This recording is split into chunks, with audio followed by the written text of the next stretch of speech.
in a situation like this with a major star and a team, major star and another star, those kind of things. I mean, we've seen Lindros and Ed Snyder. That one, Rhea, I think that one mattered quite a bit. Lindros and Snyder, Lindros and Bobby Clark. That was crazy. right? I mean, so that parents involved and everything. That spiraled out of control. Yeah. Donovan and T.O. spiraled out of control. Correct. So this one is semi out of control for sure, but not in a way that it has derailed them, at least recently. Now, let's not forget, 2023, I think most of us would say it was a factor or major factor. I think the biggest factor in 2023 was the defense stopped working. Yeah, the Matt defense Patricia. Yeah, The change, not just Matt Patricia, but I think the changeover and the whole combination Horrible. of things. But let's not lose sight of the fact the offense also stopped working. And they couldn't block. Remember the blitz thing? Well, not just like that. They couldn't stop anybody. They couldn't do anything. So I thought then, and I think history now tells it's more likely that it was true than not, that the A.J. Jalen thing started then and was part of derailing them then. So while it's simple to say, well, my team won a Super Bowl last year, my team's 7-2 this year, he's unhappy as ever. Well, in 2023, things did go off the rails. Shouldn't bury our head in the sand and say, probably not that big a deal. They overcome it anyway. Maybe they do, maybe they don't. I will tell you this. While this clearly does matter, to me it doesn't matter as much as it normally would with these type of circumstances for 4 specific reasons. Number 1, there's a lot of talent on this team. Number 2, they know how to win. I mean, when they get out there for those 3 hours, they know how to win. Number 3, Sirianni's focus as a head coach, how he puts that focus into the team, in part for those 3 hours and beyond. Number 4, Hurts' focus. Similar to Sirianni, coming from different vantage point. One coach, one quarterback. When I size up those 4 things, I don't want to say that this is irrelevant, because it's certainly not irrelevant, and it could derail them. But I'm not as worried, for instance, as I would have been in other circumstances in Philadelphia sports history, to the point John made earlier, because they do continue to just win.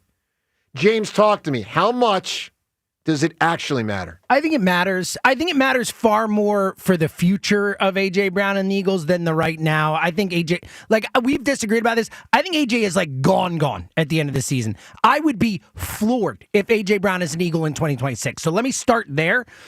Even if they win it all again? Yeah, even if they win it all again. I think particularly if they win it all again. By the way, CJ is an example. You can have extreme winning and say, I'm done with it. Yeah, I think he's gone. No, AJ's better than CJ. I would bet a large portion of money that A.J. Brown will not be an Eagle next season. That's how I feel. In terms of right now, I agree it's not a problem as long as they win, but lose a game or two, it starts to become a problem. Winning cures all, losing breeds upset people and problems in a locker room. And then on top of that, I do think it is, I agree with you, they can keep winning with it. But you can tell, Nick Sirianni, Jalen Hurts, these are guys we want focused on the game ahead. That should be their whole focus, right? Nothing else should matter other than beating the Detroit Lions, beating the Chargers, beating the Cowboys, whoever the hell it is. This is taking away from that. It is. They have to, even if it's 1%, 2%, 3%, they have to put their mental energy towards this. And we heard it yesterday. Jalen's tired of it. Nick's I don't even want to talk about this anymore. Both of them are tired of it. Right. And they're the 2 most important people in that building. James, I'm an Eagles fan and a talk show I'm tired host. of it too. I'm tired of it. So it's I don't know one Eagles fan that's not tired of it. So it's yes, they can keep winning with it, but this is not good. This is not okay. This is not something that isn't a problem. It's a problem.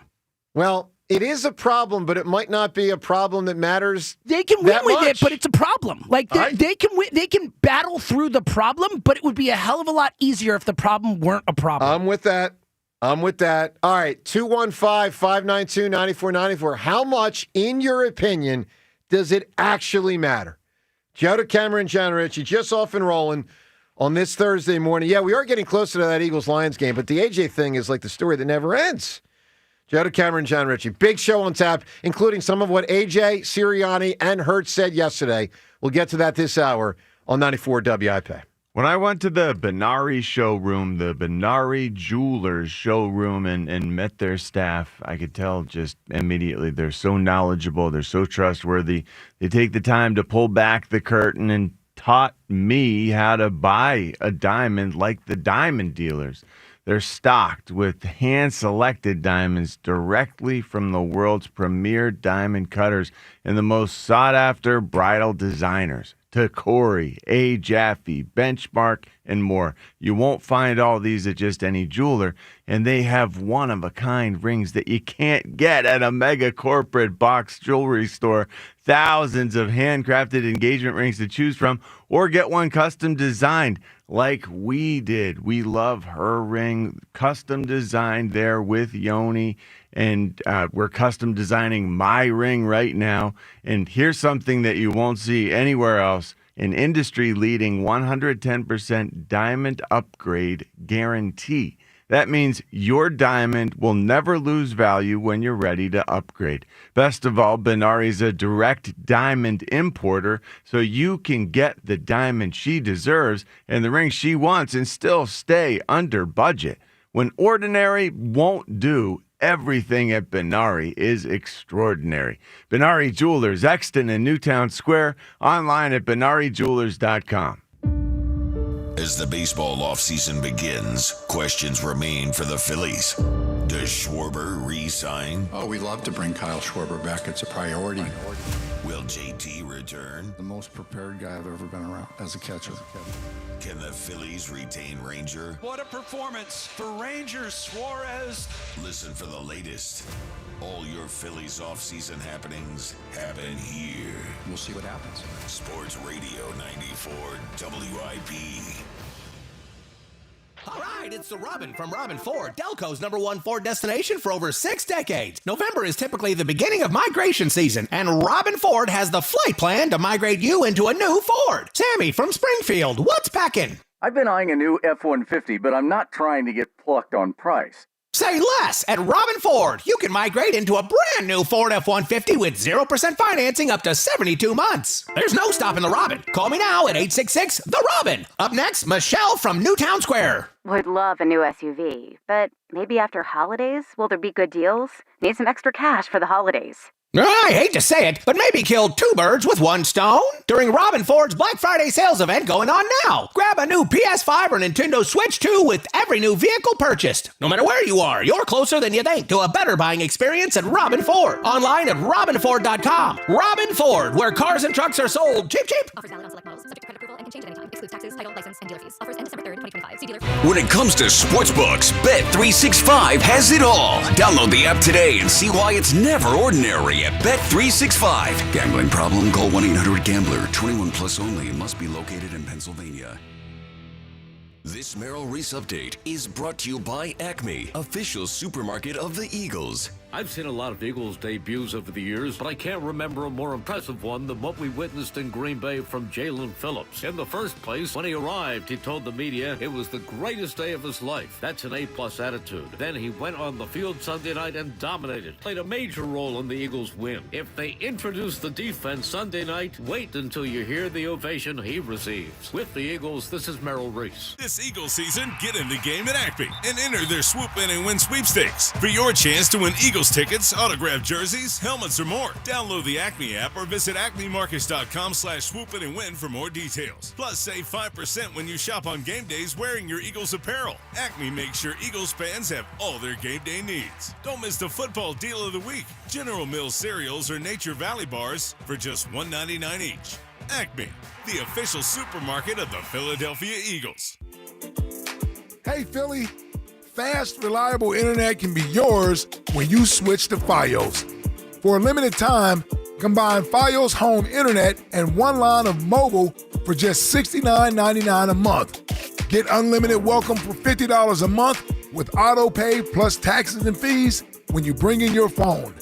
And add Fios 300 Mbps for $19.99 a month with auto pay, mobile plus home discount, and bonus discount. Visit your greater Philly area Verizon store today to get this limited time offer and switch to their reliable 100% fiber optic network. For eligible new Fios internet and mobile customers, both the $15 monthly discounts for Fios and Bring Your Phone applied over 36 months. Mobile and home discount enrollment required. $99 Fios setup charge applies. For unlimited welcome, unlimited 5G and 4G LTE may be temporarily slower than other traffic in times of congestion. Domestic data roaming at 2G speeds.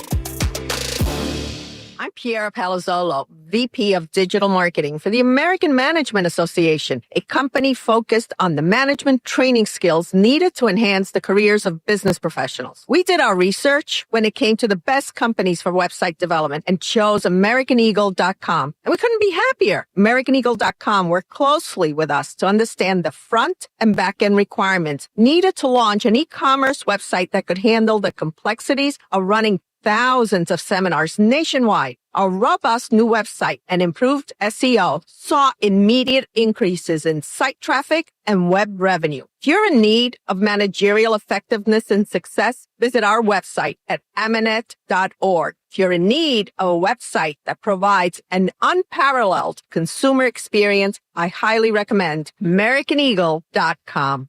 Transform your business today. Dial 877-WEB-NOW-1 for a free digital consultation with AmericanEagle.com. Today, a mix of sun and clouds and breezy, high 56. Weather brought to you by Staples. Have an easy holiday at Staples. Save on top tech and gaming gifts, shipping supplies and services to get your packages there safely, even custom cards and wrapping paper. Staples. That was easy. Every NFL Thursday is your chance to hit the jackpot on FanDuel in partnership with Valley Forge Casino, because with FanDuel's Thursday Touchdown Jackpot, you could win a share of $2 million of bonus bets each week. To get in on this Thursday's action, all you have to do is place an anytime touchdown score bet before the game kicks off. If your player scores the first or last touchdown of the game, you win your bet plus a share of bonus bets. Visit FanDuel.com/GIGLIO to take a shot at the jackpot. That's FanDuel.com/GIGLIO for your chance to win a share of $2 million in bonus bets. Play your game with FanDuel, an official sports betting partner of the NFL. FanDuel Sportsbook is the official sportsbook of 94 WIP. 21 plus and present in Pennsylvania. Opt-in. Must apply profit boost token on select market. Price pool to be split equally among all eligible participants who made the correct first or last TD pick. Bonus issued as non-withdrawable bonus bets, which expire 21 days after receipt. Restrictions apply. See terms at sportsbook.fanduel.com. Gambling problem? Call 1-800-GAMBLER. 94 WIP Sports Update. Brought to you by the Christmas Sleigh Bar at Klondike Kate's. 7-2 Eagles held a walkthrough on Wednesday as they prepped for the Detroit Lions Sunday night. Jalen Hurts was asked about A.J. Brown's frustrations with the offense. Now, where do you stand in terms of getting him more involved? I know you got to ask those questions, and I have a lot of respect for that. My focus always gears back to what the group is doing and what the collective is. A.J. plays a pivotal role in what we've been and what we've done, and so we just have to continue to grow with that every day.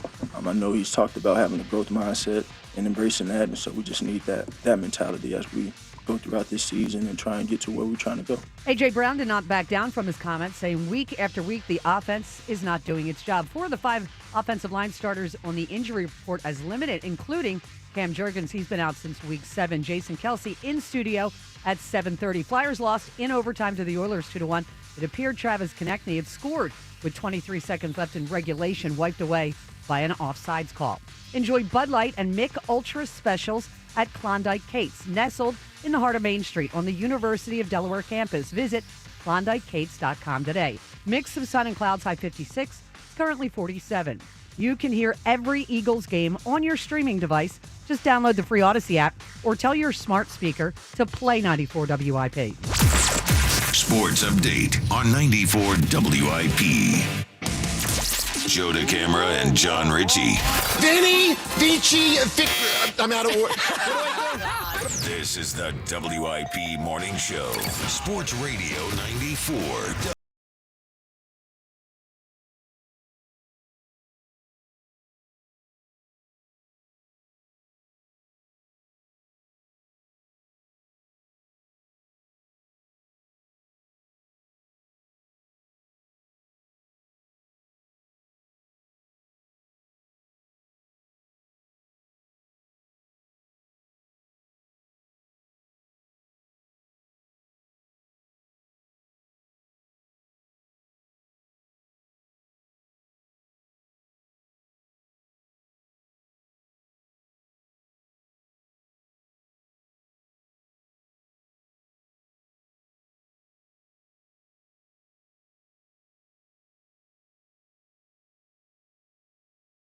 Your frustrations like that. There's no need to do this and become a distraction. I actually thought he did a good job, though, yesterday, separating the situation from individuals, meaning like a lot of us have perceived that he's unhappy with Hurts and not getting the ball more, but I thought he did a good job explaining.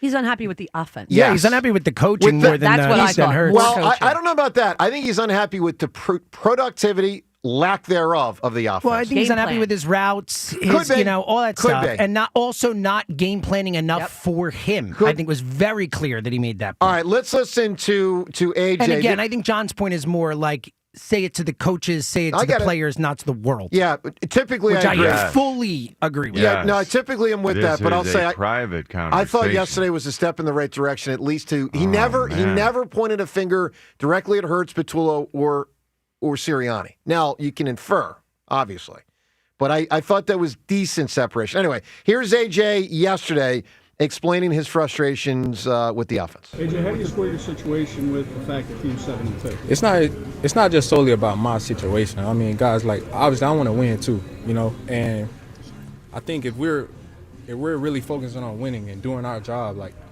we can't just keep slapping the Band-Aid over the defense doing their job and getting us out of trouble. Like, at what point are we gonna pick up our slack as an offense that we're so great?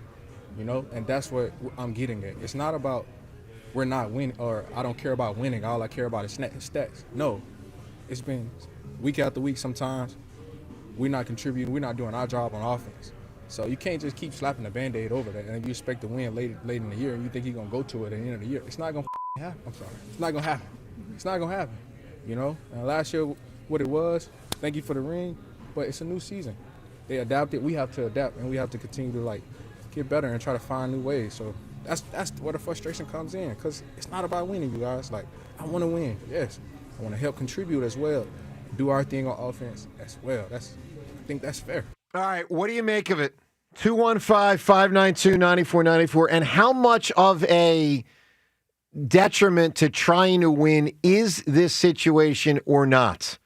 Derek in Paoli. Derek, good morning. Good morning. Yo, real quick, Joe, the only thing that annoys me with you is it's like you're kind of like making an excuse for him why it's okay for him to do what he's doing, right? And then John, I agree more with John because he's basically saying, like, you don't have to do this. You understand what I'm saying? Like, we can all see the offense is stagnant, right? They're not consistent. You understand what I'm saying? It's like if the Eagles and A.J. Brown, essentially you could say like right now it's a bad marriage, right?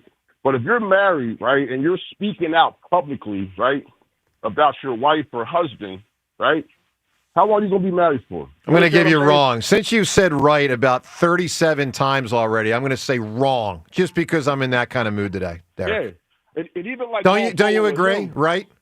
I mean, I'm with you, Derek, right? That's just how I talk, man. I know. I'm just playing around, man. Even going forward, I feel like, yeah, he's a great player, but like what teams and like great quarterbacks are like sitting there licking their chops, like waiting to get a guy if things don't go his way, Yeah, I don't know about that because I'll tell you what, I've seen guys that hold on a second. I've seen I Moss get traded. I saw the Steph Diggs get traded a couple times. Where guys aren't thrilled, and another team typically will snatch him up. I mean, T.O., moved from the 49ers to here, to Dallas.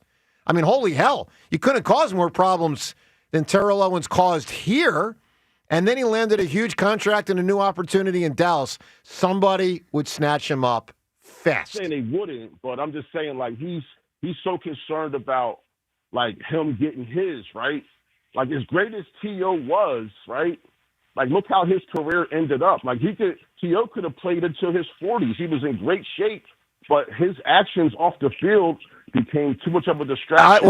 AJ has no things off the field. I mean, other than doing the thing with enough, with though, the Twitch. right? You don't think that's enough? Well, Derek, I will say this. I am convinced and will always be convinced T.O. being a enormous pain in the ass is why he was not a first ballot Hall of Famer. I mean, there's no question in my mind because that's what I'm getting at, right? Yeah, well, I think part of what AJ's getting at is he wants to be a Hall of Famer, but he also wants, and I think this is reasonable, he wants the Eagles in a game like last week to not win 10-7. I mean, I don't think that's unreasonable. You know what it reminds me of, ironically? It reminds me a little bit of Jalen in 2023.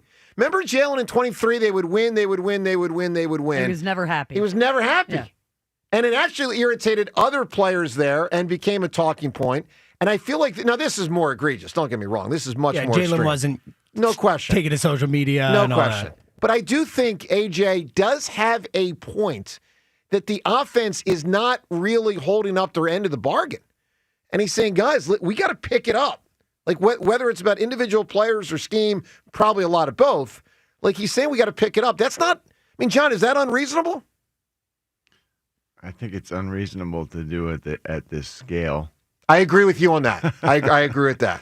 I agree with that. And I think it's a mistake in the sense that, like, at the end of the day, I understand what AJ said yesterday, but it makes it feel like he cares more about his stats than winning. And I know yesterday he didn't say that, but that's when it keeps Well, it took him 2 months to get there. Exactly. And they're 7-2. They have beaten the Bucs and the Rams and the Chiefs and the Packers. They have 4 more. Their Mount Rushmore of wins this year is more impressive than any team in the league, and they have the best record. So it's like, at a certain point, for us as fans, like, I really don't care how many catches A.J. Brown or Devontae Smith or whatever. I care if we win games. Like, that's it. Full stop. Done. Yeah. So, like, I think at a certain point for the fans, it's hard to reconcile caring about the stats over the wins I get week that. after week after week after week. Rhea, big picture. Yes. How much does it actually matter? Well, as everybody's pointed out, as long as they keep winning, it doesn't.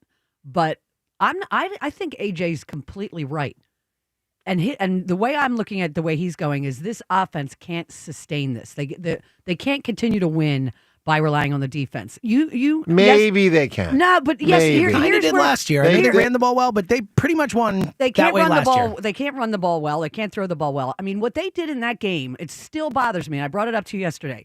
They had 6 third downs of 10 yards or more. 4 of them went to Will Shipley. When they got the field goal from Jake Elliott for their first points, they had a 3rd and 12 at the 26, and they gave it to Shipley. I'm sorry, A.J. Brown is too talented for you to not scheme up more than 2 targets for him until the end of the game for that ridiculous play. And Rhea, you know my retort, and people can tell me I'm wrong, but I'll always believe it. Sirianni doesn't trust Hurts. Well, the way fans trust Hurts. They didn't want him to throw in that game. I mean, it was no one was throwing. clear. It was freezing cold. Like, that was the football game. The Packers ran the ball a bunch too. But like, you can throw the ball. Let's not act like it was they tried, Siberia. You know, like it was Hurts wasn't on that night. It wasn't a perfect game for him. But again, to the point, AJ's like, we can't just turn on at the end of the year. They did last year. They had the same passing game issues and all that. And at the end of the season, the passing game won them the Super Bowl. All right, 215. Well, the defense was the primary reason. Offensively, I'm saying. Okay. Offensively, the but passing the game offense helped them win picked the it Super up. Bowl.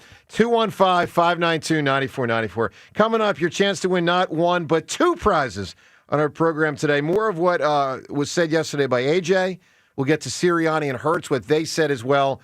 Busy show. How much does it actually matter? And what's your reaction to what AJ said yesterday?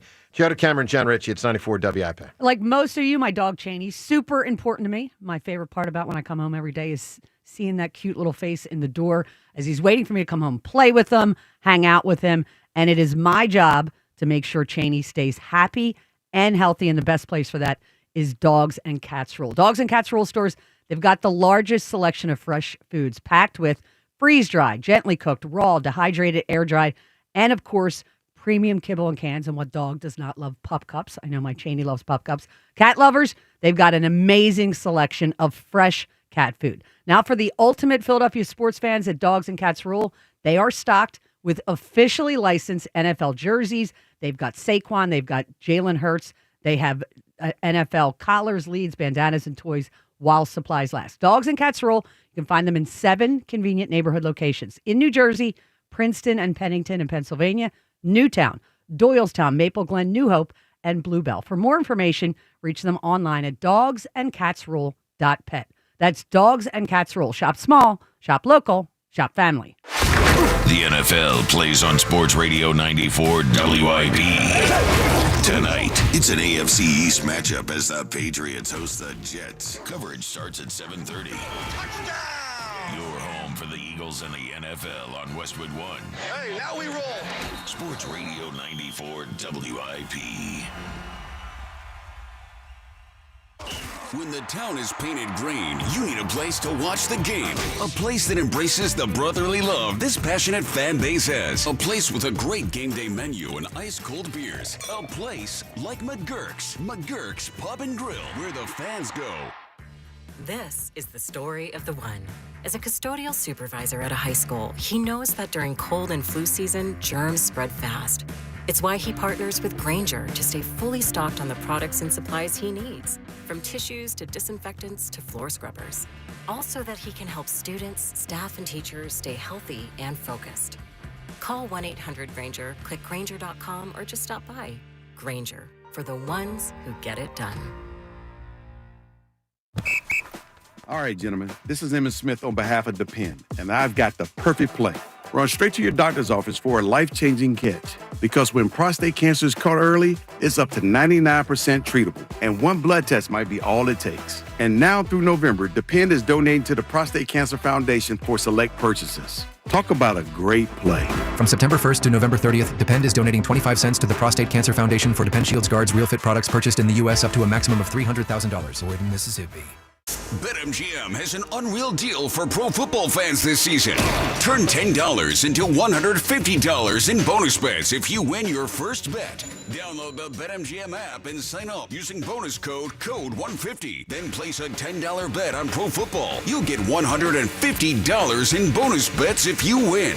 The possibilities don't end there. When you join BetMGM, you get access to a variety of parlay selection features like same-game parlays, live betting options, and more. Download the BetMGM app today and get $150 in bonus bets if you win your first bet with bonus code CODE150. Make this pro football season one for the history books.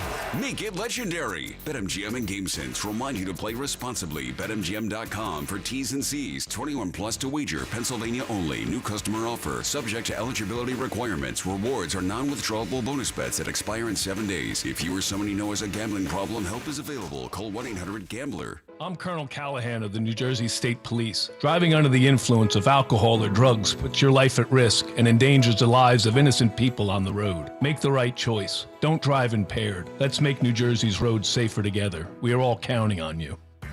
This is the story of the one. As a custodial supervisor at a high school, he knows that during cold and flu season, germs spread fast. It's why he partners with Grainger to stay fully stocked on the products and supplies he needs, from tissues to disinfectants to floor scrubbers. Also that he can help students, staff, and teachers stay healthy and focused. Call 1-800-GRAINGER, click Grainger.com, or just stop by. Grainger, for the ones who get it done. Okay, I have to tell you, I was just looking on eBay where I go for all kinds of things I love, and there it was. That hologram trading card. One of the rarest, the last one I needed for my set. Shiny like the designer handbag of my dreams. One of a kind. eBay had it, and now everyone's asking, ooh, where'd you get your windshield wipers? eBay has all the parts that fit my car. No more annoying, just beautiful. Millions of finds, each with a story. eBay. Things people love. Oh, hey, welcome to gift wrapping. Whoa, Zoe Saldana. Hey, can you wrap these, please? Wow, iPhone 17s. You splurged. At T-Mobile, you can get 4 iPhone 17s on them. It's the perfect gift for everyone. I'm the worst. I only got my mom a robe. Well, it's better than socks. So I have to trade in my old phone, right? No, at T-Mobile, there's no trade-ins needed when you switch. Keep your old phone or give it as a gift. Incredible. In fact, wrap up my old phone, too. For my Aunt Rosa. Forget that. Aunt Liz will be jealous. Sounds like my family drama. Oh, I got it. I'll give it to my abuela. I'll take reindeer paper with, hey, where are you going? To T-Mobile. Thanks, Zoe. The holidays are better at T-Mobile. Get 4 iPhone 17s on us. No trade-in needed when you switch. Plus 4 lines for just $25 a line. With 24 monthly bill credits and 4 eligible board-ins on Essentials for well-qualified customers. Auto-pay plus taxes, fees, and $35 device connection charge. Credits end in balance due if you pay off early or cancel. Contact us. Finance agreement 256 gigabytes, $830 required. Visit T-Mobile.com.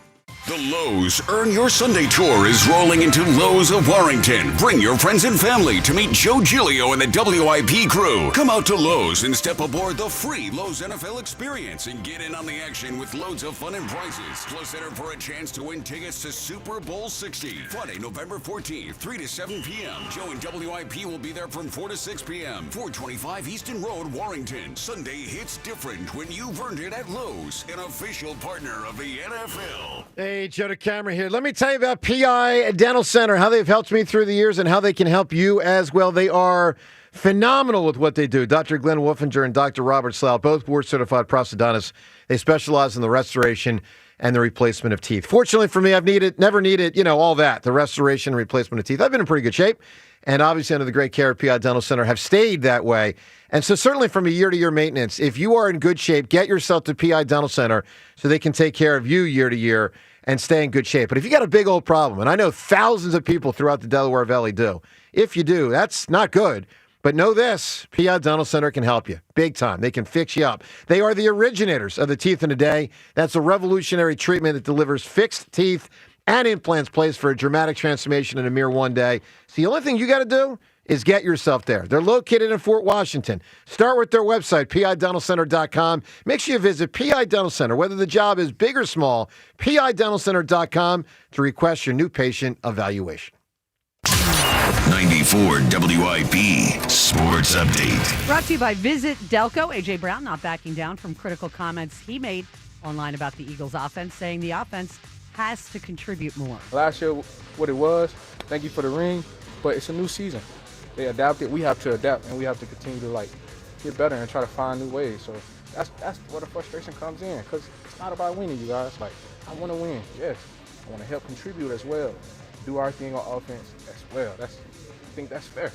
4 of the 5 offensive linemen on Wednesday's injury report listed as limited, including Lane Johnson and Cam Jurgens. He hasn't played since week 7 with a knee injury. We will talk to Jason Kelce about all of this in studio at 7:30. Flyers fell to the Oilers 2-1 in overtime.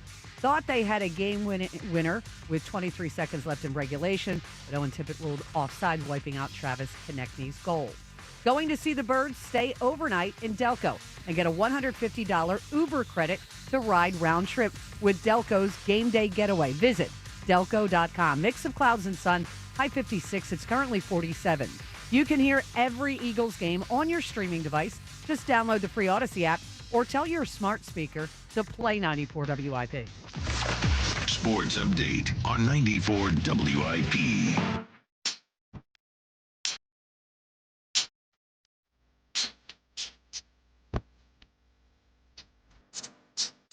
Well, good morning to you. Joe DeCamera, John Ritchie. Along with Seltzer and Rhea. It's going to be a packed Dr. house. Dre. And Dr. Dre, yeah. Going to be a packed house in here. We got Reuben in about a half an hour. Jason Kelce in an hour. And great to be with you. You can join us on the phones. So how you can win a couple cool prizes. We'll get to that shortly. Life advice with the Hammer today at 9:15. Here's my first piece of advice to you. If you got a problem, get to Seltzer. Facebook, Twitter, and the text line. Because by getting to him, you can get to me for some advice at 9:15. So whatever your scenario is, paint that picture for Seltzer.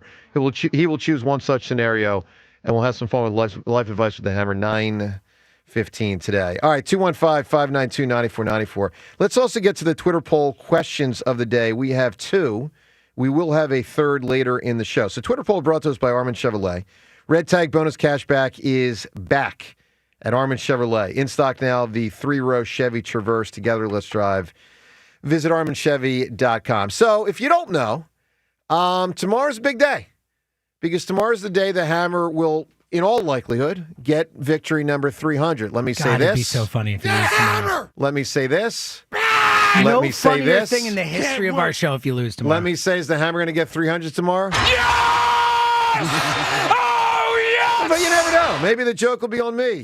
You never know. You just never know. So, but we do know we'll be doing it tomorrow. Short of we get hit by a nuke tonight or an asteroid tonight. Oh, that's pleasant.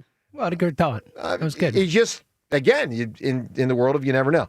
I'll get it at some point, hopefully tomorrow. I have told James and I have tasked James with this responsibility.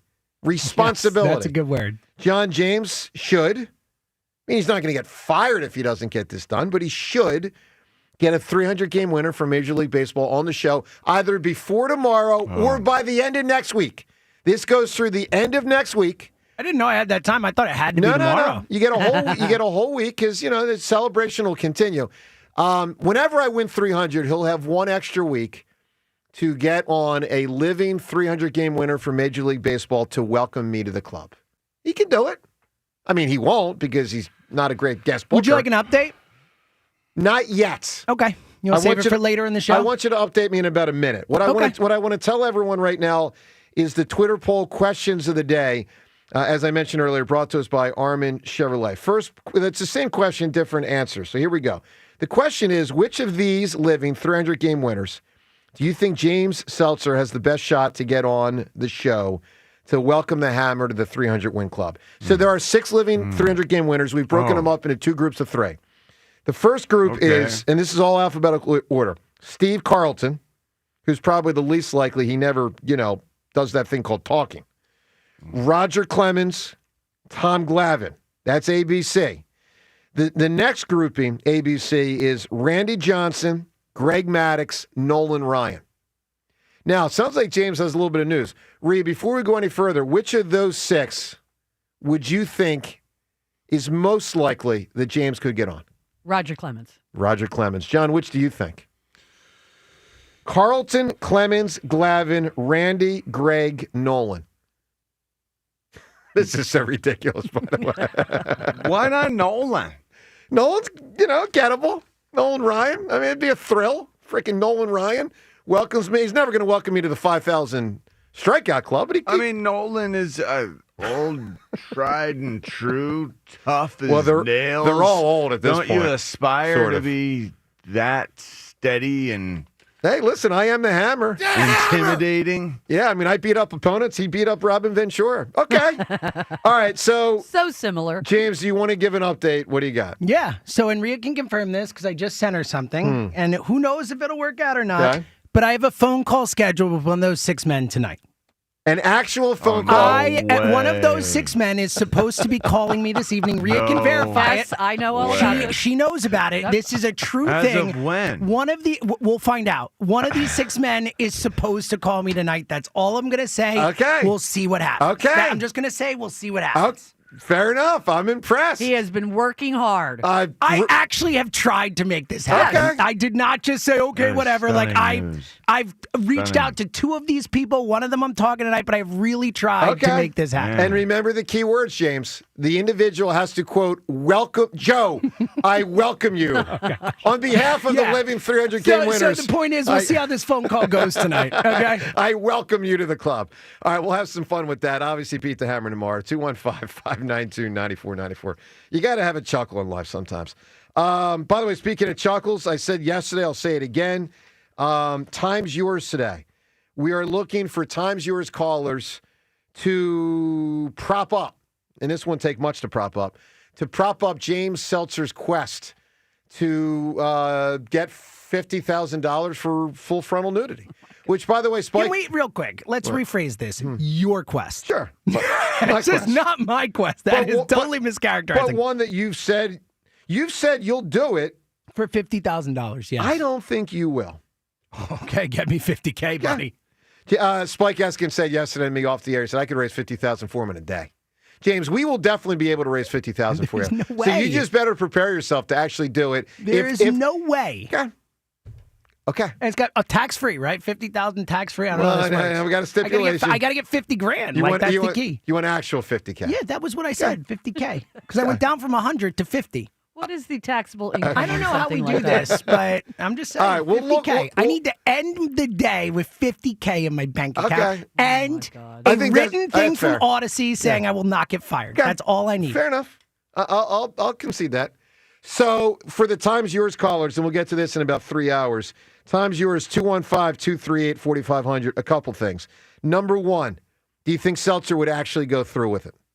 Number two, do you think we can raise $50,000? And it's not for charity. And number three, do you think we can get the company to agree that I will not get fired? Yes. Yes. Can we do it? 215-238-4500. Hit us up on Time's Yours.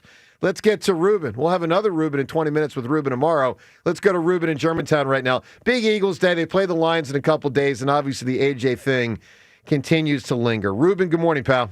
Good morning. How y'all doing? Good, man. What's up, Reuben? I'm good. Listen, man. I'm with you guys. Like, this AJ thing is like it's getting frustrated. But let me say this: he is 300% right of his feelings. You know what I'm saying? I just feel like he's handling it the wrong way. Again, I think that the real issue is, or the real question, I think, in my opinion, should be why this issue can't be solved. And then I will go to who's most responsible to least responsible. And I think that it will go with Sirianni, Promotional, and then Hurts. And the reason why I say that is because I don't think that Hurts is intentionally just not passing him the ball. I think, that he's getting double coverage, and I think Hurts is scared to pull the trigger because he's protecting the ball because he doesn't want to put us in a bad situation. I agree with that. I agree with that You know what I'm entirely. saying? Yep. But this is where I think that Sirianni and Promotional should or is more responsible for fixing it, because if you look at our offense, right? A.J. Brown is things you can do to get him the ball before a snap at the line of scrimmage. Like, he's going in motion at least 3 to 4 times a quarter. Why not give him an end around? Why not give him a quick hitch? Why not give him a bubble screen? There are things you can do to get him involved right away. You see what I'm saying? Yep. So I think that's why I feel like, and then people say, I think Hurts don't trust. I mean, they don't trust Hurts' arm. Okay, if that's the case, I don't believe it, but that's your opinion because that's the way you're seeing it. Mm-hmm. So that helps my argument even more. Why not get him an end around? Why not give him a quick hitch? Why not give him a bubble screen? I don't trust him to throw the ball past the line of scrimmage. Then why not do these extra things? You know what I'm saying? That's a reasonable point, Reuben. And I just feel like that's why I put it more on them. And again, Hurts is very professional, and I get it. I totally get it. But, and this is the same thing I go back to where McNabb and Sheil had an issue. I really think that if Hurts was to come out and say, because Hurts is going to always be professional how he answers the question, which I think they're prepped on it because he knows it's coming when he goes to the locker room. So I feel like he should say, listen, at the end of the day, we understand AJ's frustration. Bottom line, he needs to get more involved, and it starts with me.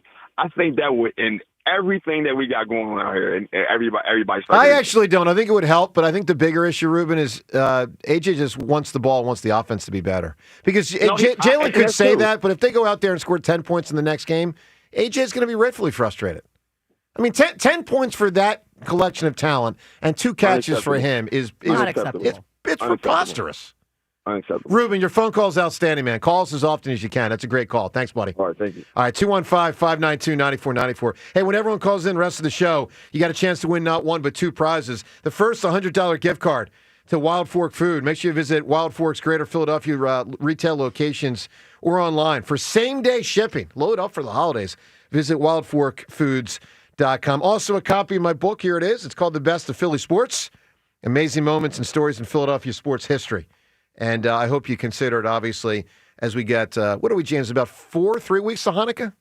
Yeah, Hanukkah. Mid-December? I'm not sure. Well, it's different each year. I don't know exactly. I got to check when it is this year. It's usually around mid-December, though, yeah. So we're about 4 weeks to Hanukkah, and we're obviously about 5 weeks to Christmas. I hope you consider. And how about Thanksgiving presents? I mean, come on. Give thanks by giving a book. There you go. All right, it's available for purchase at Amazon.com. Costs $22. You can also, though, win it today. And here's how we give away this in the Wild Fork Food today. We're looking for a great performance in a comedic role. So happy birthday goes out to Whoopi Goldberg. She's 70 today. I actually would have thought she was older. Me too. Yeah. I feel like every time it's like older, we get these birthdays of people who are huge back when we were younger. No offense. I thought she was like 76 or something. But anyway, Whoopi turned 70 today. And she's, been in a number of roles, and some have been very serious. Some have been comedic. And she's had some funny, roles in Ghost, which is a fairly serious movie, but she's got a comedic role there. Sister Act, she was great in a pure comedy. Look, a lot of ways to go here when you think of not so much the character, but the actual actor or actress and the performance in a comedic role. Now, it's similar to character, but it's not quite the same. John, when you think of a performance by an actor or actress in a comedic role, And again, everyone at 215-592-9494. Yeah. John, what stands out to you? Well, I would say for me, Will Ferrell sort of has the same unself-aware role in most things. But there is a role that sticks out to me when he is the brash, explosive figure skater who's been banned from singles competition. You love Blades of Glory. Yes, you do. Banned from singles competition. Yes, he has to compete with someone else. All right, Blades of Glory, Will Ferrell, Michael Michaels. And again, I want to be clear, not necessarily the character, the performance, the actual acting. Seltzer, what do you got? Make it rain. Philip Seymour Hoffman as Sandy Lyles and Along Came Polly just owns the movie. Oh my God, he is so good in that great. movie. He's so great in that movie. Really I love good him in that answer. movie. So you know what? First thing I thought of when you said "Make It Rain." What? Think about it. Who? Like Adam Jones or Pac-Man Pac-Man Jones. Jones. It took me a second. When you said "Make It Rain," I thought of Pac-Man Jones. Las Vegas. Rhea, give me an answer. A performance in a comedic role. So it's probably something you've never seen because it's animated. But Robin Williams as the genie in Aladdin. Oh, what a great answer, Rhea. I mean, they have 16 hours of ad-libbed material that he did. He ad-libbed most of that. He's unbelievable in that. So I will funny. say that brings to mind Robin Williams could win for some other movies amongst the listeners. So think about it. Look, I'll go right to Caddyshack and Rodney Dangerfield. I thought he was Cervic. Thought he owned every scene. I mean, to me, one of the great compliments you can get, and it's like Jack in A Few Good Men, obviously totally different role, certainly not a comedy. But if you say an actor or actress owned every scene, that's a compliment. I thought Rodney owned every scene he was in Caddyshack. Give us big answers, 215-592-9494. Speaking of answers, we got some answers from Nick Sirianni and Jalen Hurts yesterday. Let's get to some of this because Sirianni was more frustrated, publicly frustrated, than I think we had ever heard him. So we talked to him at 8:45 yesterday, and we got deep into the A.J. Brown thing with him. And then the reporters had another crack at it a few hours later with a press conference. And clearly Sirianni is just fed up with talking about the A.J. Brown topic and answering and answering and answering. Listen to this from yesterday. When you say it was kind of business as usual with A.J., I mean, his latest comments, made it seem like it's not business as usual. Like, how do you kind of reconcile that with him? Yeah, guys, I'm close to being done answering these questions with this. Like, he's working hard, and he is a big part of this game plan, and it'll be a big part of the game plan going forward. And he's working like crazy when he's here, and I'm excited to have him. I'm excited to have him. It's just so. He is excited to have him on the team, but he's not excited with the dynamic in place behind the scenes. And sort of out front. It's not just behind the scenes. Because, John, A.J. makes it out front. I thought yesterday was a step back for Sirianni in this way. By saying that, it's a little bit of a crack in the armor of 100% being impervious. Because he was fine with you guys. It's totally fine. And I thought, okay, it's not a problem. That shows to me that it might be a problem. Yeah. And he's expressing it toward the media, but really his frustration is with A.J. 100%. Come on. Common sense tells you that. So that was notable. So, too, was Jalen's answer yesterday. And I applaud Jalen for what I'll refer to as trying to reset focus. Eagles and Lions are coming up. Jalen, of course, is fairly frequently asked about AJ. Not as often as Sirianni's asked, but fairly frequently. Those questions go Jalen's way. And here's something he said yesterday. Got the Detroit Lions, so I'm gonna definitely put a halt to that. I think the more we drive that, the more of a distraction it becomes. And I think ultimately it's about the group. And so things have been what they've been, and they are where they are.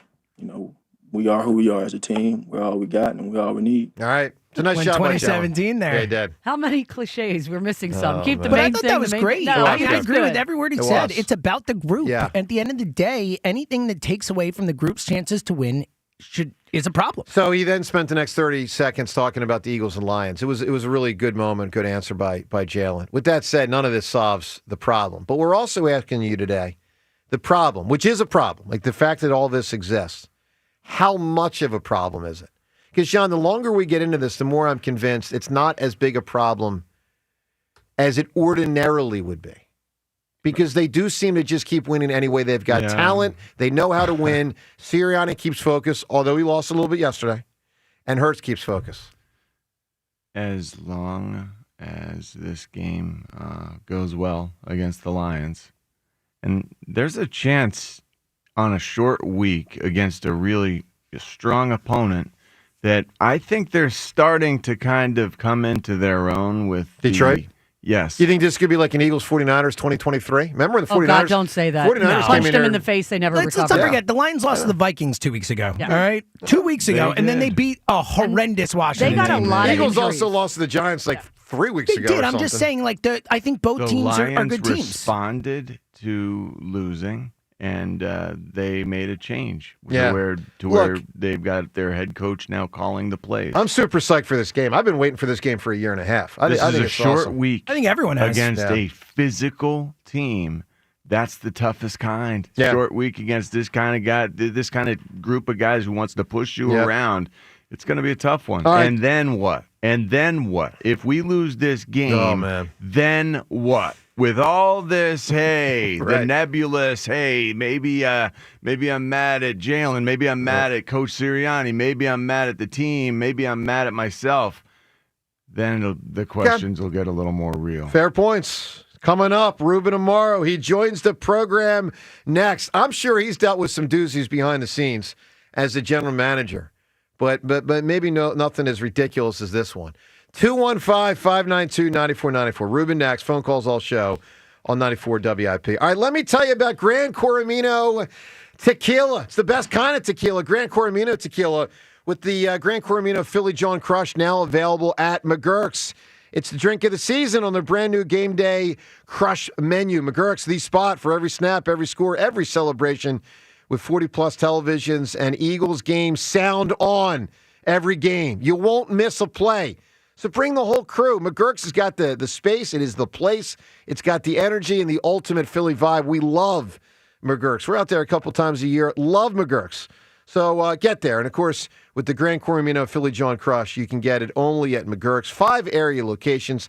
Find the McGurk's closest to you. Jack Fritz here. We're talking about practice. Join me this Saturday at the new Scott Key of Limerick. I'll be practicing my jump shot for the final competition of Joe versus Jack. Come on out and register for a chance to help me practice and play a game of Pig, along with a chance to win a signed copy of my new book, Ring the Bell. We'll have tailgate games, hoagies, pretzels, and while there, celebrate the Kia Season of New Tradition sales event and check out the latest models. It all goes down this Saturday at Scott Key of Limerick, starting at 11 a.m. For info, go to 94WIP.com. Prescription products require completion of an online medication consultation with an independent healthcare provider through the LifeMD platform and are only available if prescribed. Subscription required. Individual results may vary. Additional restrictions apply at lifemd.com. Read all warnings before using GLP-1s. Side effects may include a risk of thyroid C-cell tumors. Do not use GLP-1s if you or your family have a history of thyroid cancer. Confused on where to start with weight loss medication? 95% of LifeMD patients said starting their weight loss journey was simple. Go to trylifemd.com now and see the best options with or without insurance for Wegovy, Zepbound, and more.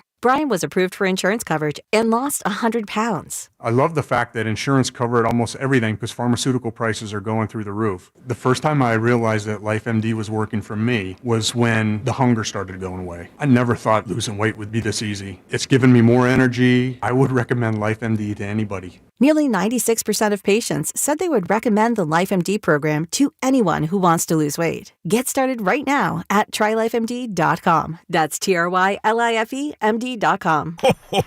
Quality is very important here at the North Pole. You see, I checked my list once, twice. All done. Well, Santa, quality's important to us at Nissan, too. We actually test every model thousands of times. There's the frame twist test, shaker test, corrosion test, drive load test, tug-of-war test, towing test, off-roading test, practical strength test, splash test, corrugated road test, chassis dynamics test, water intrusion test, extreme heat test, extreme cold test, rough road test, jump test, curb impact test. And physical parts tests.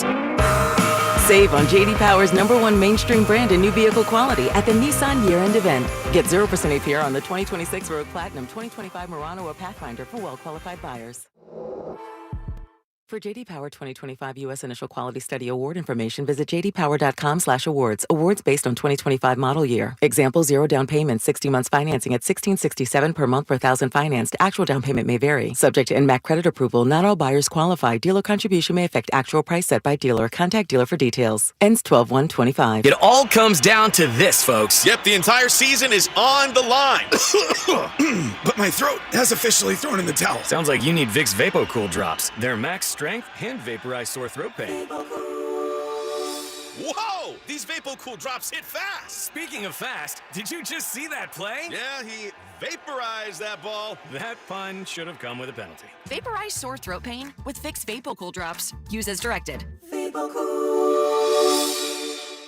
I'm Bob Burke, founder and chairman of Burke America Parts Group, a family of brands that includes RepairClinic.com, an appliance and HVAC parts solution company that's grown into an international brand. Before AmericanEagle.com, we partially launched a new technology platform developed by another firm.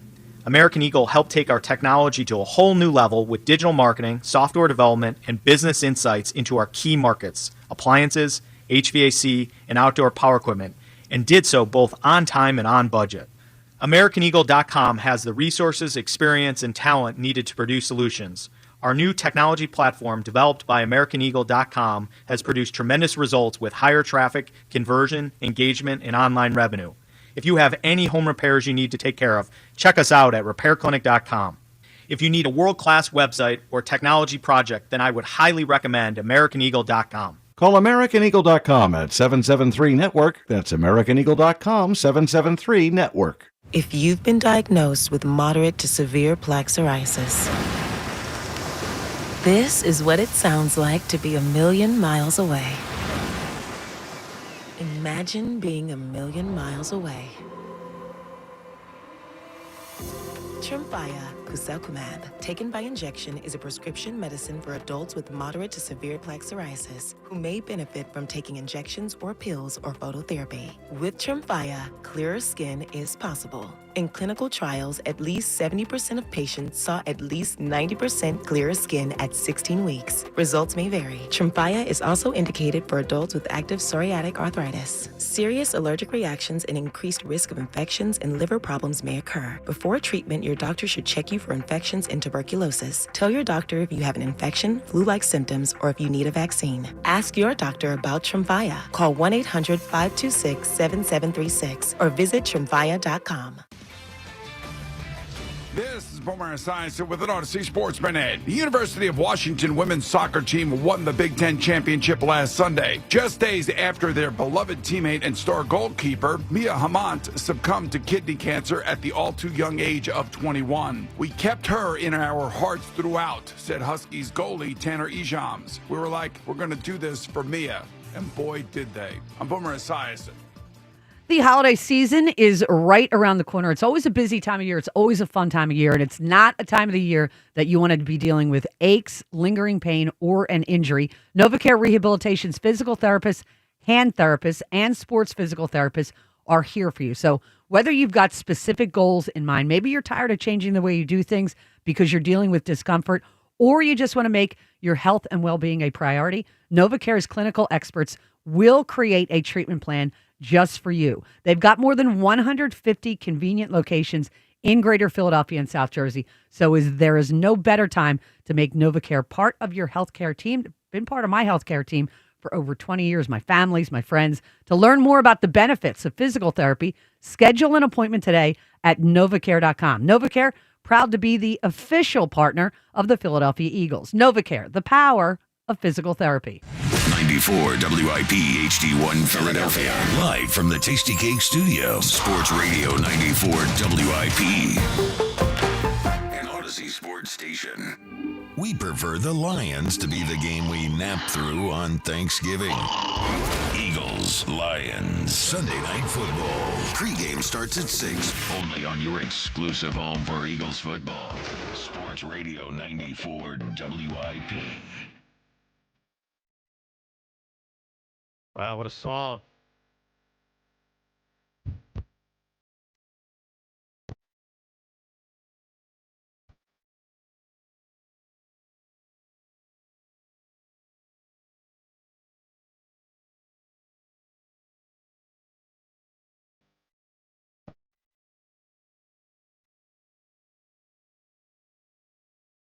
Good morning to you. Man, a lot going on. Eagles and Lions, a big game. We got to tick Sirianni. We got to tit, but at least not passive-aggressive AJ yesterday. At least he was just aggressive. Direct. Yeah, he was very direct. Yeah. I appreciate that. That was sometimes. a step in the right direction. It at was. least. It was. Will he stop tweeting after games? Oh, that's a great question. That's one of the few questions not asked by the reporters yesterday. Hey, by the way, Turkey Bowl. We're looking forward to this in about 2 weeks. Wednesday, November the 26th. So right before Thanksgiving, day before Thanksgiving, we will be at Haddon Township High School. It's going to be Haddon Township against Audubon. So Haddon Township and Audubon, if you missed the news from a couple days ago, congratulations. These guys totally won the vote. I mean, totally. When I say won, I mean obliterated the competition for the vote. They got out the vote, and we will get out there to announce, the varsity football teams for both Audubon High School and Haddon Township on Wednesday, November 26th. It's a 6 p.m. game. And you can listen to it right here on WIP. Turkey Bowl presented by Cheney University, empowering minds, cultivating leaders, and shaping futures. Reuben, good morning, bud. Good morning, my brother. I mean, a lot happening, dude. Yeah, a lot of action. By the way, I am now awoke. I am now woken up by that tune. By the jam. Yeah. I mean, I'm now. If I wasn't awake, now I'm awake. That's pretty good stuff. That's good. And Seltzer, I let it breathe. Yeah, No, you did. You did That was very well. impressive. You had great discipline. Well, I felt bad on the You were Dr. almost- Dre. The Dr. Dre song was great, too. I started talking, and maybe I shouldn't have. You're almost like Jalen Hurts right there. Let me with tell your you something. discipline. Slow Right? and steady. Right? I can score 10 points with the best of them. No, you can't. All right. I can score 300 wins. I'm going to do that tomorrow. Seltzer, was that a little Jalen shot? I can score 10 points with the best of them? A little bit. Wow. Can you win Super Bowl MVPs with the best of them, too? You can't do that. I got AJ and everyone else with me, I guess. But all right. Now, Jalen's sort of playing better this year, but it's been a step back at times. All right. I want to play some audio of Nick Sirianni because, Reuben, you have been front and center, primarily as a GM. You answer questions as a player, but you had a whole different level of responsibility as a GM, and it can't be easy to do those press conferences. There was an exchange. There were a couple exchanges yesterday where you could tell Sirianni was getting annoyed, getting irritated. I would actually say flat out ticked. Listen to this one, because this one was about the 4th and 6. And I told you yesterday, I am absolutely convinced that AJ and Jalen didn't, quote, go rogue, as many said. And I think Sirianni basically expresses that, but does so in a very irritated way yesterday. Here's Nick Sirianni yesterday. Can you square this up, though? Because there's been a couple players who have indicated that that it was a Jalen and AJ communication that led to that. I knew exactly what the play was that we were calling, and that was run in that moment. So they didn't check? I knew exactly what the play was in that moment, what we called, and what was. I And what they Right? We never hear him like that. No, he was ticked. He was ticked. He was double ticked yesterday because he had that and the AJ thing going. I mean, it is so important for him to be protective of his players that at times it can get a little frustrating. Reuben, I've been there. All right, let's talk about that. When you were in a press conference, and you can't just get up and say, you could storm off, but it's a bad look when you do. Oof. So when you were there and you got 5 minutes left, 10 minutes left, whatever, the questions are coming at you, and let's say you consider them unfair. And I'm not saying the questions yesterday were unfair, but sometimes they can be. Or they're invasive, which they can be very invasive. How difficult is that to maintain composure when you're getting increasingly irritated and you still got another 5 or 10 minutes to go? Well, I mean, I'm sure the people that have covered me in the past saw when I got frustrated. Yeah. And the frustration comes from when the same question is asked multiple times, maybe worded a little differently, and you answer it, and you answer it, and then you answer it again, and it's, okay, that's enough. You got the answer. Yeah. Let's go next. And part of it is, as the interviewee is to try to direct the conversation elsewhere. I mean, there's an art to being able to do that with your eyes and with your comments. It is frustrating. I think it's probably to the point for Nick that he doesn't want to answer these questions anymore. Well, that's the issue. The AJ one, he's answering every week, basically. Those are the issues that he does not want to have to answer, and that's the problem with the comments that AJ has made. It is obvious to me that it's already been discussed in-house. Yeah. And so that's fine. And now that it's come out publicly because of his actions, I think that's another thing. But he just doesn't want to have to answer them. I don't blame him. Yeah. Well, I agree with you on that, but he does have to answer them. And I'll say this. Continually. Without being in the Sirianni home, I feel 100% certain of this. When Nick Sirianni goes home to his family, he's not actually expressing frustration with the Philadelphia media to his family. He's expressing frustration about A.J. Brown to his family. Well, that's my point. I mean, well, let's that's sort real. of my point. He doesn't want to be in a position to have to answer those questions. It's frustrating. And it's difficult. But, I mean, listen, everybody's got a job to do. The media has to ask the question. Yeah. And they have to dig in because they need to find out what's going on in AJ's head and why. And, you would just hope that AJ at some point would just simmer down. And part of that is continuing to win, and the other part of that is making some adjustments so the man can get the ball a little bit more. I agree. And that the offense can be better because it hasn't been nearly good enough for what the talent on paper says it should be. It should be better. All right, let's get some calls in here. Dan in Philadelphia right now. Dan, good morning. Morning, everybody. How are we? Doing all right, Dan. See, Joe, there's the crux of the situation, right? Like, is the offense can be better. So, in a way, I agree with. I in the back of my mind, I keep wanting to call him T.O. at this point. I agree with A.J. Brown. Like, the offense can be better, and he can be a bigger part of the offense. Why he's not incorporated right now, I don't know. But he is, though, starting to create even more waves than he did earlier in the season. Oh, so no, this is going up, and up. Like this, right, big time. This is getting near T.O. situation. That's why I almost called him T.O. I don't know. Did him not being traded at the trade deadline give him some type of trade deadline bravery to where now he's going to amp it up? Because now what can they do? So what would the next step be? Some type of fine? I don't know if you can get fined for doing social media. I don't know how the NFL rules works with that. So that's the only next logical thing that can be done for him. If they had, like Reuben said, if they had the in-house meeting and he's still doing this, and now he knows that they can't do anything because they can't trade him. Like, they can't punish him by trading him to whoever. Yeah, the only thing they can do is suspend him or sit him. The thing is, and they're not going the TO thing was about money. Right. But the T.O. thing was two things. Money with the organization, but relationship with the quarterback based on how he thought McNabb reacted to issue one. Yes. It was a double it started issue. with money. And Clearly. AJ's thing is not about money. Right. AJ's it could be about future money, though. Could be. Yeah, it could. The reason aside, I'm leaning. What I'm saying is, it's heading towards the TO repercussions. It's gotten close. No, listen, saying. Dan. It's gotten closer to the TO thing than I ever thought it would. Me I didn't too. think a month ago it'd be this far down the track. It's gotten pretty far down the track now. John, when you were a player, they didn't have social media, obviously, but did the team warn you guys about overstating things to the media in the newspaper? We were constantly reminded to keep it to a minimum whenever possible. Yeah. Don't expound whenever possible. But,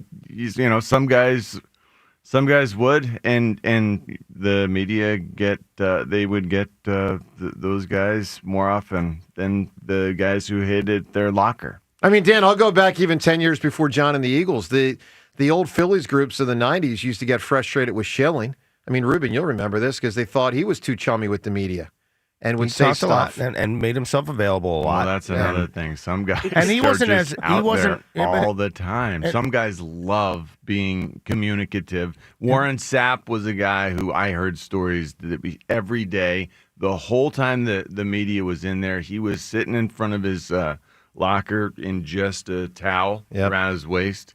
Just waiting and ready to engage anyone for the entire duration. Sure. Yeah, some people just have that gene where they want to do it, and in some ways, I think it's great because it does deflect from the other guys. Right. They make themselves available. Anything other than himself and his frustrations. Like if the team was 2-7, I get it, but they're 7-2, and it may not look pretty every single week, but they are winning as a team. You're right, right? And they are the reigning Super Bowl champions. Right. That's so right. Regardless of how we win, and I guess the offense, like they played on Sunday night, I guess that's not sustainable to continue that way. Well, they're not going to win the Super Bowl. I'll say this. They could win the Super Bowl without picking it up too much on offense. They're not going to win it scoring 10 points every playoff No, right, game. but They're going to have to score more than 40 points in the playoffs There's to going win. to be games like There's that only during one the game they season. scored 10 points. And we have to think of it that way. Dan, So, I need an answer from you. Comedic role in a movie. Leslie Nielsen as Frank Drebin. Great answer. That is a great answer. It's a great answer. That is big time. I like that one a lot. All right, 215-592-9494. Coming up, more of what AJ, Nick, and Jalen said yesterday. But plus Jason Kelce. Kelce around 7:30. That and more. Reuben with us. A lot going on here today on 94 WIP. It's time to start getting the house ready for Thanksgiving, but it is no fun when you can feel that cold November air drafting by your dinner table. You can almost hear your heating bill getting ready to skyrocket. I just had Window Nation out. They repaired a window at my home, so I don't have to worry about that air sneaking in. Be like Rhea, call Window Nation and put an end to those drafts for good. I'm so happy we did this at my house for my kids' bedrooms. Plus, Window Nation was just ranked #1 by Forbes, and their installation crews can replace your windows in 1 day. And right now, their end-of-year sale is huge. Save 50% off all window styles. 50% off with 1-day installation. That's already incredible. But you know Window Nation likes to pair their offers with great financing. That's the best part. You could get 0% financing for 5 years. Get a warmer home now and an affordable payment plan for the long run. This offer ends soon, so schedule your fast free estimate now. Call 866-90-NATION or visit windownation.com. Left Lambeau with a win. Sometimes you, sometimes me, always us. Now they return to the national spotlight for a Sunday night showdown with the Lions. The Eagles Radio Network, presented by PNC Bank. Brilliantly boring since 1865. The Verizon pregame show starts at 6. Then Merrill and Mike have the call. He took it away from the defender. Followed by the PDQ Restaurant Point of Sale Systems postgame show. Only on your exclusive home for the defending champion Philadelphia Eagles. Sports Radio 94 WIP. At Uline, the prevailing opinion is, if you don't live it, you don't believe it. The people at Uline believe in hard work, and they live it by being there 24/7 to answer your call, having 41,000 items in stock, and offering same-day shipping from 12 locations across North America. Business owners, sellers, buyers, shippers, and packers believe it. Uline is the hard-working, dependable source for your shipping and industrial supplies. Visit uline.com. Autolender's inventory of one-owner, low-mileage vehicles is so huge, it would take about 10 links to hold them all. That's right. We're talking probably the world's largest inventory, all priced thousands less. It's in a league all its own. So it's only fitting Autolenders is the proud sponsor of the coin toss before every Birds game. See for yourself at any of our 10 locations or Autolenders.com. Go Birds and fly, Autolenders fly. What if you could have reliable and intelligent Wi-Fi?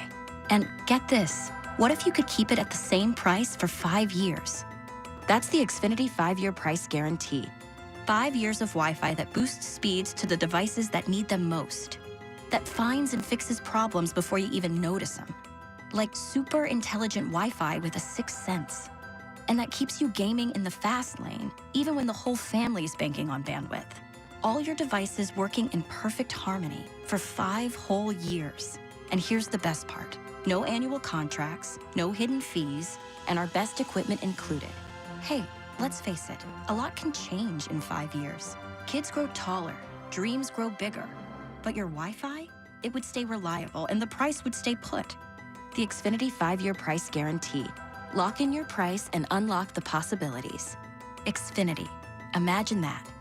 Select plans only. Restrictions apply. Stop! Do not buy an engagement ring until you visit my friends at Benari Jewelers. That's where I purchased my fiance's engagement ring. She loves it, and the entire process couldn't have been better. Benari gives you the best value on hand-selected diamonds from the world's premier diamond cutters. And later, if you want to upgrade, you'll have the Benari 110% diamond upgrade guarantee. Your diamond will never lose value. Don't buy an engagement ring until you visit Benari Jewelers in Exton and Newtown Square. Let's live more. These deals are making waves during Norwegian Cruise Line's Black Friday sale. Get 50% off all cruises. Plus, enjoy our free at sea package with world-class specialty dining, unlimited premium beverages, and more. All included with your cruise. Visit ncl.com, call your travel advisor, or 1-888-NCL-CRUISE. Offer ends soon. Norwegian Cruise Line. Ships registry the Bahamas and USA. Restrictions apply. A message from Bradford White Water Heaters. How you heat your water matters, and you do have a choice. So choose efficiency, choose reliability, choose innovation. Choose a water heater that's manufactured in America using the finest components from around the world. Choose Bradford White. Still is and always will be built to be the best. So make the right choice. Ask your plumbing professional to install a Bradford White water heater in your home or business. Visit BradfordWhite.com to learn more. Makita knows that pros never settle, and neither do we. With Makita, you get tools that perform at the highest level on every job without compromise. Makita is for the most detailed pros, expertly engineered to deliver precision, job after job. When your work calls for the best, call on Makita. Makita, built to be the best. Available at the Home Depot. You think you understand how this business works, but you don't. Landman, TV's biggest phenomenon, returns to Paramount Plus. From Taylor Sheridan, co-creator of Yellowstone, starring Billy Bob Thornton. You have to know the rules of the game and bend them, and you really have to know them to break them. Demi Moore. I want success. Get it for me. Andy Garcia, Ali Larder, and Sam Elliott. You don't even know the game you're playing, do you? Landman, new season, streaming November 16th, only on Paramount Plus. Hey, it's Joe to Camera, and I'm John Ritchie. Did you know that the 94 WIP Morning Show is both a radio show and a podcast? You can find us anytime on Apple Podcasts, Spotify, or wherever you get your pods. Catch the full episode, listen by individual hour, or jump straight to the highlights. Just open up your favorite podcast app, search for our names, and hit the follow button to get every minute of the show your way and on your time. BetMGM has an unreal deal for pro football fans this season. Turn $10 into $150 in bonus bets if you win your first bet. Download the BetMGM app and sign up using bonus code CODE150. Then place a $10 bet on pro football. You'll get $150 in bonus bets if you win. The possibilities don't end there. When you join BetMGM, you get access to a variety of parlay selection features like same-game parlays, live betting options, and more. Download the BetMGM app today and get $150 in bonus bets if you win your first bet with bonus code CODE150. Make this pro football season one for the history books. Make it legendary. BetMGM and GameSense remind you to play responsibly. BetMGM.com for T's and C's. 21 plus to wager. Pennsylvania only. New customer offer. Subject to eligibility requirements. Rewards are non-withdrawable bonus bets that expire in 7 days. If you or someone you know has a gambling problem, help is available. Call 1-800-GAMBLER. 94 WIP Sports Update. Brought to you by NAS Cancelleri. Jason Kelce will be in studio, the WIP Morning Show, about 10 minutes or so, as the 7-2 Eagles host the 6-3 Lions Sunday night at the Link. We'll obviously get his take on the latest A.J. Brown frustrations about the Eagles' offense. We're really focusing on winning and doing our job. Like, we can't just keep slapping the Band-Aid over the defense doing their job and getting us out of trouble. At what point are we going to pick up our slack as an offense that we're so great? And that's what I'm getting at. It's not about, I don't care about winning. All I care about is snapping stats. No, it's been week after week sometimes. We're not contributing. We're not doing our job on offense. Wednesday, a walkthrough for the Eagles, so an injury report estimation. Cam Jurgens listed as limited. He's been out since week 7. Flyers fell in overtime to the Oilers 2-1. Nas Cancelleri, your local asbestos attorneys since 1983. Over $500 million collected for their clients. Call 215-546-8200 or visit nascancelleri.com. Partly sunny, high 56. It is currently 48. You can hear every Eagles game on your streaming device. Just download the free Odyssey app or tell your smart speaker to play 94 WIP. Sports update on 94 WIP. Joe DeCamara and John Ritchie. This is the WIP Morning Show. Sports Radio 94 WIP.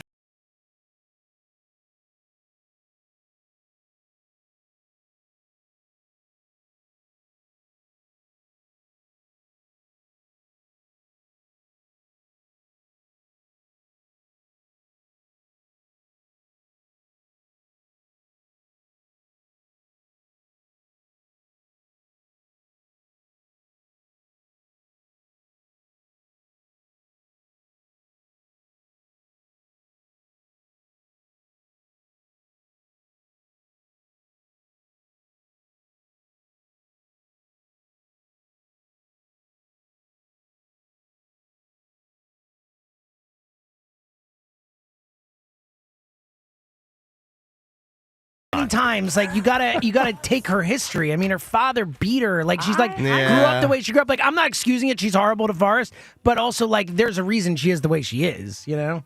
Yeah, I don't think that deep, but I guess. Very kind of you to Wait give a some minute. So, empathy and some grace and whatnot. we're getting life advice from you? Yeah, exactly. Yeah. But he's not a deep thinker. Just don't think past the surface level. That's All good. right, we'll talk to Jason Kelce later this hour. Looking forward to having Jason in studio. A lot of audio here to play for you from Nick Sirianni, A.J. Brown, and Jalen Hurts yesterday. Notable stuff. Most notable, of course, A.J., because he said an awful lot. Also, good news on the injury front yesterday as it relates to the offensive line. Don't know if he'll play on Sunday, but it was a step in the right direction that Cam Jurgens was a limited That was awesome. participant And in Lane practice. Johnson, too. Yeah. That's yeah, a well, big deal. that's right. Yeah. That's right. So huge deal. Because I was wondering, is Cam going to be out, 2 weeks, 4 weeks? Like, They yeah, never I don't said know. what it was. So Well, they just say knee, but you wonder about back. But what about the knee? Yeah, Exactly. So anyway, that was a step in the right direction. Now, it was also a walkthrough. Yeah. So it's an estimation. So to be fair, it's a little different than like they're really getting out there and digging in. We'll know but- better today. Yes, we will later today. But anyway, that was a good step. All right, 215-592-9494. A great step, perhaps even a bigger step. Maybe the biggest step since Neil Armstrong walked on the moon. Oh, God. Will be the hammer okay. tomorrow. Reuben going for 300. I mean, Reuben, that is impressive. It's that damn impressive. No. What it is. It's impressive. Yeah. Not damn impressive. So, John, somebody. Matter of fact, let me give credit to these guys because they aren't just somebody. They've got names. They're like Jim Croce. Jim Croce? Pat Croce? Who was it? Jim Croce. I got a name. Jim Croce. Pat was the Jim Croce. I got a name. These guys got a name. Their names are Ron and Greg. Ron and Greg, sirs. Sirs? We salute you. At least I do. Because they're big listeners to WIP, our show. Apparently Hammer fans. And they've put together a little ditty as I go for victory 300 tomorrow. This is about a minute. John, this might make you puke, but I find it kind of funny. Here's Ron and Greg, WIP listeners, getting ready for victory 300 tomorrow. Here's what they put together. Full greatness! Full! That's haunting. Yeah, what are you doing here? A bonus 300! My. Every Friday, Joe DeCamara plays a little game called Beat the Hammer. 300 wins and growing. That's why this guy's always growing. Think you're gonna beat him? Chances slim. If you don't believe me, just ask him. Richie, Seltzer, Devin, and Hughes. They all root for him to lose. Bob, you must marvel sometimes, right? I mean, I marvel, and I'm me. I'm me, and I marvel. I mean, I can only imagine what you're thinking. Yeah, baby! Yeah! My God! I am in awe of myself. Self-awe. Damn impressive! Listen in and you will find Joe's a legend in his own mind. His sports knowledge knows no bounds, and with that we shut it down. What's it like to lose to greatness? Jeff, hello! Jeff, goodbye! Like when you popped up, the nurses and doctors like, we have a fool! We have a fool! That's really good. There it is. I like the Jotun, Jote. Like it's the under thing is really clever. That was really good. Ron and Greg, thank you guys. That was outstanding. That was well done. I like how you used my last name to rhyme with lose. That was good. Are these just Good. random fans who made this? Yeah, Really listeners. good. Listeners. That's pretty cool. Isn't that cool? So, people like you enough to father do and son, I to take believe, the too, which time is nice. to do That that. is impressive, isn't it? Richie, Right? Richie That's wants to hard for me- punch. it's hard Richie for me wants to to- punch somebody right now. Anyway, Maybe we'll have more songs. you got more coming up. You got something. I don't know. Maybe something's Seltzer's happening. I don't know. Seltzer's working. Wow. Boy, James is tipping his hand. Hey, Twitter poll question as we get toward tomorrow and what hopefully, at least from my standpoint, will be Victory 300. Twitter poll question brought to us by Armin Chevrolet. Red tag bonus cash is back at Armin Chevrolet. In stock now, the new 2026 Trailblazer.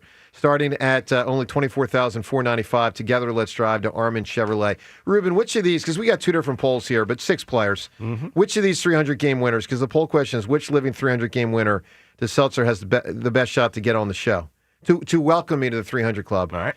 So, Reuben, would you say it's Lefty, Clemens, Glavin, or Randy, Johnson, Greg Maddox, Nolan Ryan? I would say A.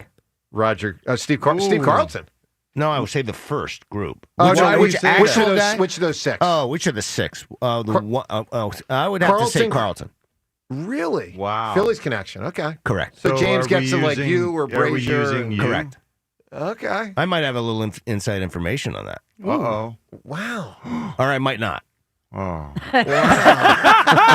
Earlier, I thought the tip-off was Roger Clemens. Now I think we might have the Rocket, never know. the Rocket and Lefty both welcoming You me. never know. Wow. Just remember, they need to use these words. Joe to camera, the hammer. I welcome you to the 300 They win don't club. need to do Just- anything. Why do they have to do? Remember, Why do they have to Joe, do that? And then We're they should put taking a, their phone call regardless. and then put sir on the back end of that. We welcome you, sir. Thank you. All right, all jokes aside, a lot going on with the Eagles. You can vote on that poll at Sports Radio WIP on Twitter. Let's get to some audio of AJ, then Nick, then to the phones. AJ Brown yesterday, he said an awful lot, including why he's comfortable going on Twitch as he did a couple nights ago and saying as much as he did. Here's AJ yesterday. Because after the game, I said all the right answers. I still made a story. Right? You know, in that moment where I'm just talking to my friend, having fun with my friend, I'm not apologizing for that. Like I said, because if you have eyes, you can see that. And so, like, it's not that I was throwing anybody on the bus. I'm literally trying to laugh through this shit. This shit is tough. Like, but I'm trying to make fun of the situation and to try to get through it. So, I mean, you know, it is what it is, man. This one's a unique one in Philly sports, in part because they keep winning. Normally when you get to this kind of stuff, like 05, things started getting bad with T.O. and Donovan. Team wasn't winning as much. They weren't bad. Before everyone got injured and T.O. kicked off, they weren't bad, but they weren't 04 good or great. You know, the Lindros thing with the Flyers, obviously. I mean, some of that was in an offseason, some of it was during a season. But this part of what makes this unique is they might be the best team in football. They're probably, John, amongst the top 5. And so, you know, it's just as the world turns. And won the Super Bowl. I think that's an important context, too. They just won the Super Bowl. I agree. And have the They best know record in the how league. to win when it matters the most. Yeah. They know how to do that. And I can't say that for sure about some of these other teams that are at the top. You guys know that, man, take a look at what's going on with Kansas City. They got some ground to make up. You know, Kansas City, the Chiefs. Yeah, 4 losses. You know, end of season, it doesn't feel like they're going to be able to catch up to some of these other teams in the AFC. Well, they're going to have to win on the road in the playoffs. We're going to have to beat some teams that are, they'll have to win on the road, and I don't think they're good enough. And, man, we're going to have to play some teams that you wouldn't expect. All right, one more thing from Sirianni yesterday. We'll play more as we move through the show, but you could tell Sirianni was agitated yesterday, both about the 4th down thing and questions coming his way and also the AJ thing. He's got to be frustrated talking about AJ all the time. Here's a frustrated Nick, but he does keep his composure in this instance and kind of redirects things as he goes. Here's Sirianni, though, yesterday. I guess the greater issue is why in the first 59 minutes was AJ never targeted beyond. Were we in a debate, or is that what? Well, I think that's a fair question to ask. What's the question? But why wasn't AJ targeted beyond the first 2 drives, and it took until that moment for you guys to throw it on deep? Yeah, again, games. If you look at the game and how the game went, there's a lot of plays in that game that are going to him that for different reasons don't. For instance, Smitty's touchdown. That play is going to AJ. They took it away, and he threw it over the top. You can't look at stats and just say, this is what's happening. You can't paint the picture that way. I know that's sometimes is all the information that you guys may have, but you can't look at it that way and just say, here's how the game is playing out. Like, there are reasons and different things. A.J. Brown is one of the best wide receivers in the NFL, so of course we're trying to get him involved in the game every single time. Sometimes it goes like it did in the Rams game or the Vikings game, and sometimes it goes like it did in this last game. All right, that's Nick Sirianni yesterday. He said a lot yesterday because he was with us on the program, then met the reporters. Are we yesterday. debating right now, Joe? Are we debating? Are we debating? It reminded me a little. Remember the Chip Kelly? What was that? A wise ass comment? Remember that one? It was like tense like that, man. He's getting irritated, and he's got a right to be irritated. But he's got to hold it together because it's not a media created issue; it's an AJ created issue, and it's complicated. Hey, Jason Kelce is going to join us in just one moment. Let me remind you, 8 o'clock today. 8 o'clock today, we give you another name as part of the contest as we give away Eagles-Lions tickets. So the Eagles and Lions play on Sunday. Big game. I mean, I feel like I've been waiting for this game, and a lot of us have been waiting for this game for a year and a half. We never saw it last year. Felt like they were going to be on a collision course for the NFC Championship game. It didn't happen because, of course, Detroit had so many injuries, and they got clipped in the playoffs quite easily by Washington. But they're going to play, finally, in 3 days, the Eagles and the Lions. And we have a pair of tickets to give away tomorrow at 8 o'clock. But to win them, you got to listen to and hear that name we say at 8 o'clock as part of the contest. Courtesy of NovaCare Rehabilitation, the power of physical therapy. It's a 4-day contest, Tuesday, Wednesday, Thursday, Friday. The 4 names can win you the tickets. All right, let's talk to Jason Kelce. He, of course, is sponsored by Garage Beer. The garage always open.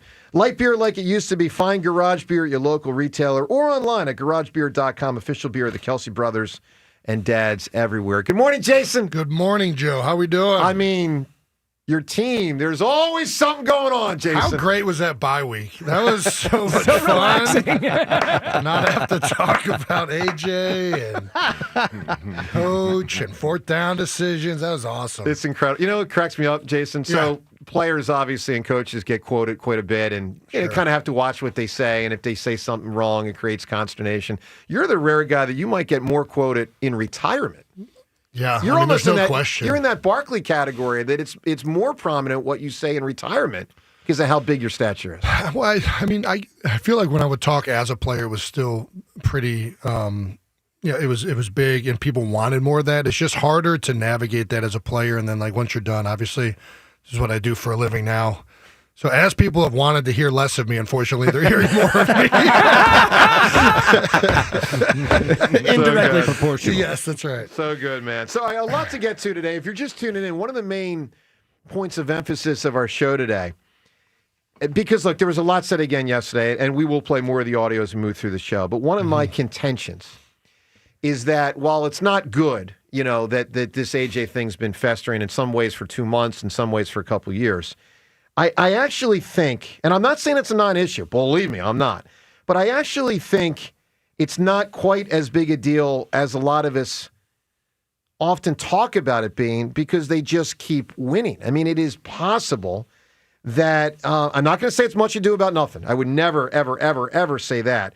But I will say this, with the talent on the team, with the fact that they know how to win, with Sirianni's focus and Jalen's focus, it is possible that the AJ thing isn't quite as big a deal as we often think of it as because they just keep winning.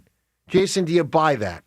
Oh, I unequivocally agree. It's not as big of a deal as the media is making it to be. I think that there's frustrations. I think that in the game of football, there's constantly frustrations building up within teams, within position groups, within coaches and players, and these are things that are always that's the course of a season. That's a course of a relationship in this game. So I think it is being made a bigger deal than it actually is. It is at this point. I mean, it's been a distraction, right? I think that's very true, but I also don't think you're constantly being distracted. There's and especially in today's age, there's going to be media reports, people crushing this player, crushing your coach, people saying you suck. You're constantly going to be with an onslaught of distractions. To be fair, though, AJ creates this. There's no we question. don't create it. We might amplify it, but he starts the whole thing. Yeah, well, I mean, I think what the players do on the field, what they say in the media, like all of that manufactures the narratives that run to the media. So, and this is magnified. Obviously, AJ is the one who is making these comments, which is causing these pots to be stirred and creating this whole thing happening. But I think that obviously they had this all happening last year, right? And everything turned out pretty darn good. Yeah. And I wish that AJ at this point, like, I think vocalizing this stuff every once in a while is important because it like keeps people accountable. I like doing it more in house, but sometimes AJ, I think just his personality, he lets this out in a more open way or does it in a way that makes it more public facing. But once it's already been stated, like, I mean, they're trying to get him the ball. So at this point, it's like, okay, what are we gaining from continually talking about this? And I think that, and AJ, I think, knows that. I think he's just frustrated, and he's a guy that wears his heart on his sleeve. But I'll say this. He's a very well-liked person in that building. He was a great teammate in my time there. I understand his frustrations. I understand the offense's frustrations. I mean, the game is a very hard sport. That position in particular is very reliant on multiple people. Like, it's a very frustrating position to play at times. So I think that all in all, none of this makes me think any less of AJ as a teammate. I think very highly of him, and I think very highly of him as a player, and I think that ultimately the Eagles will be very good moving forward. So he is a captain. He very clearly is admired. You talk about how the team, how strongly they feel for him in a positive way. But why does it feel like it's so confrontational? And why does it feel like that might be changing? I don't know. Is it possible that the team's perception of all of this is getting to where it's like, oh, again? You know, like to where there's a tipping point? There's a tipping point. Yeah. Like there's a final straw. And that was probably like an incident ago. And now everyone in the locker room, is it possible? I don't know. I mean, I don't know if I've seen this or not, but does it feel like he's tipped it? In regards to what Could and he who? tip it? Well, that's the thing. All I hear John, about I think AJ what you're saying is whether they're going to want how- to keep him. I think what you're saying, John, because James, you brought this point up earlier, James. You think he's not going to be on the team next year. Correct. That it's almost got a GJ-like thing. That at I certain think he point, doesn't want to be on this team next year. I think A.J. Brown does not want to be here. He is unhappy believe- in Philadelphia on the Eagles. Like, he And might you live feel like like living in that's Philly and all that. merited, right, Joe? What part of it? You feel like he would.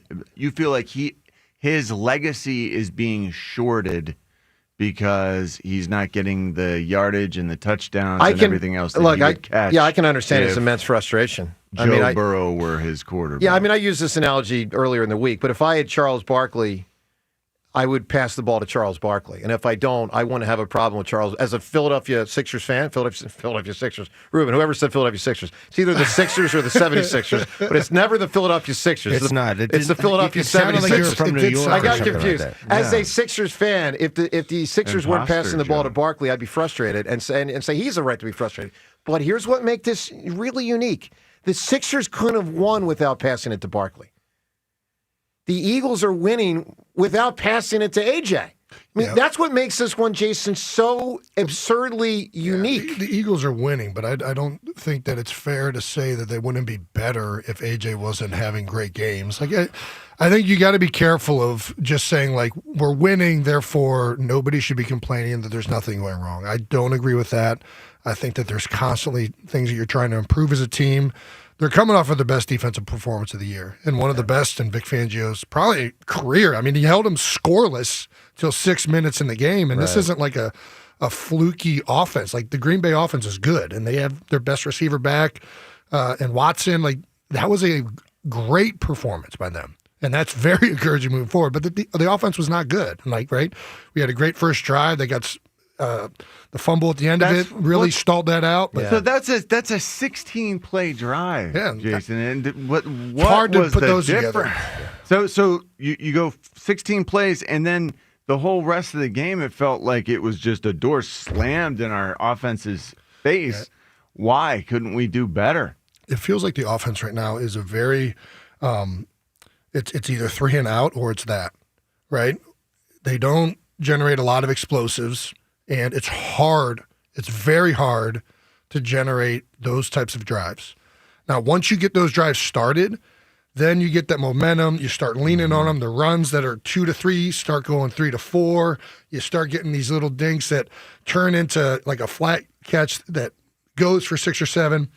But if you don't get it started, it's easier to stall out, and that's what it feels like. They're getting behind the sticks on first and second down, and some of these drives, even the 16-play drive, like they had to convert a lot of third downs there. It wasn't like a first and second down man mountain Dean drive. Like this was like gritting our teeth to get this thing down into the red zone. Well, that's why it was 16 plays, and they were still only around the 20-yard line. Exactly. So it wasn't, Green Bay is a heck of a defense, and this is what they do. Yeah. They do a great job of limiting big plays, of stopping the run, and making you grind out drives. And I think that the first drive was a great job of putting that together. But you can't have mistakes against teams like that, right? You allow a linebacker to run through and get a negative play on a run play. That's devastating on defenses that play like that. You have penalties, right? False starts. A holding call took away a first down. Dallas has a catch. I love that Dallas, if he goes north and gets a first down there, that drive might continue on.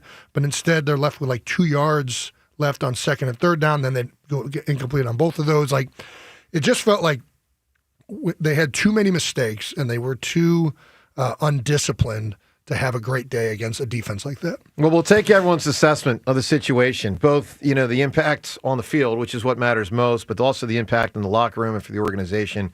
It is certainly complicated. We're going to play more audio of Sirianni, who was ticked yesterday, Jalen, who was very composed, trying to keep it together, and AJ, who said an awful lot yesterday. And we ask you this question. While ordinarily this distraction, and it is a distraction, would be viewed as something that could derail a season, and at times an era. John, I would say the T.O. thing derailed not only the 05 season, I would say it derailed the era. You guys were never the same. Donovan and T.O. broke up. T.O. and the Eagles broke up. It was never the same. I also left. So while that happened, I'm sorry, what's that? That was the that might have been the catalyst. That's probably what it was. That's right. But while these things can derail a season or an era at times, the Flyers were never as good without Lindros as they had been with him. Now, they didn't win a title with him, but they weren't as good without him. The reality is, the longer this one goes, ironically, it almost feels, I'm not going to say inconsequential, but it almost feels like they are so conditioned to plow through stuff that maybe because of the focus of the coach and quarterback, the talent on the team, and the knowledge of how to win, maybe they can just plow through it anyway. Let's go to the phones. Gerald in Germantown. Gerald, good morning. Good morning, guys. Good morning. Hey, here's my thing. I agree with him. I agree with everything AJ said. And he said maybe a month ago when he put out that tweet, if they're not listening to you, then you walk on. He's been complaining behind closed doors about the scheme and getting him involved. But now it's going public. Okay, make changes. Make changes. You have to adjust. He said it, and he went out of his way to defend Hurts. He went out of his way to defend Hurts. So we can't say it's the Hurts now. Well, at what point? Just give me the context, because I don't quite remember that. What part are you talking about? When he said that he's under pressure, you can't take a snapshot right. of like he went out of his way and defended Hurts. He's talking about the system. As a coordinator, as an offensive guy, what Nick's supposed to be, he has to design plays. You may come into the year with an offensive philosophy, but so does other defenses. He said you have to change. You can't continue to go and do the same things if the defense is keying off. Well, I will say this, Jason. Let me say this, Cheryl. With Jason here, I found what you guys rode to success in 2017, and 18 had all sorts of injuries, but it did feel like some of that some of that stuff you did in 17 continuing in 18 just was sort of caught up with. That's my sense. Is that fair? Is that fair, Jason? Well, I'm trying to think of what. Well, some of the RPO kind of stuff. I mean, you implemented RPOs. There's no question. So I'll say this. Pretty late in 17, and I feel like in 18, it's like the league's like, all right, we studied this for 6 months. Yeah, I think that in 2017, we were doing a lot of things that the league really hadn't figured out yet. And RPOs were one of them. We were very much on the forefront of the things we were doing, especially on the perimeter with the RPOs. We ran wham really well. Like that was nobody really talked about it, but we had a bunch of explosive runs off of a wham concept that teams really didn't defend well that season. Who was your whammer? Probably Selleck. Yeah, Selleck. I actually designed one of them with Trey Burton, where he would come out wide because we were trying to run it against Minnesota. And Stout and I were talking all week, and we were trying to figure out how can we get this at the nose guard. We don't want to run it at the 3. We don't want to. I'm trying to remember what we were trying to do. We were trying to make sure that we got a 1 technique instead of a 2-eye that would to shrink that space a little bit more for the tight end. And we found out like if we came out with 2 tights with Trey and we set them out wide, once they got to a solo type look where the tight ends were attached, they would peg to a G. And we said, okay, let's line him up out wide. They'll play it like it's a 6-man box, right? And then all of a sudden motion him in on this fly and wham, and it was a good hit in the game. I'll tell you, I get goosed out when you design something all week, and it's like, but anyways, yeah, you're always having to evolve as an offense. Things, and that's part of winning a Super Bowl is like you're going to be doing things that teams haven't really caught up to. Well, it's also that's part of it. You have to have great players. Yeah, you have to have an outstanding quarterback, outstanding head coach, and then you're going to have to be doing something that the league hasn't mastered at defending or it's stopping. So I think that for sure in 2018, those little things didn't work as well as 2017. Right. It's one of the things I most admire about Andy because Andy Reid is now 26 years or 27 years into this. And I mean, John, we've seen his offense evolve 77 different times. It's remarkable. It is. I don't know how on earth. Yeah, it's transformed, but there are still the basic tenets of the West Coast offense. I'm sure the language is it remains the same to for the most part. But man, he's amazing because he admits his own need to grow and develop, and he just takes from everywhere. Of course, it took him 14 years to learn how to save his timeouts and get a play on time. That's a whole nother matter. Hey, Gerald, I need an answer from you, buddy. Give me a great performance in a comedic role. Eddie Murphy and then Professor Clump. Yeah, sure. There's a lot of different Eddie Murphys you could save through the years, for sure. Anyone want to say what you think his best performance was? Well, that wasn't it. Yeah, not the Night Professor. I know he played a lot of parts in that, but that's a little judge. I'm with you, Reuben. What? I'm telling the truth. I'm sorry for telling my truth. That's a lot of prosthetic What's wrong with that? to deal with every day. I think that makes it a lot harder. Hey, that's all AJ is, a truth teller. Problem is he tells too much of it. Well, Reuben's just saying Eddie was so great that he had other great performances outside of that. Thank you. I agree with that. All right, let's listen. A couple pieces of audio from yesterday. I think the 3 most notable. Something AJ said, Sirianni and Hurts. Let's start with AJ Brown. Spoke for about 8 minutes to the assembled media yesterday. I thought he did a good job in not being passive-aggressive. He actually just kind of came out and said it more directly this time, which I appreciated. And I think he says too much, and I think that causes problems for the team. But with that said, they do seem to overcome it anyway. Here is AJ yesterday, perhaps better than any time in the last couple of years, explaining his frustrations with the offense. AJ, how do you square your situation with the fact that team's 7-2? It's not just solely about my situation. I mean, guys, like obviously I want to win too, and I think if we're really focusing on winning and doing our job, like we can't just keep slapping the Band-Aid over the defense doing their job and getting us out of trouble. Like, at what point are we gonna pick up our slack as an offense that we're so great, and that's what I'm getting at. It's not about we're not winning, or I don't care about winning. All I care about is stats. No, it's been week after week. Sometimes we're not contributing. We're not doing our job on offense. So you can't just keep slapping the Band-Aid over that. And if you expect to win late in the year, and you think you're gonna go to it at the end of the year, it's not gonna happen. I'm sorry, it's not gonna happen. It's not gonna happen. And last year, what it was. Thank you for the ring, but it's a new season.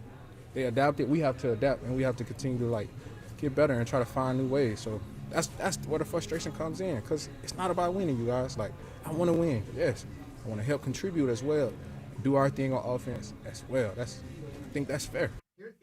Here's what I'll say. Well, just about everybody I know is frustrated with AJ, like fans. I think he's got a reasonable point. Reuben, to baseball. You were essentially a hitter. You were a fielder, you were a hitter. You play with the Dykstras and the Daltons and the Cruckers and the Dave Hollands. If you guys won every game 2-1 or 3-2, and I'm not saying every game the Eagles win, they don't score, but a lot of games they don't score much, I think those guys would have a right to say, we got to pick it up. It's not fair to Sheil and Tommy Green and Terry Mulholland if all we're giving them is 2 or 3 runs every game. I mean, with this offense and the payroll on the freaking offensive side of the football, they should be scoring more points than they are. No doubt. I totally agree with that. And I don't have any problems at all with these particular quotes. Again, it seems like it's already been dealt with inside. Well, I think it's dealing. I think it's evolving continuously. Correct. But I think they've had these conversations. He said it, quoted it. That he's had these conversations internally, whether they've been with the coaching staff, whomever, Tula, Sirianni, et cetera, but it sounds like it's already been discussed. It's the tweets, though, right, Reuben? It is the tweets. Because they're the cryptic type, they're the unnecessary type. That's the nonsense. It's the frustration of the player, and it is also, makes it a little bit more difficult on the rest of the group. To me, it becomes a little selfish because then other people have to deal with it. Primarily the coach and the quarterback. Correct. I mean, John, they're the two guys every week.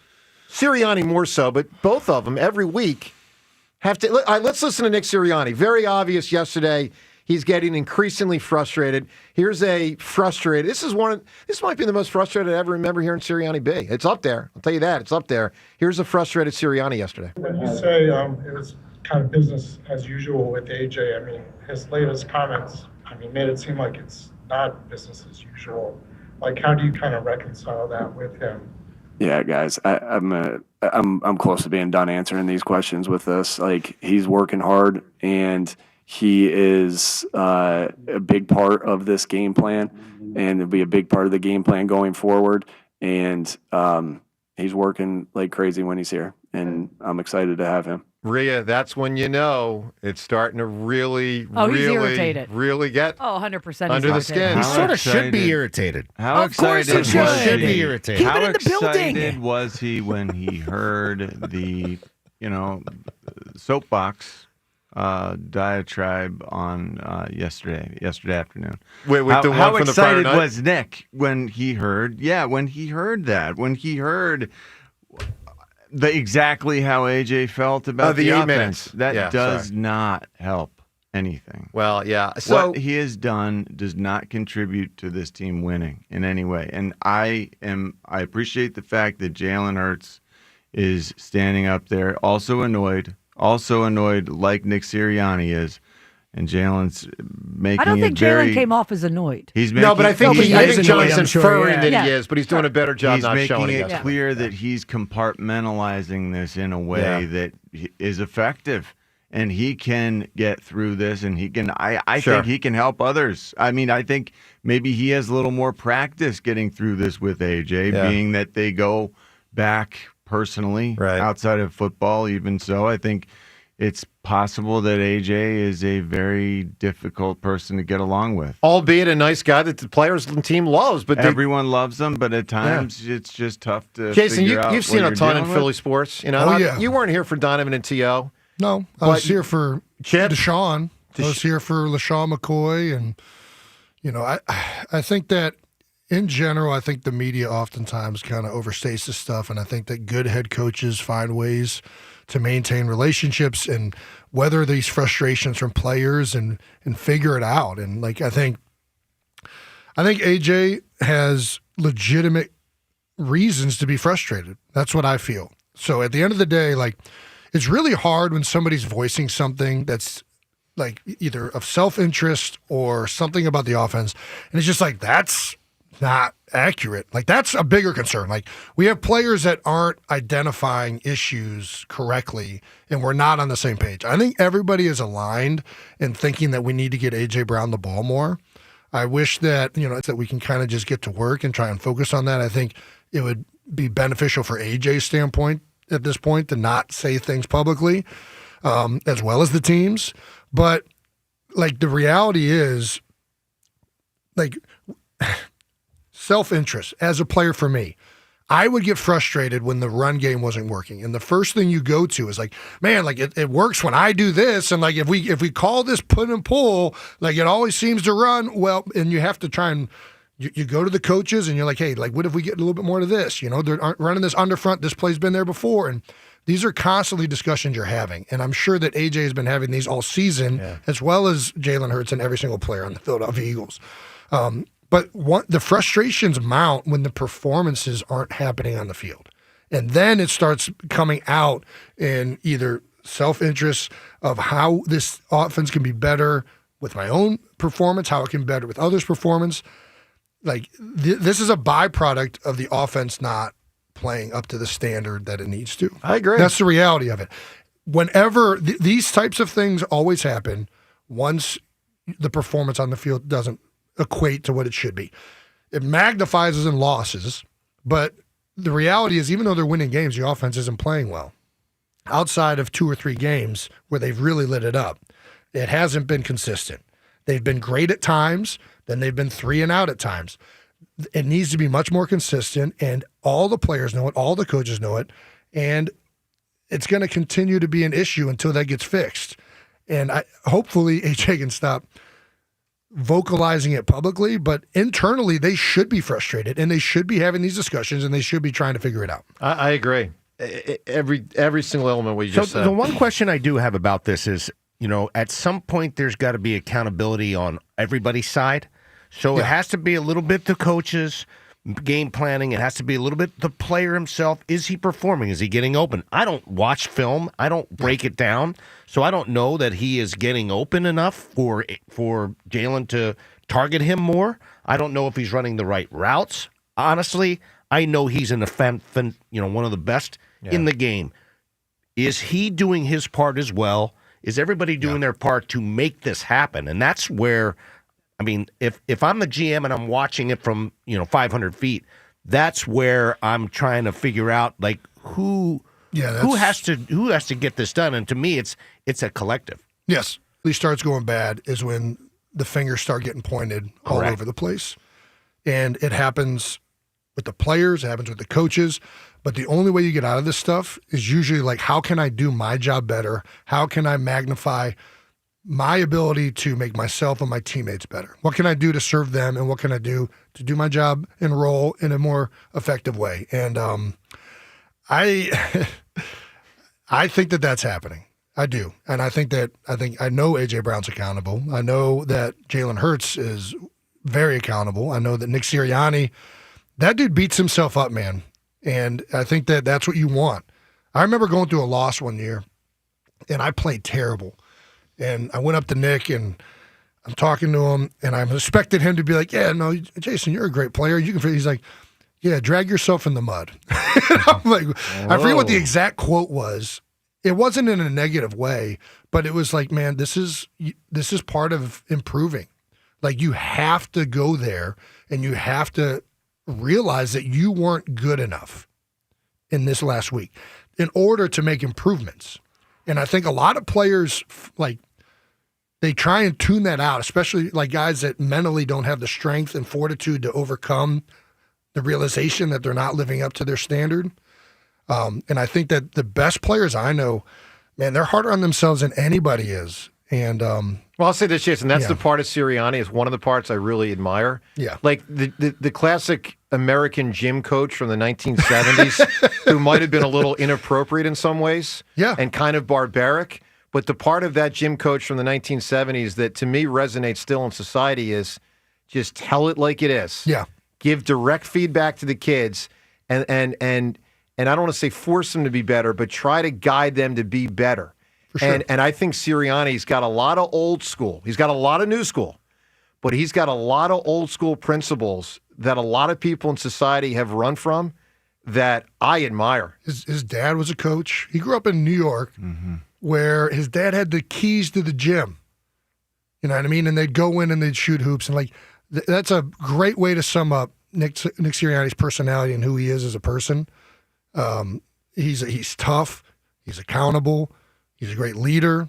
He's loving. He has all the traits that you want in a guy that's at the helm with something like this. All right, let's give everyone a chance. Of course, tomorrow with the show, we're giving away a pair of tickets to the Eagles-Lions game. But in order to win those tickets, you got to know the names we've said as part of the contest.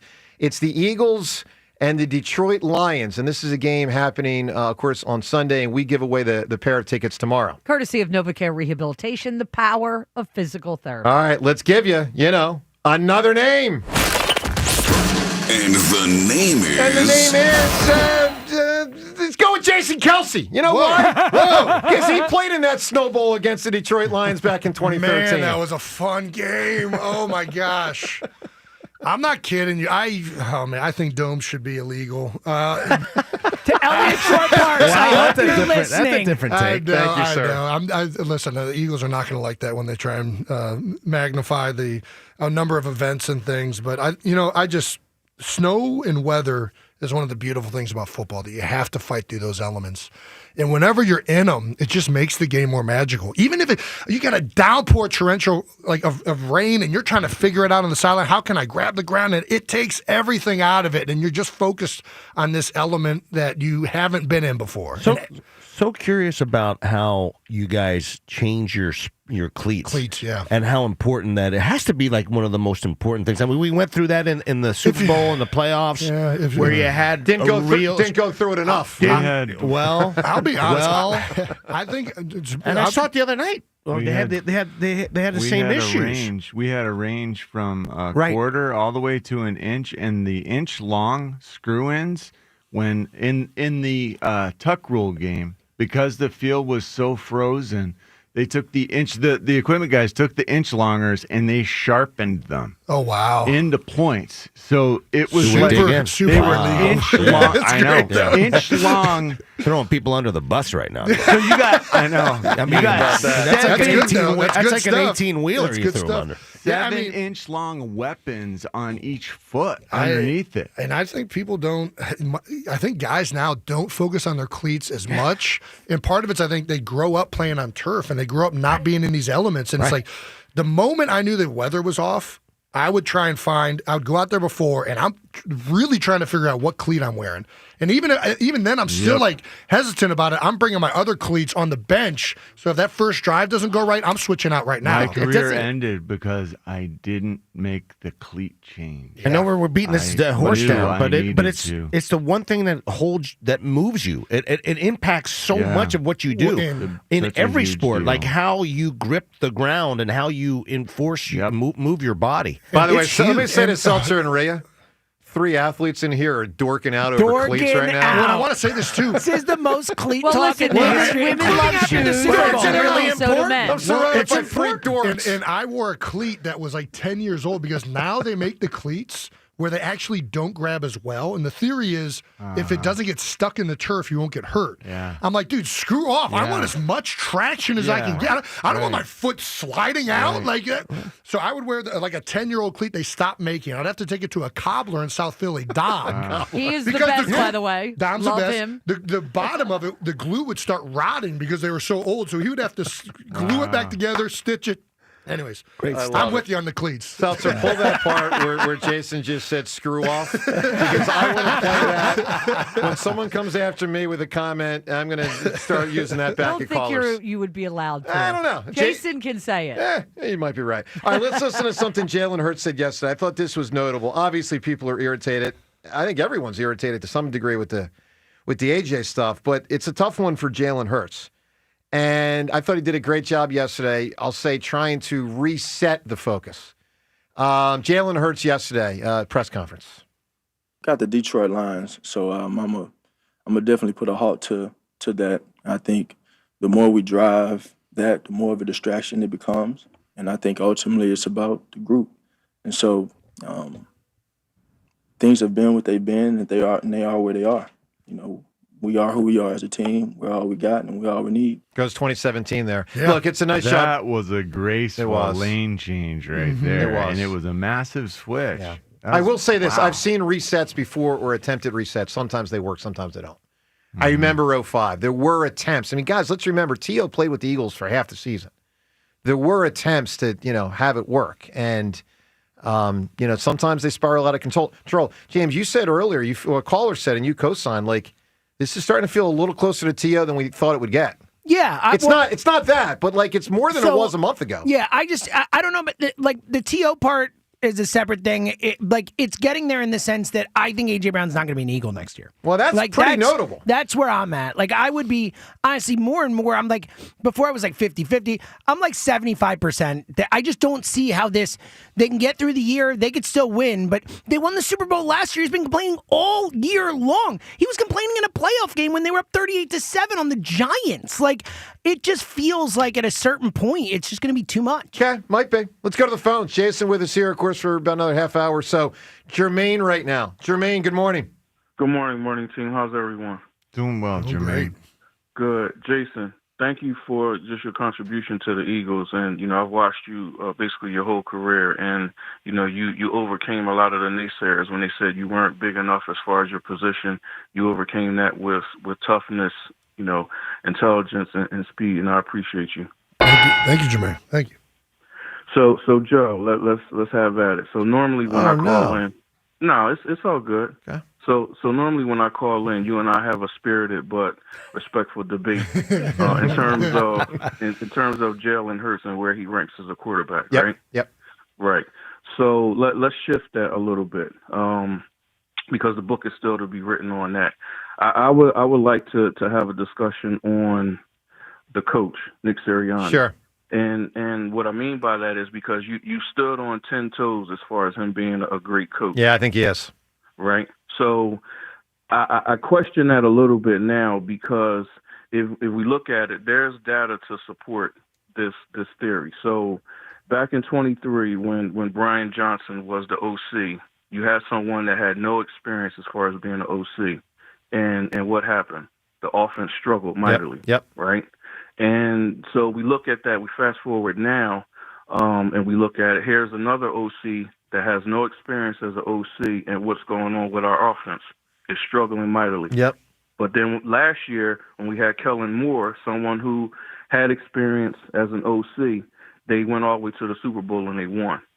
So I think it's incumbent upon us to take a step back and look at what is Nick Sirianni doing as the head coach to offset a lot of the struggles. I think it's fair. Listen, Jermaine, I think it's a very fair point. I think it's probably the weakest element of Sirianni's, game, so to speak. Now, one thing that does have to be said, because I think it factors in, when you make the deepest playoff run and you play in that Super Bowl game, they were limited by who they could get. Yeah, you don't get the top pick. If you notice when they hired Kellen Moore, that was getting eliminated in the first week of the playoffs, and then there's more better candidates available. And after 22 and after 24. There were lesser candidates available. That's a factor. And the Eagles' offense under Kellen Moore, like the first 4 weeks last year, was not very good. Yeah. Like they had to, but he was able to get it together quicker and figure out what Jalen could do and what Saquon could do. But Jermaine, I don't disagree with your main point. I think that listen. You can talk all you want about the Kellen Moores and the Brian Johnsons and who's the current guy? Kevin Patullo. Kevin Patullo. I mean, a lot of this is... That's all you need to say. Well, who's the new guy? Jermaine, here's my point. A lot of this is Nick Sirianni.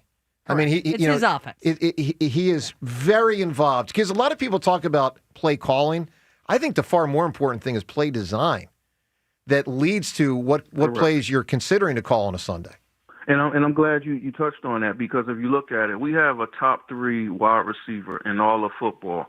And it's malfeasance that even in the last game, 2 targets. So it's the responsibility of the coaches to see what's going on out there. If you look at the game in totality, like one of the things that keeps being said is that the Eagles are winning in spite of A.J. Brown.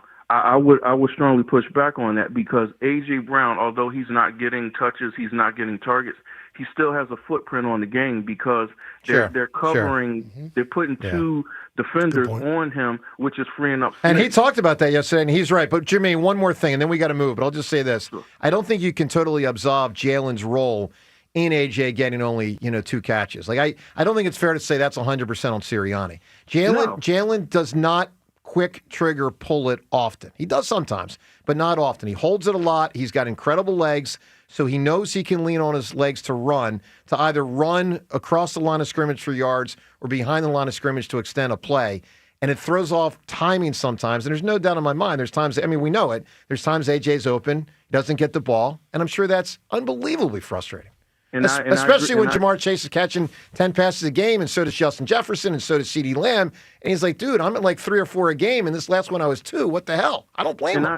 And I agree with that wholeheartedly, Yeah. because I was at the Giants game when we laid an egg, and a lot of that was because of the indecisiveness of Jalen. But before you let me go, I Sure. want to give an answer on the question. Please do. So as far as the comedic role, so my answer is actually somebody who played 4 roles. So he played a prince, a wisecracking barbershop. So this is the correct one. This is big. That's better. A overweight R&B singer and a Jewish patron to a barbershop, and that's Eddie Murphy in Coming to America. You got it. I'm gonna call him Clay. And Jermaine, what is the greatest line? Seltzer, can he say it? The greatest line from Coming to America? No, he can't. He cannot say it? I can say yes. it. I got a better Bleep one. you All right. too. That No, one? nope. Not the greatest line. Oh, the royal. Actually, you can. This is the best Technically, you can say it. Yeah. Wipers? It's something about a royal body part. Yeah, it's clean. Yes. Yeah. All right, good stuff. Eddie Murphy, Coming to America. deal. Hey, Jermaine, excellent call, buddy. Appreciate it. All right, coming up, more with Jason. Also, the entirety of what A.J. Brown said yesterday. We're going to play it all. Around 8:40, we're going to play it all for you today so you can hear it's about 8 minutes of what A.J. said. That plus a conundrum I want to present to Jason about James Seltzer. Ooh. What it is, it's up ahead. Oh, get ready for this. I can't wait for this. You're going to love it, Jason. It involves full frontal nudity. It's all next on 94 WI. On 94 WIP. You had me at frontal. You had me at nudity. Yeah, right. There we go. All right, let me tell you about FanDuel Sportsbook. No full frontal nudity here, but a lot of opportunities to bet in partnership with Valley Forge Casino.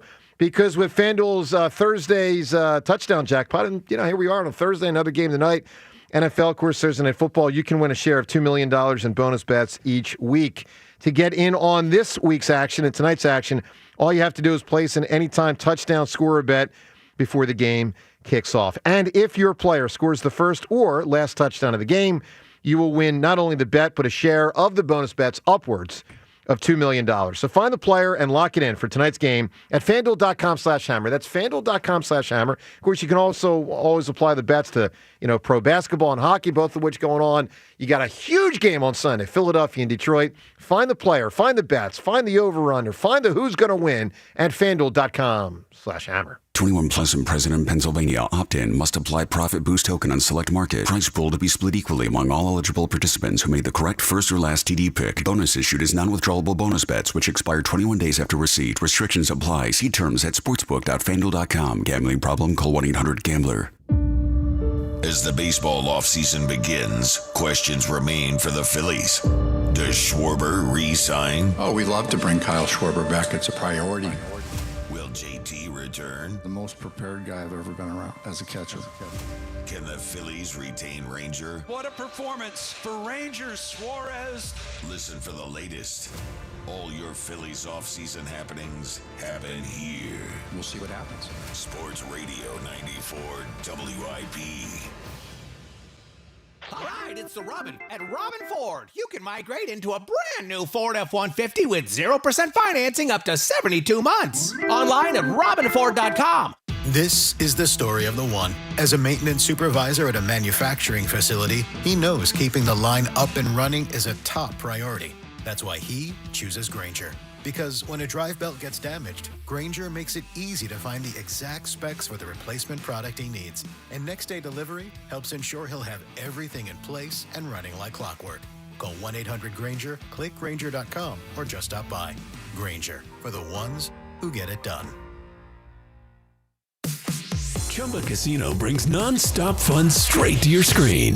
Anytime, anywhere. Explore hundreds of games like slots, blackjack, and instant scratch-style cards. Sign up to unlock your free welcome bonus and daily login bonuses. And enjoy your chance at exciting prizes without spending a thing. Just click, play, and enjoy the ride. Sponsored by VGW Group. No purchase necessary. See terms at ChumbaCasino.com. Must be over 21 and present in a state where it's legal to play.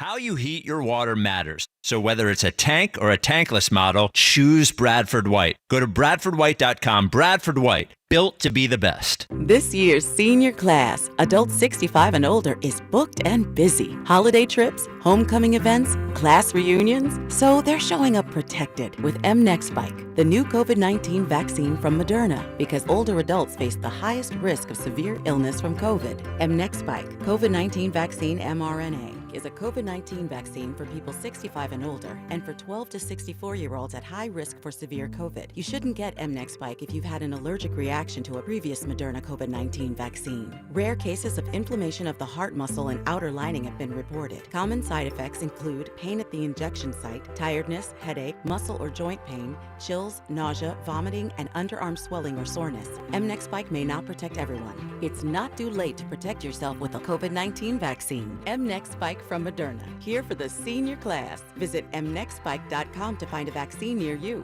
That's mnexspike.com. Auto Lenders is the proud sponsor of the coin toss before every Birds game, because when you see their huge inventory of one-owner vehicles, you'll flip. Hey, it's Brian Baldwin here. Makita knows that pros never settle. Get tools that perform at the highest level on every job without compromise. When you shop Makita at the Home Depot, these tools don't just meet expectations, they redefine them. Makita is for the most detailed pros, expertly designed to deliver precision job after job. When the job calls for the best, call on Makita. Makita, built to be the best, available at the Home Depot. How pros get more done. Hello, Crushers. It's your host, DJ Divine, telling you that Candy Crush music season is here. Tasty. Conquer levels to mix your own track and win sweet rewards. Divine. Now let's swipe to the next track. Take it away, Thundercat. Candy Crush music season. Play now.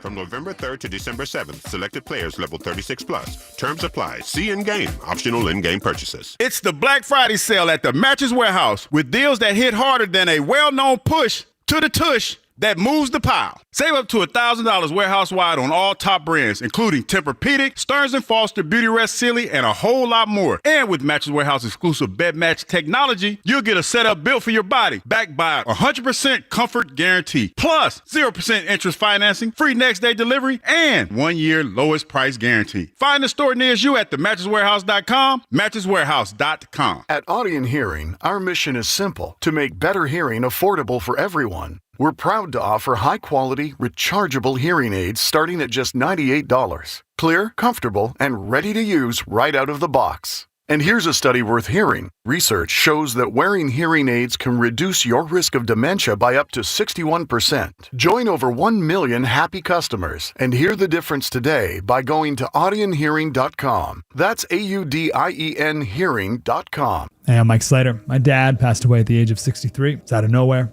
Had a stroke. Super hard, obviously, for the whole family, but my dad had life insurance. This is why I have life insurance for my family, for my wife and 4 kids. And the best place to get life insurance is ethos.com, because you can do it in 10 minutes. And there's no medical exam and no blood test, just a few health questions. Get life insurance in 10 minutes so your family is protected. Ethos, ETHOS, ethos.com/play. This is Boomer and Science with an Odyssey Sports Minute. When it comes to flat-out giving away games, the Browns out-jetsed the Jets last Sunday to fall into the People 5 at number 28. Next come the Giants, who fired head coach Brian Daboll, and the aforementioned hapless, offenseless, and often clueless Jets. The Raiders can't get into any offensive rhythm. And the last-place Titans, well, they keep looking worse and worse as the season goes by. I'm Boomer Esiason. In Pennsylvania, no one wins bigger in workers' comp than Pond Lehocky Giordano. Led by Sam Pond and Jerry Lehocky, this powerhouse law firm is built on grit and real-life experience. Sam's not just a lawyer. He's a union kid from Northeast Philly. Sam's known for his grit, his courtroom fire, and fighting like hell to win. His job really matters to him, and he does an incredible job. This firm has recovered billions for injured workers and people like you. Call Pond Lehocky Giordano today for your free consultation. They'll fight like hell to protect your future. 94 WIP Sports Update. Brought to you by Dietz and Watson. A.J. Brown voicing frustrations with the Eagles offense as the team is 7-2. Jason Kelce earlier on the WIP morning show says just because the Eagles are winning doesn't mean no one should speak up. The Eagles are winning, but I don't think that it's fair to say that they wouldn't be better if AJ wasn't having great games. I think you got to be careful of just saying we're winning, therefore nobody should be complaining that there's nothing going wrong. I don't agree with that. I think that there's constantly things that you're trying to improve as a team.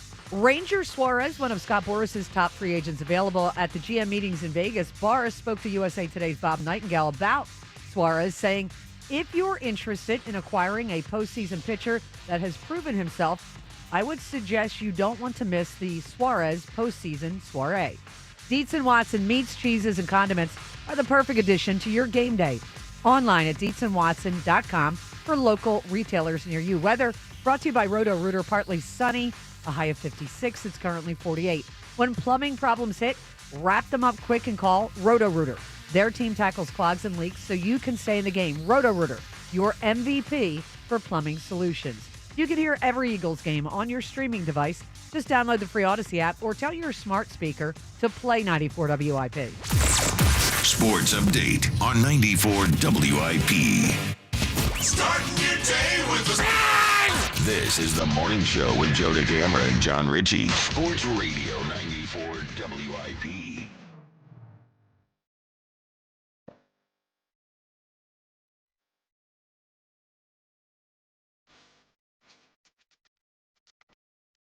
Yeah, Eddie Murphy was a force, and that was a big answer, man. I was about to say, this was going to be one of my answers. I love this freaking film. The one I was thinking of. It's amazing. This was my ringtone for like 5 years. I would just, every time I hear it. It's so great, right? It's That's so why great. I play it on Back Break all the time. It's so much fun. And There's Jason, another one. Thank you for using the word freak in there. Yeah, I'm learning. You're doing great, buddy.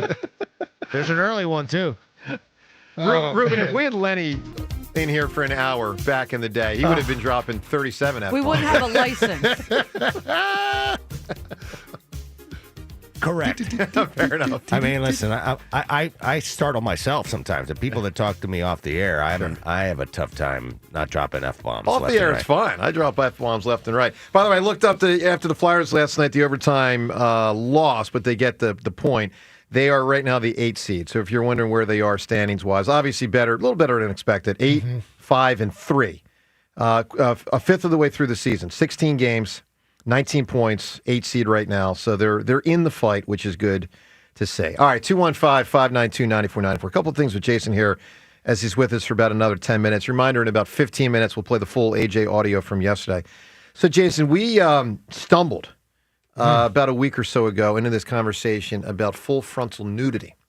Okay. And I forgot that we were coming back to this. Okay, yes. Yeah. So, Joe really stumbled into it, if we're going to be honest. I was trying to figure out what it would take to get Seltzer to do full frontal, because he referenced like he might or something, and I'm like, well, oh wow. He's like $1 million. He's like, well, yeah, and then I'm like, well, 500,000. He's like, yeah, I'll still do it. And we got all the way down to 50,000. Like he wouldn't do it for 49,000, but he says he would do it for 50,000. So that's tax free, important. Tax free, tax free. And he requires an official notice from the company that he wouldn't get fired for this. So in writing, obviously. In yes. writing. So here's we'll have to establish a nonprofit organization for the taxes. Are we talking about one photo, or would it be like a calendar? Don't care. Don't care. I just need one. I just need full frontal is full frontal. No, if not he doesn't profile. care. We're not going to make it into some huge Sounds production. like I'm not he's got taking a like lot of 6 confidence. hours of my day to do it. Right. It's more of a I have no problem with the full We're looking frontal. for You sound one like you picture. have a lot of confidence. What about I do. a Jimmy? Yes, I have a lot of confidence. full I have frontal no shame. calendar. So I'd be I'm careful. a 44-year-old married man. Like, I'm good, man. All right, Jason, here's I'd the be main careful thing. about the time of year we're talking about this. It's pretty chilly outside. I don't know. Another great point. All right, Jason. Maybe an indoor summer shoot. activity. Indoor shoot. Sure. Jason, here's my main question for you. Because you know Seltzer pretty well. You whipped his ass in a beer chugging contest. Well, yeah. He did well, you did better. Shenanigans. All right. Yeah. Do you think he would really do it? Do I think he would really do it? 50,000. I think Jimmy would do it. If he says he would do it, I think Jimmy is a man of his word. You're damn right he is. James, you really $50,000 to take my clothes off? No one wants to it see gets this. out Like, to it's the not world. Decent sure. proposal. What do I care? How many kids do you have, Seltzer? I have one kid. It's, you know, And how old? She is going to be 7 in about 20 days. You can take that $50,000, put it in a college That's what I fund, said, and then all of a sudden, yeah, man. And it compounds over time. Like, this is such a no-brainer for me. Like, of course I will do it. All I have to do, I'm 44 years old. I'm married. My wife loves me. She's not going anywhere. How Like, would- what do I care? How what would do your I care? well, would your wife care? No, she $50,000. Okay. Hey, Jimmy, come back with We Don't Have to Take Our Clothes Off, Jermaine Stewart.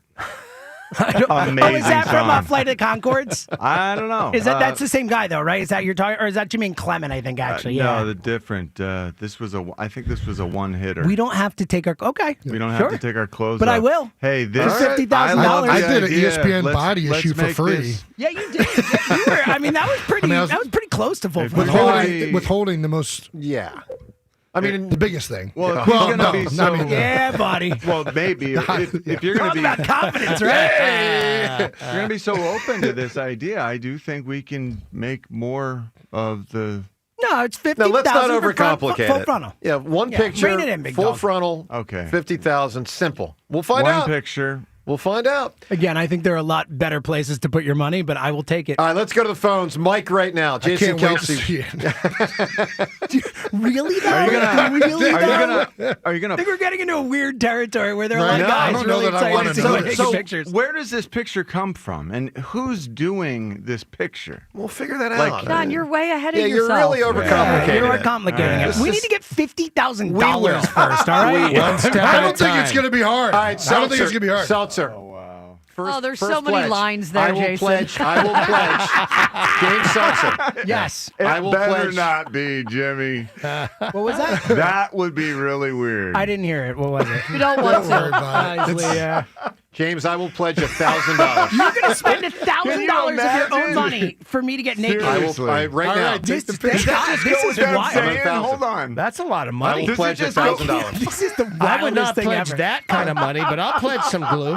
I'll throw some money out there. I'm not. I'm not going to reveal how much. You got no. Christmas, or you can hang a wreath on it, right? You get festive. Wow. Oh man. We had like two different conversations Oh, going yeah. on. I just heard you guys. I like that conversation more. That's good. All right, let's go to Mike right now. Michael, good morning. We don't have to take our clothes off. That's right. to You have know a this good song. time. Oh no, we can dance and party all night and drink some cherry wine, whatever that is. Uh-huh. There you go. Yep, showing our age, man. It's a good song. What do you got, Mike? Yes, it is. Yes, it is. What's going on, guys? Hey, Kels, you mentioned something earlier about, like, improvement, and, you know, it's funny. It kind of made me think of this quote that, ironically, came from Benjamin Franklin, and I looked it up. It's, without continual growth and progress, such words as improvement, achievement, and success have no meaning. So AJ thinks differently. And honestly, if anyone thinks that this is comparable to T.O., I mean, that's almost an irresponsible comment. This is being so overblown, and like I'm at the point of getting angry over this. Last night, what did AJ say? He actually stopped and took an opportunity to give a long-form reply to the media, okay, to explain himself and he delivered it in a very diplomatic, very well thought out, non-inflammatory, non-self-serving, actually talking about team production. Yeah, but Mike, you're terrified. you're missing one big thing, a couple big things. No.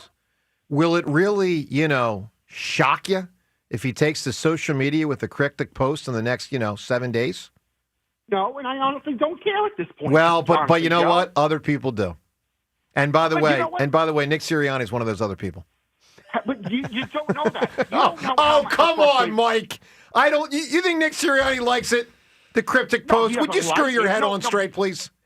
No, of course he doesn't like it. But all I am saying is, could we just take a breath and just think about what this man is saying? He hasn't said anything wrong. Mike, He's not I'm the one that said dynamic. earlier today, a lot of what he said yesterday made a ton of sense. Joe and I agree with him. And Rhea agreed, and I appreciate that it finally wasn't passive-aggressive. Yes. I thought in many ways yesterday was a step in the right direction. Yeah, agrees. Okay. Well, why are you yelling at him? Yeah, why are you yelling at me? Hold on, Mike, out of all love, I'm dropping one of these on you. All right. No, it's all good. All right, Mike, I got to get to some stuff here, buddy. Give me a great answer for a. Now, again, we're not looking for the character, but the actual acting of the actor or actress in a comedic role. What do you got? Well, this is a guy who's not known for his comedic acting, so I'm going Tom Cruise as Les Grossman in Tropic Thunder. That's a great answer, dude. That's a great. Have you seen Tropic Thunder, Joe? Movie. I have not. It's hilarious. There's some funny. It's one of the great casts in the history of movies. Legitimately, it's not a great movie, but there's some great scenes. I think. Wow. Yeah, it's hilarious. It's funny he went with Les Grossman from that movie, but I mean, I guess that was the most out of left field acting. Yeah, you thinking Robert Downey? I was thinking Robert Downey. I mean, to be honest, he got nominated for an Oscar for it. Did he? Yes. Robert Downey Jr. got nominated for an Oscar for Tropic Thunder. Are you serious? Oh, I swear to God. That's amazing. Jason, let's give you the first vote. We'll vote around 9:50 for who's going to win the two prizes today, but let's give you a vote because you're never here at that part. Yeah. So the four that have been said so far by the callers, and I feel bad we haven't gotten any more callers. We've been so busy. Jason's here. We got all this audio. There's a ton going on.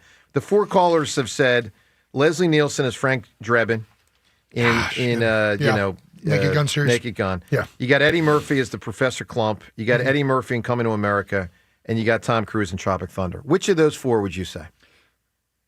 Am I picking between those four? Yeah, just those four because I'm a huge Leslie Nielsen fan. I love. It's a very understated, dry, not over the top, but it's slapsticky. I'm a huge fan. Have you ever seen him with his fart machine, Jason? Fart machine? I think I vaguely remember that. It's one of the funniest things of all time. He used to take all the interviews. He used to just take fart machines with him, and he would just be talking normally and be like, all of a sudden a fart would pop out, and he'd be, excuse me, and he literally goes through the whole. It is lights out. Lights out. I love that he found that so funny too. Sounds like Larry Anderson would do. Very basic, very simple. I had a fart machine. I did it in our VP meetings. I got Bill Giles one time. No way. That's amazing. I will always laugh. It was hilarious. I will always laugh at farts and falls. When Same. people fall, the funniest that's thing ever. hilarious. Which is also why, sadly, it's my favorite part about the figure skating and stuff. Yeah. But that's evil, dude. Oh, wow. You are a sicko. You're watching, waiting for them to go down. I am. Yes! Watching and wait. Oh, she ate it. That's dude. wild. Her dreams are dead. I saw one time where devastated. through the wall. She's worked 4 years, her entire life to get here. Through the partition. How hilarious was that? Right through that And Richie's just in pure joy. Wood splinters everywhere. That is wild, man. Yeah. All right, Twitter poll question of the day brought to us by Armin Chevrolet. Red Tag bonus cash is back. At Armin Chevrolet, in stock now, the 3-row Chevy Traverse. Together, let's drive. Visit ArminChevy.com. All right, as I go for Victory 300 tomorrow and beat the hammer, we ask you, which of these living 300-game winners do you think is Seltzer most likely to book on the show, either before or after my victory, to welcome me to the 300 Club? We got 6 choices here. Carlton, Clemens, Glavin, Randy Johnson, Greg Maddox, Nolan Ryan. They are the only living 6 members of the 300-win club. So 2 different polls up there, in groups of 3. And the winners of those 2 polls will square off in the 9 o'clock hour. We'll get to that in a little bit. Jason, before you get out the door, let's just get you on the Lions and the Eagles. So first off, I feel like it's a long time coming. 2022, I felt like the whole year you could kind of see that you guys were on a collision course with San Francisco within the conference. Yes. That game happened. Yeah. Last year, it felt like that was what it was going to be. It was going to happen until their injuries. I mean, they would have won. They would have beaten Washington. They were such a depleted game. Their defense was decimated. They were crushed. So, both teams have changed a little bit since last year, clearly. Yes. But both teams are still outstanding and maybe truly excellent. Mm-hmm. How do you size it up? Tail the tape, Eagles-Lions. You're right. I think that I was looking forward to watching that game last year. We played Dan Campbell, I think, his first year in Detroit. Yep. And to see where he's taken that team from is just remarkable because they were really bad when he took over. They were Cleveland Browns bad. They weren't just bad in a 5-year stretch. They were New York Jets. This is one of the worst organizations in professional sports bad. Yeah, they were bad where all of our starters are out of the game in the third quarter bad. And they've rebuilt the trenches of that thing, and it's remarkable how quickly they've gotten this good and how sustainable it is. Like, they lose their offensive coordinator, their defensive coordinator, but they have great players. The mindset and how they play is very I love everything about this team, to be honest with you, who are playing, and Dan Campbell. I think the Eagles actually match up pretty well with them, if I'm being honest. I think that they like to play man coverage on defense. They challenge you. I think that if they're going to do that, hopefully A.J. Brown can get some big catches, and it'll be a good week. It's perfect for him. Yeah. That's a lot of times you'll see them signaling whenever they're going to be covering, like they're going to be covering. The Lions like to challenge you like that. Now, their D-line is back and healthy. Like, they're pretty loaded up front now. Lee McNeil's back. Obviously, Aiden Hutchinson is playing really well. So the offensive line is going to have to come to play. They have great linebackers. But I just think offensively we're going to have a good day. I really do think that. I think defensively we're coming off our best performance, and they're going to need to repeat something like that. I think offensively we're going to have to put up some points to keep up with Detroit, most likely. I think Detroit will score. They're a very good offense. Defensively, but defensively we're playing so good. How do we cover Jahmyr Gibbs? I know that our linebackers are as fast and sprightly as they've ever been. Yeah. But the Detroit Lions have some of their skill guys are just, I don't know. Uncoverable. Gibbs, they're very good. Jahmyr Gibbs for a linebacker, I don't It's a care how mismatch. good your linebacker is. It just feels like it's not fair. I remember when we got Darren Sproles, they used to have a play with the Saints where it was like almost like a gimme, like any time they Sure. could just go to it, where it would be I'm like sure cover it's Darren just Sproles in halfback space option, and give him an halfback option. halfback You can't be option. right. And Jahmyr Gibbs is certainly of that caliber. Like, he is a phenomenal player. I just, listen, it's a tall task. If we shut down the run, they like to run a lot more outside zone. They're very similar, but they're not as downhouse smash mouth as they've been. They still have that mentality, but they are doing a little bit more outside zone plays. I think our front is playing really good. Jalen Phillips had a hell of a game, his first game back. Nakobe Dean is offering some physicality. I like the way we're playing up front. If Would you say that's what Nakobe brings? Would you say, it feels like he solidified things when he, doesn't it feel like he always arrives late? Like Nakobe Dean comes to the scene a little bit late and then sort of just solidifies it You're talking all. about year 3 was the first time he played well? I don't know. He's had a lot of Remember, injuries. It's just like Nakobe's unfortunately Reuben, had that a lot of wasn't a injuries. criticism. I mean, he didn't do anything for 2 years, and then all of a sudden he's like my favorite player. I He think really is Reuben solid. looked at me like that was Doesn't he- rude. It's not wrong. It's not wrong. You looked at me like I had 10 heads. Nakobe- Not everyone hits a home run in their first game, Reuben Amaro. Let me tell you something, I Jason. wish it was the other way around. Jason, this guy Yeah. in the summer of 92. Yeah. I mean, I have For 1 minute. I have rarely seen a Philadelphia athlete get off to a better start than Full this guy. frontal. It was a VJ frontal. Edgecombe like. It was. It was VJ Edgecombe like. Yeah. Jalen Phillips like? Thankfully, Jalen VJ Phillips. There Thankfully, we VJ is the real deal. He's the real I deal. think. He's the real deal. go. I guess back to Detroit. You have to stop them on first and second down and get them off schedule and get them out of the run and play action, which is what they want to do. They did that at an enormous rate this last week against Washington. If they can shut down the run. Run, play action. Yeah, if you can stop the run, you take the play action way down. Is Jared Goff? I have such doubts about Jared Goff. Jared Goff is a phenomenal quarterback. But he's not afraid to turn his back to you and execute the play action. That's for sure. Jason, you really think phenomenal? I do. I think Jared Goff is a very, very good quarterback. He has one glaring thing, though, that he has struggled with his whole career, and that's if you get pressure on him. And most quarterbacks struggle with pressure, but I think in particular he struggles more. And I think if you can get him into a drop-back game where he has to execute that and guys can pin their ears back, that's historically been how you stop him. Put him in third and long routinely. And listen, that's how you stop every quarterback, but I think that he does become a little bit different in those situations. But outside of that, I mean, he is at reading defenses. You have to disguise things. He's going to be able to get them in the right play. He's great at executing the play action passes. He reminds me a little bit. No, I shouldn't say that. He is very accurate. He can make all the throws on the field. He's very smart. I think he's a great, great quarterback. I really do. I do think. But Yeah, the game plan He's is been coached by is some known. great Tell you what, he coaches. lasted longer than Carson. Well, Yeah. I think when You you're know, it was coached by 1-2. Sean McVay, Yeah. look, you realize Carson- Baker Mayfield, part of what reinvigorated Baker Mayfield was going and playing for Sean McVay for 5 games. Yeah. And he credits him for that. I'm telling you, when you play for Sean McVay and you're an old head, look at Matthew Stafford Yeah. right now. Yep. Yeah. It really makes a difference. All right, good stuff, All these Jason. coaches, Jason, have a wonderful weekend. Enjoy the game, man. It's a big one. I can't wait. I mean, Sunday Night Football.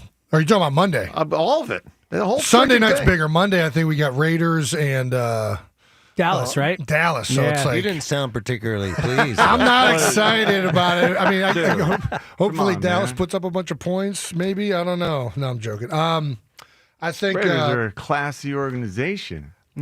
I like the Raiders. I like the Raiders as an organization. I They like Chip Kelly. stink I might right get to see now, Chip though. Kelly. Haven't seen him in a minute. I know nobody in Philadelphia likes that, but I can't wait. Yeah, that'll be nice. Jason, stay Good well, buddy man. of mine. There, everyone, get yourself garage beer Yeah, for the baby. holidays. Yeah. Load up. All right, Jason, stay Oh, well. buddy. holidays, Jason. Christmas movie, Chevy Chase. Yeah. Yeah, Oh, that's a great that speed like that when he freaks out. That's a great answer. that's a big answer. Yeah. All right, I'll there keep he back is, watching. Jason Kelce, the pride of Philadelphia. I was going to say Cincinnati and all that stuff in New Heights. He's Well, ours. He's ours. Yeah, we All right. claimed him. Jason, have a good time, bud. All right, let's get to some A.J. Brown audio. So he said an awful lot yesterday. We want to play it all for you. The whole thing it was 8 minutes of A.J. Brown. We're going to break it up into a couple parts so that we'll react sort of as it goes. Every few minutes, we'll react to the last couple minutes, what was said. Let's start with as it started yesterday, A.J. Brown. Just to start, the comments that you made on the stream that have been making the rounds, is there any perspective or explanation that maybe you wanted to give everyone for some context behind those comments? Which comments are you referring to? I believe it was a Twitch stream Yeah. where you said, I think you alluded to the fact that you weren't totally happy or things weren't going well work-wise. Yeah. I think I think that's fair. I think if you got eyes, you can see that. You know, the same things I've been saying like all season. You know, so me making light of my situation on Twitch with my friend, you know, that's something I'm not apologizing for. You know, because like I said, if you got eyes, you can see that. And so, that's me trying to like laugh through my situation. So like, yeah. How do you see your situation? How do I see my situation? What situation are you in? You know, trying to figure it out, trying to get this thing rolling, trying to help. You know, so. What so, AJ, this past game, you had been on the target for the first 2 drives, and it took until like the final minute for that play. Why do you think it just never came the way after that? I don't know. That's a question I can't answer. You know, I think, like I said, I think that's fair. You know, I see that the offense struggling, and you know, I want to help contribute. You know, and I didn't get those opportunities, and so like, I'm gonna have a problem with that, especially the player I am, and especially the player like you want me to be as a player. You know, and I'm that's tough for me. You know, and that's tough for everybody else because everybody want to contribute. You know, even Smitty said somebody had to make the play. So we're trying to put ourselves in the best situation to make those plays. You know, you just got to get an opportunity. I didn't get that. All right, we'll stop it right there. Reasonable so far, John? Yes? No? What do you Sure, think? he's saying he just wants to get that opportunity, and he didn't get that opportunity. But should he say that? I think this is the kind of thing that's great to share with your position group, your position coach, your offensive coordinator, your quarterback. Not the world? Definitely not anyone outside the building. Reuben, should he say, I didn't get that opportunity? I don't think he should, but the fact that he's got these frustrations and they've already been discussed in-house, it seems, I don't have as much of a problem with it. I do not like it as a GM, as a manager, and as a teammate. And I think he should be keeping them in building. But I get the frustration. Well, I also understand appreciate as a player. he's giving you context on the prior comments, and I think he did a great job yesterday. Finally, not passive aggressively, but directly stating what's really kind of been bugging him. Here's more of AJ yesterday. And when the defense, we're hearing is that, well, you know, you're opening things up to other guys, and we know that. But you see around the league, you know, hey, JJ gets double, Amaro gets double. They still find a way to get those guys high volume targets. Meanwhile, you're not. So I think that's why people are questioning. Look at the numbers. Yeah, like I said, I think if you got eyes, you can see that. It's not about what those other guys get, and for me, like I said, man, it's not about targets, man. It's about just want to contribute, want to help, you know, and you know, it's been my situation, you know, and yeah, I am freeing up my teammates, which I don't have a problem with, guys. Like me freeing up the play for Devontae, I don't have a problem with that, man. Like I want to see my team win. I want to see the offense thriving, passing, you know. Yes, I dictate the cover. That's every single week. You know, if you look back on film, every single game, I'm getting clouded. There's no surprise. We play Detroit on Sunday night. They play a lot of man. I'm pretty sure they're gonna cloud me. I just what comes with it, you know. And you even look back at that Denver game, playing against the best corner in the game. They started going one-on-one. I started winning. End of the game, cloud.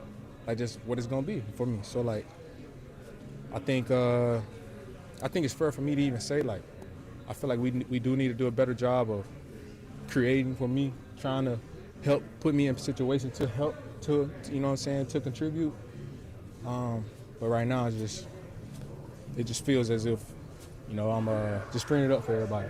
Okay. I think that's reasonable. Now, there's a criticism in there. We should do a better job of freeing me up, but I think that's reasonable. Am I wrong? Sure. I think they should do it again. This is all under the guise of, is it reasonable that he's talking to the media about this? Like, that's the whole... I know. So, He's like, no. complaining To me, that none of teams this is bracket reasonable. him. It's reasonable the way he feels and what he's saying, but he should be saying it to his head coaches, to his GM, reasonable to to his me quarterback. based off of his comment. Hold on one second. So I'm What sorry, can the Jen. media do about the fact that he's being bracketed? Well, nothing. What can his coach or coordinator or quarterback or teammates do? Or he. Or can he do? Absolutely. Don't forget him. He's part of this as well. Again, he is part of the solution. He's Thank part you. of the problem, and he's part of the solution. I think that this is all the kind of thing that coaches consistently hammer into us needs to be handled in-house. And I don't know why you would choose to take this anywhere Rhea, else. go ahead. What I think when he posted a couple weeks ago, you know, about being seen, about not being heard. Yeah. I think he's probably tried to. And we continue to have these game plans. I think that's true. That are out, you know, I'm at home on Monday night going, I'm going to tweet for A.J. Brown after this game because this is outrageous. Well, Rhea, I've been thinking it for a year and a half. It Yeah. just got to its worst point on Monday. So, you know, I have no doubt that he's tried to talk Yeah. to them, Okay. and they're not doing it, so he took it public. More of AJ from yesterday.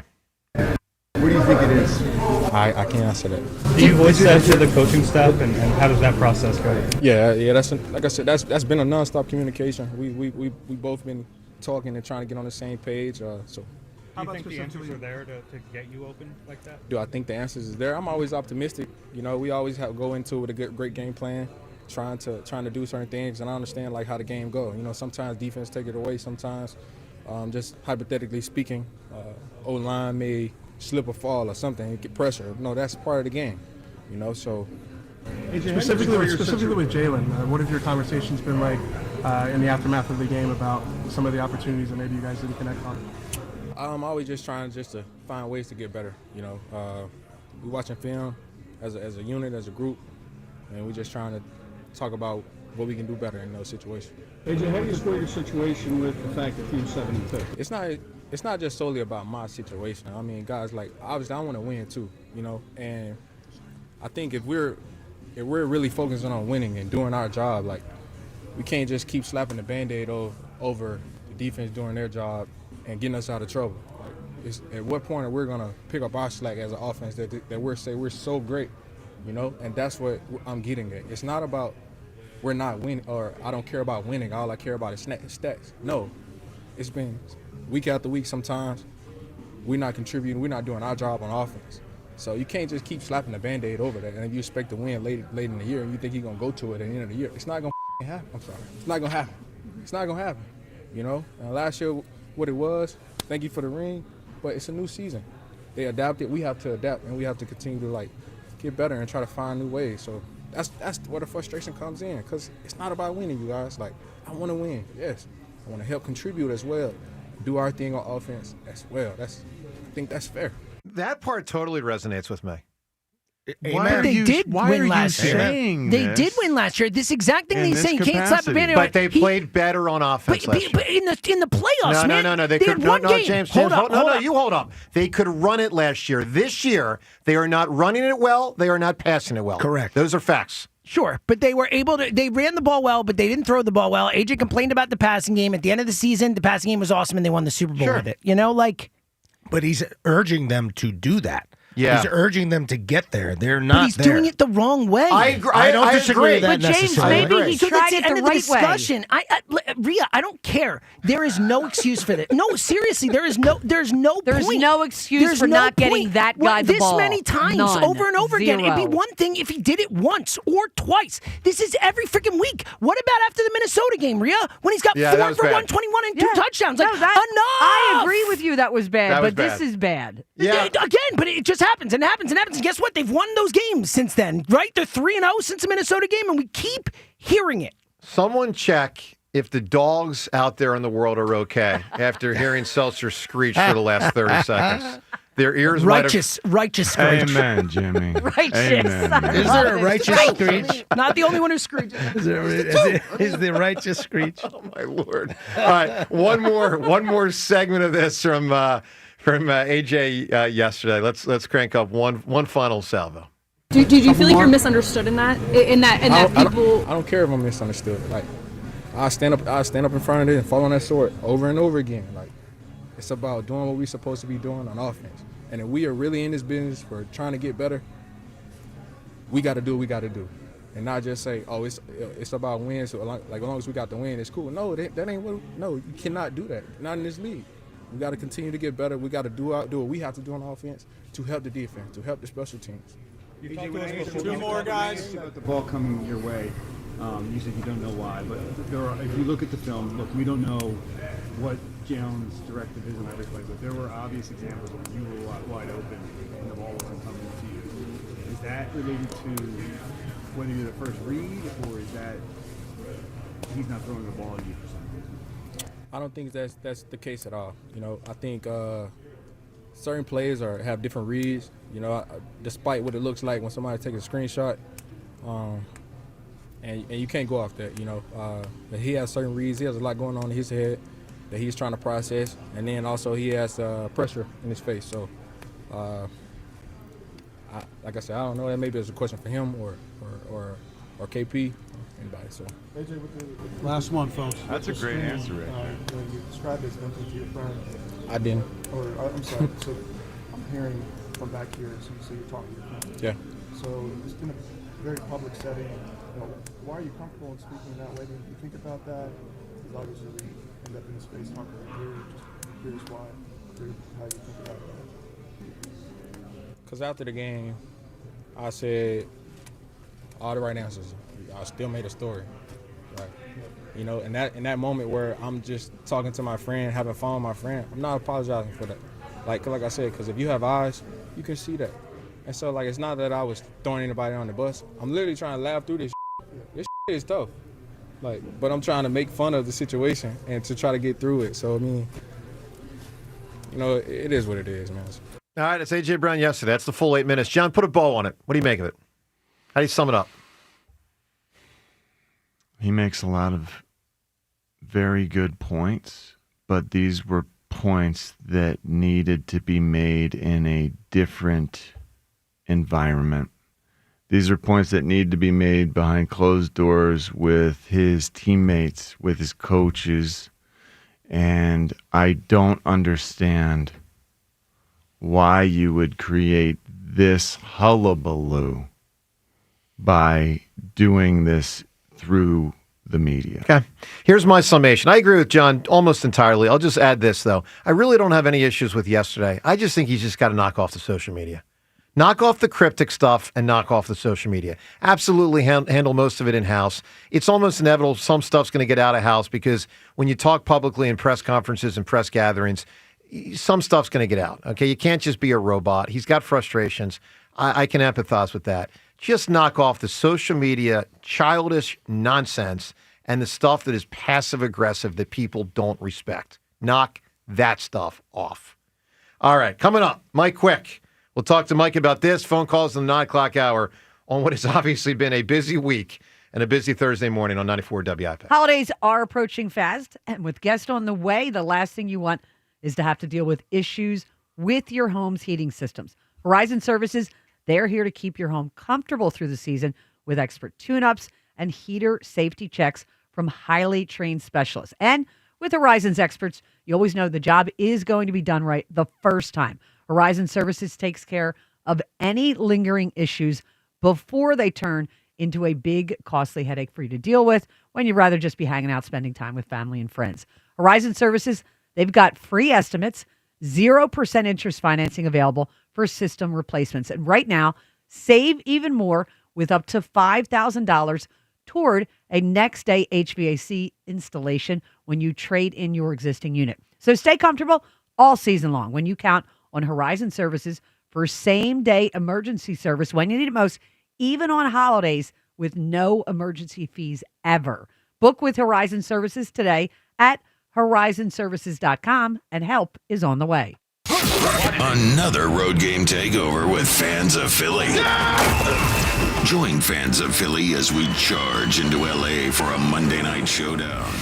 Enjoy airfare, hotel accommodations, an exclusive tailgate party, and game tickets seated with those in bleed green. Fly with 94 WIP's official travel partner, Fans of Philly. Reserve your spot now before they sell out at fansofphilly.com. Stop. Do not buy an engagement ring until you visit my friends at Benari Jewelers. That's where I purchased my fiance's engagement ring. She loves it, and the entire process couldn't have been better. Benari gives you the best value on hand-selected diamonds from the world's premier diamond cutters. And later, if you want to upgrade, you'll have the Benari 110% diamond upgrade guarantee. Your diamond will never lose value. Don't buy an engagement ring until you visit Benari Jewelers in Exton and Newtown Square. Imagine the perfect chicken tender. Crispy, juicy, for lack of a better word, tendery.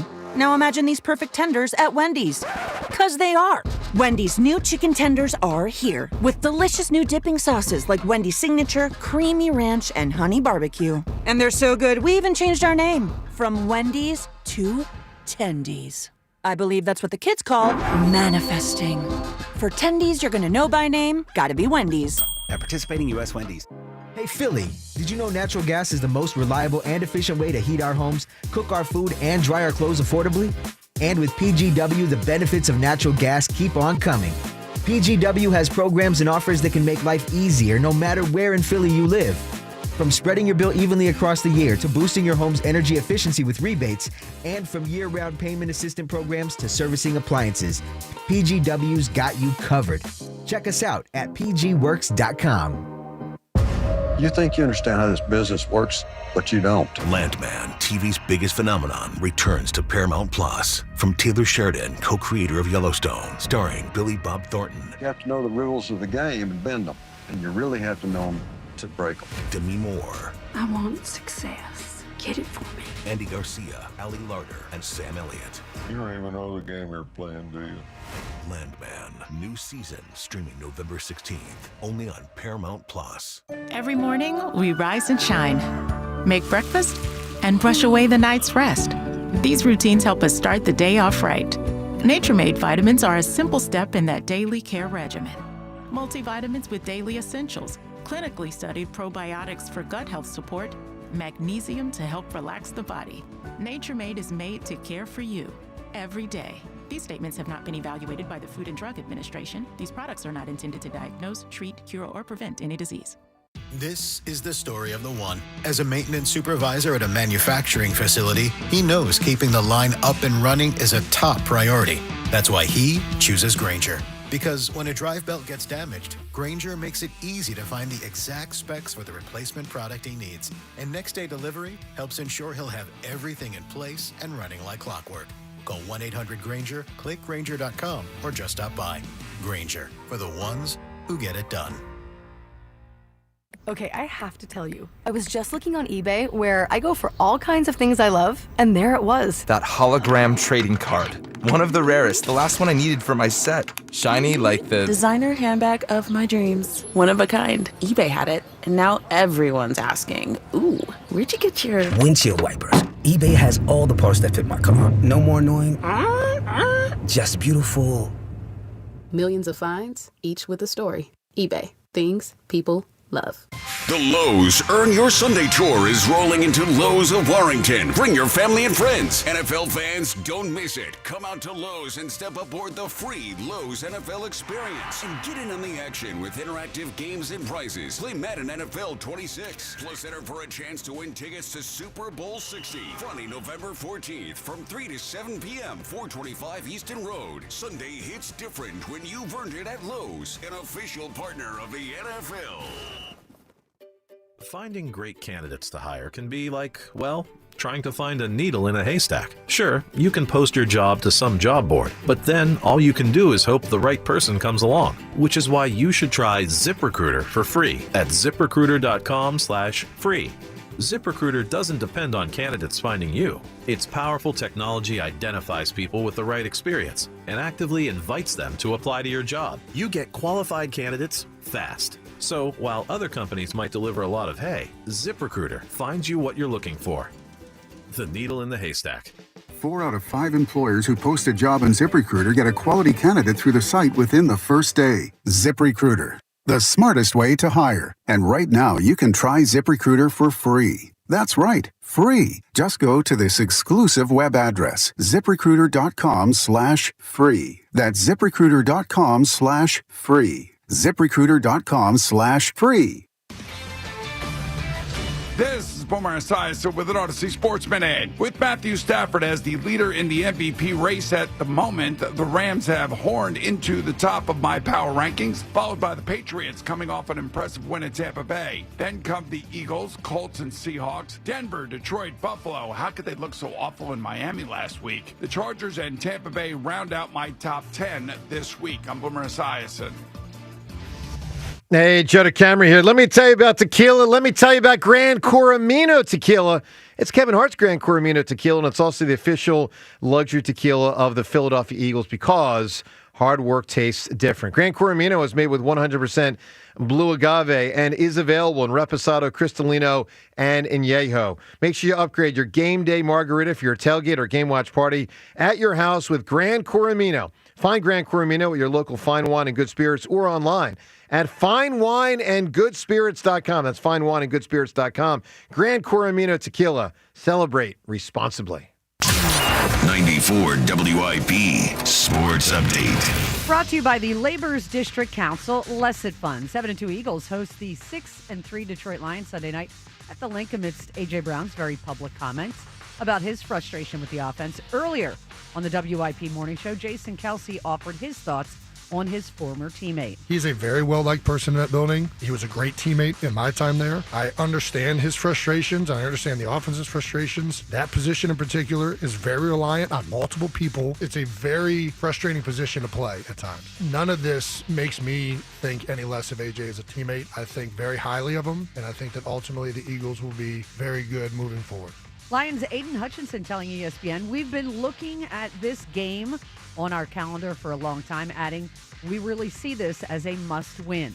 The Labor's District Council of Philadelphia and vicinity are committed to providing the safest, most well-trained workforce for the construction industry. Labor's building a better future today. Weather brought to you by Window Nation. Partly sunny, high 56, it's currently 50. Right now, get 50% off all window styles from Window Nation, plus 0% interest for 5 years. Don't miss out. This offer ends soon, so schedule your quote right now at windownation.com. You can hear every Eagles game on your streaming device. Just download the free Odyssey app or tell your smart speaker to play 94 WIP. Sports Update on 94 WIP. 94 WIP HD1 Philadelphia. Powered by the Tasty Cake Studios. Sports Radio 94 WIP. An Odyssey sports station.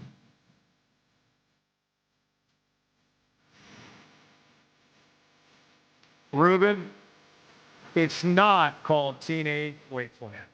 Oh, it's not. But a lot of people think it is. It should be, probably. It really should. Am I wrong? Right. So true. All right, Mike Quick will join us in a couple minutes. Right now, it's that Roger Daltrey guy. So let's close out the Twitter poll questions of the day from the first 3 hours, and then we'll open up a final poll question. Twitter poll question brought to us by Armin Chevrolet. Red tag bonus cash is back at Armin Chevrolet. In stock now, the new 2026 Trailblazer, starting at only $24,495. Together, let's drive to Armin Chevrolet. All right, John. We had two groupings of living 300 game winners to assess which one of these is Seltzer most likely to get on the show to welcome the Hammer either tomorrow or next week to the 300 win club. I have very little faith that this will happen. I do too. Wasn't he supposed to come back with "We don't have to take our clothes off to have a good time"? Oh, I was, and I recorded it, and then I forgot because thought I had Mike up, and I was going to come back with Mike's song, and then I didn't get Mike at the last second, got him a little late, so I just picked a song and threw it. See, that's that goes into producing, John. That's being accountable. He said, Yeah. I made a mistake. I made a mistake. This is what I did, and I made a mistake, and that's what he did. I'm not sure I heard him made a mistake. I heard he say Mike Quick wasn't ready to go. No, I said That's I what called I heard. Mike. Wow. No, That's no, what no, I no, no, heard. no, not So on you're Mike. I said I called Mike and millenniumizing it didn't go through, is what I said. Big dog. I'm playing around. I'm with you, James. All right, John. Reuben, thank you. Thank you. I'll got play your it next back, break, bro. John. That was my bad on me. I'll play it. I got your back, buddy. There it is. John, the first grouping, Carlton, Clemens, Glavin. Which do you think people think James is most likely to get on the show? Carlton. Yeah, and that stuns me because he doesn't do interviews. But he is the local tie. Okay. Yeah, no, he Correct. is the local tie. I mean, that part makes it easier. All right, the second grouping, most likely for him to get Randy Johnson, Greg Maddux, or Nolan Ryan. It's going to be Randy Johnson or Nolan Ryan. Nope. No, Greg Maddux. Then, wow. Why? Greg Maddux. We have more people who would know. Who know the who he Braves. is. Yeah. Because the Braves. Yeah. I don't know. I mean, it feels pretty even, that one to me. I don't know that we have a lot of contacts with the Houston Astros. Well, I don't know that we have a lot of contacts with the Atlanta Braves. Way more. All right. Anyway, in the finals, 9 o'clock hour, finals are now on. More likely for Seltzer to get on Carlton or Maddux. Get voting at Sports Radio WIP on Twitter. I thought Clemens was going to win. I really did. All right, let's talk to one of the great Eagles players of all time. Phenomenal announcer as well. Although James Seltzer just threw him under the bus and said he wasn't ready to go. Nope. Let me Did say not. to Mike Quick, thank you for moving from yesterday to today.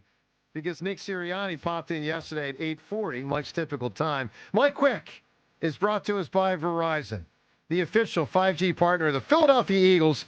Get to your local Verizon store today to check out the latest deals. Mike, see how I had your back, unlike Seltzer? Hey, good morning, everybody. What's up, buddy? What's up, Mike? How are you, Mike? I'm doing great, thank you. Good, my man. Mike, you excited for the Hammers' 300th win tomorrow? Joe, I have a question about this hammer thing. Yes, sir. So one of deflecting. one of our nicknames for Seth happens to be Hammer. So when I think of Seth, I can think hammer. I just don't get you being a hammer. Great point. That's a great point. It really doesn't fit. Yeah, I'm just saying. You're not wrong, Mike. He's an imposter. Not even remotely wrong. You're not wrong. In hockey, I didn't go into the corner. In football, I didn't go over the middle. Matter of fact, in football, Quit. played about 4. No, I didn't quit. Played about 4 games, Mike, and I got hurt. And that was it. Oh, yeah. Was it an ankle related? That was a hip. Okay. It was my hip. No, Of course it was. A young 5th grade Decameron had a hip issue. Of course you did. It was 8th grade. Wait, what was the hip issue? Yeah, you're 14 or You get a whatever. hip replacement? Deep bruise. Deep hip bruise. Oh, Wasn't structurally shattered. hip bruise. Just You typically heal quickly from those. That sounds Especially when you're young. When you're like 4 years old. a hip bruise. Your body does Are you kidding me? regenerate then. Hold on, you know It was back pretty- then, it was back pretty- then, pretty deep. People wore hip pads. It's deep. Pretty deep bruise, man. Joe, It was all black and blue. It was really What do you want tough. to tell you? weren't you wearing hip pads? I guess. I don't know. Meat hit me in practice. how That do was you it. have- it was a practice. Yeah, it was meat. bruise. Yeah. You had a practice He got bruise. bruised. Mom, I'm bruised. I'm shutting it down. So you all understand I got hurt. my dilemma. Yeah, exactly. My dilemma. It's got to be very difficult for you, Mike. Oh, boy. All right, so, Mike, good stuff out of the gate. Look, we don't have to do the deepest dive on AJ. We've been through it 77,000 times. Let me just ask you this, Mike. Who do you – I'll just say this, gut feeling. Who do you think it irritates more, Nick or Jalen? Gosh, probably Nick, because he has to answer it so much. Yeah. And just like you pointed out earlier, you could hear the frustration in his voice because he's got so much to think about, to worry about, to handle. And I'm pretty sure that inside the building, it's not as big a topic as it is right here. Sure, but, sure. Yeah. So, Nick Mike, probably more. let's talk about the defense, man. Let's get to the team. I thought it was the closest, of course, the other day that they looked to last year, and it sets up this possibility. While they were far from great in the first half of the season, with the new additions and the reacclimation of Nolan Smith and N'Kobe to an extent, who recently got back, maybe they'll be great in the second half. Do you think they will be barring massive injury that strips players off the team, do you think they will be a great defense in the second half of the season? Well, barring injury is really the most important thing. But I just believe with the addition of Jalen Phillips, with all of the things that now Vic Fangio has at his disposal, the way that he's able to put together game plans I just think that because what Vic knows and how he's able to move these pieces around the board, I think they will keep teams guessing. They will keep teams off guard. They will make it very difficult for any quarterback that they play against. The mind gymnastics, the mental gymnastics that quarterbacks will have to do just to try and figure out what's going on will make it difficult for any offense that they play against. So have you noticed a difference in your prep for this game, Mike? This game coming up against the Lions with the short week and everything. Dan Campbell becoming the play caller, they became more aggressive offensively. I would assume they perked up a little bit. It seems like they got out of it what they wanted to. It's a team that was reinvigorated. What do you make of this Lions team? How much of a difference has it made that their head coach has taken over the helm of things? Well, I don't know if it can be more aggressive. This is an aggressive football team, just in general. They take pretty on, exciting. John, many times we talk about teams taking on the personality of their head coach, and that's what this team is. They're Dan Campbell. They got it in the first press conference. He talked about biting off kneecaps and crazy stuff like that. They are aggressive.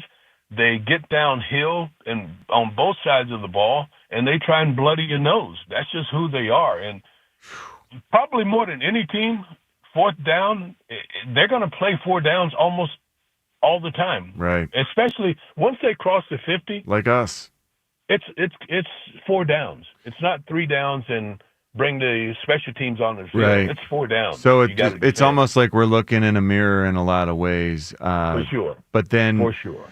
I'm not sure how to cover the way that they devise ways to get their back the ball through the passing game. I wish we did more of that with Saquon. I'm just wondering how concerned we should be about Jahmyr Gibbs getting the ball through the air for the Lions.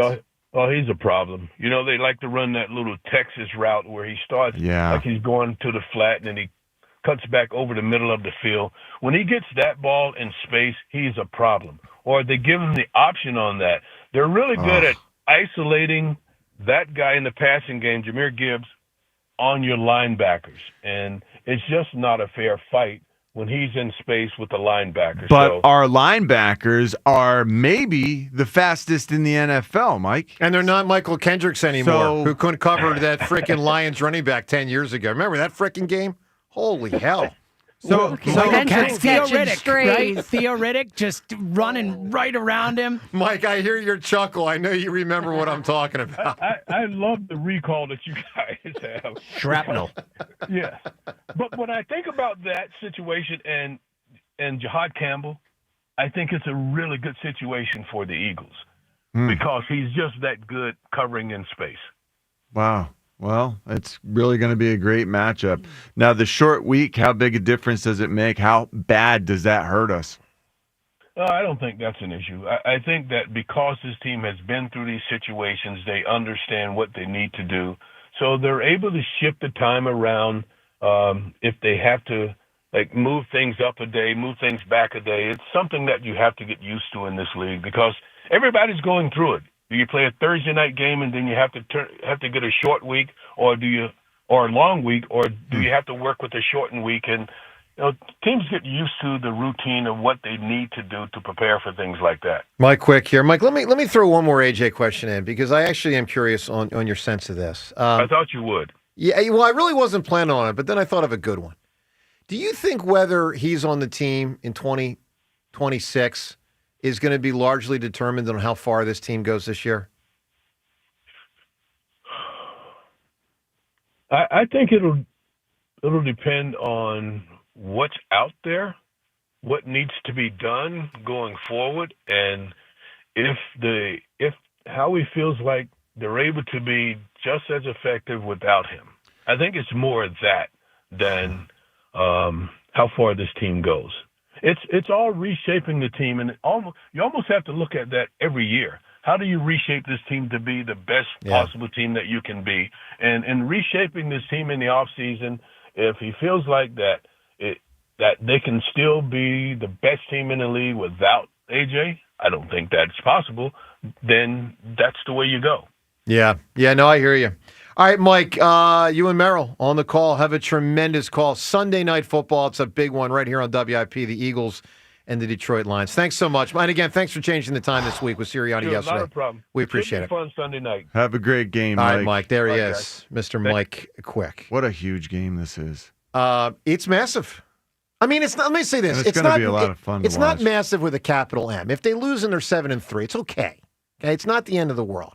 But if they can get to 8-2, that would be. It's a message sender. This team has done To me, it to the twice. message sender of the NFC. Yeah, but it's Sure. also a home field advantage setter. We sit atop that NFC right now. We have every tiebreaker you can imagine. If we get this one on top of it, man, we are sitting pretty. This would be really big. All right, let's do what we do every Thursday, a little life advice with the Hammer. My life's a waste of time. It's time. I'm a tool for life advice with the Hammer. You know how rock bottom your life got to be to get life advice from Joe the Camera? The Hammer. I'm an idiot. Rhea, how classic was it that Mike totally quickly remembered that Eagles-Lions debacle when Michael Kendricks couldn't cover that running back all those years ago? Oh, no.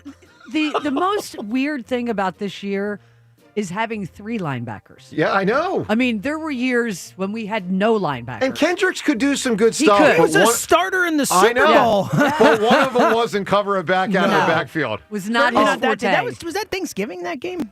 I think it was. I think it was. Yeah, I'm almost positive. I think it was They put up a 2015. 50 burger on us. Yeah, because it was also the game. I think Jason Peters like, all right, boys, Yep. I'm out of here. Yeah. I'm done with this game. That's Yeah, what it's his always old fun. will be new Yeah. That again, was my then the friends. chip. Like that little stretch, I the agree. 52 at Tampa Bay put up on it, and that was done. Yep. Hey, one quick thing. All jokes aside, something serious for a moment because we're joking about the linebackers. Alex Singleton. We hope he's okay moving forward. If you missed it, testicular cancer for former Did you Eagles. see how they found it? Yeah, routine like a drug test or yeah, something. no, they gave him a drug test, and his whatever was elevated. And he's like, I've never put anything on. And they did a deeper dive. And they literally found it because he got hit with a random drug test after a game. Wow. Saved his life. All Saved right. his life. Well, our best to Alex Singleton. We had him on the show Seemed like a few great times. guy. Yeah. What a nice guy. Seemed like a great guy. And he was playing well for the Broncos. He was. And they are saying he could come back later this year. So hopefully he does. Yes. It's Good for him. possible. It's possible. Anyway, we wish Alex Singleton the best. All right. Terrifying. Yeah, it's not a Good good luck to situation. him. Seltzer, what do you got for life advice with the Hammer? All right, we're going to help out Stephen V on Twitter. Stephen says, my buddy just got out of a divorce. The woman he married wasn't the best person, and he has now assumed that all women are cheaters and only care about money. My friends and I have told him that she was just a bad apple, but he's a bit lost right now. How can we help our fallen soldier? Take him to a strip club. Oh, Joe. What, for linguine and clams like you? And welcome to the stage, Portia! No, I'm just kidding. Look, it's going to take him some time. You know, he's not going to get through that in a day or a week or a month. Hopefully, he has some good experiences meeting new people. That might be a multi-year process because here's the scary thing: he might meet another bad apple or two, and that, of course, would further set the situation back. One thing I've definitely noticed, amongst friends and just common sense, you get to your 30s, you get to your 40s, you get to your 50s. A lot of people are very jaded because you've been through a lot of bad situations, and unfortunately, this guy has been through one. So I think, of course, as is always the case, important that, you get back out there. But to use the term James often uses, progress isn't always linear. So get back out there, but you got to also kind of have that fortification to know it could happen again, but hopefully it won't. And hopefully, I don't want to put it on this guy, of course, but hopefully just a little bit more discerning to choose a partner a little better, a little wiser next time. But no, there's no guarantees. But I know this, if you just sit at home the rest of your life, you'll be without anybody. So put yourself out there, hope for the best. And, Get out there. That's where I'm at. Amongst them. Yeah, be amongst them. And look, as your friends, wrap him up. Grab him and hug him. And Doug Peterson, love on him. Love him up. Love him up. Let him know that you're there. Introduce them to nice people. Yes, and also, if you guys have good relationships, have them around your relationship. Show that your wife's awesome and that not all women are awful and all that stuff. One bad apple. Model. But there are funny others. because it's something you say for kids, but model good behavior. Show them what it can look like. And in the words of a wise man, just go to a strip club.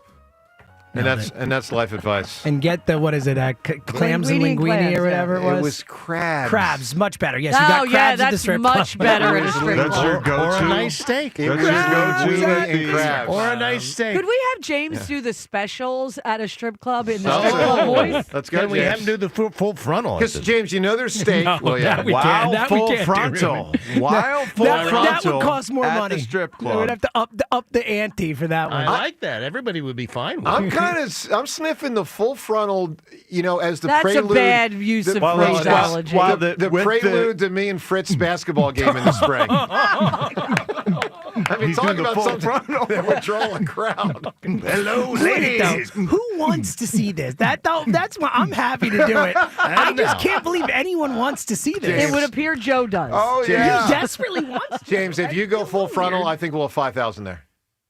No, I'm not doing it live. If you want to give me more money, I'll do it live. I'm But it would just cost saying. a lot more money to do it live. Well, maybe That's we would just a whole different hand thing. it out to everyone that shows up to me versus Fritz. Can you No, dance it while costs more full money. You frontal? can't, Is this you going can't out on change social that. media, or There's was no it? changing the. Well, that would be illegal. Well, it goes Ruben. on the internet. You can't. Well, you have to. I mean, there are certain spots you're not allowed to put nudity on the of internet. course, Yes, but, I mean, the internet. It would be put out to the world on the internet on some site or Yeah. whatever. Sure, but I'm not doing it live unless you give me It more could money. be phased out. Name I of mean, the- maybe the we're name- not. the name of the website Portions. would be What do you mean? www.itssmall.com. Yeah, That's not would I right. be so willing That's to not- do it if it were small?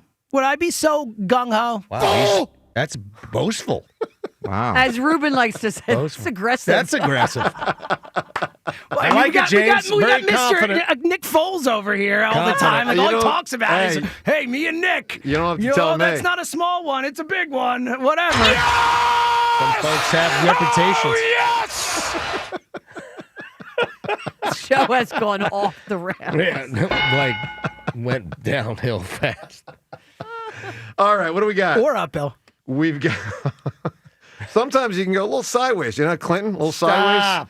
It's not linear, right? You know what I'm saying? Stop. As James says, progress is not linear. Oh, for the love of God. All right, what do we got? We got the time's yours coming up. Phone calls plus the two classic Sirianni irritated comments yesterday.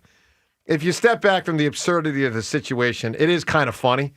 The double whammy of an irritated Sirianni yesterday. You'll hear them both next on 90. Full frontal! Seltzer. I was thinking full frontal still. Full frontal. You're talking about Sirianni now? About $50,000. Enough. We can raise that easy. 94 Tax-free. WIP. Tax-free. Hey, let me tell you about FanDuel Sportsbook in partnership with Valley Forge Casino. Of course, FanDuel Sportsbook's got it all covered, and that includes tonight with Thursday Night Football and your chance to get in on FanDuel's Thursday touchdown jackpot, where you can win a share of $2 million in bonus bets, not only tonight, but every week. So here's how it works. It's very easy. You got to find the player that you think is going to score a touchdown, either the first or last touchdown of the game. And if you are correct, not only will you win the bet, but you'll also win a share of the bonus bets upwards of $2 million. So find a player or in this case, only a player, one player in tonight's Thursday Night Football game and lock that player in at FanDuel.com/hammer. Now, of course, you can bet the game other ways. You can look ahead to Philadelphia and Detroit on Sunday, all the opportunities with pro basketball and pro hockey, all the sports, all available for you at FanDuel.com/hammer. 21 plus and present in Pennsylvania. Opt-in. Must apply profit boost token on select market. Prize pool to be split equally among all eligible participants who made the correct first or last TD pick. Bonus issued is non-withdrawable bonus bets, which expire 21 days after receipt. Restrictions apply. See terms at sportsbook.fanduel.com. Gambling problem? Call 1-800-GAMBLER. The Eagles left Lambeau with a win. Sometimes you, sometimes me, always us. Now they return to the national spotlight for a Sunday night showdown with the Lions. The Eagles Radio Network, presented by PNC Bank. Brilliantly boring since 1865. The Verizon pregame show starts at 6. Then Merrill and Mike have the call.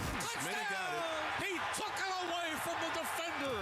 Followed by the PDQ Restaurant Point of Sale Systems postgame show. Only on your exclusive home for the defending champion Philadelphia Eagles. Sports Radio 94 WIP.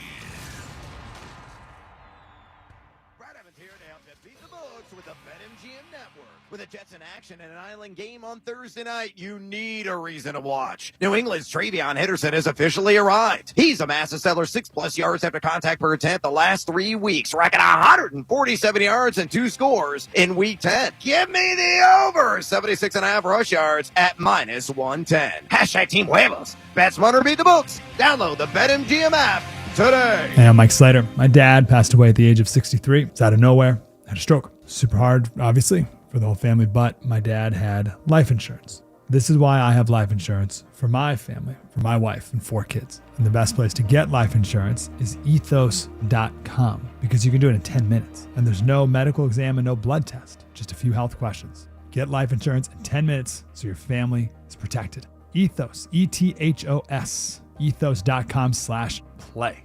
Deep Black Friday discounts are happening right now at National Appliance Warehouse. They've leveraged their billions in buying power to lock in massive discounts directly from the manufacturers so you can save up to 40% on over 100 brands, including Samsung bespoke appliances with AI Family Hub. Their Price Assured technology guarantees the lowest price, and their team treats you like family every time you visit. They do it all, including delivery and installation. Visit nationalappliancewarehouse.com or their massive showroom in tax-free Wilmington or Middletown, Delaware today. And as always, tell them Fritz sent you. Hi, this is Dave Barlow from Barlow Buick GMC. Follow the savings on the Buick GMC lineup here at Barlow. Visit Barlow Buick GMC in Woodbury or shop 24/7 at barlowautogroup.com. Buick, exceptional by design. GMC, we are professional grade. What's up, guys? Devin Caney here. And when I needed the perfect jewelry for a big charity gala, I called Paul Cozy at Cozy Jewelers. I sent him a picture of my dress, and he instantly picked out pieces that matched my style perfectly. I ended up wearing a diamond tennis bracelet and gorgeous diamond hoop earrings. They pulled everything together.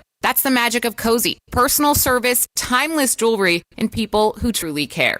Find your sparkle at Cozy Jewelers, where Philly goes for brilliance. It's the Black Friday sale at the Mattress Warehouse with deals that hit harder than a well-known push to the tush that moves the pile. Save up to $1,000 warehouse-wide on all top brands, including Tempur-Pedic, Stearns & Foster, Beautyrest, Sealy, and a whole lot more. And with Mattress Warehouse exclusive bed match technology, you'll get a setup built for your body, backed by a 100% comfort guarantee. Plus, 0% interest financing, free next-day delivery, and 1-year lowest price guarantee. Find a store near you at themattresswarehouse.com, mattresswarehouse.com. BetMGM has an unreal deal for pro football fans this season. Turn $10 into $150 in bonus bets if you win your first bet. Download the BetMGM app and sign up using bonus code CODE150. Then place a $10 bet on pro football. You'll get $150 in bonus bets if you win. The possibilities don't end there. When you join BetMGM, you get access to a variety of parlay selection features like same-game parlays, live betting options, and more. Download Download the BetMGM app today and get 150 in bonus bets if you win your first bet with bonus code CODE150. Make this pro football season one for the history books. Make it legendary. BetMGM and GameSense remind you to play responsibly. BetMGM.com for T's and C's. 21 plus to wager. Pennsylvania only. New customer offer. Subject to eligibility requirements. Rewards are non-withdrawable bonus bets that expire in 7 days. If you or someone you know has a gambling problem, help is available. Call 1-800-GAMBLER. Delaware, it's go time. This week's Bud Light Pep Rally is Friday at Tomfooleries in Middletown. Hang with Ava Graham, Swoop, and the Eagles cheerleaders. Plus, score tickets to the Eagles game, courtesy of Bud Light. Friday night at Tomfooleries in Delaware. Hey, listen to this. All I needed was a new starter. Got a great deal on eBay. Did it myself. Yeah, that's cool. But how about the soft purr of an upgraded exhaust when it fits just right? For me, it's the little things, like these new windshield wipers from eBay I installed. From small fixes to big upgrades, eBay has all the parts you need at prices you'll love. Guaranteed to fit every time. eBay. Things people love. Eligible items only. Exclusions apply. 250 years ago, a promise was made to connect families and friends near and far. And during the holidays, that promise is more important than ever. That's why USPS is building a better network to meet your needs with timely deliveries, easy and affordable ways to ship, and everything you need to make your season full of holiday cheer. Our purpose is delivering your peace of mind, knowing your love will arrive, bringing joy to all. The United States Postal Service. Learn more at USPS.com/holidays. Honey, that flu keeping you up? Did you take NyQuil Intense Flu? Nah, I got this. Okay, I don't got this. Yeah, you need NyQuil Intense Flu. Undo your flu with NyQuil Intense Flu. NyQuil Intense Flu provides powerful relief of your flu symptoms so you can sleep.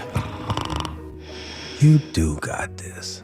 NyQuil Intense Flu. The nighttime sniffling, aching fever. Best sleep with the flu medicine. Use as directed. Keep out of reach of children. Prescription products require completion of an online medication consultation with an independent healthcare provider through the LifeMD platform and are only available if prescribed. Subscription required. Individual results may vary. Additional restrictions apply at lifemd.com. Read all warnings before using GLP-1s. Side effects may include a risk of thyroid C-cell tumors. Do not use GLP-1s if you or your family have a history of thyroid cancer. Confused on where to start with weight loss medication? 95% of LifeMD patients said starting their weight loss journey was simple. Go to trylifemd.com now and see the best options with or without insurance for Wegovy, Zepbound, and more. Brian was approved for insurance coverage and lost 100 pounds. I love the fact that insurance covered almost everything because pharmaceutical prices are going through the roof. The first time I realized that LifeMD was working for me was when the hunger started going away. I never thought losing weight would be this easy. It's given me more energy. I would recommend LifeMD to anybody. Nearly 96% of patients said they would recommend the LifeMD program to anyone who wants to lose weight. Get started right now at trylifemd.com. That's TRYLIFEMD.com.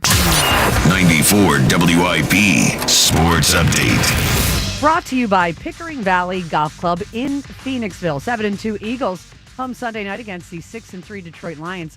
Coming into Philadelphia's A.J. Brown is expressing frustration with the Eagles' offense, which scored only 10 points in their Monday night football game at Lambeau. We spoke to Jason Kelce about it earlier. The frustrations mount when the performances aren't happening on the field. This is a byproduct of the offense not playing up to the standard that it needs to. The reality is, even though they're winning games, the offense isn't playing well. All the players know it. All the coaches know it. It's going to continue to be an issue until that gets fixed. Hopefully, AJ can stop vocalizing it publicly, but internally, they should be frustrated.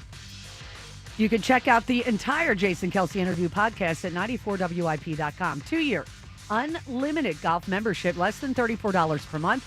Enjoy unlimited golf Monday through Sunday. GolfPickeringValley.com. Weather brought to you by Window Nation. Partly sunny, a high of 56. It's currently 50. Right now, get 50% off all window styles from Window Nation, plus 0% interest for 5 years. Don't miss out. This offer ends soon, so schedule your quote right now at windownation.com. You can hear every Eagles game on your streaming device. Just download the free Odyssey app or tell your smart speaker to play 94 WIP. Sports Update on 94 WIP. Former Eagle John Ritchie. Future President Joe DeCamara. This is the morning show on Sports Radio 94 WIP. Take my hand, then hit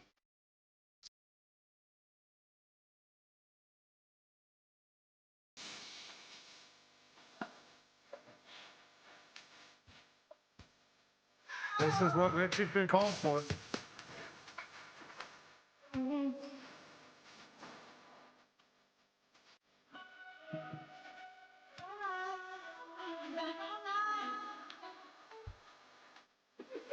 So I recognize this from a movie. Am I wrong? It sounds familiar. I didn't think I knew it, but it sounds very familiar.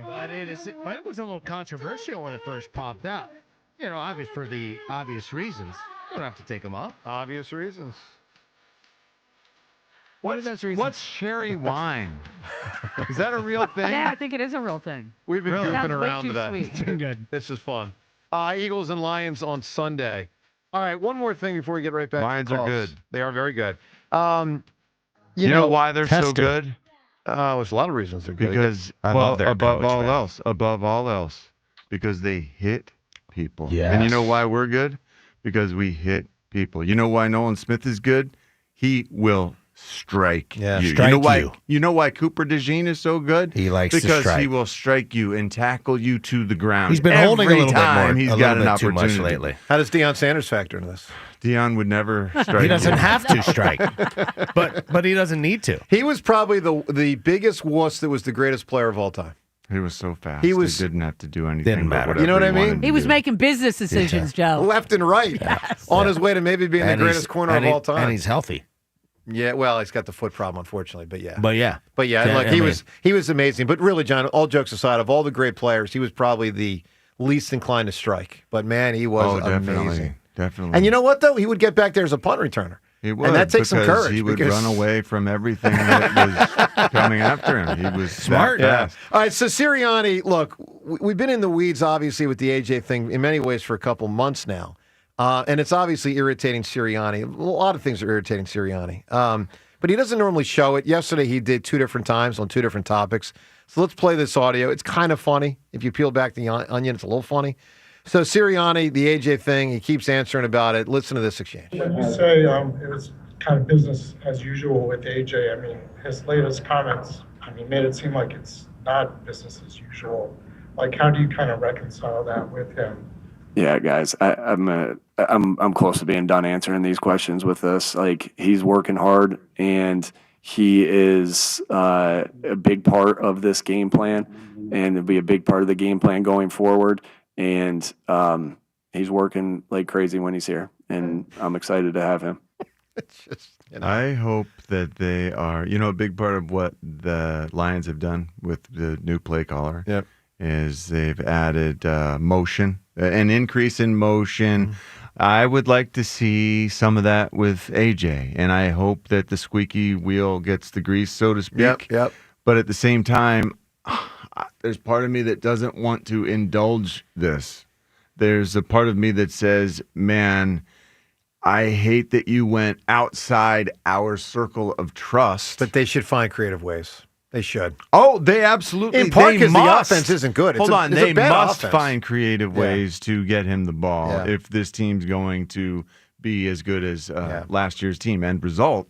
Right. But in the here and now, I feel like we're almost counterproductive if we're rewarding AJ for doing this, but we must. Gotta do it. We must change the offense somehow. One more from Sirianni yesterday. This one, I think he was even more ticked. Without a doubt. This one's classic. This is on the 4th and 6 scenario, from the game a few days ago, and here's this exchange. Can you square this up, though? Because there's been a couple players who have indicated that that it was a Jalen and AJ communication that led to that. I knew exactly what the play was that we were calling, and that was run in that moment. So they didn't check? I knew exactly what the play was in that moment, what we called, and what was and what they happened. I've never heard him do that. Like, I've never heard him be like, boom. Enough. Well, I also think it's because part of the implication is that he's not in control as the coach. Totally. And he wants to fire back on that concept. Be like, I knew exactly what was happening. Yeah, of course. Yeah, they didn't go rogue. They didn't do it without my consent and my oversight. Actually, there's one more. We don't need to play all of it. Let's just play the very beginning, because there's one more time yesterday when Sirianni was frustrated, highly frustrated. Here we go. I guess the greater issue is why in the first 59 minutes was AJ never targeted beyond. Were we in a debate, or is that what? Well, I think that's a fair question to ask. What's the question? But why wasn't AJ targeted beyond the first 2 drives, and it took until that moment for you guys to throw to him deep?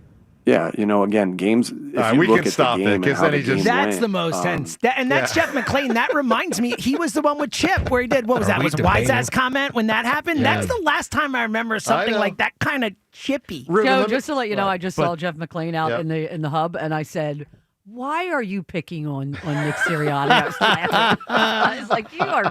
I said, "You're a But troublemaker." That is an important point to make. If he wasn't targeted, and I don't know if that's a fact, if he was not targeted until the 58th minute of the game, I did not think that was the case. I don't think that's, but I don't know. He had two targets. He had two He had catches. two catches. until the Catches end, early and he got then his not third again. target. Well, he's Yeah. saying essentially, aside from the first series, I guess so. Yeah. if his involvement was suspended Sure. for the entire I game, get that it. is pretty Well, it's hellaciously bad. Like crazy. you can't Yeah. let that happen. It's crazy. One more thing before the phones. Ruben, do you remember off the top of your head the most angry or irritated or whatever you ever were in a press conference setting? Do you remember what set it off? Do you remember it? Well, one of the most angry times I was when I think it was in the dugout. Actually, was just doing the State of the Union address or what have you, and while people were asking questions, they were tweeting my answers out without actually listening to them, and I got so pissed off about it that I was like, I am not answering the questions unless you give me the dignity of just listening before you get it out there on Twitter. It'd I be don't good to be disagree the first with you person. at all. It's just do me a favor and listen to the answer instead of like I would literally be talking, they'd be quoting me and getting it out there like the very second because they wanted to be first. And they wouldn't give the full context, obviously, because they're not listening to the remainder of the answer. It just wasn't. It wasn't right. Not Like, just that they're not looking at him or It's listening to him. It is. Yeah, he's Then looking don't out answer- at people talking, and there's no one looking at him. Correct. Think about that. Correct. And that happened a lot. And I finally said that. And then after that, people were like, okay, we'll put him down. And then after the little scrum, then they would put it out. Listen, everybody's got to do their job. I get it. I understand it. And I respected that. But I didn't respect it when they didn't respect, Yeah, it makes sense. what I was trying to deliver, the message I was trying to Let me deliver. ask this to Rhea and Reuben and James. You'll probably remember this the best. Can you think of one that stands out through the annals of Philly sports history where a coach or player or GM or owner was the most mad? That's a good question. I'm struggling right now. I mean, Chip was really annoyed with that. Hold on. Some Fregosi. Yeah. No, but Lee was elsewhere. Was in Chicago. I In was in Chicago, and my dad was associated because my dad was part of that staff. But well, Fragosi's comment 30 years ago, God, Rhea, it was the best. But I Fregosi. don't think he said it was like in. that was aggressive. Yeah, that was very. How about didn't Andy tell Les Bowen to get his hands out of his ears or something like that? I don't we used to, remember that. We used to play it all the time. He got annoyed with Les Bowen once, but Okay. I love Les. He's one of my favorites. I will tell you that Chip. That I'm joking about it, but I was doing the audio. I was working Yeah. for the Eagles then. I was sitting right there with Chip and Jeff when he stops for like 4 seconds and stares right at Jeff and then goes, "What was that? Like a wise ass comment?" Right. It was one of the most tense things I've been a part of. It really So- was. Wow.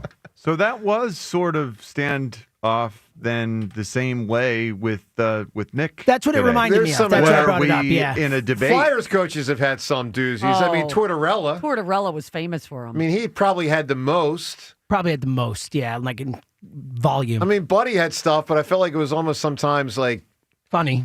it was like about the other team. Like Right. maybe Yeah. other, It wasn't. He was mad at what was being asked or whatever. Yeah. Tortorella had some classics. Tortorella really did. Like, I remember playing some of those on the show where we're like, yo, dude, like, It was relax, ridiculous. man. Totally. Come on.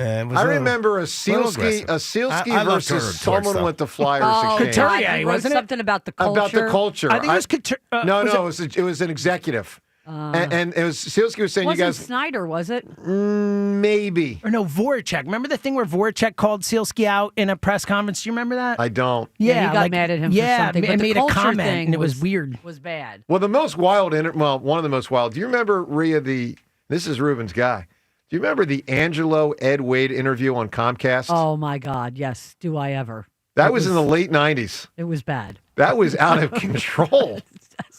Well, that was the think Wild I was an West. assistant GM at the time. Oh my God. Yeah, it was Wild yeah, West. It was a All little right, difficult. let's get a caller so in here. We got times here shortly. Bob and Delran. Bob, good morning. Hey, I know we've been kind of dancing around what the problem is with the AJ situation. Here's my assessment. And there was a great point made up, and it's no fault of anybody else. It's tough to repeat as a Super Bowl. I think the thing is that I have some serious doubts with Patullo. I mean, it hasn't gotten any better. I understand they didn't have the pick of the lot because they won the Super Bowl. Maybe Howie could have been a little more prepared to have that list. I'm sure, and I know Howie's great. I'm not criticizing. I guess I am criticizing him that he should have had a better list. And the thing that scares me, and we're all human beings and we all have feelings, that if they don't meet the expectations of management, that Nick is going to fight for Patullo because they have a relationship for 15 years. I hope Nick has the maturity and the emotional intelligence, I'm going to use a Lori term, to say, I love you, you're my friend, but you need to go. You know what's interesting, Bob? You know what's interesting? I think that was a central aspect that cost Doug Peterson his job. If you remember all those guys, who were they? It was they had the two guys Doug was tied to. Mike Groh. Mike Groh. And Press Taylor. Press Taylor. And that whole thing, took the Doug thing off the rails. Mike Groh, biggest, besides the offense, whenever he had news conferences, they were never inspiring. Well, I don't even remember. I remember But Bob, bad. no one's predicting it's going to get to that point anytime too soon with Nick Sirianni, and it shouldn't. But that can be a point of contention between a head coach and a front office sometimes. Very much so. Yeah. Hey, Reuben, how would you handle that as far as a general manager if you see a personal relationship, but you need to make a move that could be contradictory to what your manager wants to do because he has that personal relationship? Great question. I've done it. It's not fun. It's not fun, and even personal relationships with the man himself that we let go. Sure. Those, obviously the one big one was Charlie himself, but I think, wasn't Milt another? Milt was the other. Milt was the batting coach, the hitting coach 2010, right? Milt, who I love dearly. I know you as do. a teammate, as a person, in so many ways. We made a decision that was gut-wrenching for me. Yeah. And it is not fun, man, because I've been on that side. I've been fired. I've been released. I've been, all those things I've had, Yep. So there's a level of empathy, man. It's no bueno. Yeah, that's tough, man. It's tough wearing the black hat, man. It's about winning, and you know that. It just wasn't clicking at the time, and it was awful. Was it just? Probably not, but yeah, we did get better. I heard Parcells recently say he was interviewed when he went back up to New England. He did a long-form interview about his tenure with the Patriots because he went up there for a ceremony recently. I think they put him in the Patriots Ring of Honor or something. And he said something to the effect of you better make the tough calls, and if you don't, the train goes by without you. You either are willing to make super, super freaking tough calls that are incredibly uncomfortable, or you just won't have your own job. There's people. I learned that from Dallas Green. I learned that from my dad. You have to move on when you got to make decisions on people you really care about. Yeah, who you feel are not doing what you would hope. That is not fun. All right, man. Bob, outstanding call. Call more often when you can. Give me a performance and a comedic role. What do you have? Oh, here he is, the man, John Belushi as Lutarski. Well, that's another big one right there for sure. Let's do what we do every day at this time. The time is yours. Can't wait. Unlike everyone else, we actually check our voicemail. Tell us, what do you want to say? The time is yours. 20 years ago, Yeah, no, look, it can still win. It's a huge It's one of my answer. top three. Yeah, deserves to be. Time's yours, brought to us by Xfinity, the sponsor of WIP's Xfinity Sports Lounge. Your home field advantage from Xfinity. Watch all of your favorite teams all in one place. Xfinity, imagine that. Let's hit it with Time's yours. Why do we have probably the most Hippocratic fan base out there? We all cry. The offense stinks. The offense stinks. Patullo. We scream every week almost that it stinks. But then you have a receiver talk about the same thing. We don't like it when a player calls out the offensive coordinator. It's only for fans. Stop the hypocrisy, dude. Sort of. There's truth there, but it's also We're not on the team. We don't cause a Yeah. problem. Like, it's not like they're getting asked questions about what the media said. They're getting asked questions about what A.J. Brown said. It reminds me a little bit when Scott Rowland talked about the Phillies organization being cheap. He was saying what we were saying, then everyone came down on him. A little similar. It was really great to hear the three athletes talk about cleats. I'm serious. It was a big, refreshing experience compared to having to listen about A.J. Brown. Time's yours, A.J. Stop See? fooling around. Cleats are important. That's pretty funny, man. Joe, you can never just put your faith in Jalen Hurts. It has to be that Sirianni doesn't trust him. What if Sirianni doesn't trust A.J. Brown to run his route complete, like that weak effort he gave on that last pass? And you say the offense picked it up last year at the end? They set a record for points scored in a championship and Super Bowl game combined. Yeah, that's picking it up at the end of the year. That's right. It was a weak effort. I mean, that's the final 2 games of the season. I think that's the definition of the end of the season. Dude, Joe, you're trying way too hard on this. Can I try? Can I pledge $5 to have James not pose nude? Thanks. All right, That's with a that, great call. I like that. With that, time's yours. We shut What it do you down. think would win? The Time's Yours line. We'll get more Joe and for it. John a message of your thoughts, I don't know. compliments, and complaints. Call I'm not so certain. Oh, I think they will. If there's an option to block the full No. frontal No. by Are you James, kidding? No. Who's going to do put you up money really for that? think? I don't know. Nobody's People gonna who put don't money. want to see it. No one's putting up money for that. All right, No. we got to close out the poll. So, which player of the 2 remaining in the final is more likely for Seltzer to get on the show to honor me and welcome me to the 300-win club with Pete? By the way, 300 wins probably happening tomorrow, so be tuned. All right, Carlton or Maddox? John, who do you think wins the vote? Most likely to come on, Carlton or Maddox? I'm gonna say it's Carlton just because of the bond. It The is local not thing. Lefty. We got to go to a Brave. Got to go to Greg Maddox. Well, I guess because you're also a trader. He does seem like a cool dude. He does. See, right there. Well, I wish the Phillies had signed him in '93. He was crazy, man. He was unbelievable.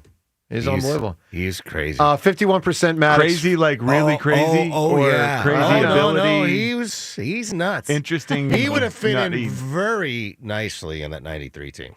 Yeah, I know he's very nice. He's got a little loco in there. Oh no, That's good sometimes. Oh, yeah. All right, final thing, really quick. Reuben and James and Rhea. It sounds like the 3 of you have conspired that maybe there'll be a 300-game winner on. It has nothing to do with Rhea or Ruben. Nope. Oh, so Seltzer actually did legwork Yeah. on his own. Well, there was one. I'm gonna fall out of my chair. Yeah. I had nothing to do with I it. had someone who can help me connect to some other people, but nothing to do with Rhea or Ruben. And you are having a phone call tonight with one of the 6. Yeah, with one of those 6 people that was in the poll. The person is supposed to call me tonight. Like, we'll see what happens, but I got a text saying this person will call you tonight. Will we be surprised? I don't want to give anything away. All right, let me say this, James. You can say this to the person, whichever of the 6 it is. Mm-hmm. Of course, it goes without saying, but I'll say it. I will not ask any inappropriate questions. Oh, yeah. No, I would tell them it's about this. Yeah. Like, they're coming on about you winning Yeah. the 300, Could you? not It's a like just do 300 some deep 300 interview. wins. No, if it's Greg Oh, you're Maddox, talking I about- might rub it in his face 93 Phils, kicked his ass. You're gonna ask Clemens a steroid question? Or Not whatever? happening. We Not gotta doing gotta that. pick our I'm not winner. going to ask Steve Carlton why I never did interviews for 15 years. None of that's going to be on the table. All right? All right. That's nice of you. I'll never talk to Randy Johnson Fingers about crossed. Did he ever talk to that bird Better again? hit that bird. We need to pick Everybody, our winner. have a wonderful, tremendous. Oh, he's right. We what? got to pick a winner. Oh, I'm Good sorry. call, My John. fault. My fault. What do you I'm think, voting John? coming to America. No, That's what I I'm was thinking. saying, what about Frank Drebin or Les Grossman or Blue Tarski? Give me your 1, John. Frank Drebin. Okay, give me your 1, Reuben. Coming to America. Okay, that's my 1. So we're 2-2 because we're counting Kelsey's Frank Drebin. Seltzer, what do you got? I got coming to America. That's 3. Rhea, what do you got? Coming to America. That's 4. That's it. Congratulations, Jermaine. They were all great answers. Congratulations, Jermaine. You have won my book, and you won the $100 gift card. Have a great rest of the day. Joe and Hugh are up next. 300 wins tomorrow. Set your clocks. 7:45 tomorrow morning. All right. Let me tell you about Gran Coramino Tequila. I got a little excited there for a moment. Gran Coramino Tequila, the official luxury tequila of the Philadelphia Eagles, founded by a huge Philadelphia superfan and big star, Kevin Hart. You know, Gran Coramino and the Eagles have teamed up to reward Eagles fans who really know how to roast our rivals. So make sure you upload your best roast to roastourrivals.com. That's roastourrivals.com for a chance to win epic Eagles experiences. Roastourrivals.com. Get ready for this weekend's game. Not a classic rival, Philly and Detroit, but certainly an important game. A lot of rivals are out there. Find the one that works best for you and Post that roast at roastoutrivals.com. Pick up a bottle of Gran Coramino 100% Blue Agave Tequila. Celebrate responsibly. Turkey Bowl 7 is set. Audubon High School and Haddon Township High School. Audubon versus Haddon Township are ready to face off on Thanksgiving Eve. Listen as Joe DeCamara and John Ritchie provide the play-by-play with Devin Caney on the sidelines. Touchdown! Turkey Bowl 7. Wednesday, November 26th, starting at 6. Only on Sports Radio 94 WIP.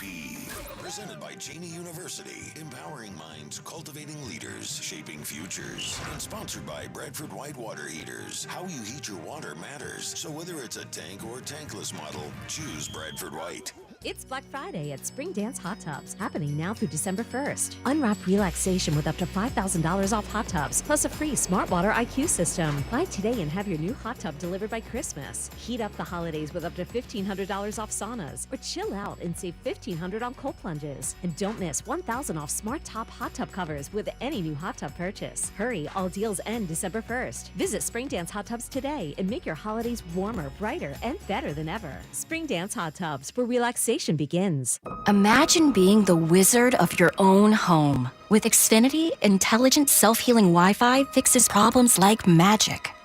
It boostifies speeds to your devices when you need it most, and makes your favorite Wicked content sparklify on every screen. All while a spell of protection helps keep your family safe online. When you're out in Oz, Xfinity Mobile joins Wi-Fi and 5G to keep your phone connected from here to the Emerald City. If you had the most intelligent Wi-Fi from Xfinity, everything would work together for good. And now you can cast a spell to stop time and keep your internet bill steady for 5 whole years. With the Xfinity 5-year price guarantee. No contracts or commitments, with amazifying equipment included. Xfinity, imagine that. And see Wicked for good, only in theaters November 21st. Restrictions apply. Select plans only. Xfinity Mobile requires Xfinity Internet. Tired of overpaying for employee healthcare benefits? Before you lock in another year of higher rates, explore your options. At Clear Employer Services, we use our comprehensive suite of solutions to help businesses save money, gain more value, and find the right plan for their team, not someone else's. Visit clearsavingsnow.com to see if you're paying too much. No pressure, just clear answers that make sense. Visit clearsavingsnow.com. Dear Eagles fans, Toyota's a proud partner of the Philadelphia Eagles and official automotive partner of the NFL. The Toyota Corolla and all-hybrid Camry make big plays with style and efficiency. RAV4 is a versatile game changer. Highlander's got room for your whole squad. And the rugged Tacoma and Tundra control the line of scrimmage. Visit Toyota.com today. Toyota, let's go places. The NBA season is here, and Fanatics Sportsbook is running all the right plays. Bet with Fanatics and earn up to 10% fan cash on your bets, win or lose. So even if your bet doesn't hit, you're still scoring fan cash, which you can use on NBA fits, tickets, and access to exclusive Fanatics events. Plus, with Fanatics Fair Play's first half injury protection, if your player goes out with an injury, your bet stays in play. Fair Play protects your bets all season, refunding your bet or keeping your parlay alive. Why risk it with other sportsbooks when your player props are protected with the home of Fair Play? Fanatics Sportsbook. Winning hits different here. Must be 21 plus. Gambling problem? Call 1-800-GAMBLER or 1-800-522-4700. MD, visit mdgamblinghelp.org. Offer not available in all states. Terms apply. See Fanatics Sportsbook app. It's Pete from Chicky and Pete's. We're proud to be the official sports bar of the Philadelphia Eagles. Go where the players go. Come join us for all the Eagles action and the best in-game experience anywhere. Ice cold draft beer, all of your Chicky and Pete's favorites, and of course, world famous crab fries. Go where the players go. The official sports bar of the Philadelphia Eagles, Chickies and Pete's. This is the story of the one. As a custodial supervisor at a high school, he knows that during cold and flu season, germs spread fast. It's why he partners with Grainger to stay fully stocked on the products and supplies he needs, from tissues to disinfectants to floor scrubbers. Also that he can help students, staff, and teachers stay healthy and focused. Call 1-800-GRAINGER, click Grainger.com, or just stop by. Grainger, for the ones who get it done. Nationwide is so much more than a great insurance company. They're one of America's largest financial services companies. Like how I'm more than just Peyton Manning. I'm also motivating Manning. When I say insurance, you say financial services. Insurance. Financial services. Insurance. Financial services. Now when I say Nationwide, you say is both. Nationwide. Is both. Nationwide. Is both. For your insurance and financial needs, Nationwide is on your side. Nationwide Investment Services Corporation, member FINRA, Columbus, Ohio. The holidays are back at Starbucks, so share the season with a peppermint mocha. Starbucks signature espresso, velvety mocha, and cool peppermint notes, topped with whipped cream and dark chocolate curls. Together is the best place to be at Starbucks. This is the story of the one. As a custodial supervisor at a high school, he knows that during cold and flu season, germs spread fast. It's why he partners with Grainger to stay fully stocked on the products and supplies he needs, from tissues to disinfectants to floor scrubbers. Also that he can help students, staff, and teachers stay healthy and focused. Call 1-800-GRAINGER, click Grainger.com, or just stop by. Grainger, for the ones who get it done. It's the season to come together over your holiday favorites at Starbucks. Warm up with a creamy caramel brulee latte, get festive with an iced gingerbread chai, or share a velvety peppermint mocha. Together is the best place to be at Starbucks. This is Boomer Esiason with an Odyssey Sports Minute. The Jets visit the Patriots tonight. Could this be a classic trap game for New England? Doubtful, folks. Mike Vrabel has kept his team focused throughout the current 7-game winning streak. Drake May is enjoying an MVP-type season. Meantime, can Justin Fields produce in the passing game when the Pats defense takes away Breece Hall? Also doubtful. Patriots cruise 27-10. Enjoy the game. I'm Boomer Esiason. 94 WIP HD1 Philadelphia. Live from the Tasty Cake Studios. An Odyssey sports station. This is Hugh Douglas and Joe Giglio on Sports Radio 94 WIP. Welcome on in. It is the Midday Show. Hugh Douglas, Joe Giglio. You guys with us. 215-592-9494. That is how you get aboard as the soap opera continues here in Philadelphia. We got a lot to talk about today as A.J. Brown held court for 8.5 minutes yesterday to explain himself in a lot of ways. We'll get to everything A.J. said. We will bring you, coming up in a little bit, the full A.J. Brown availability yesterday in its entirety. That way no one says, hey, you're only playing this clip or that clip. No, you're going to hear the entire thing on our show today. We'll get into every angle of the AJ thing. Sirianni on edge yesterday. What Shady said about the situation. What Jason Kelce said about the situation. And we'll do eavesdropping on the enemy as we get set for the Lions on Sunday. Good morning, Hugh Douglas. After a, 7:19 bedtime for you last night? I went to bed early because hey, listen. And for all those that was, chimed in about the shirt that I'm wearing, they wanted me to wear the Mega John shirt. Okay.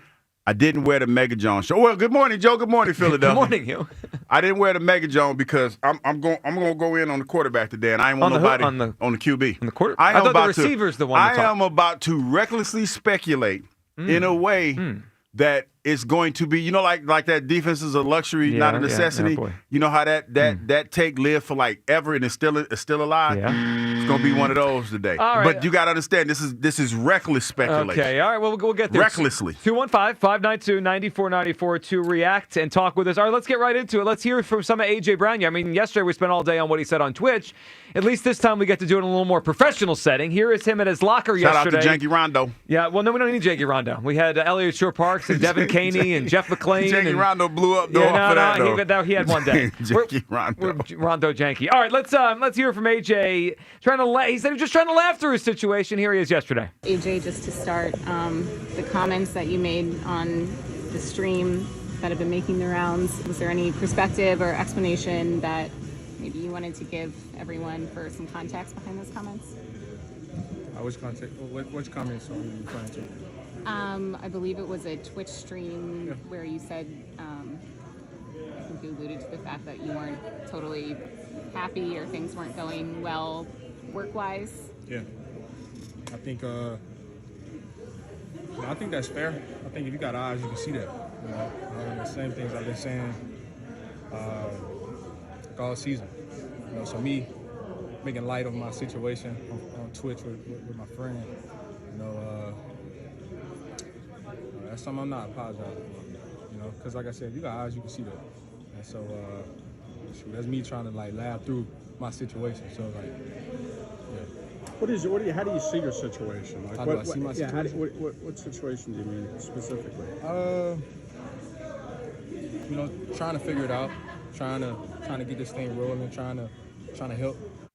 All right, so there's AJ. That's the beginning of it. It was long. He had a lot to say yesterday. He talked about a lot of different elements of why he is frustrated here. Let's hear the end. AJ Brown at the end. Again, we will bring you the full press availability with AJ coming up a little bit. But the end, how he ended what he had to say yesterday. Because after the game, I said all the right answers.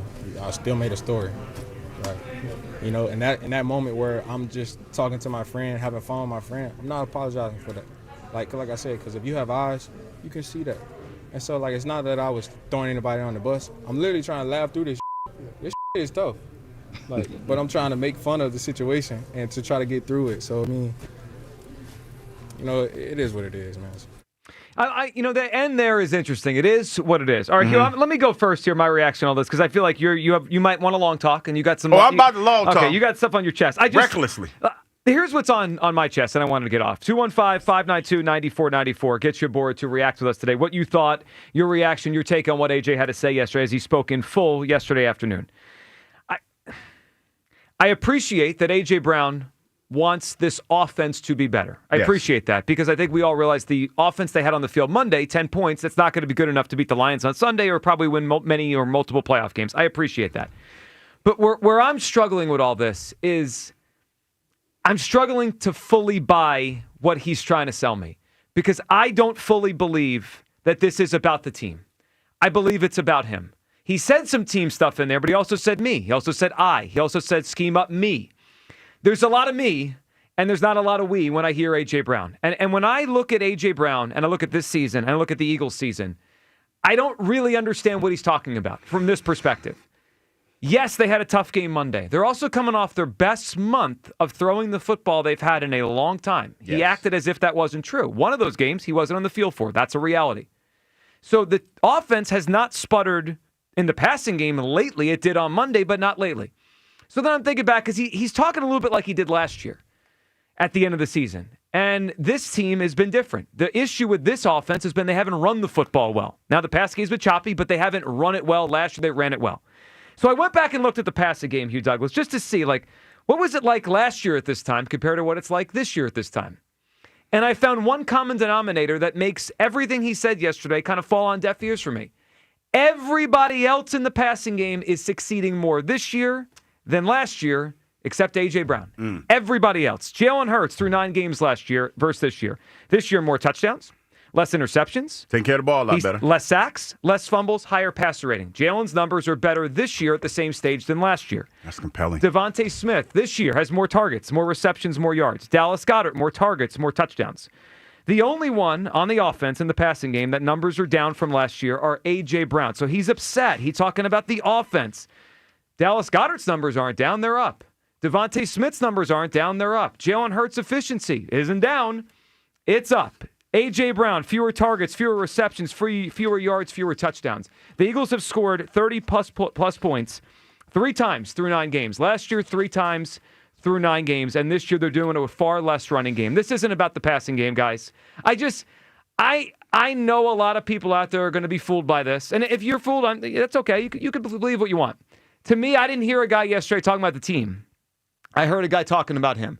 A.J. Brown, in my eyes, cares more about his numbers than simply winning football games.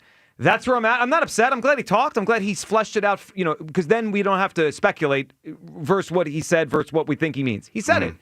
I have a good feeling on what he means. He wants the football. 215-592-9494. Your reaction to everything.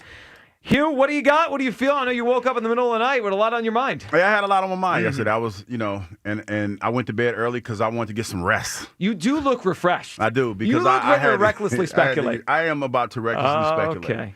and I want to say before I even start talking, this is me recklessly speculating about things that I've seen, things that I've heard, and just putting things together. Now, you can agree with what I'm saying or not, but just try to listen to what I'm saying. Just try to open your mind up to listen to what I'm saying. I'm listening. AJ's talking about the quarterback. Like, flat out, he's talking about Jalen and his play. Because when you look at this team, Joe, man for man on paper, and you look at them and the star power that we has compared to every other team in the NFL, is it hyperbole for me to say that this should be a dynasty? When you talk about what Tom Brady won with and what we have accumulated over the last 3 seasons, well, over the last years, over the last few years, you know, with Howie's drafts and everything, we shouldn't be winning by the skin of our teeth. I agree with that. Is that fair to say? Yeah, they should be a better offense. The quarterback's the problem. The quarterback's the problem. The quarterback is the person that's holding this team back. And I know a lot of people aren't going to understand what I'm saying when I say that, but listen to it. And this is me again. That's why I want my Jalen shirt, because I like Jalen, but I am recklessly speculating. I want to be clear when I say that. This is my reckless speculation of this situation. Jalen's not doing what he's supposed to do in this offense. And the reason why I say that is, listen to what everyone in this organization has said and tried not to say when it comes to A.J. Brown. You know, we talked about yesterday how A.J. Brown should have been traded. Well, you said he should have been traded. I said it, yeah, and I believe it. Howie Roseman went on television in front of everybody, and he wasn't definitive on his belief in A.J., but he said something that resonated with me now that I think about all this. He's a captain for a reason. He's a leader on this football team. Coach Sirianni basically said the same thing yesterday. Coach Sirianni basically said that A.J. Brown is a big part of our offense.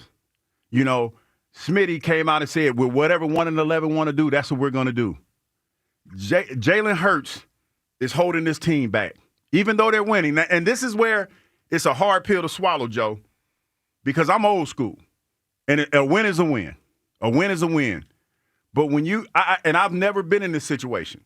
But when you start talking about dynasty and legacy and being dominant in the NFL and putting up historic numbers, why is this team not doing that? When you talk about the team, the chess pieces that Howie has put together, why isn't this team doing that? Why are we talking about every week, pundits on television, talking about as much talent as this Eagles team has, they're not doing this, that, and the third? Why are we talking about Tanner McKee like he's the future of this team? It's Jalen Hurts.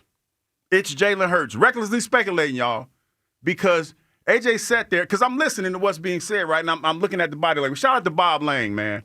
Bob Lang, I've been knowing Bob for years, and I'm going to recklessly speculate on Bob here. It's a lot. It's a lot of reckless speculation. I'm cooking. Let me cook. Well, I'm not. I haven't spoken in a few minutes. So it's all you. Bob does everything in his power to protect the Philadelphia Eagles and protect the players and all that stuff. I saw Bob do something yesterday that I haven't seen Bob do in a long time. Y'all remember that whole scandal that happened with the president back with the young lady? Oh Lord. Yeah, you know, remember that scandal with the dress and all the other good stuff? How could I forget? Yes.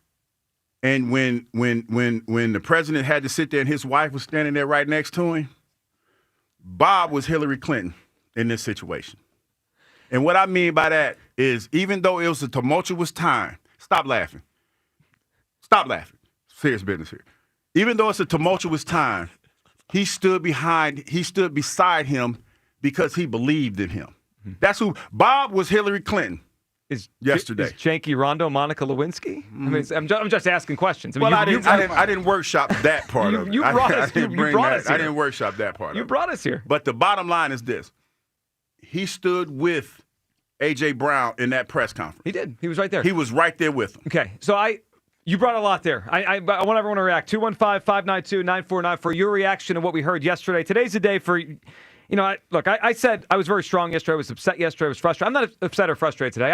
I've reached this point of resolution where I have a feeling. My feeling is he cares more about his stats than the winning. That's where I'm at, and I've accepted it.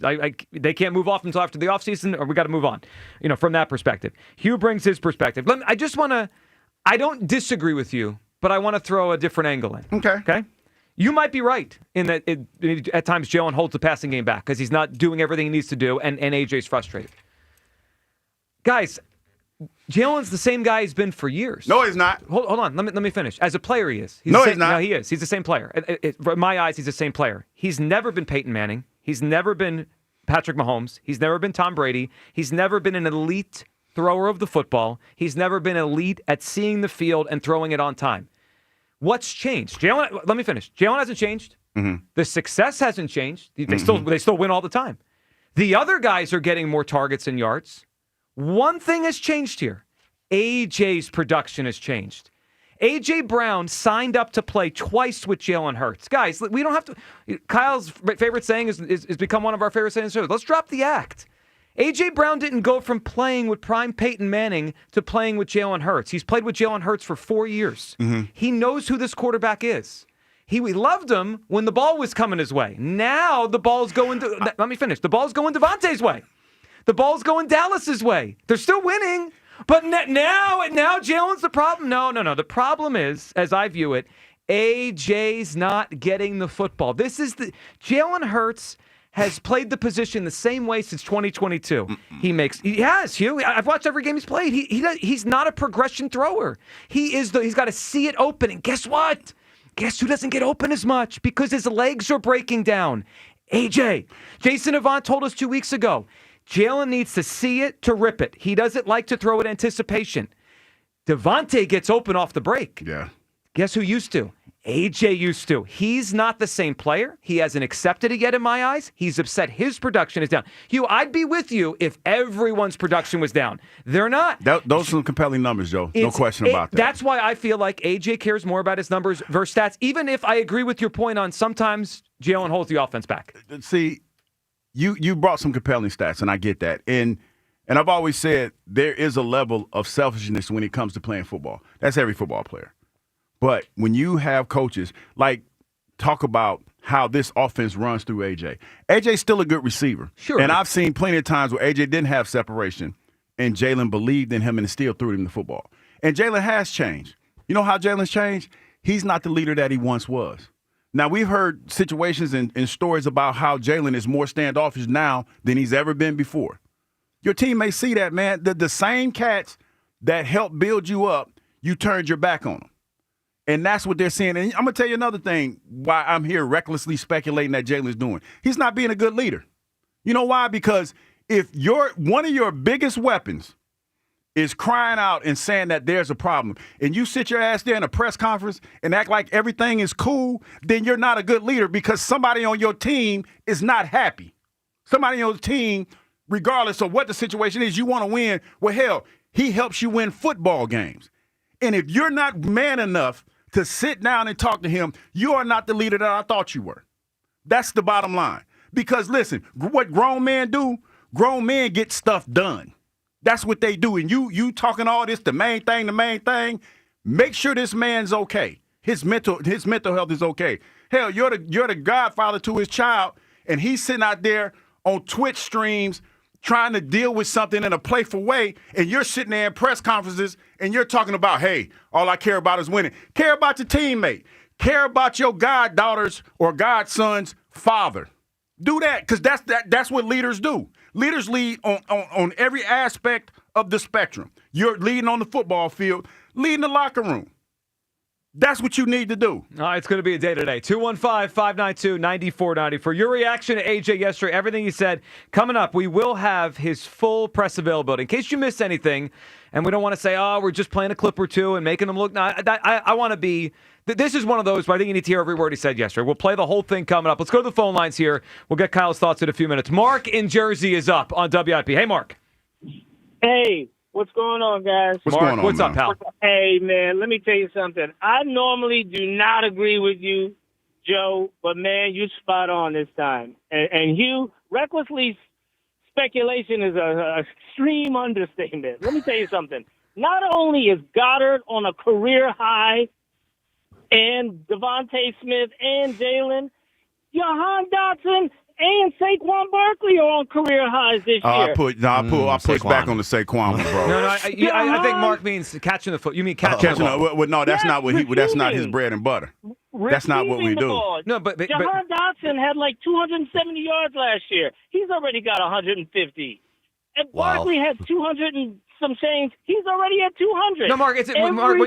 Mark, when you look at the passing game, if AJ not catching the ball is a huge deal, Jalen's numbers should be down. Jalen's numbers are better at this time than they were last year. Right. So I was trying to help you with your point, because I think people thought you meant running game. Yeah. Around. He is spreading the ball around. Everybody's involved. The only guy flapping his gums is the dude that's not producing. And it's ridiculous. He's trying to take down the whole team because he's not getting his. And I think that's wrong. And not only that, one more thing. The people that are anti-Jalen, this is their chance. Oh, look at that. And they go after him because they don't like Jalen. And I think that's wrong. Let me ask you this question, Mark. Go ahead. If in that locker room, if they feel like AJ's wrong, why hasn't anybody spoken out against what AJ's doing? You know why? Because that's the type of people that they are. Smitty's never that way, but I bet you Smitty's not complaining at home. See, that's I bet he's happy at home. That's the perception. But let me tell you like this, Mark. A lot of times, because I've been in these situations. A lot of times when people don't say anything, it's because they don't want the spotlight on them. I don't think they disagree with what AJ's doing. I really don't. Mark, appreciate your call. I really don't. And that's why I'm sitting here recklessly speculating, because you have to look a little deeper when you look at all of this. Like I said, Bob stood there right with him. Number one, Bob's doing a job. He does a hell of a job as the PR guy. And he stood there for the main reason is because he didn't want AJ's words to get misconstrued. And I know Bob well enough to know that Bob sat down and discussed with AJ what he wanted to talk about. And if I know Bob the way that I do, he probably helped him articulate what he wanted to say in the best way that he possibly could. That's what they do. Well, he was articulate yesterday. I mean, he got off his chest what he wanted to say. It wasn't a couple and it clips wasn't from a malicious. stream. No. And here's the thing that I feel that's happening. This team is trying to chase greatness. AJ talks about, how he was hurt when he wasn't a Patriot. The Patriots are the symbol of greatness when you talk about dynasties and winning Super Bowls and stuff like this. This effort, if you're being honest with yourself as an Eagles fan, this effort isn't good enough. I agree. And we got to hit this. We'll come back. We'll get everyone's call and play it. You bring up the Patriots, though. You bring up leadership. That coach would have never dealt with this. You would have been out the door. Well, you could be upset. You could be frustrated. You could want to chase greatness. You could want to be perfect. I mean, we all appreciate that. There's no way in God's green earth that coach from that dynasty would have dealt with this noise in his locker room. I know we got to go on a break, so I'm not going to respond to that, but I got something for you on 215-592-9494. We got quite a day here. We got a great prize to give away. We'll let you hear every word AJ said yesterday. Come on the other side. Your take. What is your take on what AJ said yesterday? You're on his side. You're with Hugh. You're with me. What do you think? He cares the most about the stats or the wins? We'll get everyone's reaction on the other side. It is the Midday Show right here, as always, on Sports Radio 94 WIP. Every NFL Thursday is your chance to hit the jackpot on FanDuel in partnership with Valley Forge Casino, because with FanDuel's Thursday Touchdown Jackpot, you can win a share of $2 million in bonus bets each week. To get in on this Thursday's action, all you have to do is place an anytime touchdown score bet before the game kicks off. And if your player scores the first or last touchdown of the game, you'll win your bet, plus a share of bonus bets, maybe a Drake May touchdown to start this thing off tonight. Just visit FanDuel.com/GIGLIO to take a shot at the jackpot. That's FanDuel.com/GIGLIO for your chance to win a share of $2 million in bonus bets. Play your game with FanDuel, an official sports betting partner of the NFL. FanDuel Sportsbook is the official sportsbook of 94 WIP. 21 plus and present in Pennsylvania. Opt-in. Must apply profit boost token on select market. Price pool to be split equally among all eligible participants who made the correct first or last TD pick. Bonus issued is non-withdrawable bonus bets, which expire 21 days after receipt. Restrictions apply. See terms at sportsbook.fanduel.com. Gambling problem? Call 1-800-GAMBLER. The NFL plays on Sports Radio 94 WIP. Tonight, it's an AFC East matchup as the Patriots host the Jets. Coverage starts at 7:30. Your home for the Eagles and the NFL on Westwood One. Hey, now we roll. Sports Radio 94 WIP. Wawa now has more, better than ever ways to create your own lattes, starting at just $3. Because when it comes to your caffeine, anything short of exactly what you want can throw off your whole day. Choose your favorite milk, flavor, sweetener, and toppings for your morning boosts, afternoon treats, and pick-me-ups. Whether it's rich and creamy or light and simple, every cup is created by you and handcrafted by us. Gotta have a Wawa. This is the story of the one. As a custodial supervisor at a high school, he knows that during cold and flu season, germs spread fast. It's why he partners with Grainger to stay fully stocked on the products and supplies he needs, from tissues to disinfectants to floor scrubbers. All so that he can help students, staff, and teachers stay healthy and focused. Call 1-800-GRAINGER, click Grainger.com, or just stop by. Grainger, for the ones who get it done. O'Reilly. Check engine, ABS, or maintenance light on? Take the guesswork out of your warning lights with O'Reilly Veriscan. The service is free and provides a report with solutions verified by ASE certified master technicians. And if you need help, we could recommend a shop for you. Ask for O'Reilly Veriscan today. O'Reilly Auto Parts. It's that time of year again to replace your old drafty windows and doors. If this sounds like something on your to-do list, then turn to my good friends at Guida Door and Window. Guida will help you save big this fall with their buy one, get one half off sale on all qualifying windows and doors. For every door and window you buy, you get a second one at 50% off. And you can mix and match these savings to suit your own needs. Buy an entry door, get half off a storm door. Buy a patio door, get 50% off a window. Need to replace all the windows and doors in your house? Then you'll save 50% on half your project. The more you need, the more you save. Plus, start your project with no money down and take 18 months to pay it off with no interest. Offers for a limited time only and restrictions apply. So call Guida today to schedule a free no-obligation in-home estimate at 877-GO-GUIDA or visit them at GoGuida.com. That's go, GUIDA.com. Wawa has your favorite go-tos, so why not give our clubs and paninis a go? Always customizable, always craveable. Bold ingredients stacked in a toasty, satisfying club or layered into a perfectly melty panini. Try new signature recipes like a garlic honey hot oven roasted turkey club sandwich or garlic honey hot panini with the new honey hot garlic aioli mashup sauce. You might just discover a new favorite go-to with Wawa's clubs and paninis. Gotta have a Wawa. It's about time delivery worked on your schedule. Same day, next day, or scheduled in advance. However you plan it, the Home Depot delivers the whole job. From drywall to doors, plumbing to paint, we'll get it there when you need it. Because on the job site, timing is everything. You order, we deliver. It's that easy. The Home Depot Pro. It's about time. Oh, how's that flu, babe? Did you take DayQuil Intense Flu yet? Nah, I got this. Ugh, okay, I don't got this. You stay on the couch, and I'll grab the DayQuil. Undo your flu symptoms with DayQuil Intense Flu. DayQuil Intense Flu provides powerful relief of your flu symptoms. I'm ready for that to-do list. Wow, you do got this. DayQuil Intense Flu. The daytime coughing, aching, fever, under your flu, medicine. Use as directed, keep out of reach of children. Hi, I'm Nick. And I'm Adam. We started Legacy Box so that family memories would be safe and could always be enjoyed together. And starting now, we're offering listeners early access to our best deal of the year during our $9 tape sale. 1 million families and counting have trusted Legacy Box to convert their aging media because Legacy Box is safe, simple, and affordable. From fading over time to risks like fire and water damage, your videotapes, film reels, and photos aren't protected unless they're on a digital format. With the holidays approaching, don't wait. Simply fill your Legacy Box. We'll take care of the rest. It's the most meaningful thing you can do this holiday season and the perfect time during our best sale of the year. Visit legacybox.com/value to get early access to our Black Friday sale and digitize your memories for only $9 a tape. Visit legacybox.com/value. legacybox.com/value. We get it. Attention spans just aren't what they used to be. Heads in social media and eyes on Netflix. But what do people do with their ears?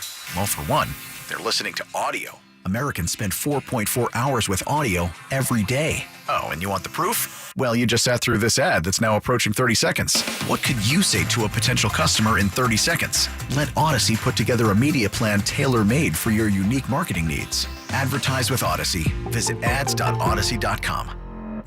Former Eagle Hugh Douglas, current minivan driver Joe Giglio, on Sports Radio 94 WIP. I ain't worried. I'm just ready. I told y'all, listen, I got some rest last night, and I told y'all I was going to recklessly speculate.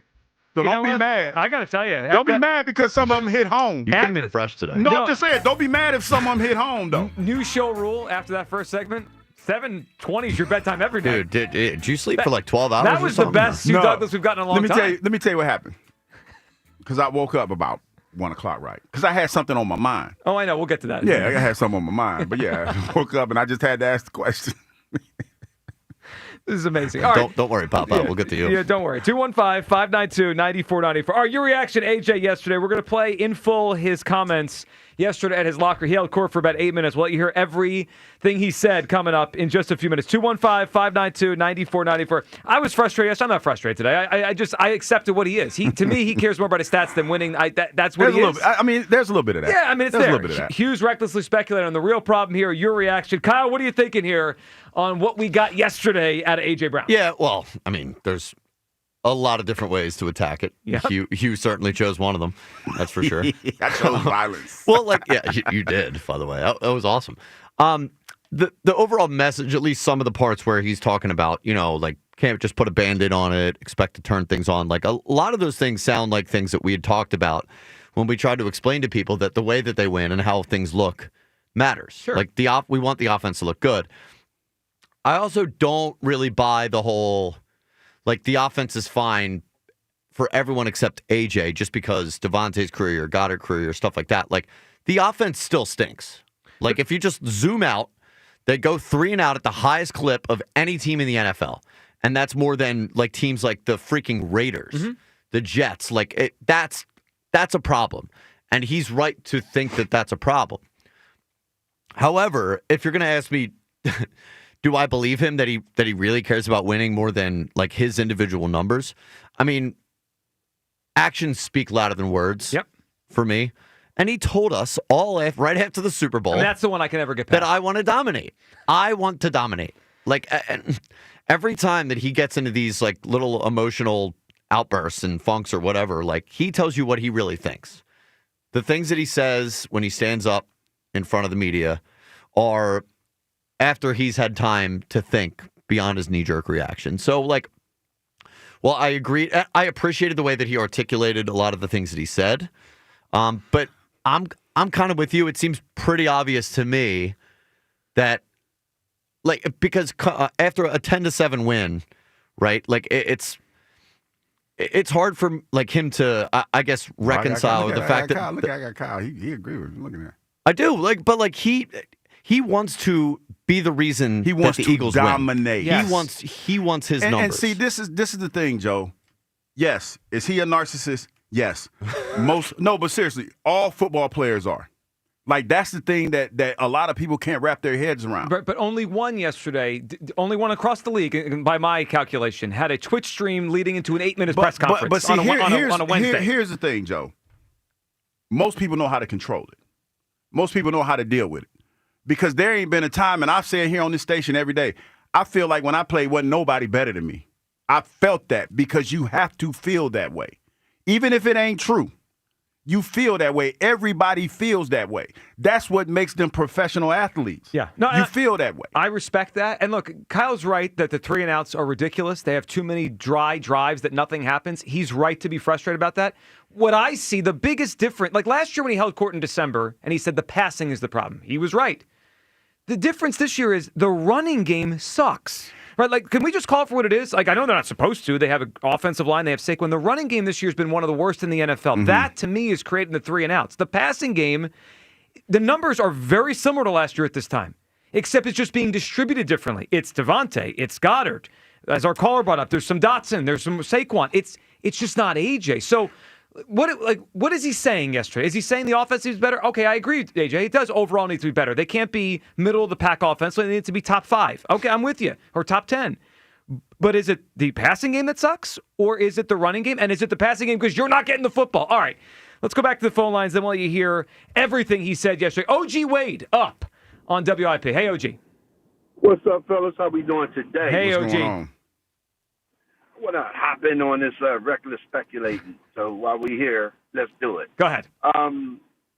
Hughes said that Jalen is not the leader that he was, and he's standoffish. Jalen has not been standoffish this year. He's going to outings with Saquon Barkley, Jordan Mailata. He ain't never did that in the past. What outing? You mean a Halloween party? No, it was a gala. You mean a gala? You talking about the the Halloween party and the gala? Yeah, that's what he said. Yeah, but that's but so OG, I'm gonna things- let you cook. But OG, those are high profile events that you would expect the quarterback to go to. Okay, the floor is yours. Okay, but no, you might expect them to go to. Jalen didn't go to those things prior to this year. Last year, he didn't do no Halloween stuff. You never seen him do nothing like that. You see him more excited or more dapping up the players, he's talking to defensive players now. I see outwardly, just from what we can see. I don't know what the stuff that's doing that we can't see, but from what we can see, I see him being more involved with the team now. Now, here's the problem. The problem is AJ can't accept the fact that he's being bracketed. He's being doubled on coming into this year. Last year, AJ and Jalen Hurts was man-to-man was the best in the NFL. Saquon Barkley was the best in the NFL. All-season defenses said, you know what? Come in and stop the Eagles. We're going to double AJ, and we're going to take away the run and see if they can beat us left-handed. Well, guess what? We're beating them left-handed. But the players like AJ don't accept that. That's not good enough for him. He wants the ball. He wants, and it's understandable. He should have it. This offense should be better. But the fact that it's not better doesn't mean that your quarterback is not doing what he's supposed to do. I'm looking at AJ quit on routes in the Denver game. I'm looking at AJ last week or it's Monday night, not give full effort. So when your quarterback loses confidence in you, that's a you thing and a Jalen thing. But that's between them two. That ain't Jalen not doing his job. If I lose confidence in the fact that I don't believe that AJ's going to go for this ball and it could be a turnover, I'm not throwing it to him. So they got to get that confidence back together and take it from there. And I'm gonna tell y'all something else that people ain't talking about. This thing with AJ and Jalen, this goes back when AJ was coming out of the locker room and was saying that AJ was bullying Brian Johnson. No, Brian Johnson is that's Jalen Hurts' childhood friend, long time, whatever. He talks to him every day now. So that quieted down, but now we hear, and you still got an AJ and Jalen's problem. It's not surprising. It ain't going to get better. Somebody got to go. Well, I agree with that. It's not going to get better. Hugh, what do you think? Like I was saying, the events that you're talking about, I mean, they're high-profile events. But when you talk about being a leader and things of that nature, to me, it's about doing the stuff that people don't know about. And that's what I'm talking about. It's about getting in press conferences and not saying stuff like, you know, he's a part of the team and he's a good player. Not somebody that's your family member. Like Jalen has treated AJ these last couple of weeks, from what I've heard, like he was just some dude off the street. That's not what leaders do. You know, I know you have a tremendous amount of respect for Jalen, and that's your boy. But my thing is this. If there's a problem in your locker room, and if you're really about keeping the main thing, you make sure that your brother's taken care of. Remember that old saying, am I my brother's keeper? Yeah. That's what we're talking about. And for Jalen to sit there, you know what really made me mad, OG? For Jalen to sit there, right? Because I'm looking at body language and how people respond to certain things. When they asked him about AJ's troubles or what he was going through, he smirked. And I can't remember what he said because the smirk got me. The smirk got me. You know why the smirk got me? It's because it was disrespectful as a man. Because that's your teammate That's the guy you won a Super Bowl with. He's going through something. He's frustrated with the offense.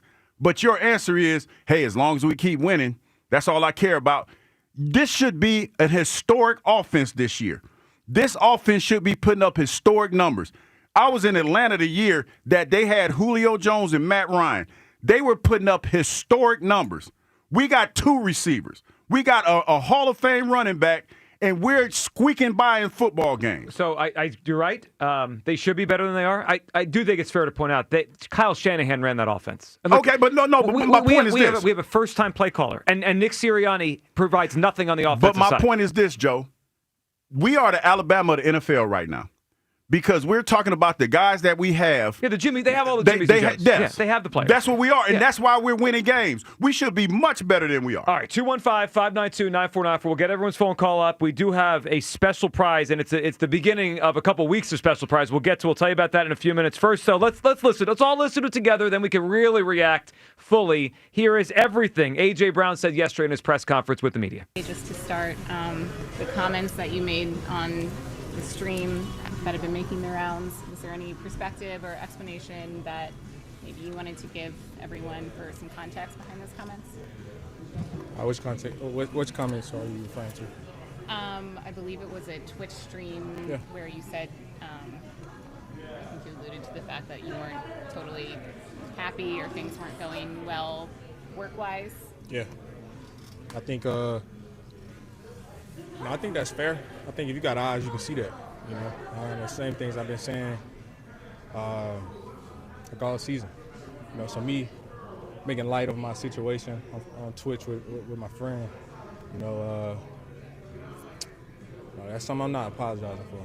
You know, because like I said, if you got eyes, you can see that. And so, that's me trying to like laugh through my situation. So like, yeah. How do you see your situation?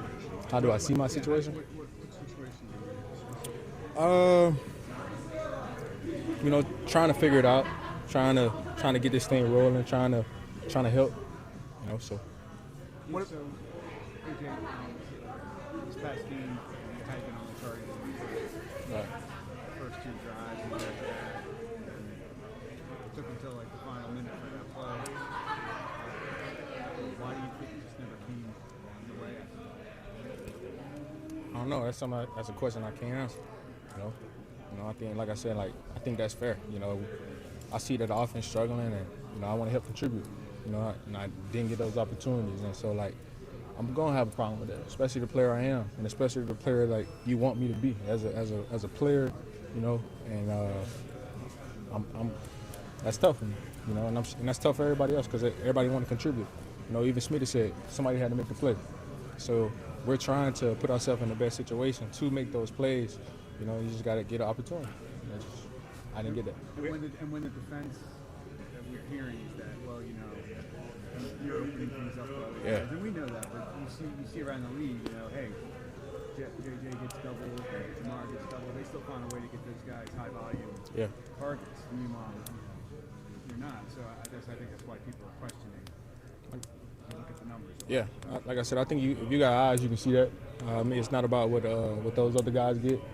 And for me, like I said, man, it's not about targets, man. It's about just want to contribute, want to help, you know. And you know, it's been my situation, you know. And yeah, I am freeing up my teammates, which I don't have a problem with, guys. Like me freeing up the play for Devontae, I don't have a problem with that, man. Like I want to see my team win. I want to see the offense thriving, passing, you know. Yes, I dictate the cover. That's every single week. You know, if you look back on film, every single game, I'm getting clouded. There's no surprise. We play Detroit on Sunday night. They play a lot of man. I'm pretty sure they're gonna cloud me. That's just what comes with it, you know. And you even look back at that Denver game, playing against the best corner in the game. They started going one-on-one. I started winning. End of the game, cloud. That's just what it's gonna be for me. So like, I think it's fair for me to even say, like, I feel like we do need to do a better job of creating for me, trying to help put me in a situation to help, to, you know what I'm saying, to contribute. But right now, it just feels as if, you know, I'm just freeing it up for everybody. What do you think it is? I can't answer that. Do you voice that to the coaching staff, and how does that process go? Yeah. That's like I said. That's been a nonstop communication. We both been talking and trying to get on the same page. So. Do you think the answers are there to get you open like that? Do I think the answers is there? I'm always optimistic. You know, we always go into it with a great game plan, trying to do certain things, and I understand like how the game go. You know, sometimes defense take it away. Sometimes, just hypothetically speaking, O-line may slip or fall or something and get pressure. No, that's part of the game. You know, so. Specifically with Jalen, what have your conversations been like in the aftermath of the game about some of the opportunities that maybe you guys didn't connect on? I'm always just trying to find ways to get better. You know, we watching film as a unit, as a group, and we just trying to talk about what we can do better in those situations. AJ, how do you square your situation with the fact that team's 7-2? It's not just solely about my situation. I mean, guys, like obviously I want to win too. You know, and I think if we're really focusing on winning and doing our job, like we can't just keep slapping the Band-Aid over the defense doing their job and getting us out of trouble. Like, at what point are we gonna pick up our slack as an offense that we're so great, you know? And that's what I'm getting at. It's not about we're not winning or I don't care about winning. All I care about is stats. No, it's been week after week. Sometimes we're not contributing. We're not doing our job on offense. So you can't just keep slapping the Band-Aid over that. And if you expect to win late in the year and you think you're gonna go to it at the end of the year, it's not gonna happen. I'm sorry, it's not gonna happen. It's not gonna happen. You know. And last year, what it was, thank you for the ring, but it's a new season. They adapted, we have to adapt, and we have to continue to like get better and try to find new ways. So that's where the frustration comes in, because it's not about winning, you guys. Like, I want to win, yes. I want to help contribute as well, do our thing on offense as well. I think that's fair. Sorry. Go ahead. Do you feel like you're misunderstood in that people? I don't care if I'm misunderstood. Like, I stand up in front of it and fall on that sword over and over again. Like, it's about doing what we're supposed to be doing on offense. And if we are really in this business for trying to get better, we got to do what we got to do. And not just say, oh, it's about wins. So like, as long as we got the win, it's cool. No, that ain't what. No, you cannot do that. Not in this league. We got to continue to get better. We got to do what we have to do on offense to help the defense, to help the special teams. Two more guys. About the ball coming your way, you said you don't know why, but if you look at the film, we don't know what Jalen's directive is on every play, but there were obvious examples when you were wide open and the ball wasn't coming to you. Is that related to whether you're the first read, or is that he's not throwing the ball at you for some reason? I don't think that's the case at all. You know, I think certain plays have different reads. You know, despite what it looks like when somebody takes a screenshot,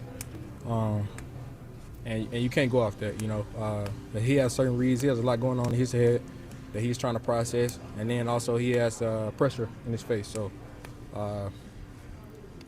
like I said, I don't know. That maybe it's a question for him or KP, anybody. So. AJ, with the last one, folks, with the stream, you described as venting to your friend. I didn't. Or I'm sorry. So I'm hearing from back here. So you say you're talking to your friend. Yeah. So it's in a very public setting. You know, why are you comfortable in speaking that way? Did you think about that? Because obviously we end up in a space talking to you. Just curious why, how you think about that. Because after the game, I said all the right answers. I still made a story, right? You know, in that moment where I'm just talking to my friend, having fun with my friend, I'm not apologizing for that. Like I said, because if you have eyes, you can see that. And so, like, it's not that I was throwing anybody on the bus. I'm literally trying to laugh through this. It's tough. Like, but I'm trying to make fun of the situation and to try to get through it. So, I mean, you know, it is what it is, man. It is what it is. The full A.J. Brown availability from yesterday.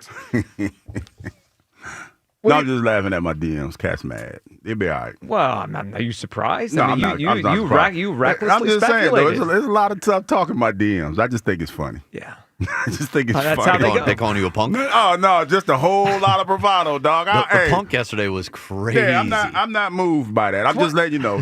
Those words, though, I just think it's funny. It is one thing to call me a punk. Totally different one to No, call I'm you a just punk. saying, you're mad.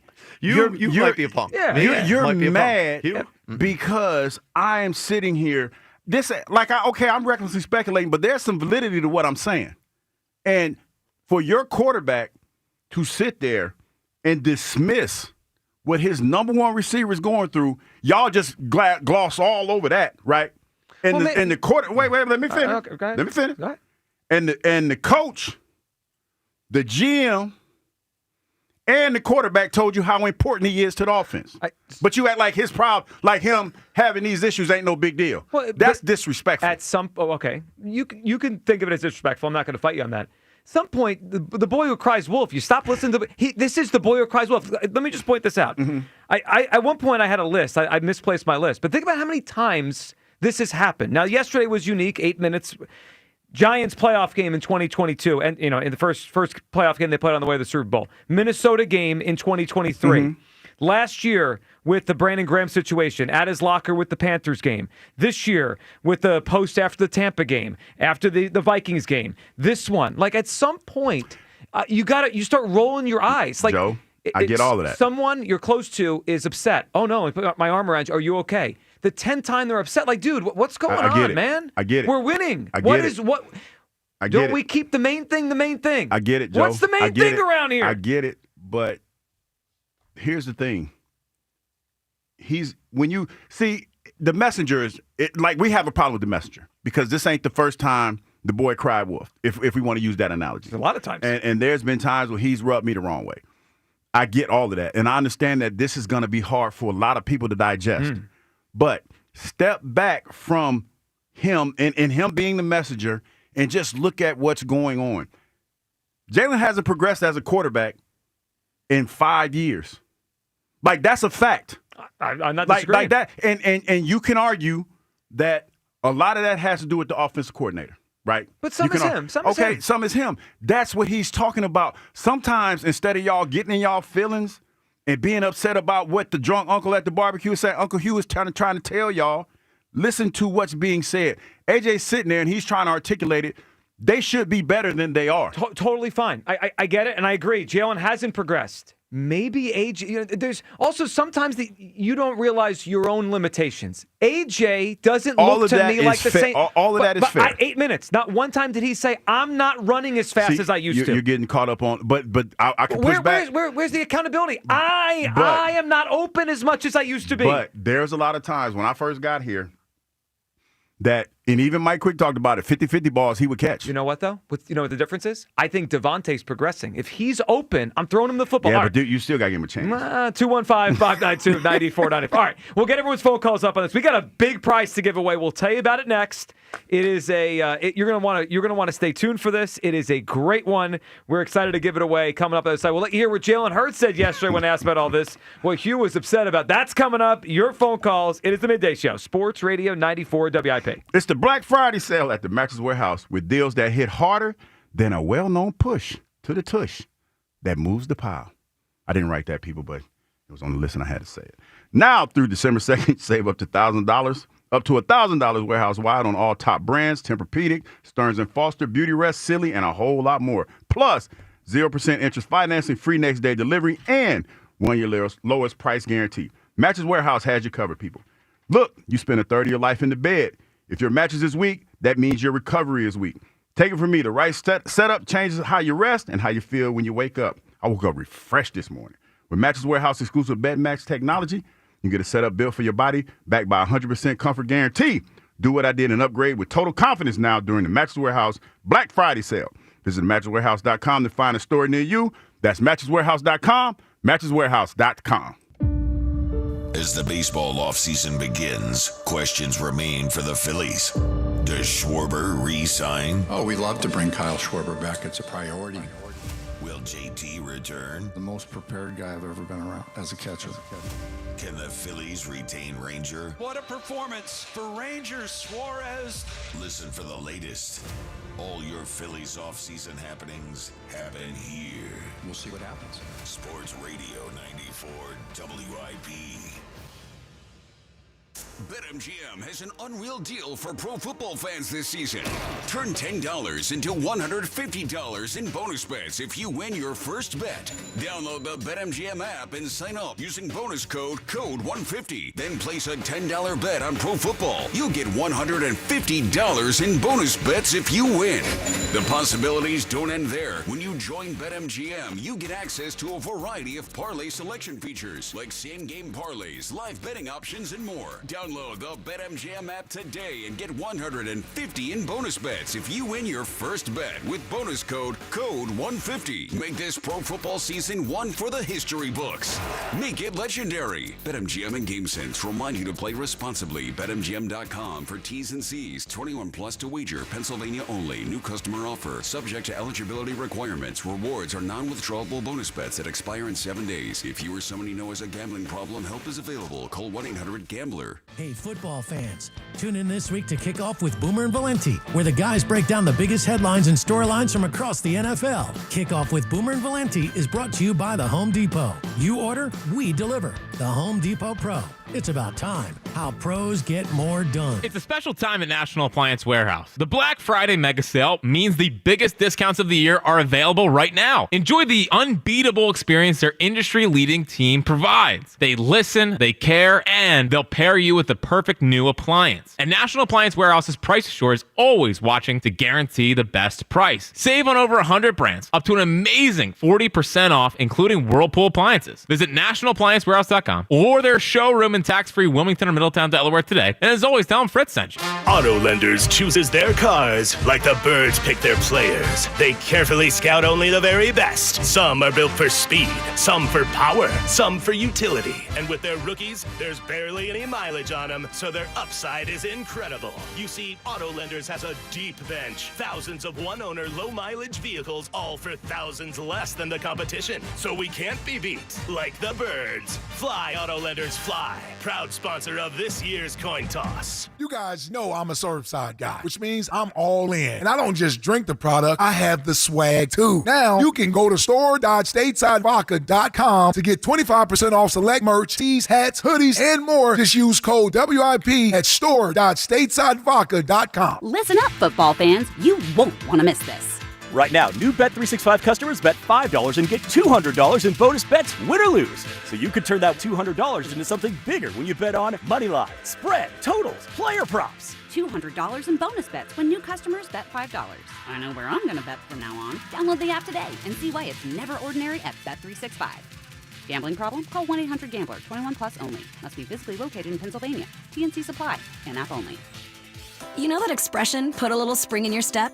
Well, whoever said it must have been talking about Glide Step hands-free Skechers slip-ins. Because with Glide Step, you get a pillow-like soft landing, then an explosive takeoff. It makes walking feel effortless. So springy, it's almost like you're floating. And speaking of effortless, have you tried hands-free Skechers slip-ins technology? Well, Glide Step Skechers slip-ins has got it, and you need it. Just step in. No hands necessary. And instantly your shoes are on. No bending down, no touching. It takes putting on your shoes to a new level of convenience. Whether you're running errands, walking the dog, or on your feet all day at work, Glide Step keeps you comfortable from morning to night, all with the ease of slip-ins. Plus, Glide Step Skechers slip-ins are available in styles for men, women, and kids. From casual to athletic to work footwear, even sandals. So you can get the comfort of Glide Step anywhere, anytime. Put some major spring in your step with Glide Step hands-free Skechers slip-ins at a Skechers store, Skechers.com, or wherever stylish footwear is sold. Your favorite neighborhood spots run unsquare.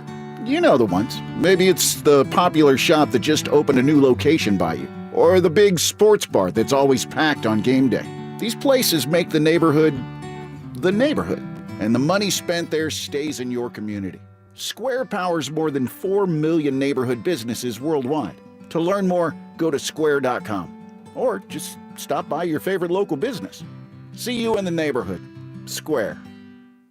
This is the story of the one. As a maintenance supervisor at a manufacturing facility, he knows keeping the line up and running is a top priority. That's why he chooses Grainger. Because when a drive belt gets damaged, Grainger makes it easy to find the exact specs for the replacement product he needs. And next day delivery helps ensure he'll have everything in place and running like clockwork. Call 1-800-GRAINGER, click Grainger.com, or just stop by.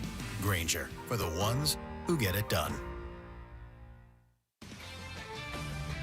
This is Maggie Gray with an Odyssey Sports Minute. Eagles receiver A.J. Brown says winning isn't hiding the truth. The offense has real problems. After calling things a circus, Brown clarified he's not worried about stats, but about the team's lack of consistency. He said the Eagles can't keep relying on the defense to bail them out. Coach Nick Sirianni and Jalen Hurts insist it's no distraction, just a player demanding better, even in victory. I'm Maggie Gray. 94 WIP HD1 Philadelphia. Live from the Tasty Cake Studios. Sports Radio 94 WIP. An Odyssey sports station. I've never seen a tourism video for Detroit. Eagles, Lions, Sunday Night Football. Pre-game starts at 6. Only on your exclusive home for Eagles football. Sports Radio 94 WIP.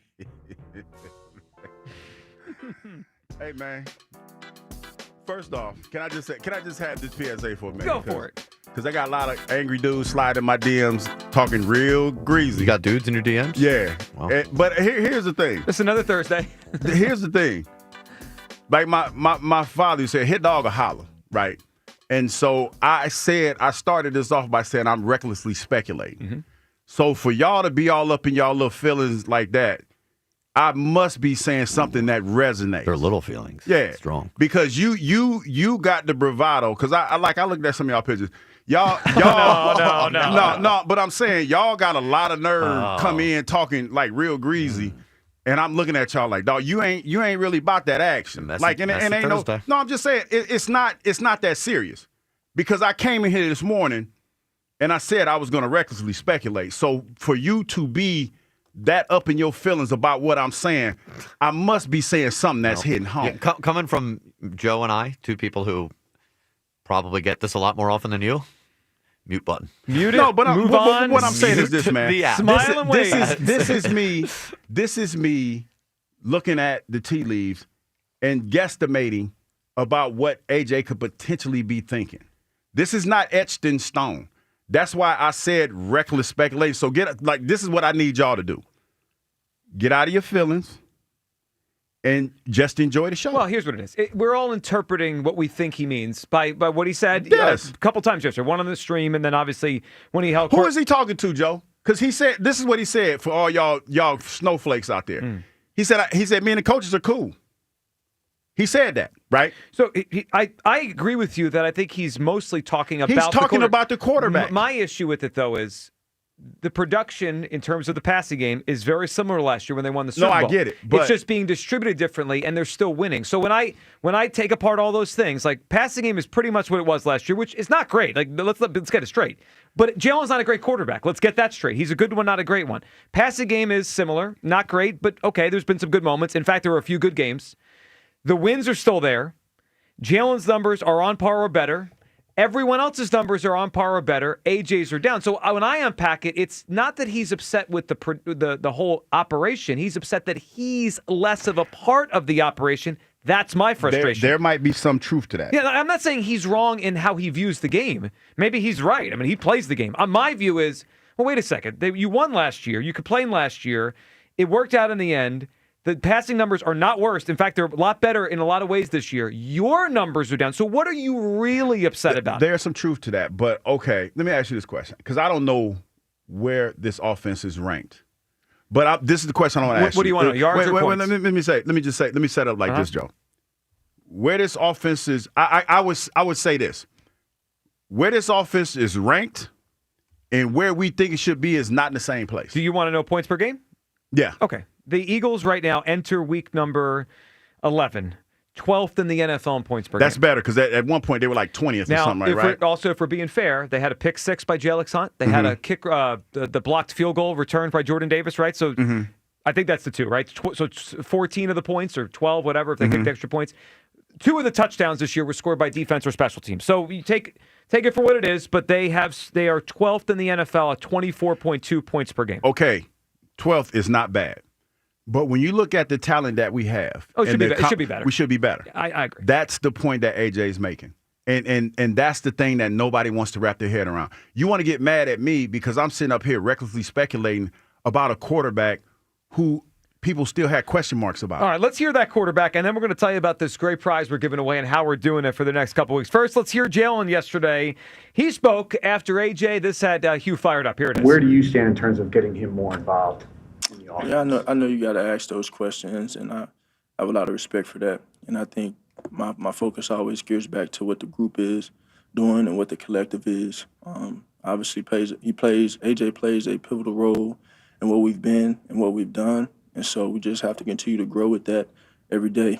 I know he's talked about having a growth mindset and embracing that. And so we just need that mentality as we go throughout this season and try and get to where we're trying to go. I mean, I agree. I didn't have a problem with the way Jalen handled his press conference yesterday. I didn't kind of hear it the same way you did. I didn't like the smug smirk. Maybe he's tired of AJ complaining. I mean, it's a lot, Joe. It's a lot. I'm not going to lie. And being grown up is hard. I'll be the first to attest to that. But this is a team that's on the cusp of being a dynasty. May I ask a question that I don't know if anyone's ever asked it this way? Yes. I think sometimes when we hear Jalen use his one-liners, right, and one of his favorite ones, of course, is when did the main thing stop being the main thing, or keep the main thing the main thing? Maybe he's not talking to us, Hugh. Maybe he's talking to AJ? Maybe he's talking to AJ. Maybe he's smirking because he's tired of AJ not keeping the main thing the main thing. Like, I think a lot of times Jalen, like lovers, right, will take it as he's talking to you, Gilio. You want more points? You want stats? What's the main thing? Maybe he's talking to AJ Brown. What is the main thing? To win. To win. All they do is win. Have you ever heard of a saying called work harder? I mean, smarter, not harder? Yes. Does it feel like this team is working harder for the talent that we have? No, it's hard. Offense is hard. It's hard. Yeah. And it shouldn't be. And let's be honest. And AJ talked about that. The defense bailed us out the other night. I agree. But like Jalen didn't suddenly become limited.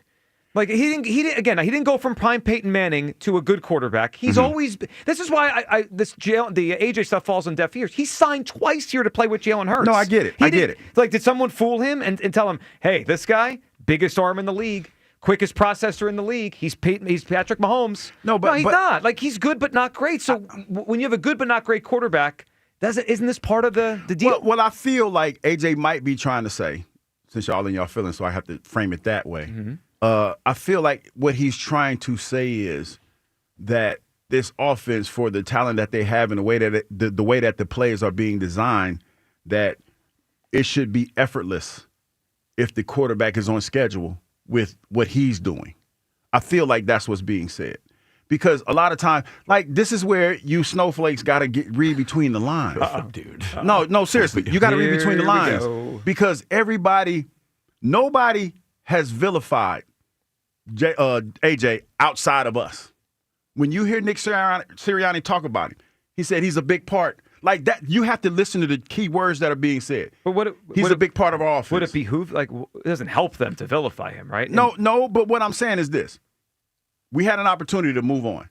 Now, Howie didn't give you a ringing endorsement, but he said he wears a C for a reason. Yeah, they could have traded him. He wears a C for a reason. They could have traded him, then have to re-sign him. They want him around. Just because he's the loudest doesn't mean he's the only one that's not disgruntled. Well, that is true. All right, 215-592-9494. Derek in Paoli's up. What's up, Derek?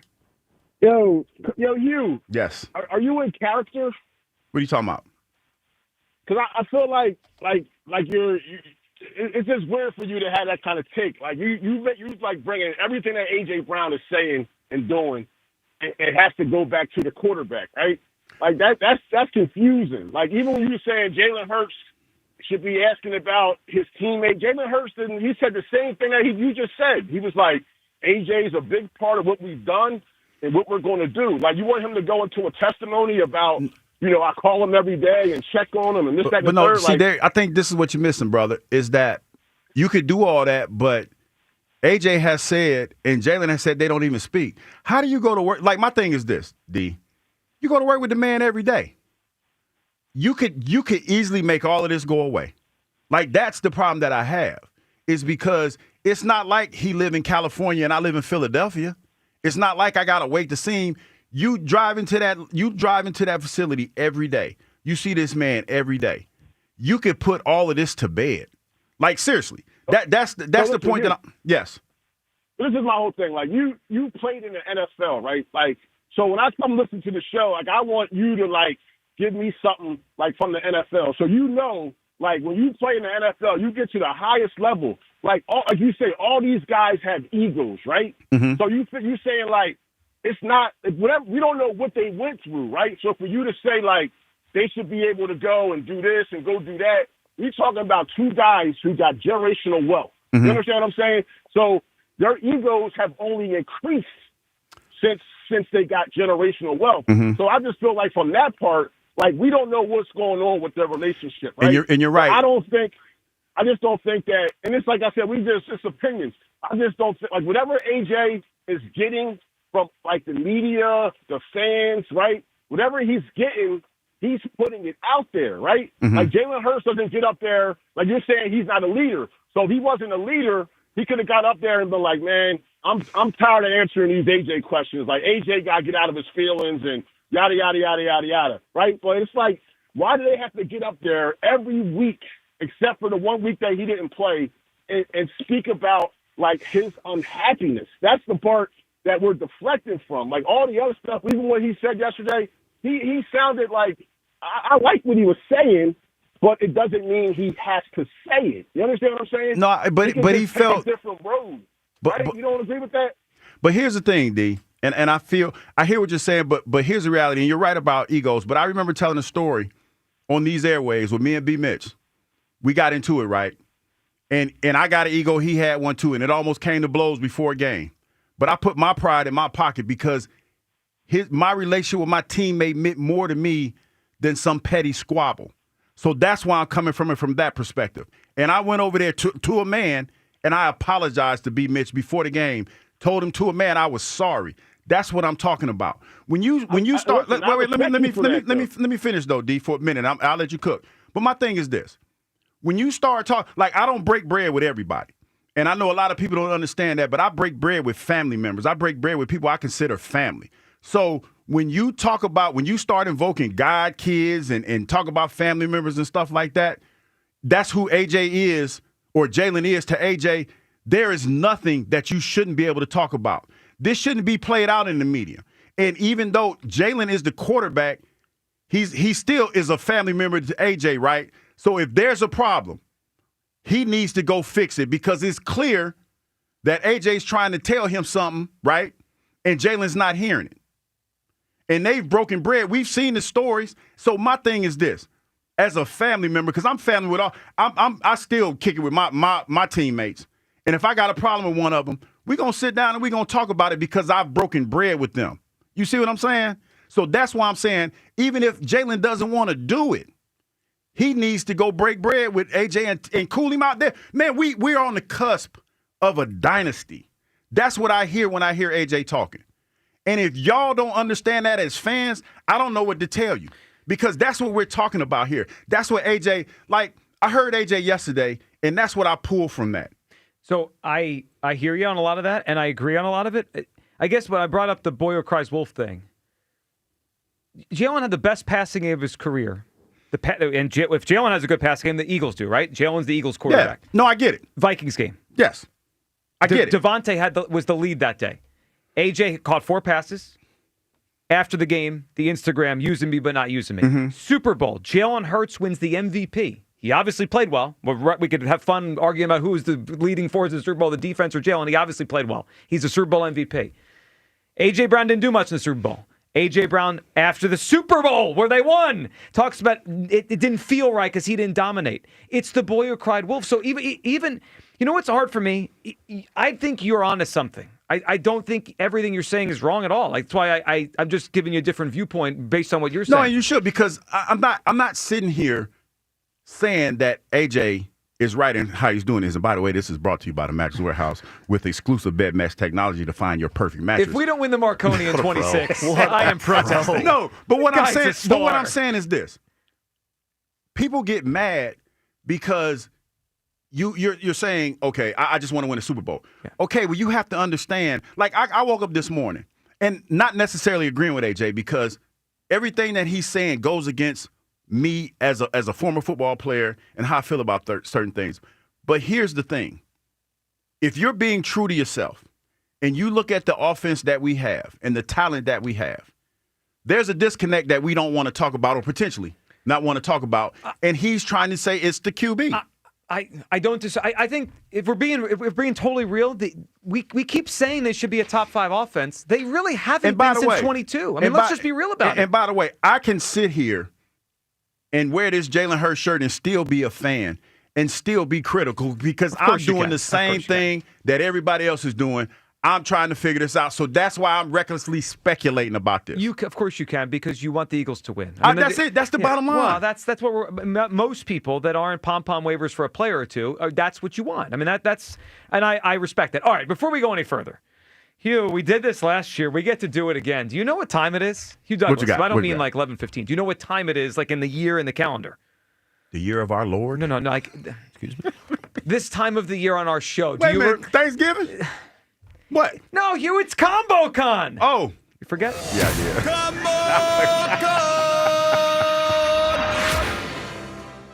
did. Yes, it is time, even though Hugh forgot. Nailed It's it. time Good for job, Hugh. Combo Con, presented by Jack Daniel's Tennessee Whiskey and Gerhardt's Appliances. All right, here's how it works. For the next few weeks, we're going to be giving away prizes each day. If you win the prize of today or tomorrow or whatever, the next day, you will win this. 2 Jack Daniel's rocks glasses, Jack Daniel's umbrella, a golf tee pack, playing cards, along with a Weber grill brush courtesy of Gerhardt's Appliances. So that's the daily winner. And if you win today, you're automatically entered. Listen to this, Hugh. I'm for listening. a Weber grill and a 55-inch smart TV, courtesy of Gerhardt's Appliances, a Jack Daniel's Yeti cooler, and the Jack Daniel's cornhole set. So that's the major prize. We give away the little one each day, which is great in itself, on the way. So Combo Con, of course, is a combination of 2 things. So here's what we're looking for today. The best answer we get to a combination of this. 2 people that had beef. You know, kind of like maybe the quarterback and the wide receiver, maybe the receiver and the media, maybe Hugh Douglas. Hugh Douglas and a certain wide receiver. Yeah, whoever. All right, so it is Hugh Douglas and everyone in his DMs yes, today. that might be the best one. Hugh and Mr. Teddy. Yeah. All right, so Teddy. Ooh, Hugh versus Mr. Teddy is. All right, the best answer to 2 people with beef. Now, this doesn't have to be sports. It could be across anything. 2 people with beef. Best answer we get today will win the qualifying prize, and you'll be automatically entered for the grand prize. All of this, of course, thanks to Gerhardt's Appliances, the heart of the kitchen for over 80 years, where it's Black Friday all month long with up to $1,000 of rebates. And thanks to Jack Daniel's Tennessee Whiskey, where you can find $3 off 750 milliliter bottles of Jack Daniel's Black Label and $3 off 1.75 liters of Gentleman Jack at your local fine wine and good spirits store. Remember, celebrate responsibly. All right, let's go back to the phone lines here. We have Will in the Northeast up on WIP. Good morning, Will. Dream Team, how y'all doing today? What's up? What's Hey, up, Will. man? Let me cook real quick. You got Please let me finish. Let me finish cooking. Go all ahead, right? cook. Now this is what I want to say. Mm-hmm. I said it a long time ago about one of the reasons why I believe AJ left Tennessee is because of Derrick Henry, right? Now, this is the thing. Saquon came in. He was like, okay, I'm going to a team. Now, the running is okay, so, but I'm going to be a dominant factor. And he was until Saquon came, right? Now, Saquon came, took the spotlight off of him, for one season. Now, we at a point right now, this is what I want to say to AJ. AJ, you could go to Jalen. You could have been with the Jalen and said, listen, man, I need the ball.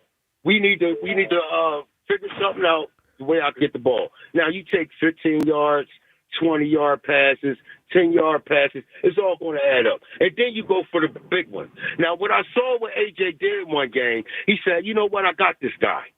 You hit me, Jalen. And that's what he did because you had him. But you got to get open, AJ. And one thing I want to say about AJ, man, listen, this is a spiritual battle that you're going through, bro. Because, listen, I suffer with mental illness, too. But you know what God told me? He said, look yourself in the mirror, Will, and tell yourself that you are the problem. And then I want you to look yourself in the mirror and say, you are the solution. So you're the problem and the solution to all your problems that you bringing on the team, bro.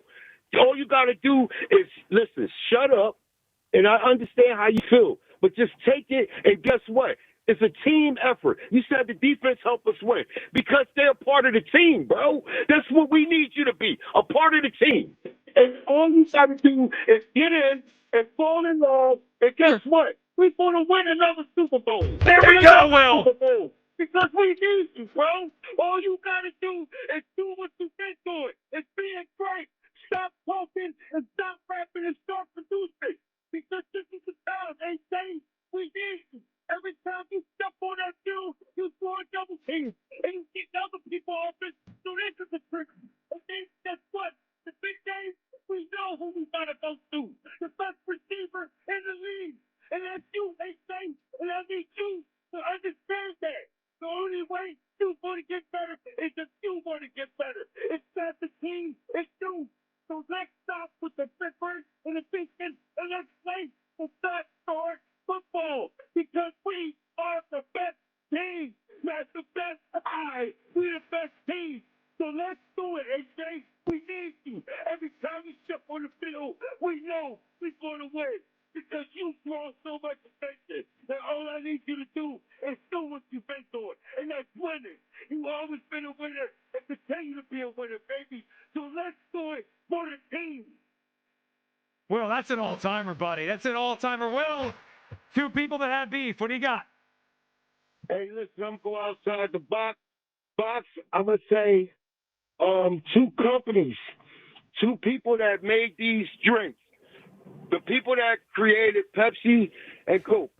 Pepsi versus Coke. That's a big answer. All right, Will. I didn't expect two entities. You know what, though? Listen, they had some beef. They've always had some beef. Dude, Pepsi versus Coke. Will was on fire, man. Yeah, that was an all-timer. If I remember the by story Will. correctly, like I think it was Coke was winning, and then they changed the formula, and that's when Pepsi gained the momentum. Listen, that's a and good they never answer. they never really got, that was a really good answer. That's a great answer. All right, 215-592-9494. Boy, we are on fire here today. It's a tense situation with the A.J. Brown stuff. I just think it's fun. Wouldn't you know it? The team is 7-2 and the number one seed in the NFC. All right, speaking of tension. This is soap opera. It really is. All they do is win, and all they do is have all the soap opera stuff. All right, speaking of tension, a very tense moment in Nick Sirianni's press conference yesterday. You're going to want to hear this. It was the M&M boys, where it was like they were delivering. The M&M boys. Yeah, you'll hear it. I don't give a shit. Who came up with that name? Well, it was Maris and Mantle back in the day. The new M&M boys are McLean and McManus. All right, 215-592-9494. That is how you hop in. You're going to want to hear the Sirianni's presser from yesterday. Your phone calls on the AJ situation. Your take on it from yesterday. Mine is it's quite simple. He cares more about his stats than winning. Where do you come down on AJ? Hugh is recklessly speculating on a Thursday. A lot of people mad too. Yeah, it's all right. Y'all will be all right. Yo, go get you a sugar cookie. Go get you a sugar cookie and some cocoa. You'll be all right. You have any sugar cookies around here? I had none in a while. I do like a good sugar cookie. All right, your phone calls next. Midday Show, Sports Radio 94 WIP. Every NFL Thursday is your chance to hit the jackpot on FanDuel in partnership with Valley Forge Casino, because with FanDuel's Thursday touchdown jackpot, you can win a share of $2 million in bonus bets each week. To get in on this Thursday's action, all you have to do is place an anytime touchdown score bet before the game kicks off. And if your player scores the first or the last touchdown of the game, you win your bet, plus a share of bonus bets. I'm looking at Drake May tonight for a touchdown. What are we at here? Plus 170. And if your bets, and at FanDuel.com/GIGLIO to take a shot at the jackpot, FanDuel.com/GIGLIO for your chance to win a share of $2 million in bonuses. Play your game with FanDuel, an official sports betting partner of the NFL. FanDuel Sportsbook is the official sportsbook of 94 WIP. 21 plus and present in Pennsylvania. Opt-in. Must apply profit boost token on select market. Price pool to be split equally among all eligible participants who made the correct first or last TD pick. Bonus issued is non-withdrawable bonus bets, which expire 21 days after receipt. Restrictions apply. See terms at sportsbook.fanduel.com. Gambling problem? Call 1-800-GAMBLER. The Eagles left Lambeau with a win. Sometimes you, sometimes me, always us. Now they return to the national spotlight for a Sunday night showdown with the Lions. The Eagles Radio Network, presented by PNC Bank. Brilliantly boring since 1865. The Verizon pregame show starts at 6. Then Merrill and Mike have the call. He took it away from the defender. Followed by the PDQ Restaurant Point of Sale Systems postgame show. Only on your exclusive home for the defending champion Philadelphia Eagles. Sports Radio 94 WIP. Wawa now has more, better than ever ways to create your own lattes, starting at just $3. Because when it comes to your caffeine, anything short of exactly what you want can throw off your whole day. Choose your favorite milk, flavor, sweetener, and toppings for your morning boosts, afternoon treats, and pick-me-ups. Whether it's rich and creamy or light and simple, every cup is created by you and handcrafted by us. Gotta have a Wawa. Hey, Eagles fans, Crown Royal is a proud partner of the Philadelphia Eagles. And this season, it's not game day without the generous spirit of Crown Royal. Whether you're at the tailgate, in the stands, or watching from home, Crown Royal is the reason and the reward for coming together. Grab a glass with the Crown Royal rig at a stadium near you, because they'll be sharing the generous spirit with fans across the country. Crown Royal, fueling game day with the generous spirit. Visit crownroyal.com/Royal Rig for more on the Crown Royal Rig Tour. Please drink responsibly. Listen this Saturday as Penn State battles Michigan State. Coverage starts at 3 p.m. on the home of Penn State football. Talk Radio 1210, WPHT, and the free Odyssey app. Prescription products require completion of an online medication consultation with an independent healthcare provider through the LifeMD platform and are only available if prescribed. Subscription required. Individual results may vary. Additional restrictions apply at lifemd.com. Read all warnings before using GLP-1s. Side effects may include a risk of thyroid C-cell tumors. Do not use GLP-1s if you or your family have a history of thyroid cancer. Confused on where to start with weight loss medication? 95% of LifeMD patients said starting their weight loss journey was simple. Go to trylifemd.com now and see the best options with or without insurance for Wegovy, Zepbound, and more. Brian was approved for insurance coverage and lost 100 pounds. I love the fact that insurance covered almost everything because pharmaceutical prices are going through the roof. The first time I realized that LifeMD was working for me was when the hunger started going away. I never thought losing weight would be this easy. It's given me more energy. I would recommend LifeMD to anybody. Nearly 96% of patients said they would recommend the LifeMD program to anyone who wants to lose weight. Get started right now at trylifemd.com. That's TRYLIFEMD.com. Wawa has your favorite go-tos. So why not give our clubs and paninis a go? Always customizable, always craveable. Bold ingredients stacked in a toasty, satisfying club or layered into a perfectly melty panini. Try new signature recipes like a garlic honey hot oven roasted turkey club sandwich or garlic honey hot panini with the new honey hot garlic aioli mashup sauce. You might just discover a new favorite go-to with Wawa's clubs and paninis. Gotta have a Wawa. Oh, hey, welcome to gift wrapping. Whoa, Zoe Saldana. Hey, can you wrap these, please? Wow, iPhone 17s. You splurged. At T-Mobile, you can get 4 iPhone 17s on them. It's the perfect gift for everyone. I'm the worst. I only got my mom a robe. Well, it's better than socks. So I have to trade in my old phone, right? No, at T-Mobile, there's no trade-ins needed when you switch. Keep your old phone or give it as a gift. Incredible. In fact, wrap up my old phone, too. For my Aunt Rosa. Forget that. Aunt Liz will be jealous. Sounds like my family. Drama. Oh, I got it. I'll give it to my abuela. I'll take reindeer paper with... Hey, where are you going? To T-Mobile. Thanks, Zoe. The holidays are better at T-Mobile. Get 4 iPhone 17s on us. No trade-in needed when you switch. Plus 4 lines for just $25 a line. With 24 monthly bill credits and 4 eligible port-ins on essentials for well-qualified customers. Auto pay plus taxes, fees, and $35 device connection charge. Credits end in balance due if you pay off early or cancel. Contact us. Finance agreement 256 gigabytes, $830 required. Visit T-Mobile.com. Breezy with sunshine through the afternoon. High 56. Weather brought to you by Robert Half. Our recruiters' expertise and award-winning AI will find you the skilled candidates you want. At Robert Half, we know talent. Visit roberthalf.com/talent today. Hey, it's Brian Balding here. Pros don't just show up. They prove how it's done. Makita tools at the Home Depot are built with precision. Without shortcuts, Makita delivers results that reward hard work. Year after year, designed for the toughest jobs, it's a choice for pros who invest in performance, not just tools. When the job calls for the best, call on Makita. Built to be the best, available at the Home Depot. How pros get more done. Another app for inventory, one for CRM. Oh, don't forget accounting. Wait, which login was that? Or you could use Odoo, one fully integrated system that does it all without the hassle. Ditch the app overload. Get everything your business needs on one platform. Try Odoo free today at odoo.com. That's ODOO.com. Hugh Douglas. Shark meat is not good because they pee through their skin. And Joe Giglio. Well, you could have told me that before I ate the shark. On Sports Radio 94 WIP.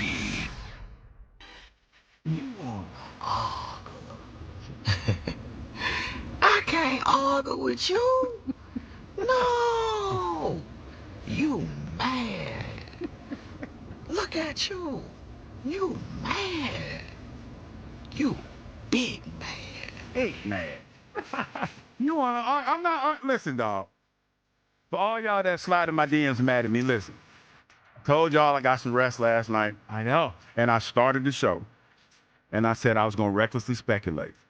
But it's interesting that my reckless speculation has got y'all ire up so much that y'all threatening me. I tell you, wide awake Douglas is a problem. Threats. Wow. and D Gun ain't making no bet. D Gun threatening me. He laughing and giggling. I'm like, dog, it ain't that serious. This is football. Y'all mad at me because of my take. Like, it's mine. Like, it's my whole take. It might not be right, but y'all treating it like it is.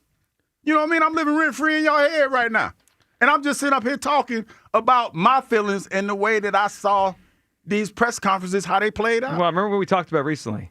What's that? The truth sounds like hate to those who hate the truth. I mean, that's what happens. I'm laughing. I said, like, Joe, this is the thing. I started the show and I said, hey, I even had what they call them things where you put it up a message on the thing. What thing? On the Twitter. What you call them things when you put tweet? them? Oh, yeah, there you go. I forgot the name.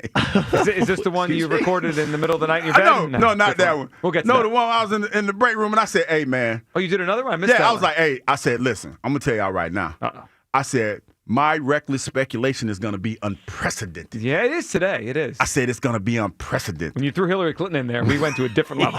215-592-9494. All right, we'll get back to everyone's phone calls. Plus, it is ComboCon. We're looking for two people or entities. I guess if you want, we have Pepsi versus. Yeah, they had a beef. The best one we get today wins the qualifying prize, which is awesome in its own right, and entered for the grand prize, the Weber Grill 55-inch smart TV, courtesy of Gerhardt's Appliances, Jack Daniel's Yeti Cooler Cornhole set. It is a really cool grand prize as we head towards the playoff season, maybe another Super Bowl for the Eagles here. All right, before we get to all that, can we let's hear Nick Sirianni yesterday. He's dealing with all this and obviously on edge in his press conference as the M&M boys, McManus and McClain. That is so funny. You want that to stick so bad. I do. They peppered him with questions. Here it is. Here's yesterday. Can you square this up though? Because there's been a couple players who have indicated that that it was a Jalen and AJ communication that led to that. I knew exactly what the play was that we were calling, and that was run in that moment. So they didn't check? I knew exactly what the play was in that moment, what we called, and what was and what did happen. Issue is why in the first 59 minutes was AJ never targeted beyond. Were we in a debate, or is that what? Well, I think that's a fair question to ask. What's the question? Why wasn't AJ targeted beyond the first two drives, and it took until that moment for you guys to throw to him deep? Yeah, again, games, if you look at the game and how the game went, there's a lot of plays in that game that are going to him that for different reasons don't. Please don't put words in my mouth or we're going to have a problem. It does harken back to Doug. My favorite one was there. Is this a debate? Like it went from a press conference to, are we having a debate? You know what the worst part about all this is? Because I just want to be transparent here. Okay. I didn't want to wake up and be like this. This is not the path that I chose. This is how God made you. This is like Joe. And my man Derek, I like Derek a lot, and Derek brought some stuff for me to think. But listen, D, I'm on nobody's side. I'm on the side of the truth, the way that I see it. Detective Douglas has checked it. No, Joe. And I know I probably, with that comment, I'm serious, but I probably irritate a lot of people by saying it. But I'm serious, dog. Like, I sit here and I go where the story takes me. Because I listen different than y'all. Because you, like most people, you people want to listen to the side that makes you feel good about the way that you feel. Yeah, sure. I don't do that. I try not to do that because I don't think that's the right way to live. I try to listen to everything that's being said. And the reason why I feel that AJ is talking about the quarterback, because there's been press conferences where he's made it clear that he's cool with Kevin Patullo. He likes what he's doing. He has no problem with Nick Sirianni because he talked about how, him and Coach talk. Okay, so deductive reasoning, who is he talking about? So, look, can I give you I just try to think of an analogy to this, because I don't think you're necessarily wrong, but AJ didn't have, again, to me, Jalen's been the same guy for a while. He's a good quarterback. Mm-hmm. He has some things in his game that maybe can hold the offense back at times for being on schedule, right? Mm-hmm. AJ didn't used to have a problem with this when he had 1,400 yards. There's something there, and Joe, that's the thing. There's some truth to that. So let me an analogy. Imagine you carpool with someone or you drive with someone, and they're a reckless driver, or they drive a little too fast, and you never say anything. You never say anything because you're getting there on time, everything's cool, and then they get pulled over and you're late to work, and then you're all pissy. Why didn't you say something in the beginning? That's called being a grown up. And you sign off on stuff like that and you let it go. You can't do anything about it. But that's what I mean. AJ signed here twice. He has signed two 100 or close to $100 million contracts to play with Jalen Hurts. But now that his numbers are down, again, if everyone's passing numbers were down, if everyone's receiving numbers are down, then it'd be like, oh, bleep. Jalen and the passing game are costing us games, and we all are upset. I see 7 touchdowns for Dallas Goedert. I see top. Yeah, Dallas having a banner year. Devontae's production is close to top 10 in the NFL. Yes. It's close to top 10. So they're okay. They're getting the football. They're making plays. AJ's not. And now he's holding court. So it strikes me more as it's about him rather than the whole operation. And that's a fair assessment because that's what it looks like. And that's why I sit back because he's been doing this for weeks. But there's also a component of this that we don't talk about because it's not a big deal because we're winning. Like the bottom line, and I'm always be a bottom line guy. But just like yesterday when we talked about it at Klondike Case, when all this stuff came out, and I told you I refuse to deal with this. So, because it followed a pattern. It does. It followed a pattern. And what changed yesterday for me was he spoke. And I'm going to tell you, this is how I process this because yesterday people talking about you're being inconsistent. No, I'm very consistent. I'm consistently on the side of what I deem is fair and the truth. Because yesterday when I said I refused to talk about it because I felt like he was going to do what he always does. He's going to be passive-aggressive. He's going to be asked about it in the press conference, and he's not going to say anything. He sat there for 8 minutes. No, he spoke yesterday. And spoke. That's why when I heard him speak, I sat back like most grown folks supposed to do and listen to what he's saying. And that's why I came up with him talking about thinking that he's talking about the quarterback. Who else is he talking about when he talks about evolving? Like I know that, the crutch is we've had a new offensive coordinator, right? But the offense is still the same. The fact that this offense starts every season stagnant, that hasn't changed. We sat here, and if you're being honest with yourself, the first game of the season, we looked at other offenses and said, damn, with new coordinators, and they're throwing the ball all over the place, right? So AJ says what he says, and I give you, just from deductive reasoning, this I did for some of y'all that don't understand deductive reasoning and want to be mad. We're going into the Hugh Douglas mind lab No, here? no, I'm saying. How did it happen? Because here's the thing. We got 3 people, right? We got 3 heads of this snake, right? And I'm doing it in the thing. Okay. He's already said he cool with the head coach, right? Yeah. So he ain't talking about him, right? So we got 2 people left that directly affect him, right? The coordinator. The quarterback and the coordinator, right? Yeah, Patullo and Jalen. So he said he's cool with Kevin Patullo. He's been dialing up some stuff, right? He said that, right? He said it. Okay, so I can take this one down, So right? there's one finger up. Okay, so who left? Do you want to hear what AJ said about No, Kevin but I'm Patullo? saying, but you mad at me, but who left? Who left? Let's hear it. Let's hear what he said about Patullo. Patullo is under a lot of criticism right now. You're with him on the sideline. What's he like during the sideline when it comes to adjustments during the game, talking to you about different plays and just the job you think he's done? Well, he's nonstop. I think, honestly, I think he's doing an amazing job. He's trying to get us the ball and talk about things that we may see in the ideas that he has, and it's nonstop communication. And I know he's getting a lot of scrutiny, but I think he's doing a good job and keeping this thing going. Why you mad at me? Like seriously, why you mad at me? Because I listen to what's being said, and y'all don't. I'm not mad at you. I think you have. That's what I'm saying. Fair points, but Joe, it's not. And you need to listen to this part. I'm not saying it's right. I've never said once the way that he's handling this is right. Yeah. But who is he talking about? The quarterback. I know. But that's what I'm saying. But is he talking about him because he truly was worried they're not going to win, or is it because his numbers are pedestrian? The $1 million question. Well, I know, and I have my opinion on it. He cares about his numbers more than winning. He told us after the Super Bowl. He told us in plain English. Probably some validity to that. I never denied that. But again, I ask you, you just told me earlier in the show, this is the 12th ranked offense, right? Yeah, in terms of points per game. Yep. Points per game. Yep. Where do you think they should be? All the people that are mad at me, in your mind, when you look at the talent that we have, and Joe just told you they're the 12th ranked offense, where do you think they should be ranked? They should be with at least within the top 10, but more likely probably top 5. So why are you mad at AJ's not going about saying it the right way? He's not. But why are you mad at him for saying it? Well, but is this helping them get there? Is this productive, or is this just nonsense? I will tell you something I know for a fact, that in the NFL, you're always striving to be better. Sure. Now, we've gotten better, but we've taken incremental steps in that position. We've taken incremental steps. And to your point on why this is an issue, and I agree it is an issue. Like, Baldy was on the afternoon show yesterday and said, offensively, they're not in the same league as Seattle and the Rams right now. And Sunday, we're going to play the Lions, right?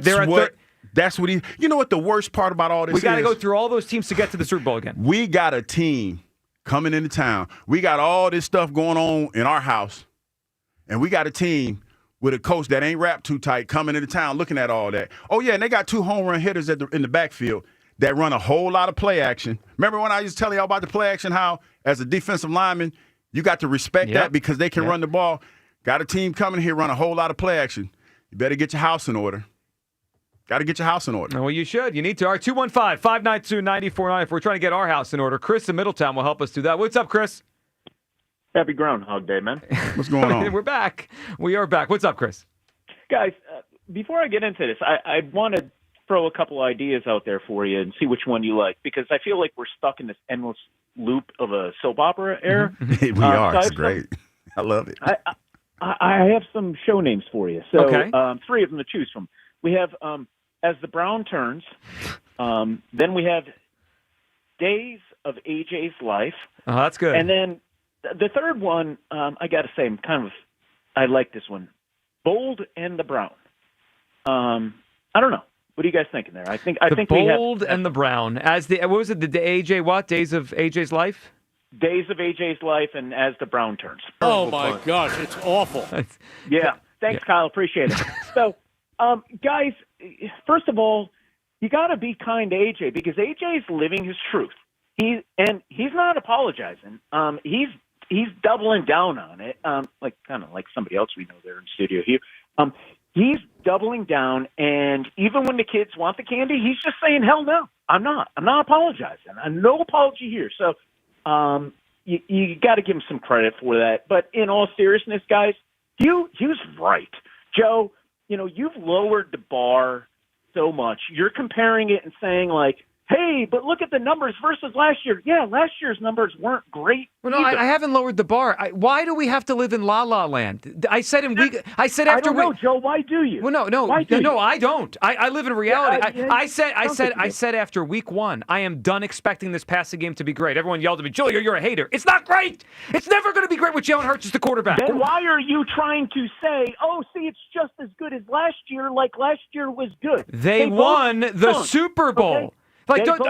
Yes, because of the running back and because of the defense. Yes. We won the Super Bowl. I agree. Okay, and then you know what? But I don't wake up expecting the sky to be green and the grass to be blue. This is what we signed up for. AJ Brown is in La La Land if he thinks this is the team, this is the scheme, this is the coach, this is the quarterback that is going to have 14 catches a game. Why am I supposed to sit here and say, I get it, AJ? Wake up. AJ, you don't play. I can't explain why all of a sudden he thinks his quarterback can find him when he's wide open.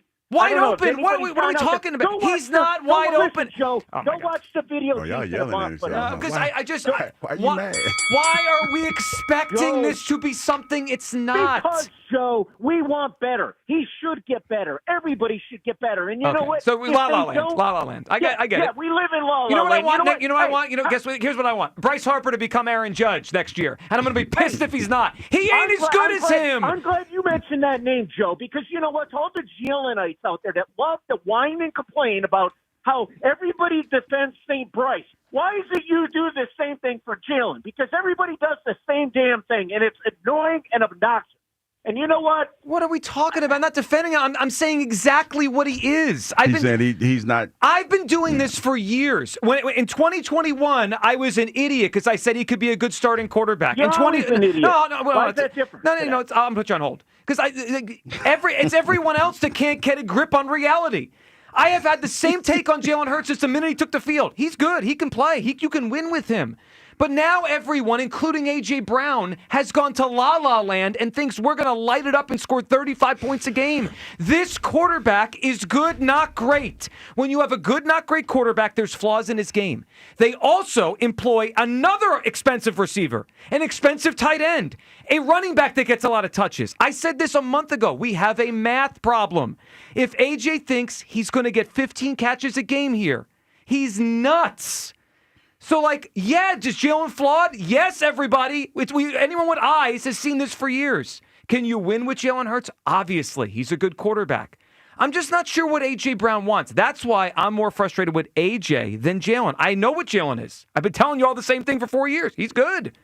He's not great. A.J.'s never going to win and have the numbers he wants here. So either, guess what? He can scream and cry and yell and twitch with Janky's, whatever his name is. Janky. Rondo. He could go do his pride. He could hold court for 8 minutes, and all the AJ people could say, oh, he just wants to win. No, he doesn't. Can you wake the hell up? He wants the football. They win every game, basically, he plays here. And guess what? If you look at the last 11 games, the more they throw to AJ, the less they win. The less they throw to AJ, the more they win. So spare me with the whole he needs the ball to win. Obviously, the facts say he doesn't. He wants the football. That's what this is about. That's why it all falls on deaf ears to me. He wants the football. Jalen Hurts is who he is. Either AJ accepts it, wins, goes to the Hall of Fame with him, and they win 3 championships together, or we get the hell out. But here's you're not wrong in what you're saying, but this is where I'm stuck, Joe. If everything because to be honest, I don't know what AJ is right now. It's hard to say. You know, we sat here and we talked to Jason Avant every day, and I watch the games, and there's times where I can honestly say, okay, it doesn't like he's trying on this play. He's not getting separation. Yeah. But they're trying to get him involved in the passing game. Sure. Has anyone also thought maybe he's in decline? Well, he's had hamstring injury, knee injury, hamstring injury. Let me finish, though. And they've made a conscious effort to tell us every week that he's a big part of the passing game. If somebody, to your point, see, and this is where, for me, it gets a little gray. Because I watch the same games that everybody else watch, and I have the same questions. And I asked Jason the other day, and he said it's a little bit of both. Remember when I asked him? I said, hey, is he falling off? He says a little bit of both. He said he's not getting separation. He didn't say he was falling off. He said he's not getting separation. Yeah, right. And sometimes he's not running the routes well. I think some of that has to do with his frustration in knowing that the ball's supposed to come to him, and it's not going to come to him in a timely fashion. You might be right. Recklessly speculating, because I don't know. I just wish he said that yesterday. He said a lot of things. I didn't hear one time. I have been banged up. I've missed practice. As we talk about timing, who missed all the training camp? Was Jalen out there every day, or was AJ wasn't? AJ wasn't out there every day. Jalen goes to practice every day. AJ didn't practice.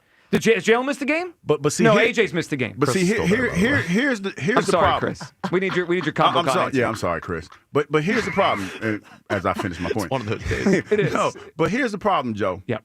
Is that AJ's painted a picture for us that he's a negative guy, he's a malcontent, that we don't hear what he's saying. But we heard it. We heard yesterday. No, but you don't want to hear what he's saying. And that's all that I'm saying. Okay. I don't agree with what he's doing, but he might be on to something. Chris, Combo Con? I got an answer for you. Okay. So this is so similar to today's AJ versus Jalen type of thing going on.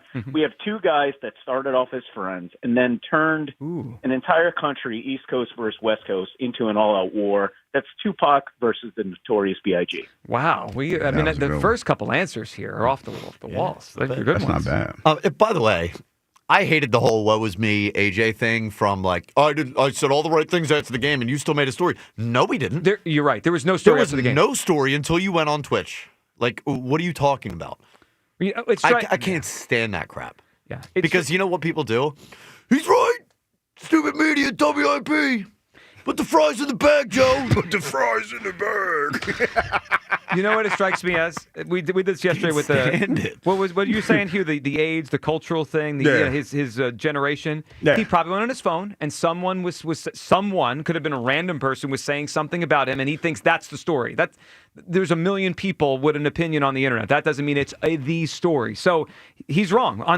On Tuesday, there was no story about AJ being upset. None. He made the story. He made the story when he went on the Twitch. He went on Janky Rondo. I don't even besides the fact that we mentioned he didn't really get touches during the game, there was nothing about AJ's feelings, his thoughts, comments after the game. Not a single thing. Yeah, it was one of those. Someone told me Steph Curry's not the best shooter. Can't shoot. That was absurd. No one said that. Yeah. That's put the fries in the bag. Put the fries in the bag. Black Riddy is up. What's up, Black Riddy? Hopefully you got a little time frame. We're not up against it because y'all were going through a lot. So first of all, Hugh, you're emotional. Like Carl Thomas. Somebody said that. Hey, Black Riddy, I got some rest. You talk about speculation, boy. Somebody kidnapped his phone. I want to know what the other messages he got last night. Give me with your chest. First of all, let me start off with this. You brought up the Falcons. That vaunted offense. You know what happened after they lost the Super Bowl? They went from high-flying 540 points all the way down to 310. Oh, yeah, they fell apart. You know why? Because they had a great when you win a lot, you go against a stronger schedule every year after, okay? We win 10 games a year. So every year we go against people's best. And when you win the Super Bowl, it's everybody else's Super Bowl. So I'm sorry that the Giants can get up and feel like they're going to win a championship by beating us one time every decade. So that's the first thing on that. So just when you brought up I was heavy jumping out the window. When you lose, you got to play tough people. Secondly, all I know is 2 years ago, I would have been right on board with you about Jalen Hurts not being a leader. But since all that reporting came out, I see Love Hurts shirts by other people. He's wearing Guantanamo Bays, exciting whites, everybody wearing Jalen Hurts jerseys. You know what I don't see anybody else wearing? A check on your teammate jacket. I ain't see another teammate wearing a check on your teammate jacket yet. Okay, so maybe there's something to that. Okay, they ain't sharing each other's clothes or whatever. I see the coach wearing Love Hurts and Guantanamo. I see Big Don wearing it. So maybe we should get that together. Because my quarterback seems like he's done a much better job trying to be a teammate. Now, A.J. Brown, he is not wrong what he's saying. But he's wrong because now the media is getting blamed, fans are getting blamed for what he says. Keep it in-house. You've been on the air for an hour and 41 minutes before you mentioned the Lions. I got to go up against the Lions. They've been looking for us for the last 2 seasons. And we just, after 92 minutes, finally brought up the Lions. You think it's a bulletin board material? You out here crying and pillow talking on the internet, AJ? You know what? If you want to talk about Petula ain't the problem and Nick ain't the problem, then be a man and kick in Hurts' door and say, bro, give me the ball. Because when she tweeted out, they use me, but they not use me. You know what that means? Hey, you are the target dummy, taking a double team, and Smitty's getting no. So the squeaky wheel don't get the oil, right? Because Smitty's out here catching balls. He can keep his mouth shut. Where's Saquon? Why isn't Saquon complaining about my lot and not blocking for him properly so he can get his 800 yards? Why is he blaming Lane Johnson for going in and out of games for him not getting his 100 yards? Oh, why is you see what I'm saying? The whole team's got problems, and they're going against everybody's best every week. And I'm sorry that Jalen Hurts isn't Peyton Manning, but you know what he does? He gets George W. Yes. And AJ Brown. Hugh, last thing. You keep saying nobody listen. The problem with you is you got selective listen. That man told you after he won the Super Bowl, he don't care nothing about no Super Bowl. He cares about dominating. So he can't and tell me he cares about. I said he was wrong. But Black Riddy, you can't deny that he feels some kind of way, and this offense has been stagnant. That's a fact. And I hear you about the teams being stronger. That's true. But as much talent as we have, we shouldn't be sputtering along like we are. Yeah, they should. All right, Black Riddy, what do you got? What do you got for ComboCom? What's your combination? Last two things that Hugh, you said you only break bread with family. We family. Let's go get this chicken. I don't have to break We you up. ain't gonna And eat no secondly, stereotypical chicken. We ain't gonna do the stereotypical chicken. We doing it. And secondly, Although KFC got that barbecue I'm pandering can to the king. I'm pandering to you, emotional king.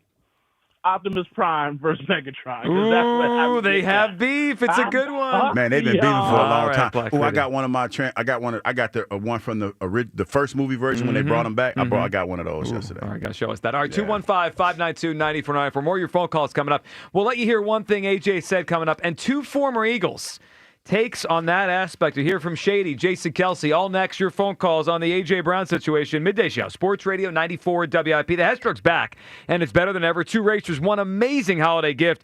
The 2025 Stock Car Racer loaded with action-packed features, including 67 animated lights, 5 realistic sounds, and a pullback motor available exclusively at HessToyTruck.com for $49.99 with free standard shipping and batteries included.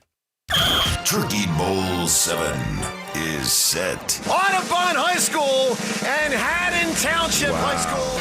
Audubon versus Haddon Township are ready to face off on Thanksgiving Eve. Listen as Joe DeCamara and John Ritchie provide the play-by-play with Devin Caney on the sidelines. Touchdown. Turkey Bowl 7. Wednesday, November 26th, starting at 6. Only on Sports Radio 94 WIP. Presented by Cheney University. Empowering minds, cultivating leaders, shaping futures. And sponsored by Roto-Rooter Plumbing and Water Cleanup. Leave plumbing to the pros at Roto-Rooter. And away go troubles down the drain. Bet365 is paying out before.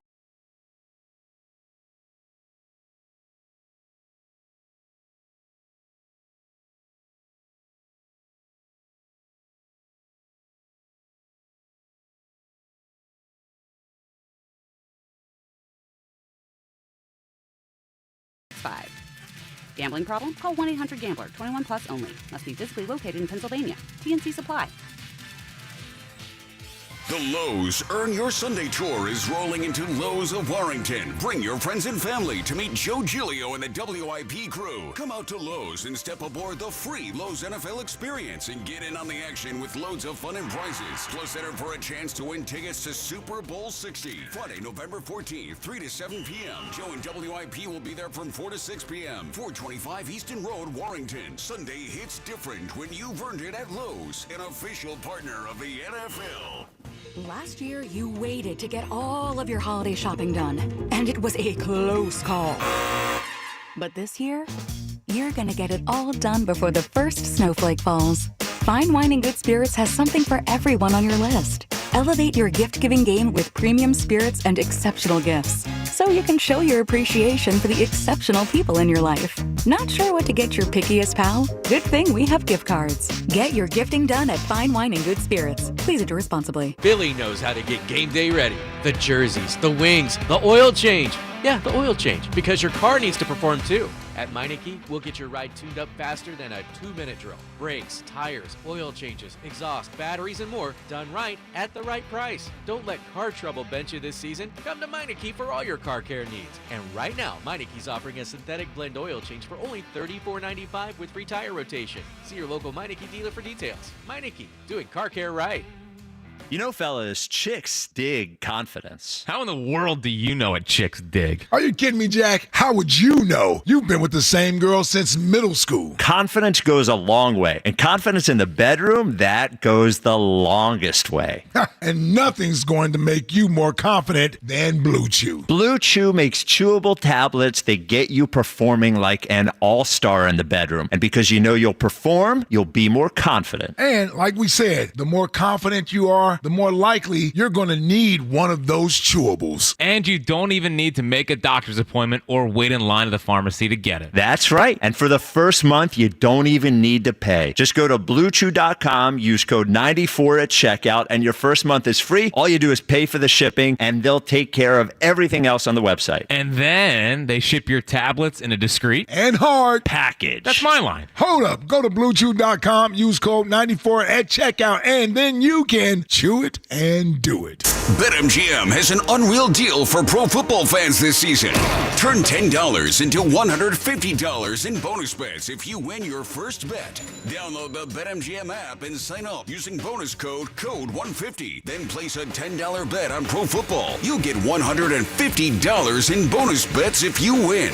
The possibilities don't end there. When you join BetMGM, you get access to a variety of parlay selection features like same-game parlays, live betting options, and more. Download the BetMGM app today and get $150 in bonus bets if you win your first bet with bonus code CODE150. Make this pro football season one for the history books. Make it legendary. BetMGM and GameSense remind you to play responsibly. BetMGM.com for T's and C's. 21 plus to wager. Pennsylvania only. New customer offer. Subject to eligibility requirements. Rewards are non-withdrawable bonus bets that expire in 7 days. If you or someone you know has a gambling problem, help is available. Call 1-800-GAMBLER. Well, good morning, kiddo. I love that you're home from college. I've missed you. Still taking your Nature-Made vitamins? Every day. A multivitamin and a probiotic. You better be taking yours. Still looking out for me, Mom. I'll never stop. Made to care for you every day. Nature-Made, the #1 pharmacist-recommended vitamin and supplement brand. Find us in the vitamin aisle, based on a survey of pharmacists who recommend branded vitamins and supplements. Sports fans, listen up. 1 in 8 men will be diagnosed with prostate cancer, and bladder leaks can be a side effect. That's why Depend is teaming up with the Prostate Cancer Foundation to encourage screening, because health is a long game and it's yours to win. Now, here's the cool part. Through November, Depend is contributing up to $300,000 to prostate cancer research by donating 25 cents for every purchase of Depend shields, guards, and Real Fit products. Void in Mississippi? Learn more at depend.com.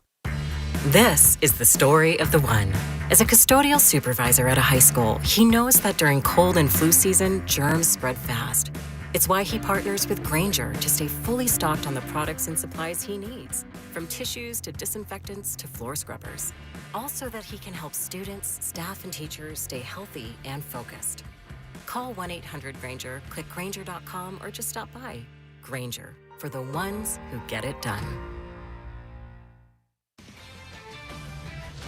This is Maggie Gray with an Odyssey Sports Minute. Texas may have been on their bye, but it didn't stop the Longhorns from climbing the polls. After a 4-game winning streak, including 2 wins over top 10 teams, Texas moved up 3 spots to number 10 in the latest rankings. Now they're 7-2, back in the SEC title conversation and gearing up for a huge showdown at number 5 Georgia. Arch Manning, once mocked for a slow start, has now come alive, and Texas is showing it can still live up to the preseason hype. I'm Maggie Gray. 94 WIP HD1 Philadelphia.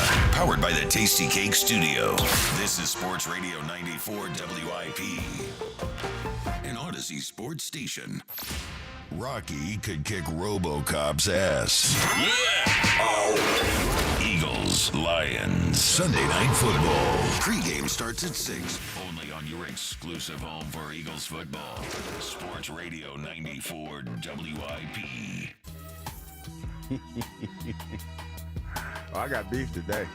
I'm probably gonna get in trouble with that. Do you have beef, or do people have beef with you? Well, they got beef with me. I mean, because they like. We told you to ignore the comments. People don't listen, man. People You don't listen to us. You don't listen to us when we tell you people don't listen. We've been trying to tell you this the whole time. No, Get out of the comment section. It's just it's amazing to me how I say things and I give them caveat, but they don't hear. They hear what they want to hear. Put the fries in the bag. Put the fries in the bag, Hugh. 215-592-9494. All right. We don't have fries in the bag, but we do have incredible prizes for ComboCon here.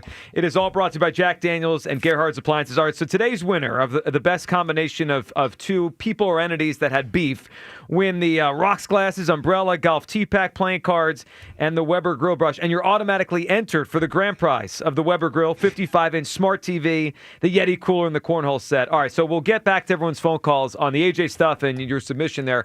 First, though, can we there was a lot in the AJ thing. We played a little bit in the beginning, played the whole thing a little earlier. If you missed it, Odyssey app, you go back and listen. I want to isolate this one part, though, because it sure did sound like he was saying, scheme me up plays to get me the football. Here is AJ yesterday, and then we'll let you hear what Shady said on the afternoon show yesterday about that same thing. Here is AJ yesterday. I think it's fair for me to even say, like, I feel like we do need to do a better job of creating for me, trying to help put me in a situation to help to contribute. But right now, it just feels as if, I'm just freeing it up for everybody. I mean, he said use me, but not use me. Yeah, you heard him. He wants to be freed up. He wants him to create things for him. What they call it, shadow. We used to call it bracket, where he's getting two. It's called shadow, right? You called it cloud. We called it cloud. Yeah. Okay, they call it cloud. We used to call it like bracket, coming up, he's going for receiving. Somebody like the linebacker might come out with him and stuff, whatever, with the corner. So he's not wrong. He's going about it the wrong way. And he's frustrated. I am not, foolish to that part. So I just want to ask a question. If winning is really what it's all about, why is that a problem? Right? Let's just go to the Minnesota game. Devontae had a career day. Elliott, yesterday yelled at me and said it's all because AJ causes double teams. If the Eagles scored a lot of points and AJ caused a double team, which led to Devontae scoring a touchdown, why is that a problem? Monday, Devontae over the top. Yesterday, both AJ and Sirianni said that play was for AJ. The defense kind of moved in. Jalen pumped, and he was able to create the throw down the field for Devontae. So if winning is the main thing, why is this an issue? Can I tell you what I think? Sure. AJ was saying, and I don't know this for sure, so because I see some of y'all mad about me regularly speculating. So I'm gonna just say I'm thinking the reason why he said it like that is because if the quarterback would have threw the ball quicker, he probably would have been open. Hold on. If he throws the ball quicker, it's an underneath throw to AJ. AJ gets stats. It's not a touchdown. What is the main thing? Well listen. Let's go to the play on Monday night because we're talking about the same play, right? The touchdown over the top to Devontae. The coach said the play was for AJ. Mm-hmm. Your speculation is if Jalen pulls the trigger quicker, it's an easy catch for AJ over the middle. It's not a touchdown. What the hell is the point here? But here's the thing, Joe. This is why I think he's about himself, because they scored a touchdown. But here's the thing, Joe, and I think this is where there's a disconnect, and this is what we don't know. Because the speculation is that AJ's not the player that he once was, right? I think it's fair to wonder. It's fair to wonder. But some of the separation numbers say he's not getting as open as much. But there's been times that I've seen him not get separation and still muscle the ball down and beat up smaller corners. Sure. Now, playing devil's advocate, and I don't know. I'm just trying to see it from his perspective because from his perspective, he feels that he's right in feeling the way that he feels. Sure, That's a fact. Of course he does. How many times have we seen AJ have that contested throw, mush the corner, and take it to the house? Yeah. But if he's not the same player physically, that might not be. He might not be able to do it as much. We can argue that all day, and that's the part where AJ's wrong because we don't know. But how many times have we had the opportunity to see if he can? Like, we don't know. But we're not playing like practice here to see what you could do. These games count. Joe, you're right. I'm not arguing that. I'm like, this is what I'm arguing, is that we don't know what AJ is, correct? Okay, put it like this. AJ feels that his game has not changed. I think you're right on that. And he's frustrated because he feels that his game has not changed, right? Mm-hmm. The offense and the way that it's being run is not giving him the opportunity to show that. Because here's the thing, Joe. Like I said before, it was 2 years removed, 3 years removed. There's times where AJ, you throw that ball to AJ because AJ comes up with any 50-50 ball, AJ comes up with that. I've heard Mike Quick say it. I've heard Merrill Reese say it. Hell, Ike has said it. That's what made him so different. When I first got here, one of the arguments that we had was who's the better receiver. Remember that? And at that point, I thought it was AJ by a lot. I don't think that anymore. Because he was a physical specimen. He would snatch the ball out the air. Always open. And when you look at that matchup that he had the other night, when you just talk about the intangibles, the physical matchup, he's a bigger receiver. He should have been able to win that matchup. So, by the way you say it, by the way I think he thinks, is he still thinks he's that guy? Yes. So here's the question. Is everyone else wrong or is he wrong? Because Jalen's not throwing the ball to him as much. That's obvious. And the coaches aren't doing what he's saying, right? They're not scheming it up. So it feels to me like he might be the last to know, dude, you've lost a step. He might be the last, and maybe they're walking on eggshells and not trying to get through the season without telling him this. These are all valid questions, Joe, but still, I can only go off of what's being told to me. Let's go off of this. I want to hear what you think about this. Yesterday, Shady was on the afternoon show. Listen to what he said about how they should go about rectifying this and getting AJ more targets. There's 60 to 70 plays in a football game, right?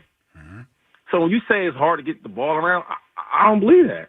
Okay. Because if the running back can get 25 to 30 touches, let's just say 20, 25 touches.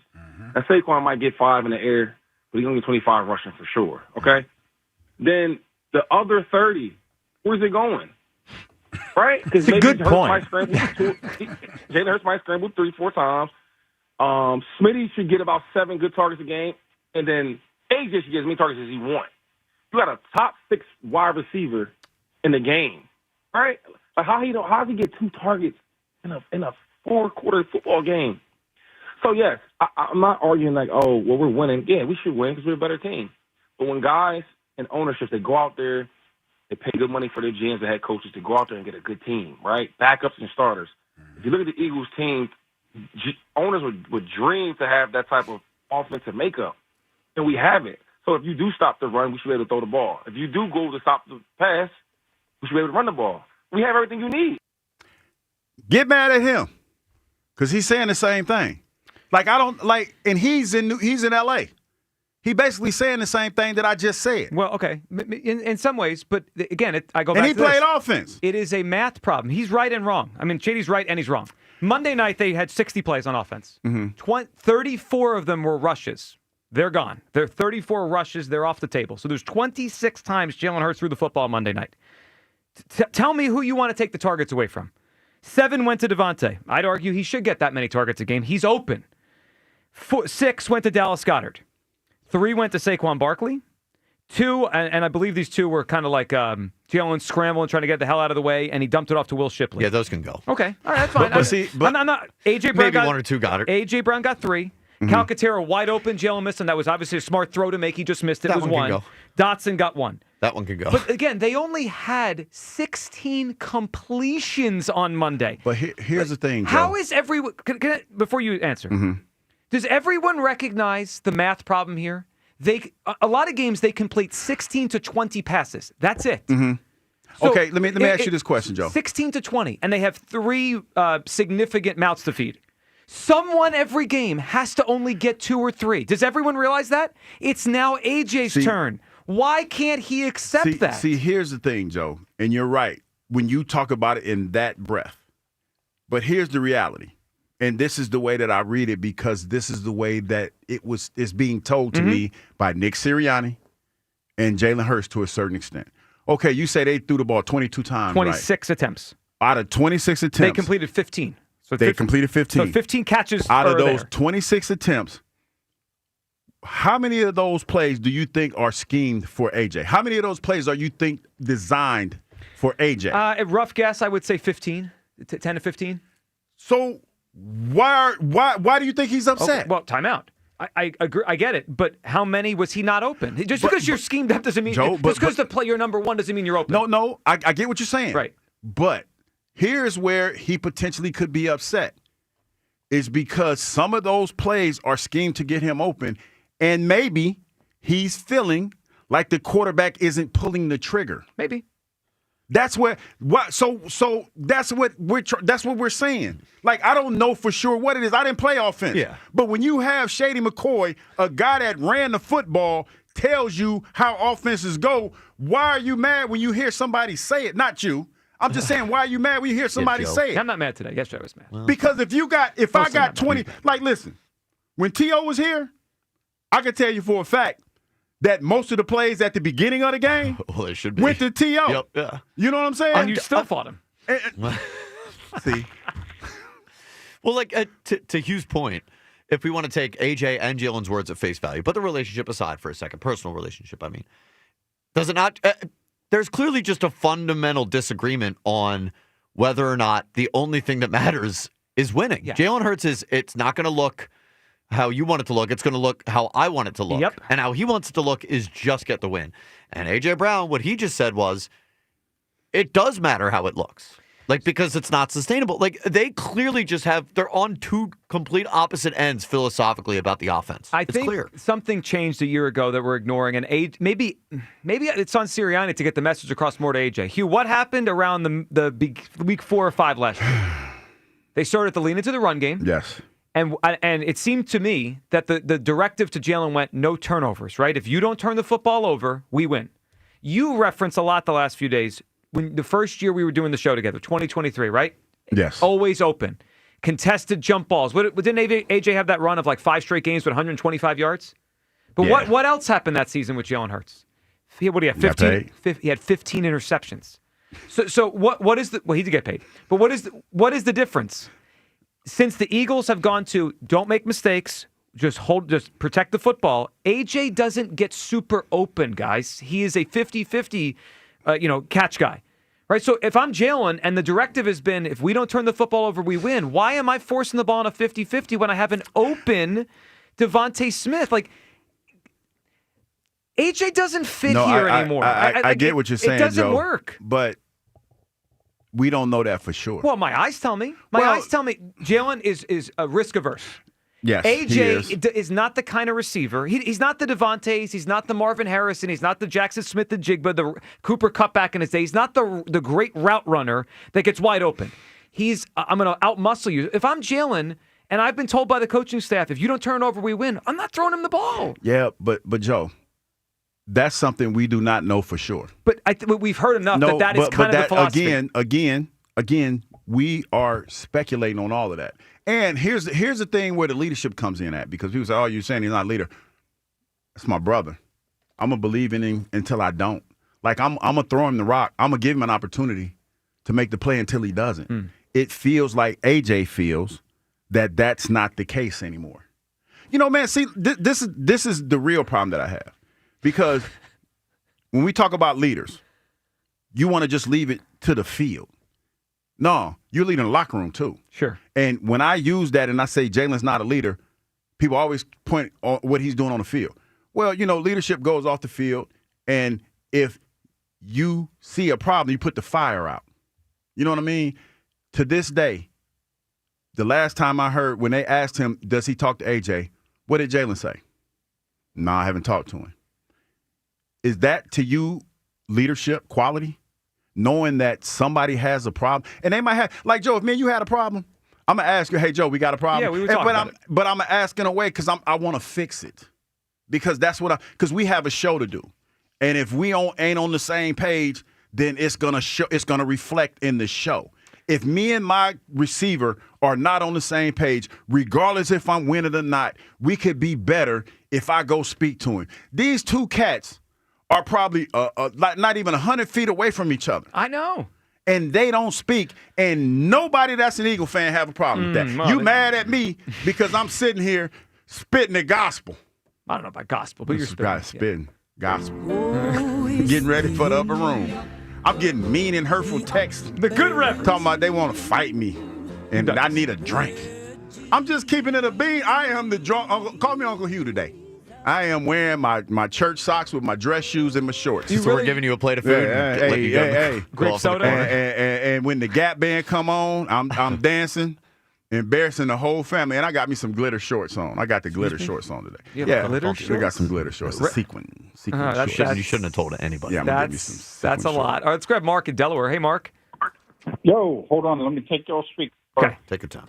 So, hey, Hugh. Yeah, I'm it's just Mark. wondering, after the season, is AJ owed a financial apology just like Bryce? For what? I don't know. Just for all the... No, but Mark, because you're the one that rolled in with that lame ass joke. Finish it. You got to finish it now. No, I'm just saying. You're the one saying that. Bryce is owed an apology. No, so, I said Bryce is going. No, you got to get it right, bro. I said Bryce is going to get a financial apology. Oh yeah, you're right about that. So, see, hey, Hugh, after the Green Bay game, I think it's ridiculous speculation that defense is luxury. Dude, we did that show Monday, Mark. Where you been? We had that conversation. Mark had a checklist of beefs with you. But it's cool, Mark. You got anything else you got to beef with me about? There's more, yeah. I kind of think you're wrong about Jalen. I think he's the leader of the team, but I do agree on some of the points that you're bringing up, though. So. That's why we call it reckless speculation, Mark, because that was beautiful. What we normally do is throw a whole bunch of stuff against the wall. See what sticks. And see what sticks. and see what sticks. Yeah. No, I got you. Well, I do. It's kind of like the Eagles' offense. They just see what sticks. I kind of told y'all. Mark, what do you got for us for a combo con? People with beef. So let me go with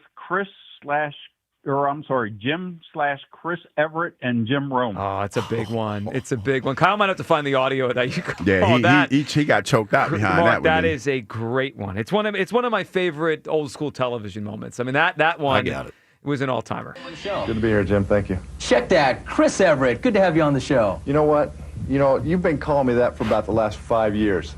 About 2 years, actually, Chris. Well, hey, we're sitting here right now, and if you guys want to take a station break, you can. But if you call me Chris Everett to my face one more time... I already did it twice. You call it one more time, we better take a station break. I think that you probably won't say it again. I bet I do. Okay. Chris? I like the fact that Jim Rome stood on business. He stood on complete business. And then he got his ass kicked. Yeah, he got choked out. I bet I will. I mean, but you have to. You gotta give him props for what he cared about? He cared about making good television, and we're still playing that clip 30 years later. Chuck in Mount Airy. Hey, Chuck. Yo, Gillio, what's the dealio, Hughes? What's up, Chuck? Man? Hey, Hugh, them shoes you got on, they gonna be Gators or what kind? Penny loafers? What you talking about? When? Oh, you talking about the shoes I'm wearing? I don't know. Like, my ex-wife threw away all my Gators, Chuck. I had a pair of Annihilated. I had a whole bunch of Annihilated Gators back in the day. I can't find them. But I'll figure out something. I'm going to figure out something.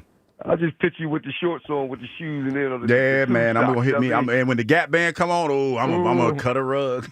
Kill him with that one. Hey, listen, we sitting here talking about practice, man. Mm-hmm. Practice, not a game. We talking about practice, man. And the great words of Allen Iverson. We talking about A.J. Brown. We got the Detroit Lions coming in here ready to rip our heads off. You know what I mean? Listen, this is what I got to say about this, and I ain't going to be long-winded with this, right? I'm Team A.J. on this. And we're doing a lot of winning right now. But I'm telling you, the minute we lose a big game or lose any of these upcoming games, number one, Mr. Too Cool for School is going to have a lot of explaining to do. And that's just that. You know what I'm saying? And I don't like the concept of just, you could do it sometimes in the game. When the game's on the line, you can come through, but you can't be consistently good and make this offense better as the quarterback. It's been times he didn't even look at AJ's way. And you say AJ's not getting completely open. Well, he's tired out there just running miles and miles miles of routes without even getting the ball thrown to him. So I would get tired too. You know what I mean? Of running out there and this guy not even looking my way. You know what I mean? That's just taxing to the body, number one. And it ain't right, man. You know what I mean? Jalen Hurts, to me, he ain't a good enough quarterback for us to be sitting here defending him the way that we defended him. He leave a lot on the field to be desired. And I'm just sick of it, man. You know what I mean? When I look at the game too, I'm ready to rip my head off because I'm thinking to myself, it's plays to be had out there that he just missed. You know what I mean? And I know this offense can be better, man, because I've seen it. I've seen the NFC Championship game against the Redskins. I've seen the Super Bowls, the 2 Super Bowls where he played in. You're telling me you can't be a little bit more consistent than what you've been? You know what I mean? Listen, man, I'm with AJ on this, man. You know what I mean? Because the defense ain't going to be able to build us out all the time. And that's all he said. With the defense, we got to be able to hold our weight. You know what I'm saying? And this quarterback, to me, is the problem. You know what I'm saying? And everybody love him because he gives you slogans and he's Jordan brand and he wears a backwards Kango hat and all that corny stuff. You know what I'm saying? Yeah, so I have a lot of explaining to do, Jalen Hurts, when we lose or if we lose. You know what I mean? I ain't say all that. You have a lot of explaining to do, dog, if we lose. Because I'm tired of the 140-point games and the 1 touchdown when you know you can do better than that, man. That's what I'm saying, man. I'm just sick of it myself. I want to see some explosive off. I see these quarterbacks going off every week. And we're going to face one, Chuck, on Sunday. They're coming in here with one of the best offenses in the league, so we're going to have to match it. Yep. Yeah. And if you go out there on Sunday with that type of performance, we're going to get our ass waxed like the 49ers did us two years ago when we thought we was all that. That would, yeah. Well, I don't want to get my ass waxed. Jalen Hurts. Yeah, Jalen Hurts. I'm calling him out. Chuck, get your head out your ass, dog. You the one. You supposed to be the leader of this team. This ain't supposed to be happening. And I believe AJ went to them behind the scenes. And this is why he going public with it. He may have. That we don't know. All right, Chuck, what do you got for us? Combo Con, 2 people or entities that had beef with each other? Tom and Jerry. That's another all-timer, Chuck. That's a good one. Tom and Jerry had, that's decades of beef. Yeah, that is. Close to, if not the GOAT of beefs. Yeah, that's pretty And it never was resolved. Yeah, there's never been anything more on site than Tom and Jerry. Literally on site. I love that answer. All right, 215-592-9494. We react with you about AJ, what he said yesterday. Where do you come down on Hughes' reckless speculation, on all of it? And give us a beef to enter and win the prize today and be entered for the grand prize. Plus, can we address an elephant in the room on the other side? Well, we got a big one. I keep hinting. I've got some numbers for you. I don't believe AJ physically is the same guy. I think it's part of this thing. He's not open as much. Give you some numbers on how often he's open compared to the past and what Nick Sirianni said when asked yesterday about it. It is the Midday Show on Sports Radio 94 WIP. Let's take a look at the latest pro football injury report presented by Fanatics Sportsbook. All right, let's look at Thursday night's game, people. It's my old team. The team up north, the New York people, the New Yorkers, against those team, or against that team, I should say, in New England. Okay, on the injury report for the New York squad, we got Xavier Newman. He's the guard. He's questionable for the night's game. Garrett Wilson, that's the guy you want to probably care about. Receiver, he's out. Got a bad knee. For New England, we got Terrell Jennings, running back. He's questionable with a knee. And we got Keyshawn Boutte. Is it Booty or Boutte? Whatever it is. Wide receiver, he's out. He got a hammy. So let me guess. Tonight, Drake May's been playing pretty well, y'all. But I got to go with my old ties. I'm picking New York in this one. If I were y'all, probably wouldn't bet that one. But that's just how I'm feeling. Football's in full swing. And let's be real, folks. There's no better place to bet than with Fanatics Sportsbook. So don't wait for that bad beat with another sportsbook. Switch to the home of Fair Play, where you'll protect your player prop bets across straights, parlays, and same-game parlays across any first-half injury. Some books protect your bet from a first-quarter injury. Some do nothing at all, but not at Fanatics Sportsbook, where they flip losing bets into winning bets every football game day. Whether it's quarterbacks, running backs, receivers, or any eligible player prop, Fanatics Sportsbook Fair Play policy gives you an edge when it comes to cooking up a parlay. That means if your player gets injured in the first half, your bet will play on with all the remaining legs, meaning a loss can be turned into a win. You can also track your player performance in Fanatics Sportsbook app, and the payout is super quick, too. So bet with the book that always has your back, Fanatics Sportsbook. Winning hits different here. That's today's report. Listen all season long for weekly injury updates presented by Fanatics Sportsbook, the home of Fair Play. Download the app today. Must be 21 plus. Gambling problem? Call 1-800-GAMBLER. As the baseball offseason begins, questions remain for the Phillies. Does Schwarber re-sign? Oh, we'd love to bring Kyle Schwarber back. It's a priority. Will JT return? The most prepared guy I've ever been around as a catcher. Can the Phillies retain Ranger? What a performance for Rangers, Suarez. Listen for the latest. All your Phillies offseason happenings happen here. We'll see what happens. Sports Radio 94 WIP. Hey, UD fam. Need a great spot for your next event? The iconic Klondike Kate's Restaurant and Saloon, nestled in the heart of Main Street on the University of Delaware campus, is the place. Whether it's a birthday bash, shower, rehearsal dinner, or business event, we've got you covered. Stop by on Tuesdays for half-price Kate's Original Nachos, or wet your whistle any day of the week during happy hour with $4.50 Corona and Corona Light, $3 Michelob Ultra specials, and more. Visit KlondikeKates.com today. Nationwide is so much more than a great insurance company. They're one of America's largest financial services companies. Like how I'm more than Saquon Barkley, the NFL's reigning leading rusher. I'm also the NFL's leading husher. Hey, shh. Nationwide Investment Services Corporation, member FINRA, Columbus, Ohio. I'm Colonel Callahan of the New Jersey State Police. If you're caught driving impaired, you'll face hefty fines, a suspended license, and maybe even jail time. Worse yet, you might cause a crash that could devastate someone's life. Be responsible. Don't drive impaired. We are all counting on you.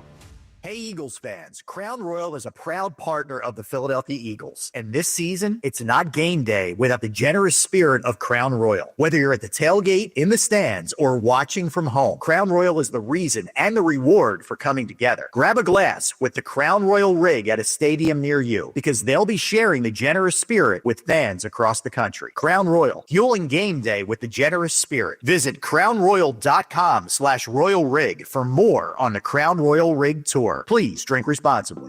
Tired of overpaying for employee healthcare benefits? Before you lock in another year of higher rates, explore your options.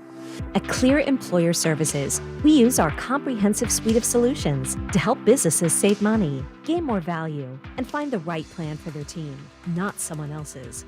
Visit clearsavingsnow.com to see if you're paying too much. No pressure, just clear answers that make sense. Visit clearsavingsnow.com. If you're 55 or older and into that whole saving money thing, T-Mobile has an exclusive phone and internet bundle just for you. Right now, get 2 unlimited phone lines plus 5G home internet for just $30 each per month with autopay, plus taxes and fees. And with 5G home internet, setup is easy with just one cord and no technician needed, which is great if you're also into that whole keeping it simple thing. Switch now and experience the best mobile network in the U.S. Visit your local store to start saving. T-Mobile, it's better over here. Based on analysis by Ookla Speed Test Intelligence data Q4 2024 to Q1 2025. Ookla trademarks used under license. Unlimited on our network. Customers on voice plan may notice speeds lower than other customers and further reduction if using more than 50 gigs a month due to data prioritization. Video streams and SD on this plan. Home internet pricing after $20 in monthly bill credit plus $5 per line without autopay. Debit or bank account required. See 5G device coverage and access details at T-Mobile.com.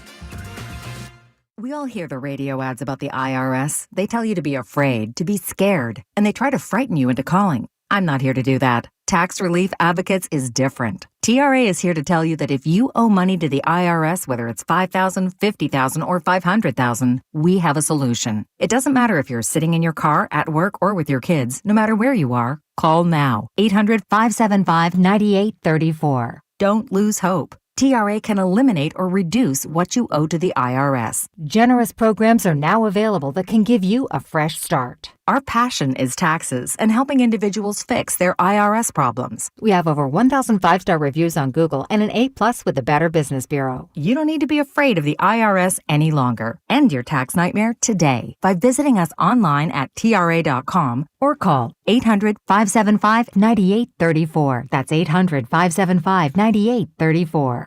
Tax Relief Advocates. Real solutions for real people. This is Hugh Douglas and Joe Giglio on Sports Radio 94 WIP. I like this song. I don't know what I'm saying. Wait a minute, this is the Wiccan. She's a who? Fleetwood Mac. What's her name? Stevie Nicks. Stevie Nicks. I think yeah.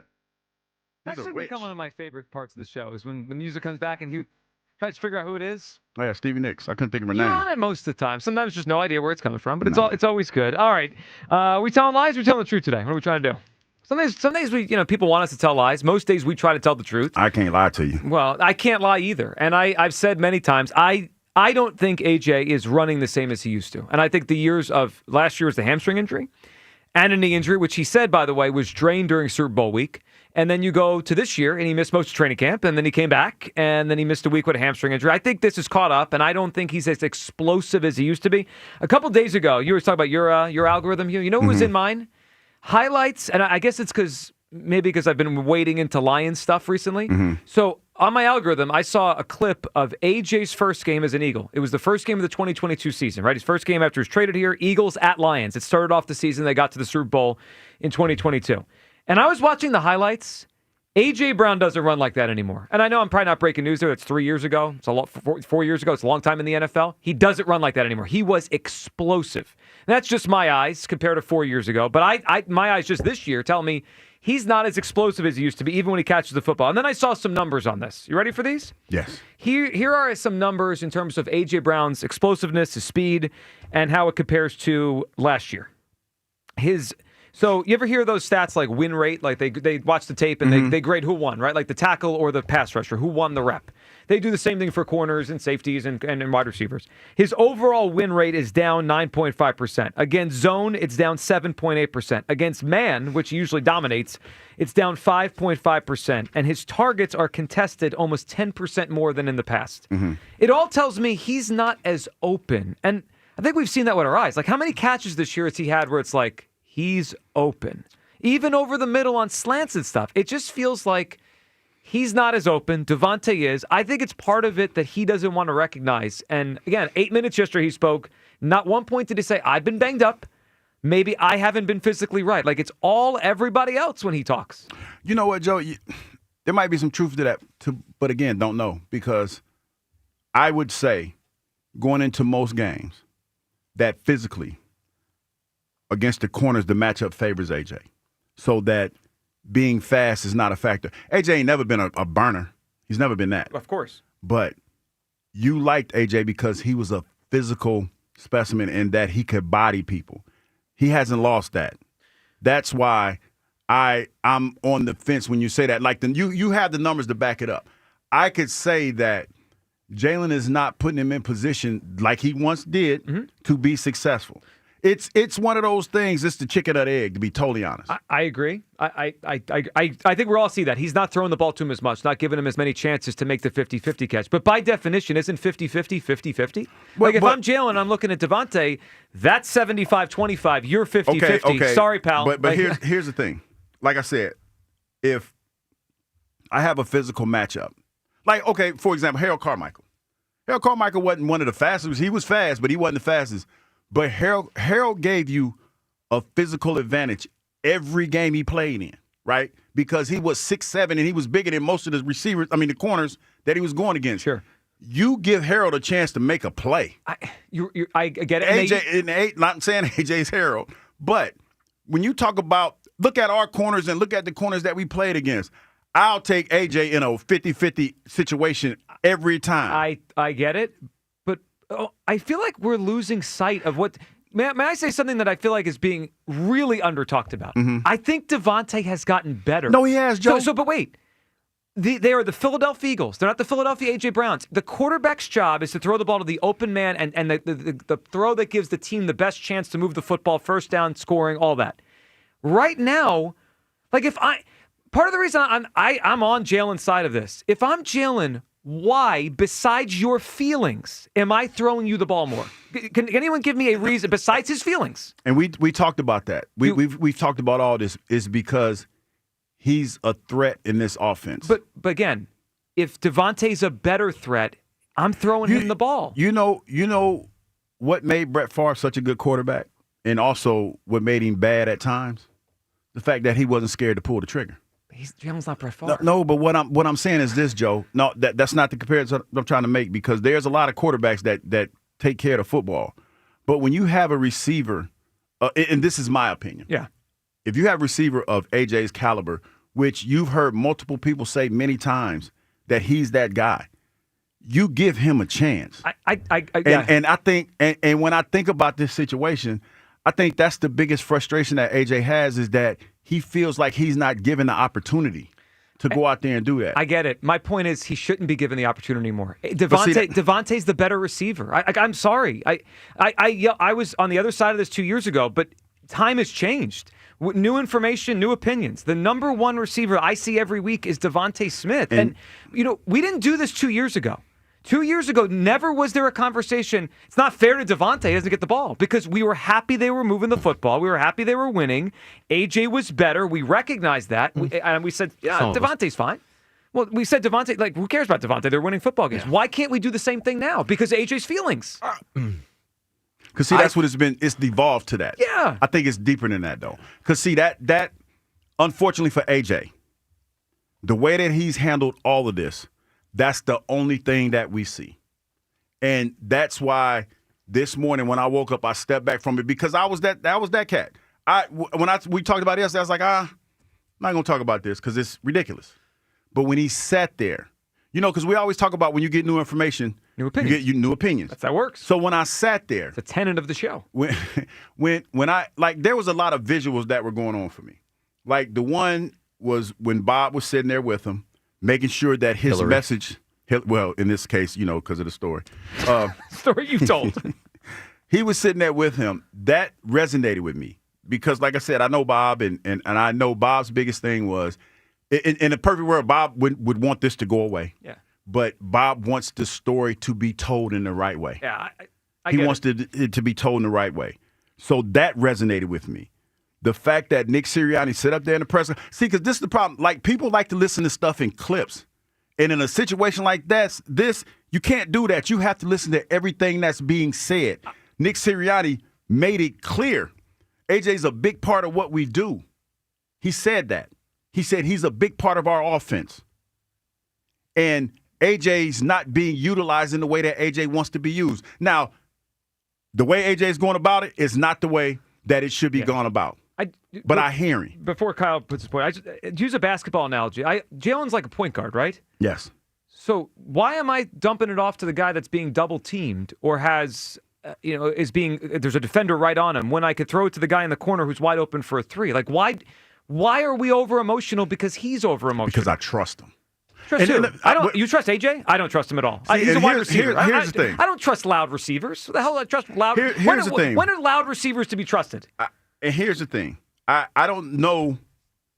I don't know if this happened for sure, but normally receivers and quarterbacks in off season work out with each other. Try to get that continuity back. They try to get that timing back. Has Jalen worked out with Schmitty or AJ in this offseason? He sure looks like he has chemistry with Smitty. No, I'm just saying because I remember, and maybe it's me because I'm old school and I ain't played in a long time, but that was a thing. Like, guys, I remember Five used to fly the receivers out to Arizona and work with those guys. Mm. There's been this is what I'm talking about. Like, being a leader is leading off the field as well. Going into this season, you just won a Super Bowl, right? There's a rift in your relationship with your godparent or somebody that you consider family. Fix it. Bottom line. Like, I don't care about anything else because at the end of the day, when all this is said and done, when football is gone, those guys that you were in the trenches with, sure, that's the only catch you got left. So you said offseason. What about the season? Like, but Joe, my point is this. This has been going on for years. I know. You're right. But since summer started, it's not Jalen's fault that AJ can't stay on the field. He missed the entire training camp. So who's he throwing to all training camp? Devontae. Joe, and now this year he's missed time. Like, I get that. But that's the story.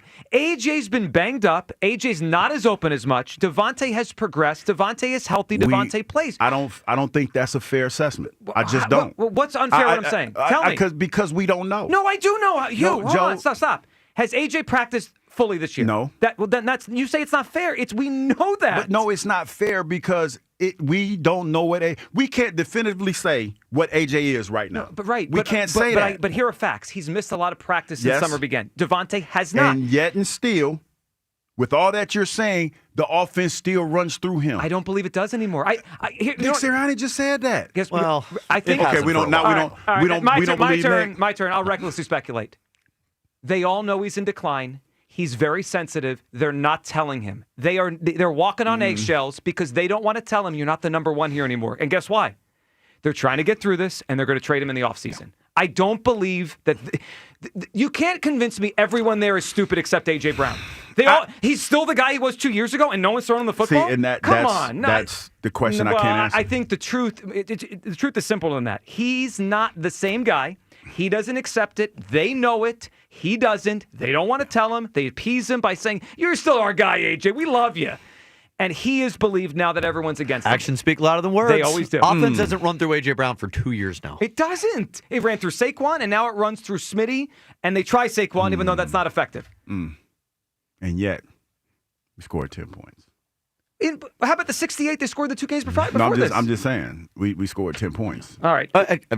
To be fair, against a very good defense. Very good defense. No, I'm just saying, I hear what you're saying, but I think everything that you're saying, and you're not wrong because you have the numbers to back you up, but I feel like it's inconclusive because no, and this before you start laughing, it's inconclusive because his production is contingent upon the quarterback throwing him the ball, and he's not doing that. Right, but we're assuming the quarterback's not throwing the ball for a reason other than he doesn't think it's the best idea.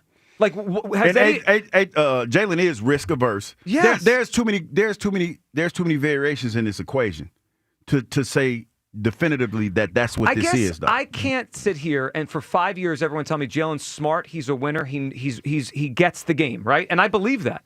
But then on this, he's decided to be dumb. Like what? Well, trust plays a massive role in risk evaluation. Thank you. And they don't have that right now. Yes. They don't have that. But you're touting Smitty.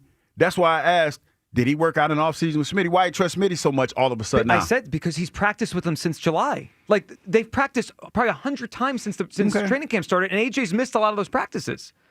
Let's hear this coach yesterday, Sirianni. He was asked about AJ's health, and he seems to say he's fine. Nick, is AJ physically the same player he was in previous seasons? And I understand that maybe you can't look at the stats in one game, but we're pretty decent sample size here. His production hasn't been up to that level. Why is that? Yeah, I think he's moving around really well, and getting out of breaks well. Still, physical, strong, quick. I still see all the same physical attributes.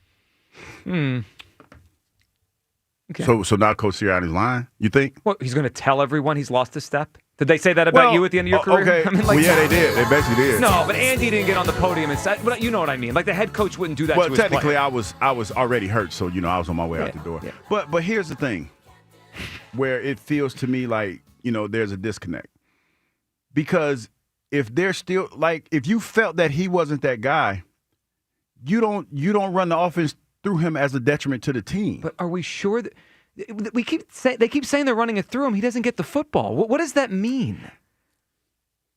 You tell me what it means, Joe. I told you. I think they're appeasing him. I think he thinks he's the number one. I think that he feels like the quarterback isn't pulling the trigger. The quarterback, we agree on that. He's not pulling the trigger. But I think AJ feels like he should, and I think everyone else is telling you. And I feel like they feel like he should. Right, but one of the plays that came up earlier. When I say they, I mean the coordinator. And it's another chicken or the egg thing. Is Jalen being coached into being conservative, or is that just the nature of Jalen Hurts? Yep, I agree. All right, let's grab Aaron in San Diego. Aaron, Philadelphia. Good afternoon. Good afternoon, Aaron. Hugh, I'm kind of shocked today, man, especially with your experience, in the locker room. You know that every locker room has guys like this that aren't happy, and no matter what happens, and at some point, you turn them off. You just say, yeah, you're right, but you're not paying attention to anything that's coming out of his mouth. So I think where we're making this monster deal out of it, I think in that locker room, it's not a big deal. You know what, Aaron, to a certain extent, you're right, especially about the locker room part. And that's why I feel the way I feel. And I don't know if you know this, but you're kind of backing up what I'm saying, is because nobody's going against AJ in this. Everybody's kind of hey, most guys feel the way that AJ feel, but they know how to handle it. But would it help anyone if they stood up and said we're with AJ? That just would cause a civil war. It's Joe. I'm gonna tell you like this, dog. It's probably the locker room's probably divided anyway. It's just some guys that the silent majority or whatever. Mm-hmm. What you saying? What you about to say, Aaron? But Joe is right. They're not going to say anything to him. They're not going to open their mouths because they don't want the drama in the locker room because they got to focus on the Lions. And as far as AJ being a 50-50 receiver, I don't agree with that because guess what? Who is in terms of wide receiver, what do you have to have the quarterback? The quarterback's got to have confidence in you in order to get the ball. And he's the only way that he's a 50-50 receiver anymore is if Jalen throws a rainbow and drops it right into his bread Aaron, basket. that's fine, and I get it. But we're acting as if these plays are one or none. No, they're options that Jalen has. They're options, right? So no one has said to me in all these days and all these weeks why, other than his feelings, is he a better option to get more targets than Devontae? He doesn't run as good. It's obvious by the games that have been played. It is because the two best games that Jalen has had, there's been a missing piece in there, and that's A.J. Brown. I mean, it's obvious that when he throws the ball up, even Dotson is more of a 50-50 receiver than. No. I asked Aaron. I asked you a question. Why? Because this stems from targets. It stems from the ball going to him. Why? Well, here's why. I want to phrase the question so everyone can hear it because no one can give me a straight answer. other than A.J. Brown's feelings. Why, if I'm Jalen Hurts, would I throw the ball more to A.J. than Devontae at this time? Because it's being forced down your throat. And I think that's on Kevin Petullo and Nick Sirianni. What is that? What are you talking about? What is that answer? What are you talking about? Again, listen to me. On Monday, why, if I'm Jalen Hurts, would I throw the ball more to the slower, worse route runner right now who's less open than the faster, better route runner who's more open? Forget their names. Just the concept. Why should AJ get more targets? Listen, Smith and Dotson, who the hell is talking about Dotson? Throws up that 50-50 Who ball. the hell? Dotson wasn't playing. That doesn't matter. But when Jalen has more confidence in Dotson than he does Brown. Why? Because when he throws the ball up, they're going to attack it at the highest point, which you should do when you're going for a 50-50 ball. So you're making my point for me. Right. That's what I'm saying. I'm on your side, not Hughes today. You're trying to ride with you. Listen, But he's confused. He's a little confused. I didn't get it. Yeah, he was a little confused. When AJ made no effort yes. on that ball on fourth down on Monday night, it told us everything that we need to know. He's not the same player he was 2 years ago. Maybe it's age. Maybe it's a hamstring. Okay? But, I think they need to reinvent him, and I think they need to get a little bit more creative with him, maybe do some jet sweeps and some slants and stuff like that. All right. Well, Aaron, appreciate the phone call. We've reached the jet sweeps portion of the show. That's how you know we're out of answers. Jet sweeps. $32 million for a jet sweep around the edge. That's awesome. That's great. That's what we're going to do. Let's go to Jack in Norristown. Hey, Jack. Hey, guys. Hey, Jack. Personally, I had enough of AJ last year. He's sitting on the bench reading the book. After the Super Bowl, he's whining. He only caught 6 passes and this and that. Now, here we go again. Another year with the guy. The guy's a bad apple, and one bad apple is going to spoil the barrel. And you? Yes. Usually I'm with you, brother, but today you're out of whack, man. But Jack, honestly, how am I out of whack? First of all, Jalen Hurts, he's not Josh Allen. He's not Joe Burrows. Never said he was. I know, but the guy is a good quarterback, man. Never said he wasn't. The game is to win. And with him, we already got it. This is a start of a dynasty. And with this guy, we got another 6-7 years where we could be winning. Okay, but Jack, let me ask you this question. If give me the floor a minute, will you please? Yeah, you got it. Give me the floor for a minute. A.J. Brown, you say you're old school. Well, I'm older school, And I think one of the big boys would have grabbed this guy, call him aside, jack his ass up and say, yo, let's knock it off, man. We got a big game Sunday, a real big game Sunday. And we need you. If you don't want to be here, we need you because he's a great player, a good player. And we need him Sunday, and we need him every week. Okay. But if he didn't want to be here, he should have went to Howie before the trade deadline and said, I want out of here. He's not doing the job like he used to. He gives up on plays and stuff like that, and he's done. And you say about him, nobody in the locker room's complaining. But you know what? It's like you put a big pot of water on the stove, and sooner or later, it's going to boil over. That does happen. You got to watch that pot. Jack. And Jack, it hasn't happened yet. And all respect due to you, Jack, but I feel like the reason why what you're saying hasn't happened, because they have some leaders in the locker room, is because some of the guys in that locker room probably feel the way maybe that AJ feels. What about that? Yeah, maybe. And you know what, Jack, with all due respect, you still didn't tell me how I was out of whack, though. Just in general, you're out of whack. I mean, okay, if we're going to go with just in general, that's cool. That's what I think. Let me tell you, usually when it's football, I stick up for you. But today, you just ain't got it today, brother. I mean, but Jack, what don't I have? That's what I'm asking. What don't I have? It's like a relief pitcher. Some days you have it, and then but I'm just saying, what don't I have? That's so good. The stuff just isn't there. How am I flip-flopping, Jack? Listen, sometimes you come out throwing 95, sometimes it's 89. I don't think y'all know what flip-flopping is. Because I've never once said that AJ was in the right. All right, Jack, before we got to hit this, give us a great beef between two people. Who had beef? I got the Philadelphia fans against the New York fans. That's a good one. That's a good one. New York versus Philadelphia, a long-standing one. Like every sport? Every sport. In New York versus Philadelphia. The rivalry in every sport, even with different conferences, there's enough teams there. Also just like screw New Yorkers. I like it. I'm sure they say the same about us. That's but a good wrong. one. That is a really good one. And we might have to get that as a drop. Hughes just don't have it today.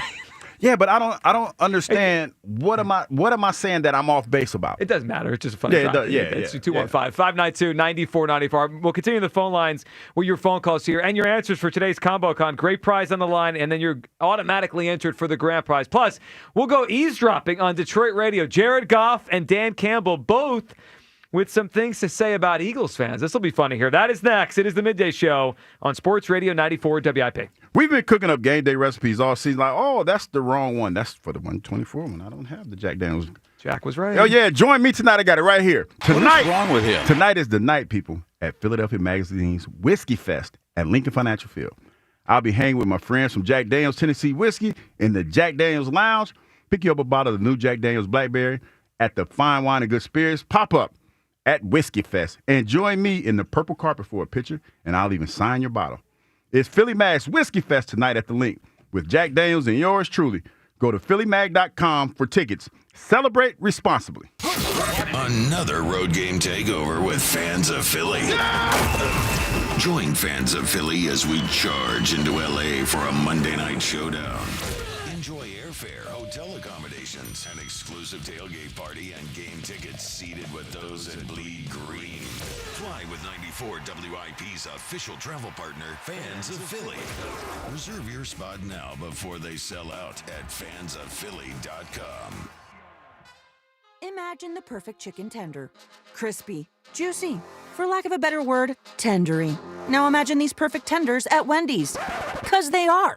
Wendy's new chicken tenders are here with delicious new dipping sauces like Wendy's Signature, Creamy Ranch, and Honey Barbecue. And they're so good, we even changed our name from Wendy's to Tendies. I believe that's what the kids call manifesting. For Tendies you're gonna know by name, gotta be Wendy's. At participating U.S. Wendy's. BetMGM has an unreal deal for pro football fans this season. Turn $10 into $150 in bonus bets if you win your first bet. Download the BetMGM app and sign up using bonus code CODE150. Then place a $10 bet on pro football. You'll get $150 in bonus bets if you win. The possibilities don't end there. When you join BetMGM, you get access to a variety of parlay selection features like same-game parlays, live betting options, and more. Download the BetMGM app today and get $150 in bonus bets if you win your first bet with bonus code CODE150. Make this pro football season one for the history books. Make it legendary. BetMGM and GameSense remind you to play responsibly. BetMGM.com for T's and C's. 21 plus to wager. Pennsylvania only. New customer offer. Subject to eligibility requirements. Rewards are non-withdrawable bonus bets that expire in 7 days. If you or someone you know has a gambling problem, help is available. Call 1-800-GAMBLER. What if you could have reliable and intelligent Wi-Fi? And get this, what if you could keep it at the same price for 5 years? That's the Xfinity 5-year price guarantee. 5 years of Wi-Fi that boosts speeds to the devices that need them most. That finds and fixes problems before you even notice them. Like super intelligent Wi-Fi with a 6th sense. And that keeps you gaming in the fast lane, even when the whole family is banking on bandwidth. All your devices working in perfect harmony for 5 whole years. And here's the best part. No annual contracts, no hidden fees, and our best equipment included. Hey, let's face it, a lot can change in 5 years. Kids grow taller, dreams grow bigger. But your Wi-Fi? It would stay reliable and the price would stay put. The Xfinity 5-year price guarantee. Lock in your price and unlock the possibilities. Xfinity. Imagine that. Select plans only. Restrictions apply. Prescription products require completion of an online medication consultation with an independent healthcare provider through the LifeMD platform and are only available if prescribed. Subscription required. Individual results may vary. Additional restrictions apply at lifemd.com. Read all warnings before using GLP-1s. Side effects may include a risk of thyroid C-cell tumors. Do not use GLP-1s if you or your family have a history of thyroid cancer. Confused on where to start with weight loss medication? 95% of LifeMD patients said starting their weight loss journey was simple. Go to trylifemd.com now and see the best options with or without insurance for Wegovy, Zepbound, and more. Brian was approved for insurance coverage and lost 100 pounds. I love the fact that insurance covered almost everything because pharmaceutical prices are going through the roof. The first time I realized that LifeMD was working for me was when the hunger started going away. I never thought losing weight would be this easy. It's given me more energy. I would recommend LifeMD to anybody. Nearly 96% of patients said they would recommend the LifeMD program to anyone who wants to lose weight. Get started right now at trylifemd.com. That's TRYLIFEMD.com. Oh, no. Ah, that's the sound of someone who's misplaced My debit card. their debit card. Where'd I leave that thing? Not at the gas pump, or the checkout counter, or the roof of your car. Now, if he has the Chase mobile app, he can use Card Lock. Wait, I could just lock my card. Yep, just a few tippy taps on his phone, and that sound? That's peace of mind from Chase. Chase mobile app is available for select mobile devices. Message and data rates may apply. JP Morgan Chase Bank N.A., member FDIC. This is the story of the one. As a maintenance supervisor at a manufacturing facility, he knows keeping the line up and running is a top priority. That's why he chooses Grainger. Because when a drive belt gets damaged, Grainger makes it easy to find the exact specs for the replacement product he needs. And next day delivery helps ensure he'll have everything in place and running like clockwork. Call 1-800-GRAINGER, click Grainger.com, or just stop by. Grainger, for the ones who get it done. Your favorite neighborhood spots run unsquare. You know the ones. Maybe it's the popular shop that just opened a new location by you, or the big sports bar that's always packed on game day. These places make the neighborhood, and the money spent there stays in your community. Square powers more than 4 million neighborhood businesses worldwide. To learn more, go to square.com, or just stop by your favorite local business. See you in the neighborhood. Square. Now that I'm a dad, I can't stop thinking about what would happen to my kids if something happened to me, like losing the house or not affording college. Yeah, that used to keep me up at night too. It's why I finally got life insurance from Ethos. It's 100% online. No medical exams, just a few health questions. I got $2 million in coverage for around $2 a day. I never realized it was that simple. Get your free quote at ethos.com/game. That's ethos.com/game. Rates may vary. Bill monthly. Sample rate 10-year term life policy for a 35-year-old healthy non-smoking male. This is Andrew Perloff with an Odyssey Sports Minute. There's a reason it's so hard to repeat as Super Bowl champions. First of all, you have to stay healthy, but it's also a challenge to keep everyone's ego in check. The Eagles are running into that problem once again with receiver A.J. Brown. He's openly complaining about his role, despite a 7-2 start. The Patriots kept their dynasty rolling because everyone put team goals first. Brown is a fantastic player, but right now, he's putting himself first, and that's not good for a team. I'm Andrew Perloff. 94 WIP HD1 Philadelphia. Live from the Tasty Cake Studio. Sports Radio 94 WIP. An Odyssey Sports Station. Eavesdropping on the enemy. Let's go eavesdropping on the enemy here. See what they're saying in Detroit. They're talking about Philadelphia. First, can we hear from Jared Goff? I believe Hughes #1 quarterback in pro football in this week's Power Rankings. Here's Goff talking about Philadelphia. They're well known for being the meanest fans, and I'll have to have some thick skin when I'm in there, so none of their insults can really get to me. That'll be part of my mindset. But no, it'll be fun. They'll be loud. It'll be rocking. I know they're passionate, and I can't wait. Yeah, man, we're excited. It's one, obviously against Super Bowl champ last year. It's one kind of everyone has circled on their calendar. When the year comes out, you get a shot at the team who won it last year in their place, Sunday Night Football, the whole thing. It'll be great, and our guys will be ready to go. I was trying to think back as he said all that. How many times has he played here? He's been in the league since 2016, right? He came in the same draft class as Carson. I can only remember one. Maybe I'm missing one. So he played here. It was what's even the one? The week they played them week 2 or 3. So basically, y'all think he lying. Well, that's what it sounds like. Didn't the Rams come in here week 2 or 3 of 2020? The Eagles lost to them by 14 points. Yeah, and it was a tough Wednesday. It was a tough Wednesday. Yes, a pick in the end zone, right? Yes, I can't think of another time Goff came here. Now the Eagles played in Detroit in 22. And then they just haven't matched up in recent years. Yeah. It's kind of weird. You would think they've played more. And then the Eagles played out in L.A. a couple times against Jared Goff, but not here. Not much experience, unless I'm missing one. All right, so we heard from Goff. Now let's hear from the head coach of the Detroit Lions, Dan Campbell, chiming in on Philadelphia. It's a great place to play. It's electric. It's had batteries thrown at us, spit on. it's just the classic stuff, man. Battery stuff. It's probably the most hostile place to play. And then, going into the stadium, leaving it during the game, things have backed off a lot now since back in the day, like some of these things you can't do anymore. But, I remember Strahan in 99, maybe it was, I don't believe it. 99 or 2000. Anyway, I think it was 99. Strahan, I think we were in overtime. Anyway, he took I think it was a fumble recovery all the way back to the house. We won the game because of that. So we all go back there to meet him, and I just see this. It was like a 64-ounce cup this guy had that was full of tobacco spit. And I'm running over there celebrating. He just pours it on Strahan's back while everybody's running over there. I backed off at the last minute. Yeah, good call. But just stuff like that. So it's a hostile environment. I mean, it gets you fired up.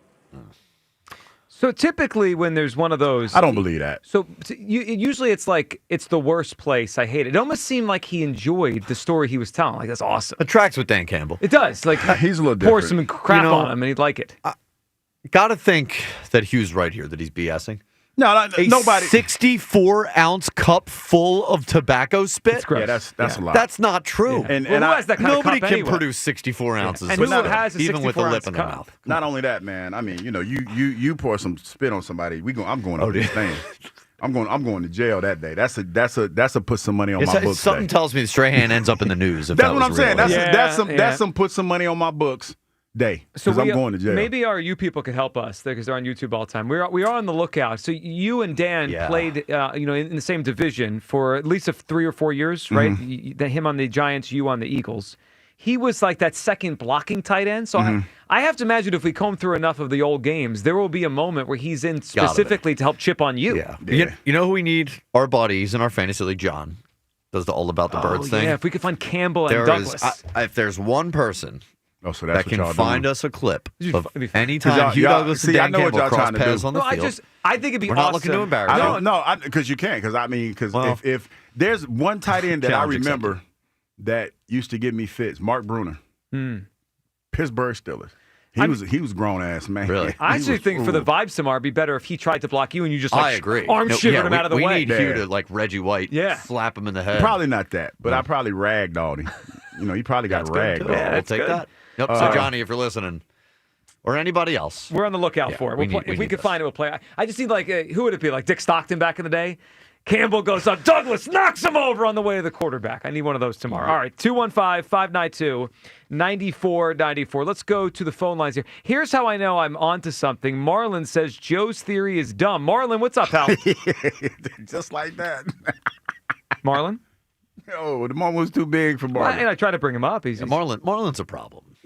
I mean, all the time. All right, we'll put Marlon back on hold. Get him up. He thinks my theory is dumb. That means I'm probably right. Let's go to Andy in Westchester. Andy. Good afternoon, Hugh. What's going on, Andy? How you doing? Oh, I'm good. Well, you ain't talking to Joe, Andy? You're not talking to Joe today? Talking to who? I could use a break. I'm good. You mean the guy who put me in the same boat as Elliott last Is days? that what he did? I was told by Kyle that's what you believed. I'm like Ron Burgundy. Whatever on the board in front of me, I'm just going to read it. I mean, what do you want me to do? I told you the truth. You're a crumb creep, Joe. I'm going to fight you. So, yeah. The thing with A.J. Brown, it kind of goes back to yesterday. I just don't care. I'm glad, as I was saying to Kyle, like, I don't agree with him. I agree with your points, Joe, that I think he's not getting open, but I'm glad he's at least just come out and said it instead of being so cryptic and writing things here and there and, not being honest about everything. So at least we got that under our... Andy, I agree with that. I mean, it was better to do it in that forum, speak freely, say what you got to say. So now there's no ambiguity, right? Like, we know what he said, and now they got to handle it. I do agree with him, in a sense that the offense overall needs to improve, but just the thing about it making it about him, that I can't deal with. So I'm done with that. I do also like the fact that Sirianni is also all of a sudden developing an edge feel like he's like really become an NFL coach now. You know what? It's that point of the season where he's got to get pissed at the media. Now we're back. I mean, we have achieved that. All right, so Andy, what do you got for us? Well, give us a beef the two people had. All right. Well, I can't believe this is actually a real beef, but it is. The Philly fanatic and oh my God, Tommy Lasorda. Tommy Lasorda. Yeah, I knew where you were going with it. On his name. Oh, he went to old school. It's one of the funniest things you've ever seen. Have you ever seen that, Hugh? I have not. Oh, well, I'll send it to you. You would love it. So yeah, Tommy Lasorda and the Philly fanatic. That's an all-timer, Andy. I love the video every time it pops up. Good one, Tommy Lasorda against the fanatic there. All right, let's go to Vernon. How about this? We got one. Hugh Douglas is right. What's up, Vernon? What's up, man? What's going on, guys? Vernon, what's up, pal? Not much, man. I agree with Hugh. I think he is talking about Jalen, and I think the problem with the Eagles' passing game is the quarterback. I think his flaws and his weaknesses and what he doesn't do well is the reason why the Eagles' passing game always struggles. He had different coordinators. Yes, we can make that excuse, but it's other teams and other quarterbacks that have different coordinators and still have success and look better with less talent. I just think Jalen is the reason that the offense is not firing on all cylinders and is not a dominant offense. It feels like AJ thinks that. That's what it feels like because he absolved the quarterback. I mean, he absolved the offensive coordinator and the coach. So who else is he talking about? He's talking about Jalen, man. That's what it feels like. A lot of people don't want to hear that because you can't say anything bad about Jalen, but it's 100% Jalen. The offense should be way better. And not to mention, Joe, you're right when it comes to AJ not getting as much separation, but what happened to a quarterback throwing his receiver open? Jalen doesn't throw in anticipation. I agree with you. That's the reason why he doesn't throw to the middle of the field. I agree. Because when you throw to the middle of the field, you got to throw with anticipation. Of course you do. You got to see it. You got to almost throw the guy open. You're right. And not to mention, it's times where AJ has been wide open. And Jalen just doesn't throw him the ball. Like that New York Giants game where he threw to Jahan Dotson, that was a pick. AJ was wide open. If you throw to the back of the end zone, AJ runs right under it. It's a touchdown. The ball that he threw to Devontae that he missed, you got to make that throw. That's 14 points. Yeah, they probably win that game. Vernon, I don't disagree, and I agree with you over the middle stuff. All right, Vernon, what do you got for us? A beef between two people. Let's do Craig and Debo from Friday. Craig and Debo from Friday. That's Vernon, good phone call. All right, so I hear Vernon. I hear you. I think I probably said similar things in the past. My question is, and my frustration with this is, did A.J. Brown live under a rock? Like, again, Jalen Hurts hasn't gotten worse, guys. This is who Jalen Hurts is. That again, let's just say it clearly. A good quarterback, a very good quarterback. No, not arguing that. But not the guy that we're talking about, like in terms of window throwing and in terms of anticipatory throwing. Anyone that talks about film, Hugh says this all the time, right? The people that watch film, he doesn't like to make those throws. He likes to see it. My question is, did AJ live under a rock for the past 4 years? It felt or is it his production is down, so now he is bothered by it? See, and again, Joe, I can't answer that question because I think that's up in the air. Now, it's fun. Like when I say this, I'm trying to be clear. I'm an AJ fan. I'm a Jalen fan. Always been a Jalen fan. And like I listen to everything that's being said. The other night, Monday night game, when Troy was talking about him, and he was talking about how it resonated with him about nothing, all that matters is the win, and he don't care what the stats look like. You said something that I just thought about that makes sense. Troy Aikman wasn't a great quarterback. He's a Hall of Fame quarterback, but his numbers weren't that great. And all he cared about was winning. And, he was the type of guy that got the ball in the hands of his playmakers. So that resonated with Troy. That, like, Jalen's play resonates with Troy. And I'm a diehard old school guy, man. Winning is winning. But when I hear what's being said in these press conferences and the way that AJ was adamant about how he felt, excuse me, and deductive reasoning, I mean, the consensus is that, to me, I think he's talking about the quarterback. And when you look at the way that Jalen's been playing and the way that this offense is designed, which has been, validated from the head coach and the offensive coordinator, that he feels like he's being frozen out of it. And the fact that you have an offensive player that talks about how if you got running 60 plays, he should at least be getting 12 to 15 touches or attempts. We're talking about 2 or 3 a game. I see why he's upset. Now, all of the other stuff that we talked about today, that's on the table because we don't know. We don't know if he's the receiver that he once was or anything like that. But is it safe to say, okay, take his talent out of it. Is it safe to say that for the type of money he's making, 2 catches or 2 attempts a game is not good enough? Yeah, of course not. Okay, so who is that on? It's on Jalen and the coordinator and him. But okay, so he's already absolved the coordinator. But why does he absolve himself?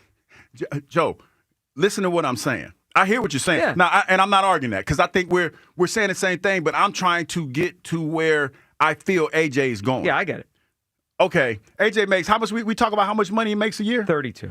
And we also talk about Smitty being a better receiver. Who makes the most money?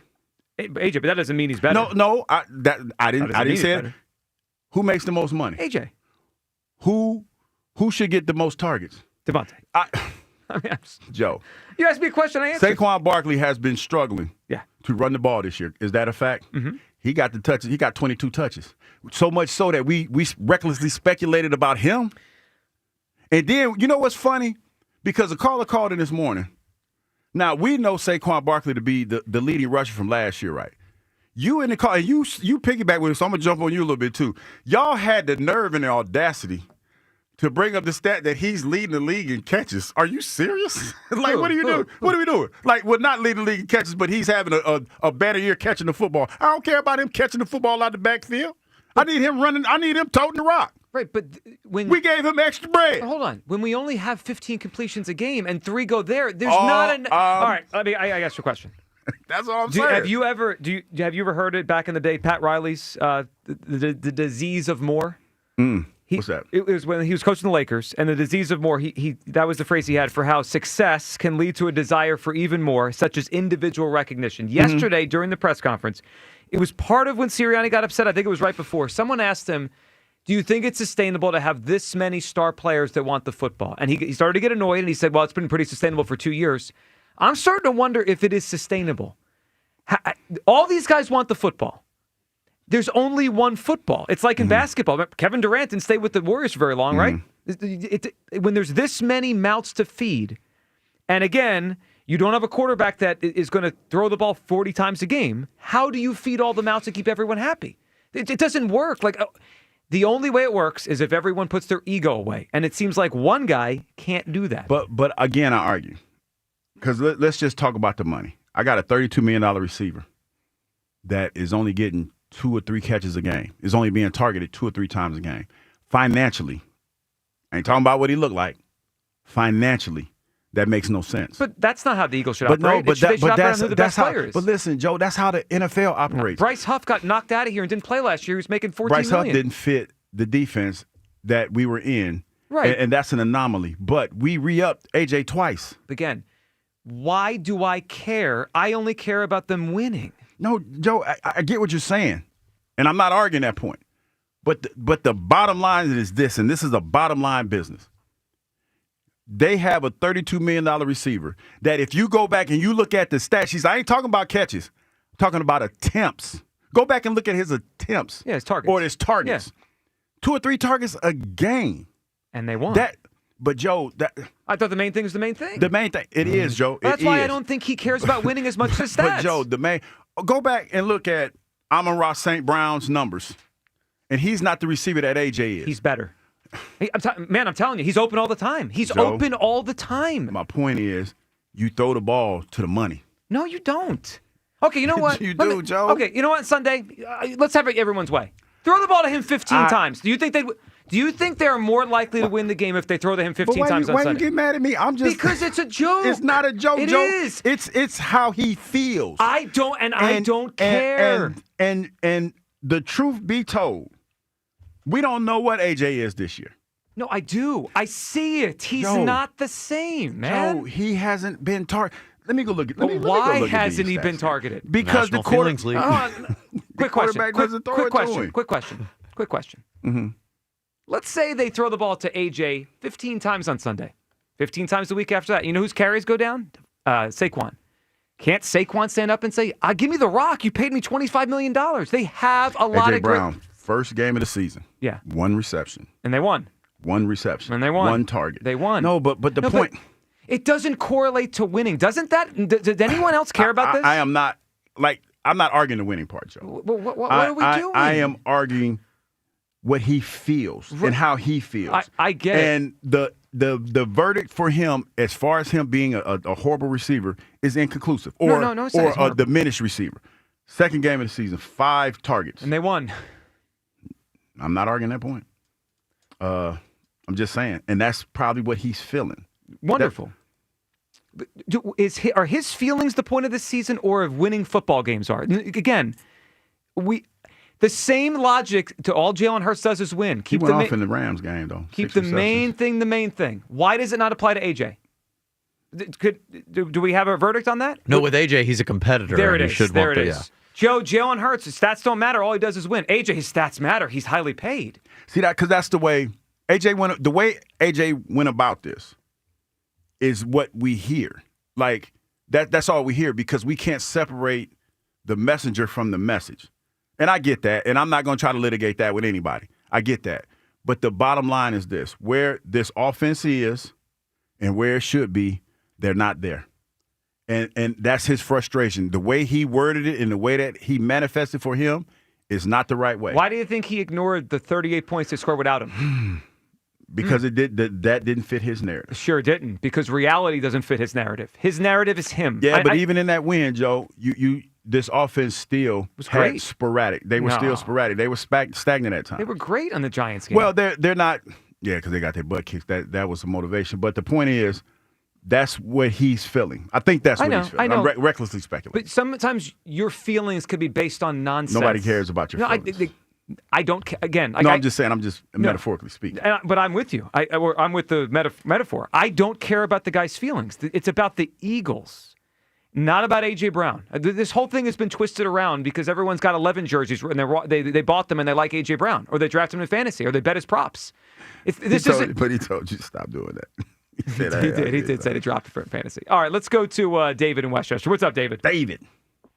Hey, Joe, can you please not yell at me? I've had a bad week. David, I would never yell at you, ever. Thank you, my friend. Thank you. Shut up, David. Hugh Douglas? Yes. They have apps for all those guys that are sliding your DMs, so you can take advantage of that. Yeah, wait a minute, that was a joke. But I didn't get it. What you mean they got apps? A lot of dudes were sliding in their DMs. I'm not dateable. I'm undateable. Each other, man, and it was not boring. I'm flattered, but I'm not that type of guy. Trust me, it was funny. Trust me, my joke was funny. You guys didn't get it. No, go ahead, David. There you go. I know. So as far as A.J. Brown goes, he really does need to just shut up. We go through this every year. It's like the norm now instead of the anomaly. And, he's an individual who chose to play a team sport. And as far as it goes, it's got to be all about teams. It's all got to be about the wins. And we're winning despite, and I'm going to throw this offensive coordinator because I can't stand him. He's so pedestrian, and he hasn't gotten any better. He's gotten a little better, but they win just because they are just so much more talented than every team they're playing. But if AJ's not getting open like he used to, and Joe, I think you're on something. He's got to be in decline or something, or he's still injured. Because you look at Devontae Smith, that cat's always open. When you're throwing him, he's wide open.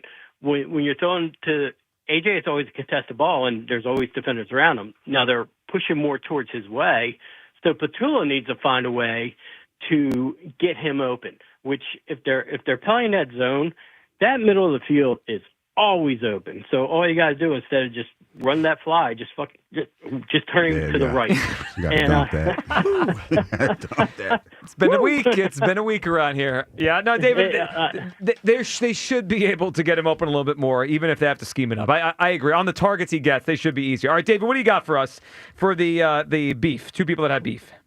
I'm going to go with this one because it cost one network like billions of dollars. And I'm going to go with Jay Leno and David Letterman. That's a good one. And I remember that. That was That a was a big big one. deal back in the Leno day. and Letterman. I thought he was going to go YouTube TV and ESPN. Oh, that's a new version. Yeah, it's costing people money and frustration. All right, 215-592-9495. We're going to come up with a winner today for ComboCon, a big qualifying prize today. It's time to go. Not yet. We have we got a little. I'm just saying today we're kind of fast. Don't you leave yet. He wants to trying to get I know. right up on out of here, man. No, I'm cool. I'm chilling. You would think after all that sleep you had last night, you're good to go for more. No, sleep. We'll address that too, by the way. I'm well rested. Yeah, well, okay. We'll get to that. You people coming up, and they're apparently going after Hughes big time today. Crushing Hughes. Woo! All right, we'll get to that. And we might have to pile on because our very own Hugh Douglas had quite the pop moment yesterday, and I don't think he knows what he did. So he has no idea. We'll unveil that to him next. It is the Midday Show on Sports Radio 94 WIP. Wait a minute, do I have another read? Yes, I do. Okay. We've been cooking up game day recipes all season long, people. Now it's time to take Hatfield Recipe Essentials and sweet Italian sausage to the Thanksgiving table. Elevate your stuffing with this savory side dish that steals the spotlight, or you can whip up a breakfast casserole so good your family will be full all day long, and they won't even want that Thanksgiving dinner. That's a lie. They're going to probably still eat that. Find Recipe Essential Sweet Italian Sausage at your local supermarket. For locations, visit simplyhatfield.com. Hatfield. Better care, better pork. The Eagles left Lambeau with a win. Sometimes you, sometimes me, always us. Now they return to the national spotlight for a Sunday night showdown with the Lions. The Eagles Radio Network, presented by PNC Bank. Brilliantly boring since 1865. The Verizon pregame show starts at 6. Then Merrill and Mike have their call. He took it away from the defender. Followed by the PDQ Restaurant Point of Sale Systems postgame show. Only on your exclusive home for the defending champion Philadelphia Eagles. Sports Radio 94 WIP. I'm Chelsea Messenger, helping you beat the books through the BetMGM network. Play of the day is Patriots running back Travion Henderson going over his rushing prop of 78.5 yards. Henderson is coming off a breakout game last week, racking up 147 yards and 2 touchdowns in the Patriots win over the Bucs. Plus, the positive game script usually is good for running backs, and the Patriots are 13-point home favorites over the Jets tonight. Bet smarter, beat the books. Download the BetMGM app. Please gamble responsibly. Now that I'm a dad, I can't stop thinking about what would happen to my kids if something happened to me, like losing the house or not affording college. Yeah, that used to keep me up at night too. It's why I finally got life insurance from Ethos. It's 100% online. No medical exams, just a few health questions.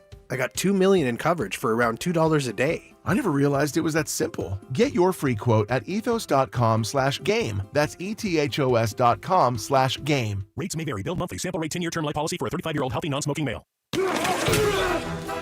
It's Pete from Chicky and Pete's.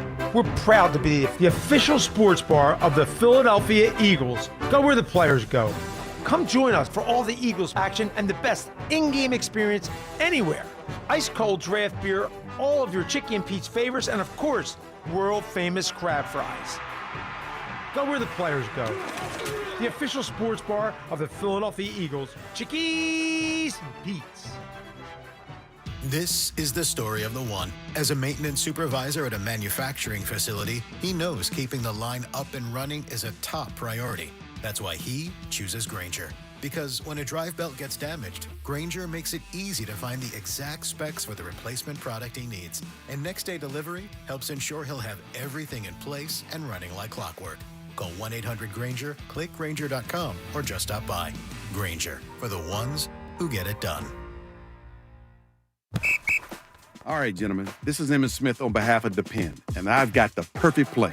Run straight to your doctor's office for a life-changing catch. Because when prostate cancer is caught early, it's up to 99% treatable, and one blood test might be all it takes. And now through November, Depend is donating to the Prostate Cancer Foundation for select purchases. Talk about a great play. From September 1st to November 30th, Depend is donating 25 cents to the Prostate Cancer Foundation for Depend Shields Guards Real Fit products purchased in the U.S. up to a maximum of $300,000 or in Mississippi. The Lowe's Earn Your Sunday Tour is rolling into Lowe's of Warrington. Bring your family and friends. NFL fans, don't miss it. Come out to Lowe's and step aboard the free Lowe's NFL experience. And get in on the action with interactive games and prizes. Play Madden NFL 26. Plus enter for a chance to win tickets to Super Bowl 60. Friday, November 14th from 3 to 7 p.m. 425 Easton Road. Sunday hits different when you've earned it at Lowe's, an official partner of the NFL. Hey Philly, did you know natural gas is the most reliable and efficient way to heat our homes, cook our food, and dry our clothes affordably? And with PGW, the benefits of natural gas keep on coming. PGW has programs and offers that can make life easier no matter where in Philly you live. From spreading your bill evenly across the year to boosting your home's energy efficiency with rebates, and from year-round payment assistance programs to servicing appliances, PGW's got you covered. Check us out at pgworks.com.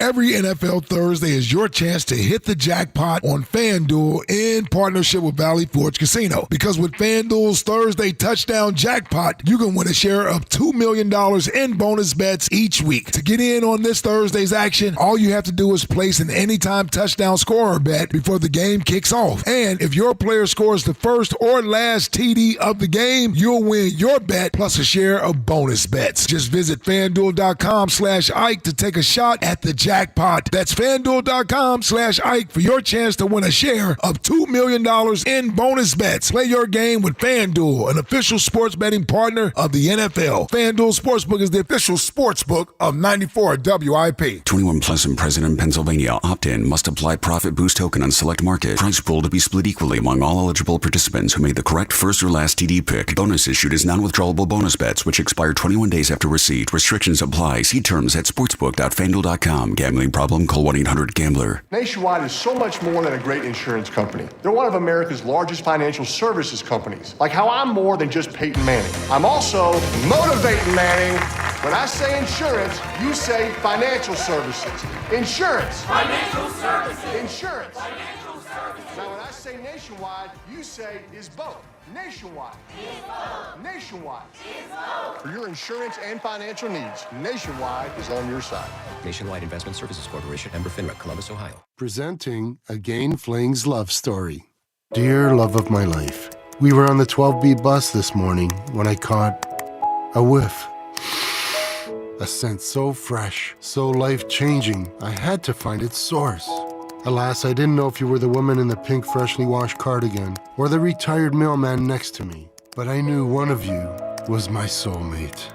Ah, the scent of Gain Flings. Try Gain Flings with OxyBoost and Febreze. Too many tools, too much stress, and way too many bills. Odoo replaces it all. One connected platform for every part of your business, so you can work faster, smarter, and for less. Odoo, the only software you'll ever need. Try it free today at odoo.com. That's ODOO.com.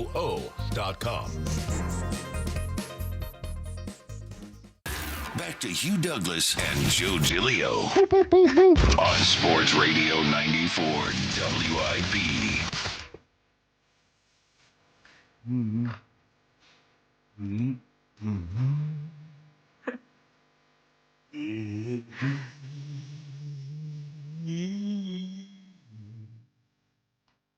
I don't know what you're singing for, bud. Talking about you.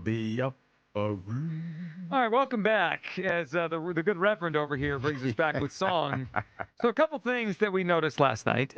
Number one, of course, was you signed off to go to sleep last night at 7:19 p.m. Yes, Your goodbye message on Twitter and Instagram, 7:19 p.m. I was tired. On a Wednesday. Okay, so we had that.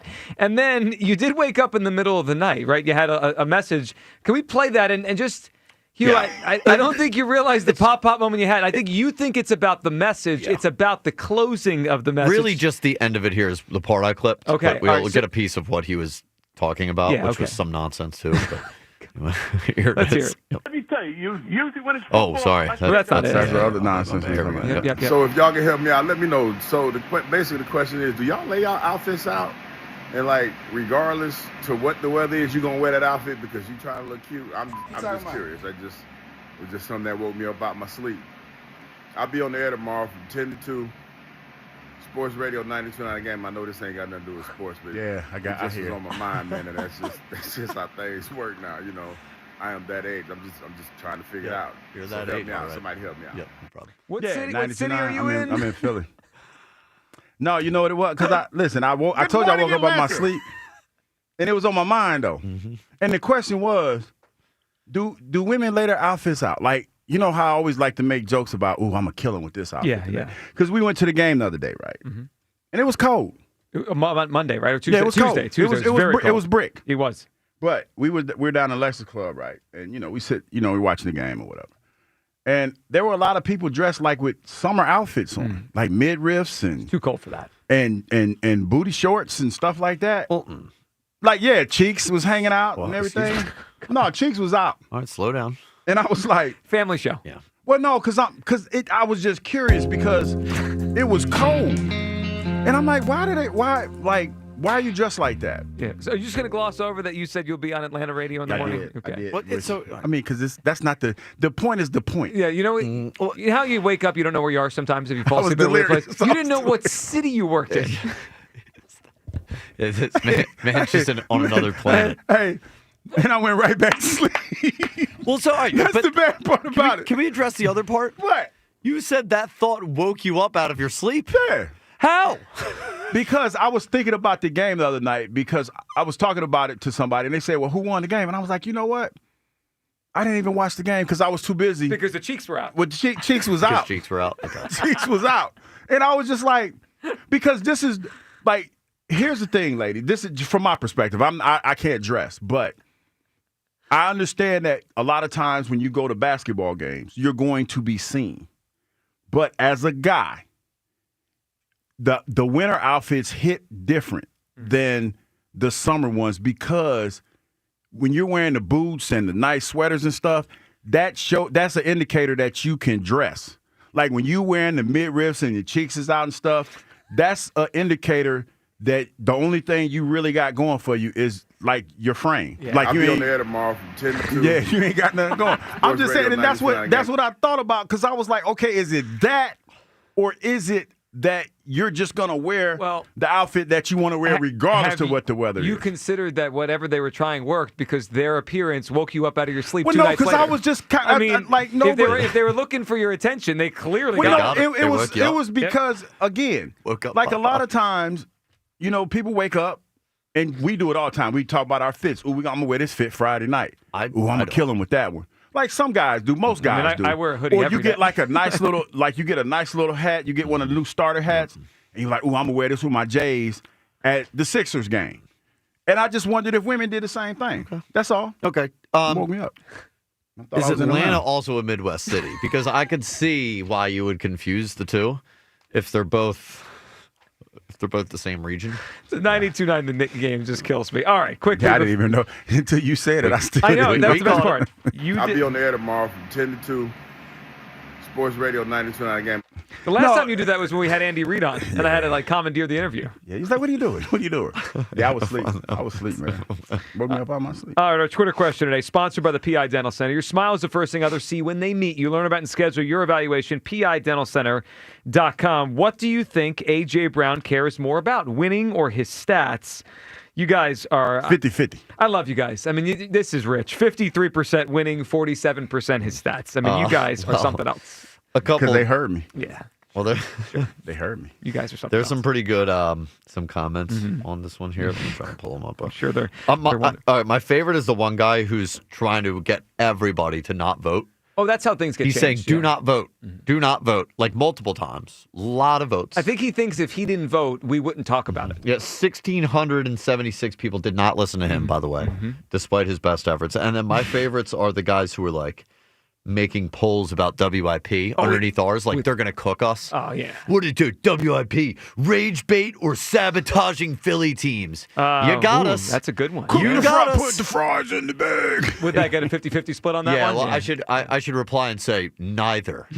like they do to us. Yeah, I like that. See, this is where Or slow news day. This is where I got ask, a slow news day. and you know, you never hear anybody answer, okay, how's it rage bait? Because it's my thoughts. Well, It's your thoughts. I don't think you know this. If a bad take is one that someone doesn't agree with you, that's the way it works. I don't agree with you. Bad take. I agree with you. Great take. That's how things work. All right, quickly before we put the fries. Well, yeah, I heard yesterday Baldy was saying that the Eagles' offense doesn't match up to the Rams or Seahawks. Did he get to put the fries? I in the haven't bag looked at the comments, but that's tough to say. I mean, Baldy's a true football guy. Don't ever say anything negative about the Eagles. No, you can't do Or that. that they're not the greatest thing ever. All right, quickly before we get back to the phones, we got to pick a winner as well today for ComboCon. Couple pieces of news. One, congratulations to Christopher Sanchez, who finished second in That's not NL bad. Cy Young. That's great. You get every second place vote? I think he did. I think Skeen's got every first, and he got every second. How about Wheeler getting a fifth? I know. Which place vote? They both would have finished probably, like top 4 if he didn't get hurt? And Luzardo got votes too? Yes. 3 Phillies getting Cy Young votes, man. It's a hell of a staff. The Sanchez rise is just awesome. He's a great pitcher. And then the other one, not great, but kind of just puzzling and interesting. The Sixers sent Jared McCain down to the G League a few minutes ago, Hugh. He came back. He hasn't played much. He's not in a rhythm. He's only playing 10 minutes a game. Yeah, trying to figure out where they're going to play all these guards, man. Like these young cats. I know, but shouldn't have been factored in when they drafted Edgecombe? Yeah.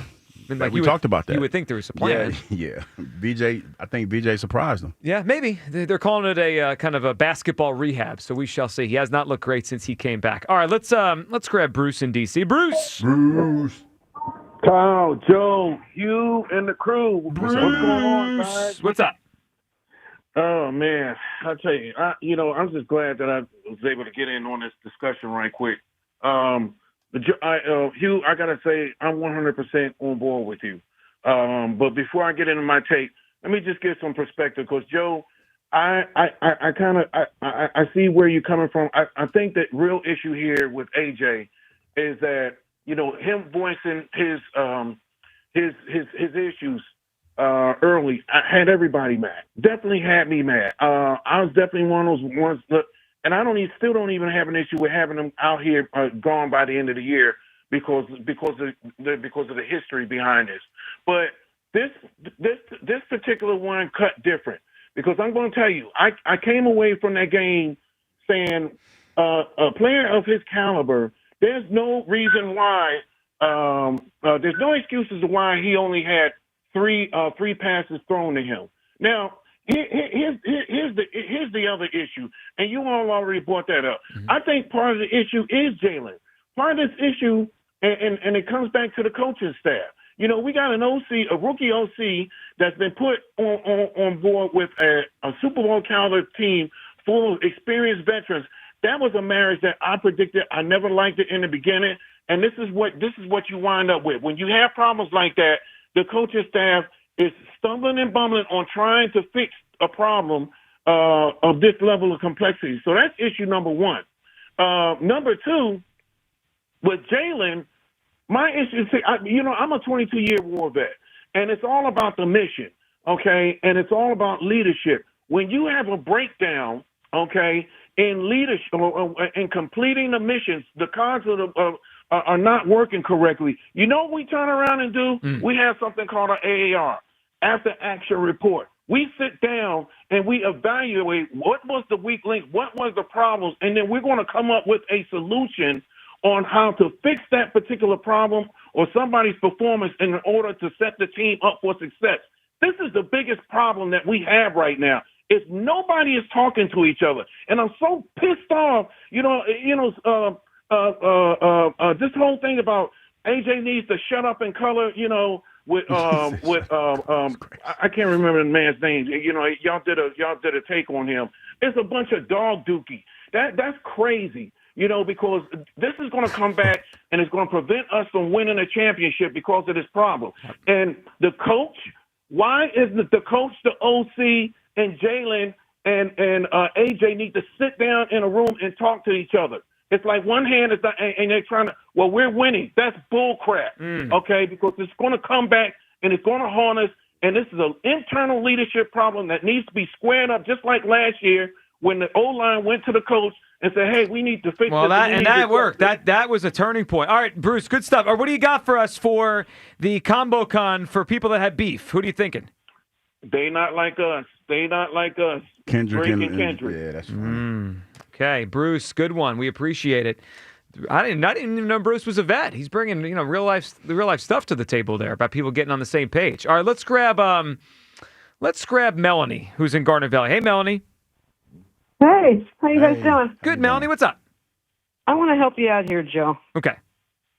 Because I think you're right. I think it's plain and simple, and I think that I don't know. You might be day drinking these days. I don't know what's going on with him.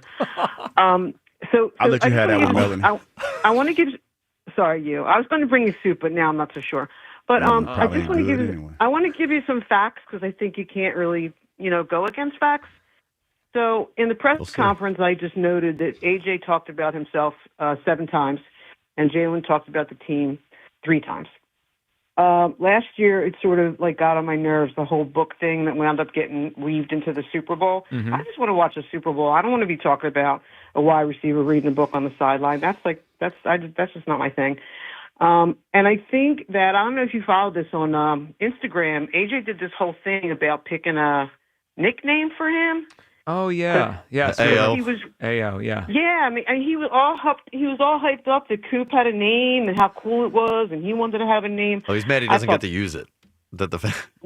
Right, he doesn't get to use it. And I agree. The one thing I agree with you on is the whole the narcissistic thing. I would go so far as to say that he's envious and jealous of Saquon and of Coop. I have a request, but I just want to give to AJ some ideas. Good individual sports: tennis, golf, shot put, swimming, track and field. Yeah, he could do that too. Snowboarding. He could at all those. Yep, he could get his own medals. He could get his name up there. I think he needs to get away from team sports. But here's my request, Joe. You ready? Mm-hmm. A week ago, you put a flag in the division. Yes, it was over, and it is. It's over. And wait. Here's my request. Mm-hmm. So that kind of put me over the edge a little bit and talked about Juju, right? And then what happens? Who gets hurt? And I put this out into the universe. So half blame me, half blame you. Who gets hurt in the game? Lane Johnson. And I say to you, Juju is going to come back on us. How do you feel when you hear about Lane Johnson getting hurt? Well, he came back. So, he came back in the game. Right. He's okay. He's also practicing this week. He's okay. No, he's not okay. He got carted off at the end. No, he came back in the game and is practicing this week. So you were right. He got carted off on that very tiny cart, which looks silly because he's so much bigger than the cart. But he made his Twitter profile picture. Oh, did he? Yeah. He was able to come back, Melanie. So I think he's okay. So I get it, and I was on pins and needles when it happened. Take that, Melanie. I thought about your call. Here's my request. Can you just please, for at least the next couple games, pull that damn flag out? It's hard. It's such a good flag. I mean, it's over. All right, Melanie, what do you got? I'll think about it. It's under consideration. Melanie, what do you got for us for 2 people that had beef? Taylor Swift and Katy Perry. Taylor Swift and Katy Perry. I did not know. I missed that one. And Hughes not getting any Feels soup. right All up Hughes' alley. Let's check in on you people. I'm sure they had a field day today. You people. It's time to hear from you people. What do you mean, you people? Yeah, the pitchforks are out for Hugh Douglas today. I got big shoulders. Big time. Yep. Yeah, go for it. First, I need to address something because there's a little bit of a conspiracy floating around on you people that the mustache is fake.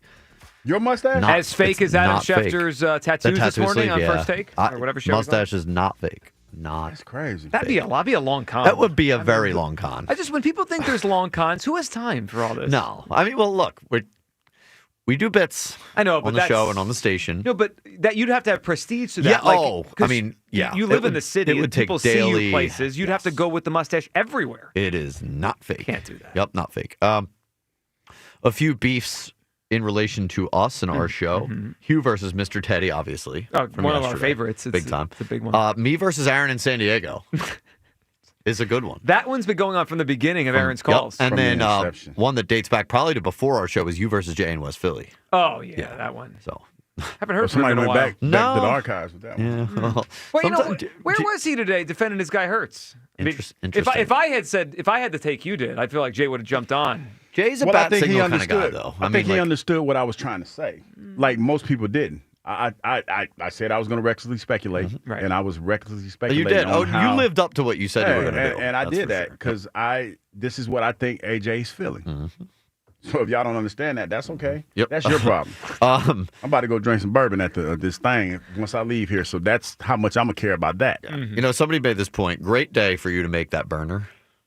Oh, yeah, you could use ones. Yeah. I don't need a burner. I stand on business until Rod call, and then I'll delete them. Yeah. But we need our sign. We need the sign. How many days since you was called to the boss's office? Then I'll delete them. Then I'll delete them. Many will just call and be like, "Here, you probably said I'll delete it." And that means they go away forever. No, they don't. But that's of course how the internet works. Yep. Yeah. Man, Hugh sounds like he could suit up on Sunday. I mean, you did come in fired up. You did. It's because, unlike most people that listen to our show, I actually listen to what's being said. Mm-hmm. Like we get a lot of times, because we're so wrapped up in our fandom, we don't hear what's being said. And I've never once said that AJ or Jalen was a bad quarterback. I am giving you my perspective as what I think AJ might be thinking. You're putting yourself in AJ's head. Yes. No, people don't care about that. I know they don't. They just want to feel warm and fuzzy. Yep. Hugh Douglas is off a rock today. Off his rocker? No, I think he means like a crack rock. Oh, that will do it. Yeah, that'll affect things. So the people want AJ to change his Twitter name. Oh, to what? Not always open. I like that. 1K always complaining. That's a good one. Yeah. Used to always be open. Yeah, or maybe 0.5K always complaining. I like that. He's about to go for a nice 500 yards this season. Yeah. It's not worth the money. Yep. Shut your old ass up, Hugh. That one's rich. I get paid to talk. I mean, it's literally your job. Yeah, you can't do that. You're a talk show host. Yeah, it was the your old. Yeah, I've heard that, but shut your old ass. What's up, old man? Shut your old ass. I've used that one before. Shut your old ass. Shut your old ass. Tired of these ex-Eagles that won nothing. That's wow. They like keep for that back person, to that, man. You ever heard that song where Rick Ross start off? I might not be bigger than Biggie, but I'm bigger than you. That kind of plays into this because I might not be a Super Bowl champion, but I'm a Super Bowl contender, and you are, sir or ma'am. Nothing. Yeah, that's unfair. I mean, it was a great era. I agree. Yeah, it's unfair. I'm not worried about that. I'm not because he brought a lot of winning football to Philadelphia. Hey, I'm not worried. I'm not worried about all three of our Eagles. We like to keep it in perspective, though, and that person probably never played or never been in position to play. So there's that. That's right. You're out of your element, Douglas. I'm all in my element every day. That ain't stopped me from having these fire ass takes that I have every day. Is that isn't that the Big Lebowski? You're out of your element, Donnie. Yeah, it is. Yeah, you're out of your element, Douglas. Hugh is going to ruin yet another Eagles locker room. They don't listen. So these are my thoughts. They don't listen. They want that Grim Reaper meme where Hugh knocks on the door. To be fair, I think AJ's well on his way to ruining this locker room all by himself. For sure. Yeah, come on. Yep. AJ stood on business, but they're mad at me for recklessly speculating. Yeah. Make it make sense. Yep. So we're trying to piece together this bracket, which is coming up in that'll be March, I guess. Yep. Not coming up very soon. But we got to start piecing together. Yes, we do. Reckless speculation. He was screaming for a 1 seed this season. You know what? I don't know if you ever used the KenPom website where it ranks all the college basketball teams like numerically. It's a clear number 1 seed. Like reckless speculation, Hugh has been on fire. Hugh's not going to like this one. Somebody brought up hormonal Hugh. Hormonal Hugh. I'm going through menopause. He's going through some changes. Give him a break, guys. Give him a break. I'm low T. I let him live with that. Yeah, that was pretty not funny. bad. I mean, it's got the alliteration, which we like. Yeah. Yep. If you were to drink every time Hugh recklessly speculated today, you'd be in a better place with Tucker Kraft. I'm trying to tell you. I started the show. I told you before. I said I'm a recklessly speculate today. You know what you've created with the reckless speculation? It's your way on the air of saying, with all due respect, you could say whatever you want after. I said I was going to recklessly speculate. My take today, it's just reckless speculation. You can't get mad. Yep. Can't get mad at all. And again, today has been flooded with attacks at Hugh. Yeah. That's it. I want Hugh removed from the Hall of Fame. I want a whole pregame ceremony for it too, and then I want him put into the Cowboys Ring of Honor. Oh, no. As a matter of fact, I got a call today. They asked me. I got to find my jacket. Because do you know where it is? Malcolm and Buck O'Kilroy going in. Well, not this week, but the after the Dallas game. Yeah, the Bears game. The Black Friday game. So I got to find my coat. Then one more. You better look. You better start looking, man. I'm gonna start looking. One more here. Mm-hmm. All right, maybe less sleep for Hugh next time. Yeah, Hugh. It was a fire show. Go to sleep again at 7. 7:20 is your new bedtime. We're thinking, no, less sleep. They want less sleep. No, I'm saying I thought it was good. I agree. Yeah, so, that's for our purposes. No, I mean that's just the way I felt because I watched it and again, My job here isn't to make you feel warm and fuzzy. My job is to think outside the box. And I see from some of your angry tweets and sliding my DMs, you're not comfortable with using your brain. That's okay. That's okay. You're not comfortable thinking outside the box or using brain power, your gray matter, to look at things a different way. And that's fine. If you want to get mad at me because gray matter? Yeah, well, the brain. Yeah, I know. Yeah, but I'm saying if you want to get mad at me because you're locked into the way that you like to think, that's fine. I didn't think we'd get to gray matter today. But No, I'm just saying that's fine. You never That's know where fine. Oh, the show's going. All right, we got to pick a winner for today's prize for ComboCon. So today's winner wins the rock glasses, umbrella, golf tee pack, playing cards, Weber grill brush, and automatically enter for the grand prize with the Weber grill, the 55-inch smart TV, Yeti cooler, Cornhell set. All thanks to Gerhardt's Appliances, Jack Daniel's Tennessee Whiskey. All right, we had some good ones. But I don't know. Chris Everett and Jim Rome felt like the winner today, didn't it? Yeah, because he got choked out. Yeah, it was a good one. I always forget about that one. It's an all-time. It's so good. That was Mark in Delaware? Yes. Yeah, Mark in Delaware. You're the winner today. Automatically entered for the grand prize. You guys have a great rest of your day. We'll talk tomorrow. And I am excited to talk about the Lions game tomorrow. We got a huge game coming up. What? Yeah, we got a game on Sunday. got a game. It's a football game. Big one in the NFC Sunday. All right, we'll talk tomorrow. Afternoon show next on Sports Radio 94 WIP. Football's in full swing, and let's be real, folks. There's no better place to bet than with Fanatics Sportsbook. So don't wait for that bad beat to kill your bet. Switch to the home of fair play where protect your all-player prop bets across straights, parlays, and same-game parlays across any first-half injury. Some books protect your bet in the first quarter. Some do nothing at all, but not at Fanatics Sportsbook, where they flip losing bets into winning bets when every football gets Sunday game day, Sunday, Thursday, Monday, whenever they're playing football. Whether it's quarterbacks, running backs, receivers, or any eligible player prop, Fanatics Sportsbook fair play policy gives you an edge when it comes to cooking up a parlay. That means if a player gets injured in the first half, boom, you better play on. With all the remaining legs, meaning a loss can be turned into a win. You can also track your player prop performance in the Fanatics Sportsbook app, and the payout is super quick. So bet with the book that always has your back. Fanatics Sportsbook. Winning hits different here. Must be 21 plus. Gambling problem? Call 1-800-GAMBLER. Turkey Bowl 7 is set. Audubon High School and Haddon Township High School. Audubon versus Haddon Township are ready to face off on Thanksgiving Eve. Listen as Joe DeCamara and John Ritchie provide the play-by-play with Devin Caney on the sidelines. A touchdown. Turkey Bowl 7. Wednesday, November 26th, starting at 6. Only on Sports Radio 94 WIP. Presented by Cheney University. Empowering minds, cultivating leaders, shaping futures. And powered by Verizon. Get to your local Verizon store to check out the latest deals. Imagine being the wizard of your own home. With Xfinity, intelligent self-healing Wi-Fi fixes problems like magic. It boostifies speeds to your devices when you need it most and makes your favorite Wicked content sparklify on every screen. All while a spell of protection helps keep your family safe online. When you're out in Oz, Xfinity Mobile joins Wi-Fi and 5G to keep your phone connected from here to the Emerald City. If you had the most intelligent Wi-Fi from Xfinity, everything would work together for good. And now you can cast a spell to stop time and keep your internet bill steady for 5 whole years. With the Xfinity 5-year price guarantee. No contracts or commitments with amazifying equipment included. Xfinity, imagine that. And see Wicked for good, only in theaters November 21st. Restrictions apply, select plans only. Xfinity Mobile requires Xfinity Internet. Get 50% off all windows and 0 interest for 5 years with Window Nation. New Jersey might be small, but there's a lot of wow packed into this little state. Cork-popping wows, time to dine wows, Pine Barren wows. Find your wow at visitnj.org. New Jersey, little state, lot of wow. Billy knows how to get game day ready. The jerseys, the wings, the oil change. Yeah, the oil change, because your car needs to perform too. At Meineke, we'll get your ride tuned up faster than a 2-minute drill. Brakes, tires, oil changes, exhaust, batteries, and more done right at the right price. Don't let car trouble bench you this season. Come to Meineke for all your car care needs. And right now, Meineke's offering a synthetic blend oil change for only $34.95 with free tire rotation. See your local Meineke dealer for details. Meineke, doing car care right.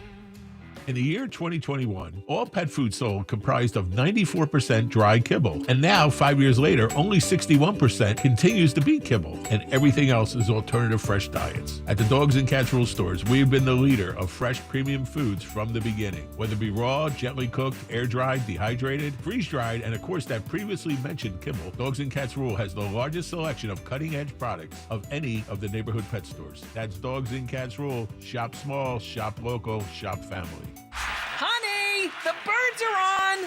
Huh? Did you know that Hearing Life offers free hearing tests? With locations throughout the area, including 2 new offices in Newtown Square and Turnersville, Hearing Life's hearing experts can help make sure you're hearing at the top of your game. Book your free hearing test by calling 866-YES-HEAR. That's 866-937-4327. Or visit hearinglife.com. That's hearinglife.com.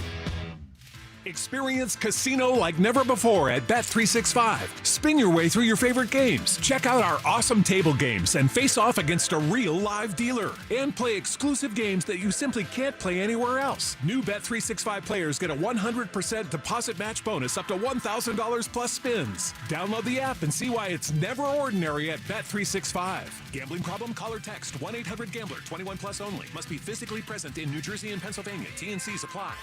Heading to the Eagles game Sunday night? Visit the AAA battery truck at the WIP Toyota Tailgate Zone next to Xfinity Mobile Arena. AAA, the battery that drives you. This holiday season, Target has your back with irresistibly cool gifts for everyone on your list. For the trendsetter, start with affordable beauty kits and gift sets. Need something the whole fam will love? Grab snugly matching fits in every size and style. And for the thrill seekers, don't forget the hottest toys and tech of the season. Target's got you covered with the best deals for endless fun. Shop in store or online. And step into the holidays with Target. Restrictions apply. Makita knows that pros never settle, and neither do we. With Makita, you get tools that perform at the highest level on every job without compromise. Makita is for the most detailed pros, expertly engineered to deliver precision, job after job. When your work calls for the best, call on Makita. Makita, built to be the best. Available at the Home Depot. Your favorite neighborhood spots run unsquare. You know the ones. Maybe it's the popular shop that just opened a new location by you, or the big sports bar that's always packed on game day. These places make the neighborhood, and the money spent there stays in your community. Square powers more than 4 million neighborhood businesses worldwide. To learn more, go to square.com, or just stop by your favorite local business. See you in the neighborhood. Square. Is your everyday congestion preventing you from enjoying life's big moments? Try Vicks Sinex Saline today and get yourself back in the action. Vicks Sinex Saline instantly clears everyday congestion with a gentle ultrafine mist. Sinex Saline's drug-free, no-mess formula instantly moisturizes and soothes dry, irritated nasal passages for quick and effective relief. Get back to enjoying life's big moments to the fullest without having to worry about everyday congestion holding you back. Just Sinex, breathe, use as directed. This is Andrew Perloff with an Odyssey Sports Minute sponsored by Old Trapper Beef Jerky. Old Trapper, what's your beef? Paul Skeens is racking up the awards, but when you're a Pittsburgh Pirate, it comes with an asterisk. The 23-year-old phenom won his first Cy Young unanimously. He was fantastic, but his team only won 71 games. The next question is, how long can he dominate like this and not win? The kind of questions that unfortunately plague all great players in Pittsburgh. I'm Andrew Perloff. 94 WIP HD1 Philadelphia, live from the Tasty Cake Studios. An Odyssey Sports Station. This is the afternoon show with Ike, Spike, and Fritz. Sports Radio 94 WIP.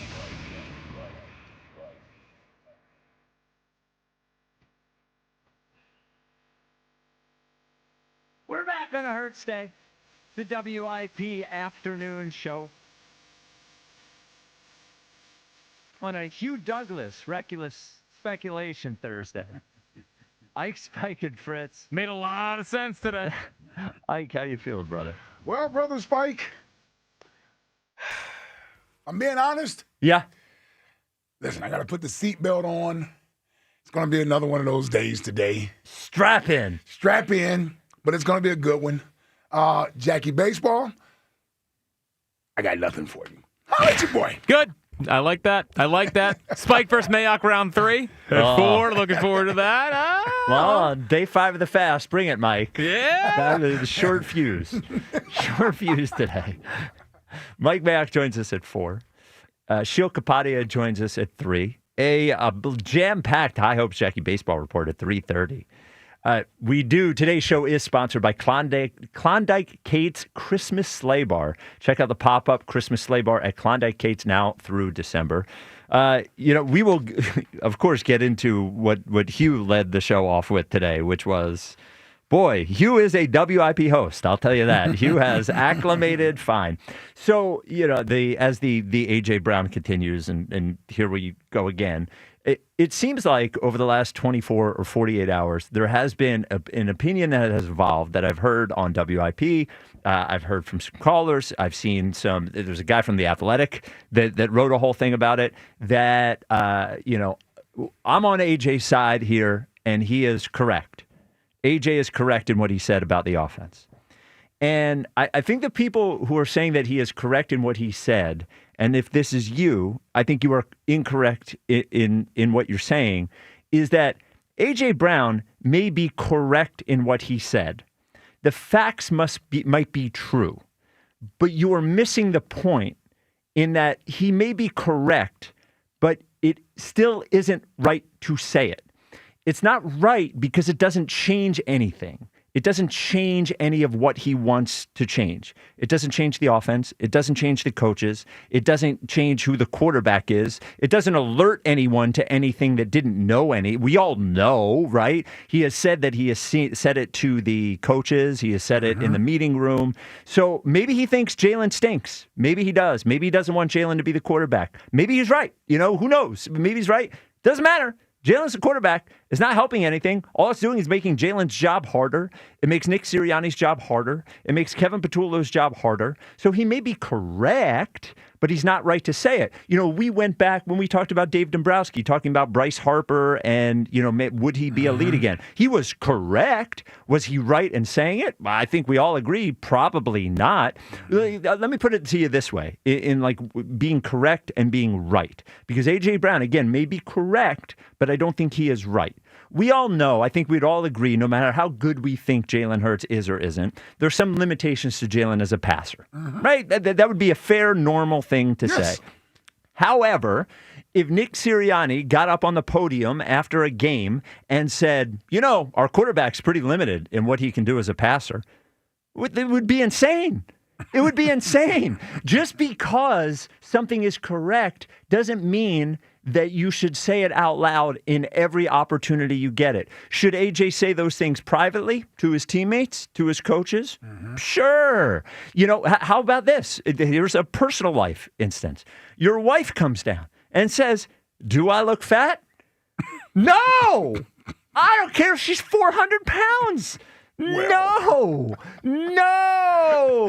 There are right times to say things and there are wrong times to say things. He is not saying these things to fix them.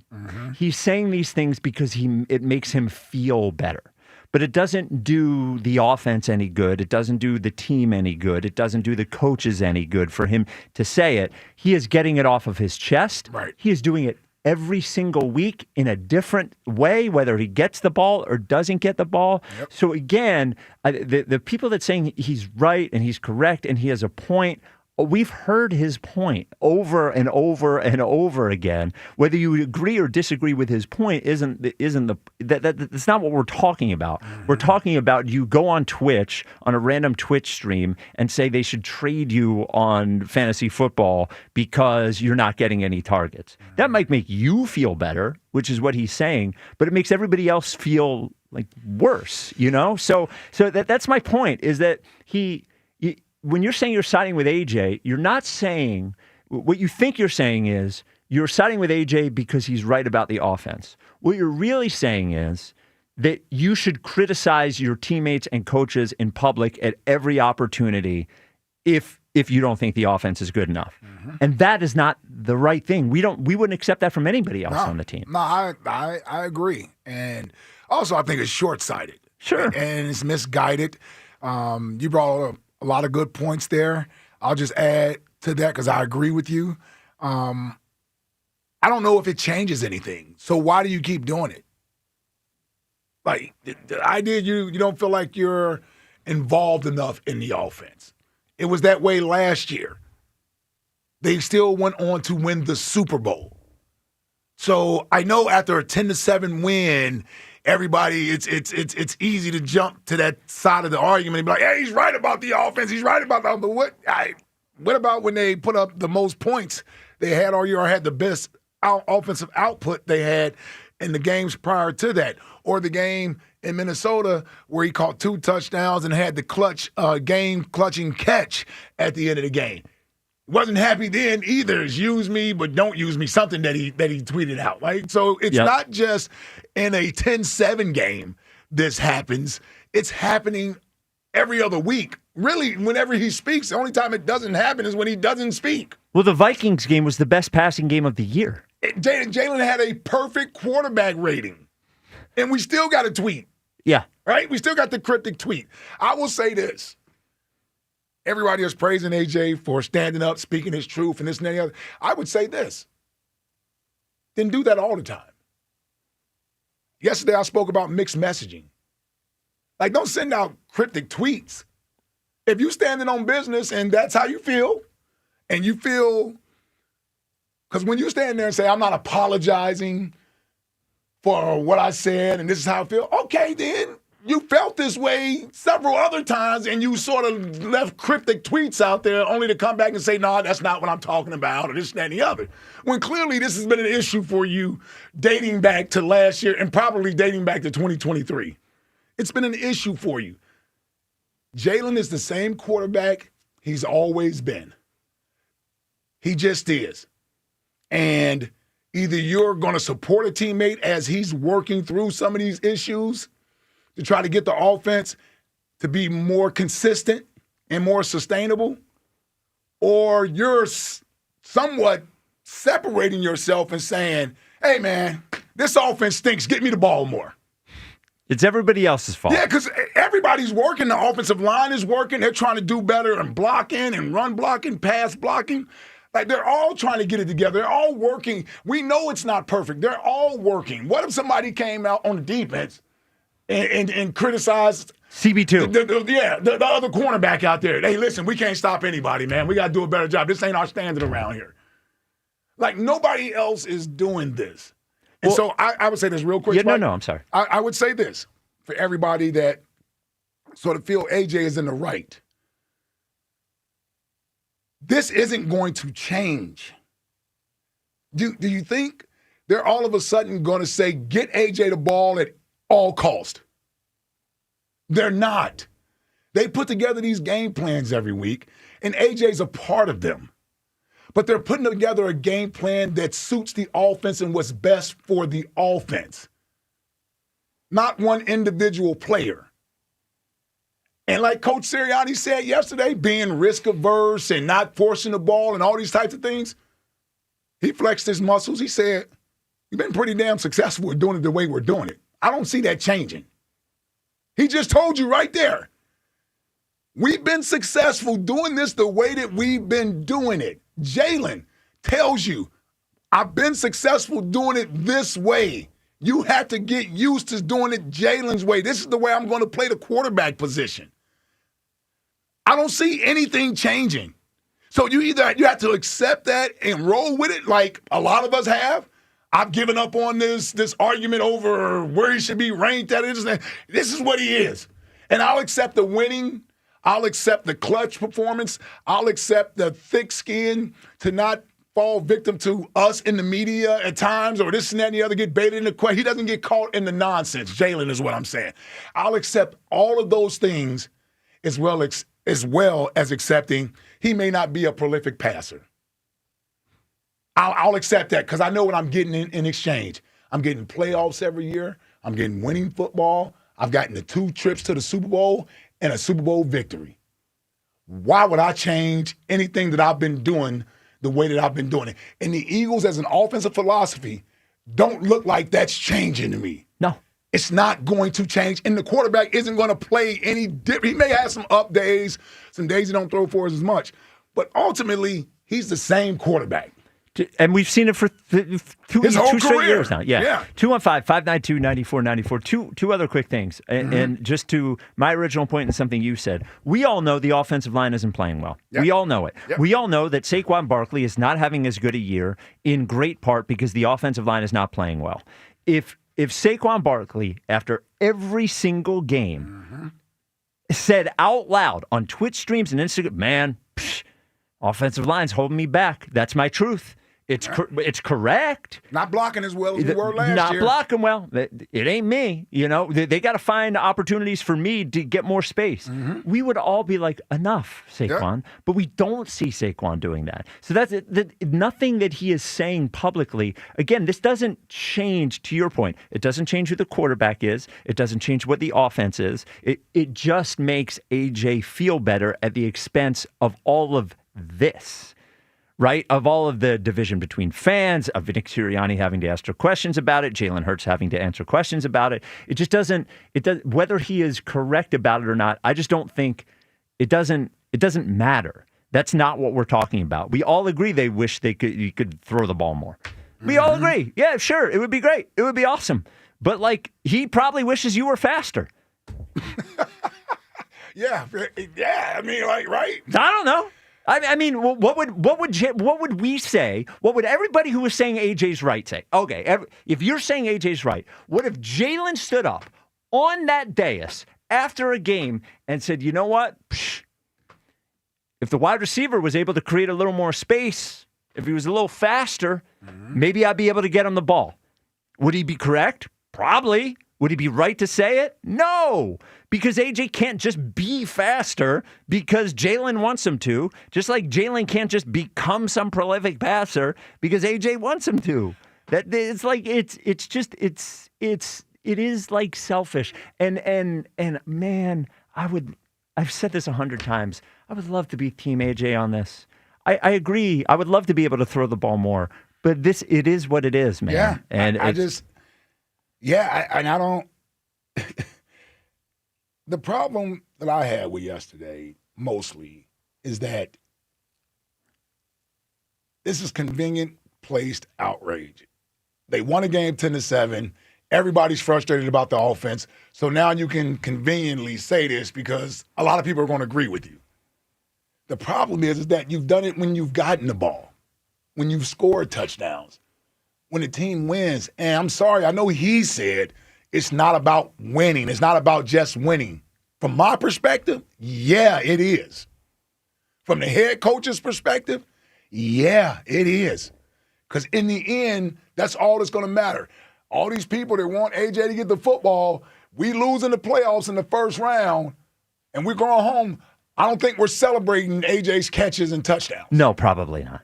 So winning is the thing that matters the most, and that's why we accepted last year. Because they won. And everybody was happy. And they're 7-2 right now with the best record in the NFC, but here we are. Well, by the way, he talks like, about here we are. He talks about how bad the offense has been and how bad the passing offense has been. Jalen had a perfect passer rating. Yes. And then they put up 38 points. Yes. The week after. Yes. So I understand last week, but he's not. That's why I said it's that game is 10-7. Well, remember, he wasn't part of the Giants game. I know. Yeah. I know. And he wasn't the leading receiver in the Vikings game, you know. See. And last thing, Yeah, and then we'll go to the phones. 215-592-9494. Like,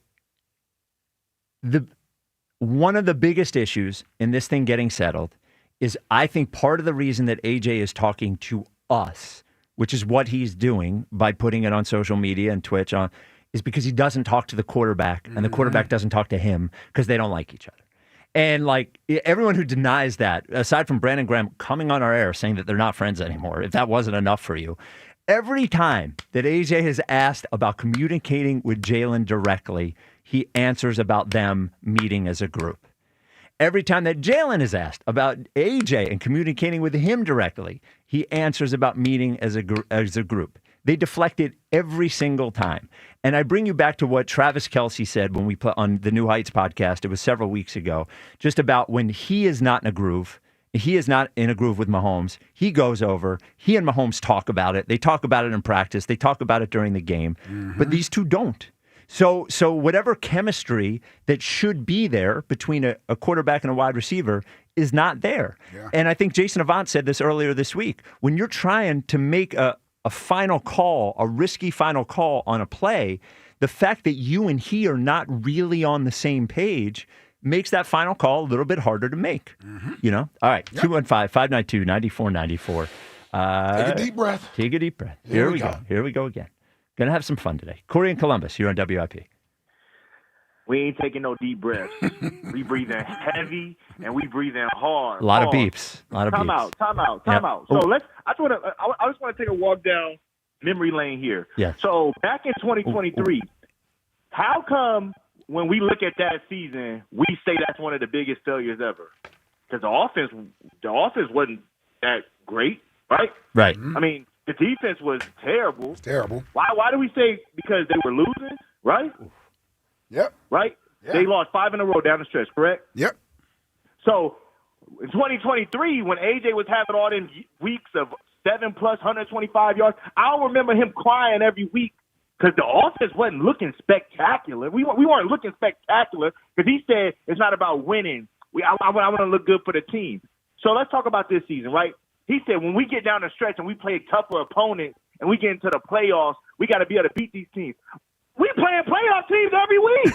Every week. When we play, I'm trying to figure out who the easy teams we playing. We ain't playing no Browns and all. I'm trying to figure out what he's saying. Listen, what AJ said is right. And I got it's piggyback on my call yesterday. AJ Brown is a top 5 receiver in this league to me based off talent. Getting the football. I got to say that. But your delivery and the way you handle it is wrong. We all talk about, like, to pick off back what you guys just said, we all talk about, oh, what this guy says this, and the defense says, oh, the CB2. Well, we see around the league, right? The dude in Cincinnati, Ike's hometown, when he came out, the running back, he bashed his defense, said, can we just get a stop? They criticized him. The teammates came out and criticized him, saying, you can't do that. Right? Hell, the coach criticized him. Yeah, the coach did. The coach. Yeah. We're a winning organization. Everybody see, Stevie Wonder can tell you our offense not clicking well right now. And why aren't we working to get to that?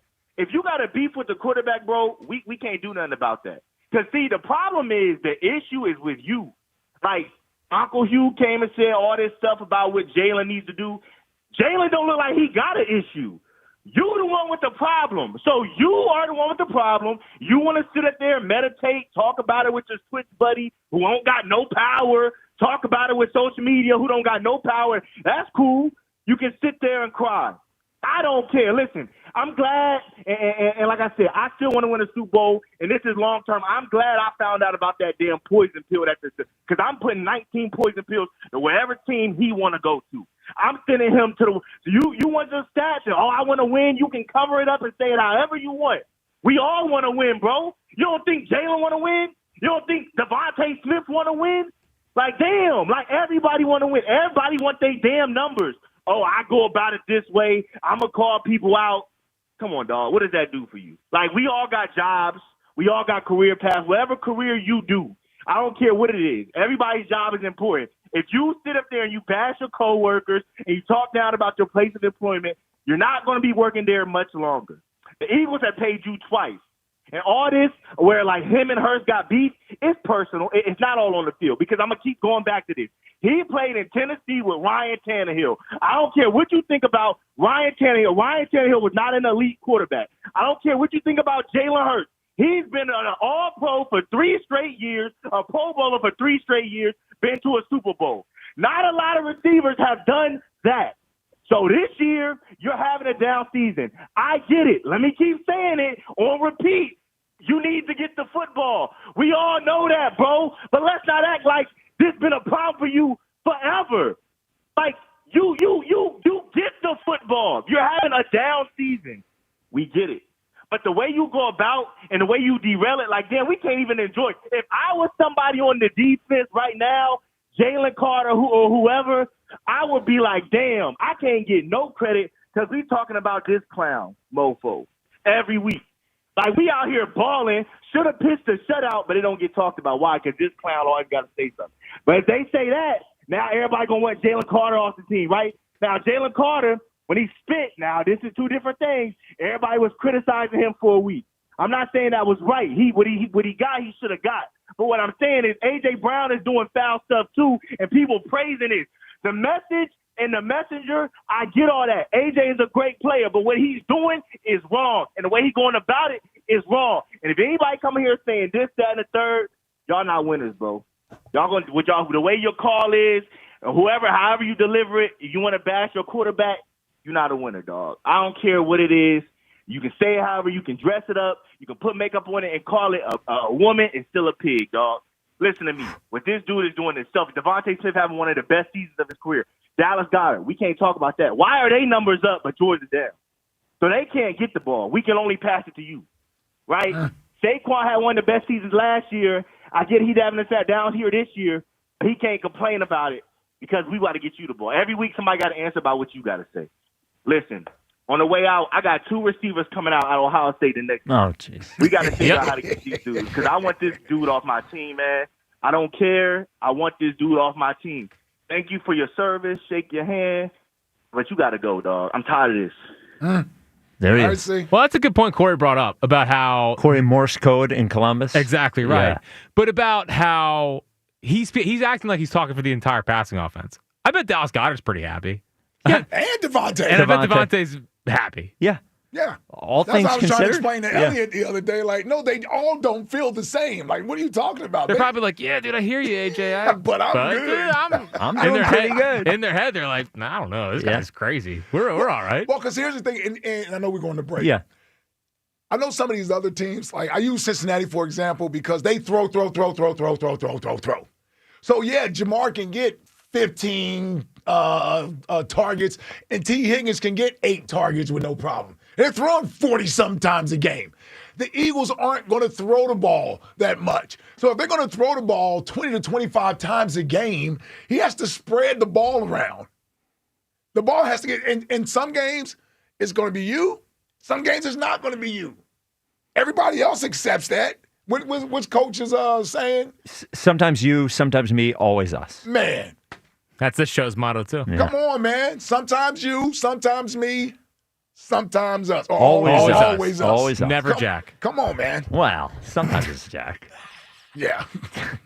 215-592-9494. Do you think AJ is right? Forget about whether he's correct. Is he right in doing what he is doing? Today's show is sponsored by Klondike Kate's Christmas Sleigh Bar. Enjoy Bud Light and Michelob Ultra specials all football season at Klondike Kate's. Coming up next, we'll play a little of Hugh Douglas's reckless speculation today. It made a lot of sense. Strong comments from Mr. Hugh Douglas. This is the WIP Afternoon Show with Ike, Spike, and Fritz. Spike, you know that November's a big month. There's a lot. There's Thanksgiving. Football.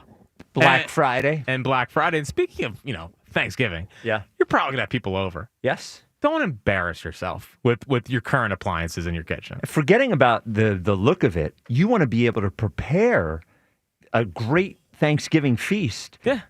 Your appliances need to be up to date to do such a thing. Yeah, and you also you want to show off to your family. Well, yeah. And be like, look at these. Yeah. Look at these. My oven has Wi-Fi. Yeah. Whirlpool appliances. Yep. Sub-Zero, Cove, Wolf, Yep. all of them in National Appliance Warehouse. So like we mentioned, the Black Friday mega sale is underway right now at National Appliance Warehouse. You've heard us talk about National Appliance Warehouse, how great it is, how you're going to go there. They're going to have the best appliances for you. They have the service team there that's going to pair you with the perfect appliance. You walk in there, they're having a good time. They're serious about appliances. Great experience at National Appliance Warehouse. You've heard us talk about all this. What are you waiting for? Get over there. There's never been a better time to get to the National Appliance Warehouse because of the Black Friday mega sale. We always talk about how Black Friday sales aren't what they used to be. That's not the case. Up to 40% off, Spike. 40% off on over 100 brands. You don't even have to wait till Black Friday. You don't have to get there at 5 in the morning. You go over today. Yeah, it's the best of both worlds. So don't wait. The Black Friday mega sale is underway right now. Learn more at nationalappliancewarehouse.com or hurry to their showroom in tax-free Wilmington or Middletown, Delaware today. And as always, tell them Fred sent you. As the baseball offseason begins, questions remain for the Phillies. Does Schwarber re-sign? Oh, we'd love to bring Kyle Schwarber back. It's a priority. Will JT return? The most prepared guy I've ever been around as a catcher. Can the Phillies retain Ranger? What a performance for Rangers, Suarez. Listen for the latest. All your Phillies offseason happenings happen here. We'll see what happens. Sports Radio 94 WIP.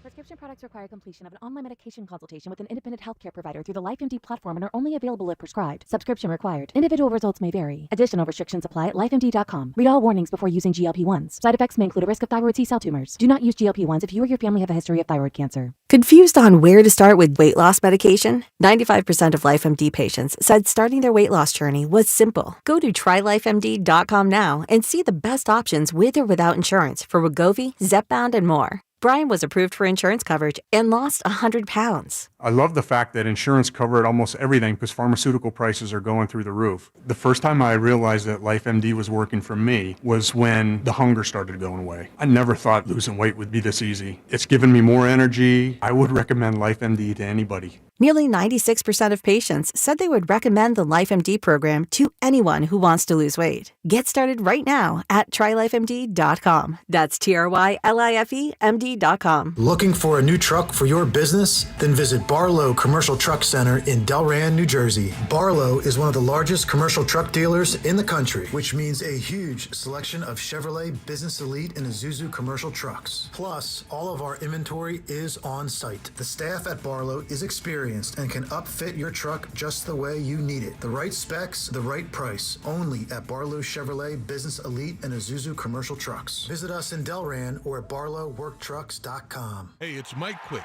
It's time to cut your old point-of-sale systems and revolutionize your business with PDQ POS. Joe Flynn and his team at PDQ have been the industry leaders for over 35 years. They offer everything from mobile POS to self-serve kiosks and the best service and support in the industry. For the fastest, easiest, and most reliable POS available, trust PDQ POS. No matter how many locations you have, they'll build a custom solution for your business. Visit pdqpos.com. Imagine being the wizard of your own home. With Xfinity, intelligent self-healing Wi-Fi fixes problems like magic. It boostifies speeds to your devices when you need it most, and makes your favorite Wicked content sparklify on every screen. All while a spell of protection helps keep your family safe online. When you're out in Oz, Xfinity Mobile joins Wi-Fi and 5G to keep your phone connected from here to the Emerald City. If you had the most intelligent Wi-Fi from Xfinity, everything would work together for good. And now you can cast a spell to stop time and keep your internet bill steady for 5 whole years. With the Xfinity 5-year price guarantee. No contracts or commitments with amazifying equipment included. Xfinity, imagine that. And see Wicked for good, only in theaters November 21st. Restrictions apply, select plans only. Xfinity Mobile requires Xfinity Internet. Every NFL Thursday is your chance to hit the jackpot on FanDuel in partnership with Valley Forge Casino, because with FanDuel's Thursday Touchdown Jackpot, you could win a share of $2 million of bonus bets each week. To get in on this Thursday's action, all you have to do is place an anytime touchdown score bet before the game kicks off. If your player scores the first or last touchdown of the game, you win your bet plus a share of bonus bets. Visit FanDuel.com/GIGLIO to take a shot at the jackpot. That's FanDuel.com/GIGLIO for your chance to win a share of $2 million in bonus bets. Play your game with FanDuel, an official sports betting partner of the NFL. FanDuel Sportsbook is the official sportsbook of 94 WIP. 21 plus and present in Pennsylvania. Opt-in. Must apply profit boost token on select market. Prize pool to be split equally among all eligible participants who made the correct first or last TD pick. Bonus issued is non-withdrawable bonus bets, which expire 21 days after receipt. Restrictions apply. See terms at sportsbook.fanduel.com. Gambling problem? Call 1-800-GAMBLER. You think you understand how this business works, but you don't. Landman, TV's biggest phenomenon, returns to Paramount Plus. From Taylor Sheridan, co-creator of Yellowstone, starring Billy Bob Thornton. You have to know the rules of the game and bend them, and you really have to know them to break them. Demi Moore. I want success. Get it for me. Andy Garcia, Ali Larder, and Sam Elliott. You don't even know the game you're playing, do you? Landman, new season streaming November 16th, only on Paramount Plus. That's the sound of James adding long-lasting Gain scent boosters to his laundry this morning. Several hours later, James sniffs the irresistible scent of Gain on his shirt. Gain. Several hours later, James has even caught the attention of his mother-in-law, and she never gives him attention. Ooh, you smell amazing, James. Oh, thanks, Mom. I love you too. I never said that. Add Gain scent boosters to your laundry. Add joy to your day. The city of Detroit has aged like Jerry Jones. Eagles, Lions, Sunday Night Football. Pre-game starts at 6, only on your exclusive home for Eagles football. Sports Radio 94 WIP.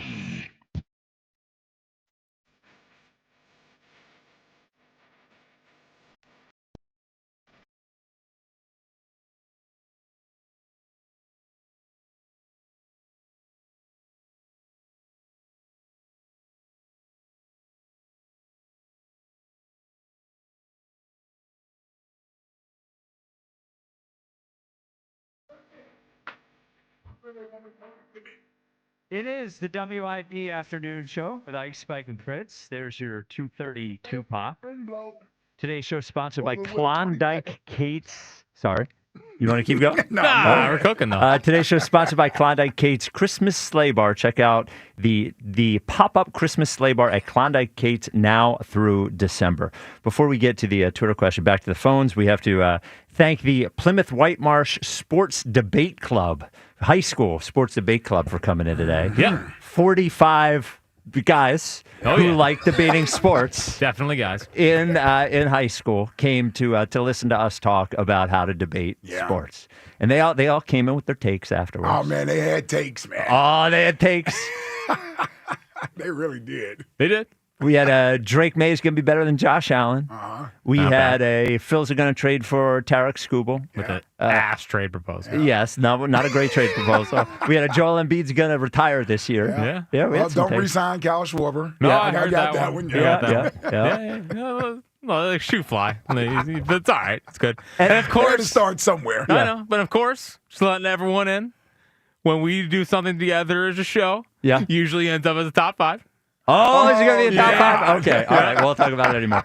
Now, I do have to say, so Dave Skopinich is our director of sales here, and his son, Matt, is like the head of the Sports Debate Club. And Matt promised that we would say the Plymouth Whitemarsh Sports Debate Club has a fantasy football league. The team owned by Mason, Aiden, and Luke are in first place. Okay. So it There's looks 45 kids in a class. There's no way they're, It looks like Matt's has taken on Scope's promise more than you actually should.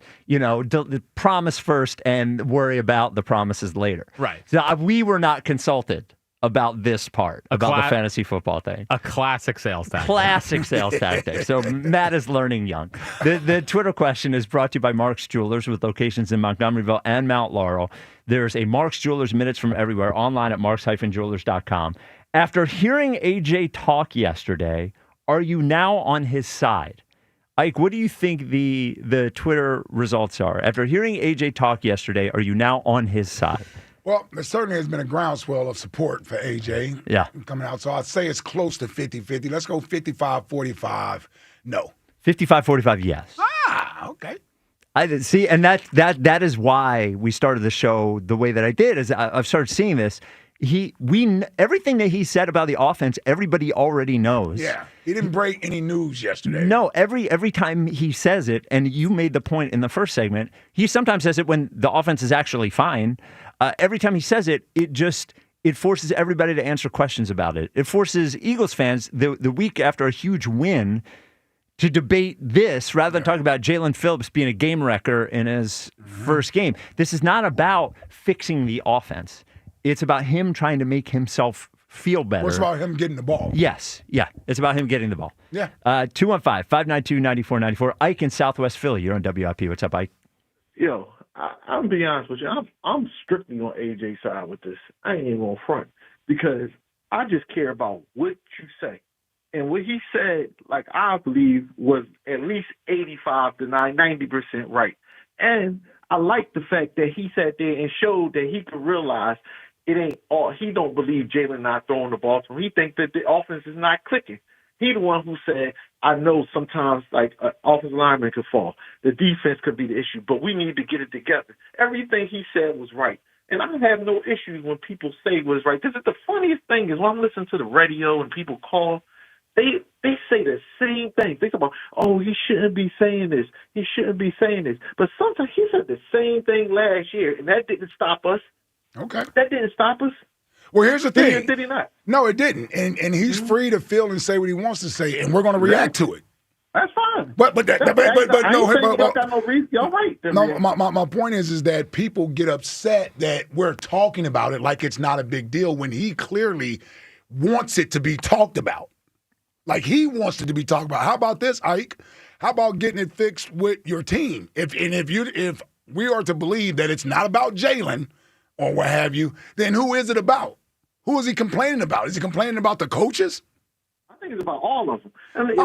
We can't. Hold on. He's not complaining. Hold on, Ike. Because I can't let that go that he's complaining about all of it. No, he is specifically mad about something, which is why he won't narrow it down. He won't narrow it down and say exactly what it is because that would bring more heat on him. You're trying to tell me he's mad about the offensive line?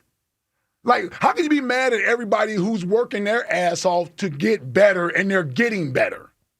So what is he mad about? How can you be mad about the other guys when they're busting their butt to try to improve in blocking and tackling and throwing and catching and all these things? Well, like I could see if somebody wasn't doing their job or they're not necessarily putting forth the effort. It seems like everybody has been trying to work to get this thing on the right page. So I just don't know who he's actually or what he's actually upset about. He's upset because he's not getting the football. You just have to you have to acknowledge that. You took what I was saying wrong. I know that he's upset about Jalen, and I think the offense too, like the coordinate the play call. But I was saying for me, I think it's everybody. Because I think, like the other day, I seen Jason Avant. He did a little breakdown thing about a play, and at least one of the plays I seen. And him and Smitty was wide open. And Jalen had to start running before he could even see it. Yeah, but so Ike, but my question is, Ike, I agree with you. What does repeatedly saying it publicly do when they all know it? Right? Like what good would it do for Jalen to come out? Is it possible? Like, let me ask you this: is it possible, at least, that AJ has lost half a step in the last year? Yeah. Okay. Would it do Jalen any good to publicly say, whether it's correct or not, that my wide receiver's not getting open enough because he's not as fast anymore, even if it's right? No, but let me ask you a question. I'm just curious. Yeah. What did he say about Jalen that is equivalent to what you just said? But we all know he says it over and over and over. Why you can't answer my question? No, because I just asked you a question. He what did didn't. He say that was the equivalent of that? He didn't. You made that, so that made it seem like he's saying something that's the equivalent of what you just said. No, what I'm saying is just because what you are saying is correct doesn't mean it's the right thing to say. Just because what he says is true doesn't make it the right thing to say.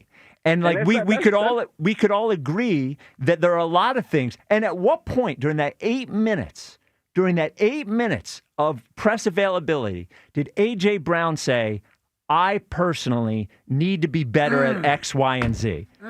At what point? He spoke He spoke for 8 minutes. And at no point did he say, I'm not running my routes as well. I'm not getting out of my breaks. I could do a better job. Yeah. I could do a better job of communicating. I could do better. At what point? Because I've seen Jalen do that. Mm-hmm. This didn't even come from a Jalen guy. I've seen Jalen do it. I've seen Saquon do it. The offensive line do it every week. I mean, Jordan Mailata is so critical of himself. We got to pull him out. And not forget about the 8 minutes. Not once all year. All year. Hey, but that's why I said I 85% agree with him because I thought that was something that was missing. And this is my last point. Yeah. Let's not act like Jalen and not just Jalen, but they all kind of took shots at Petula after that Rams game. If you remember, Remember after the game, we was all saying how he was like, just let me be. Let me play. So let's not act like that they don't be saying their little stuff too. Now, AJ been going a little longer and everything, a lot longer. But that's not it. They're players. They're human. They going to sit there and express themselves just like we all express ourselves during the games and after the game. So I got no issues. We just going to disagree on this one. But Okay. y'all have a great show, that's fine. All right. We love you, bro. Listen, if you choose to look the other way or say it doesn't bother you, that's fine. But you don't speak for everybody. like you don't speak for everybody. And there are a lot of fans that have grown tired of this. And my only thing is that I say, dude, you get through the rest of the season, you play your butt off, you play for your teammates, you play for your brothers, and you let the chips fall where they may. Why do you have to be a storyline every week, every other week? Everything's always got to be focused on. Why does it have to be that? And for this sport specifically. This is the greatest team sport out there. Guys they cover for each other, they take bullets for each other, pardon that expression, but it's the greatest team sport. The coach gets up there and he'll say it was him or he knew this, that, and the other when he know damn well he's covering for one of his players. Right? All right, we get all that. My thing is that why isn't the team and what's best for the team being put first? Why are we constantly talking every week about AJ not getting the ball? The team is winning. Do we want him to get the ball instead of winning at the expense of winning? Is that what everybody wants? I mean, I thought the only thing that matters is that you win. And the idea of trying to foresee what is going to happen later on down the road. He complained about the passing game last year at some point, and it didn't change a whole lot. Sure, they came out one game and threw the ball. They still were a Saquon-centric team going through the playoffs, and they won. So the idea of we can't play this way and expect to win, yeah, you can. You've been doing it. What do you mean you can't play this way and expect to win? 215-592-9494. You know who never speaks at his press availability bad about me? That is my dog, Rebel. Neither does Scotchy. They never would. But they never would. They never would. That's because I love them dearly. And I treat them like, like kings, like a king and a queen. I know you do the same thing with your pets.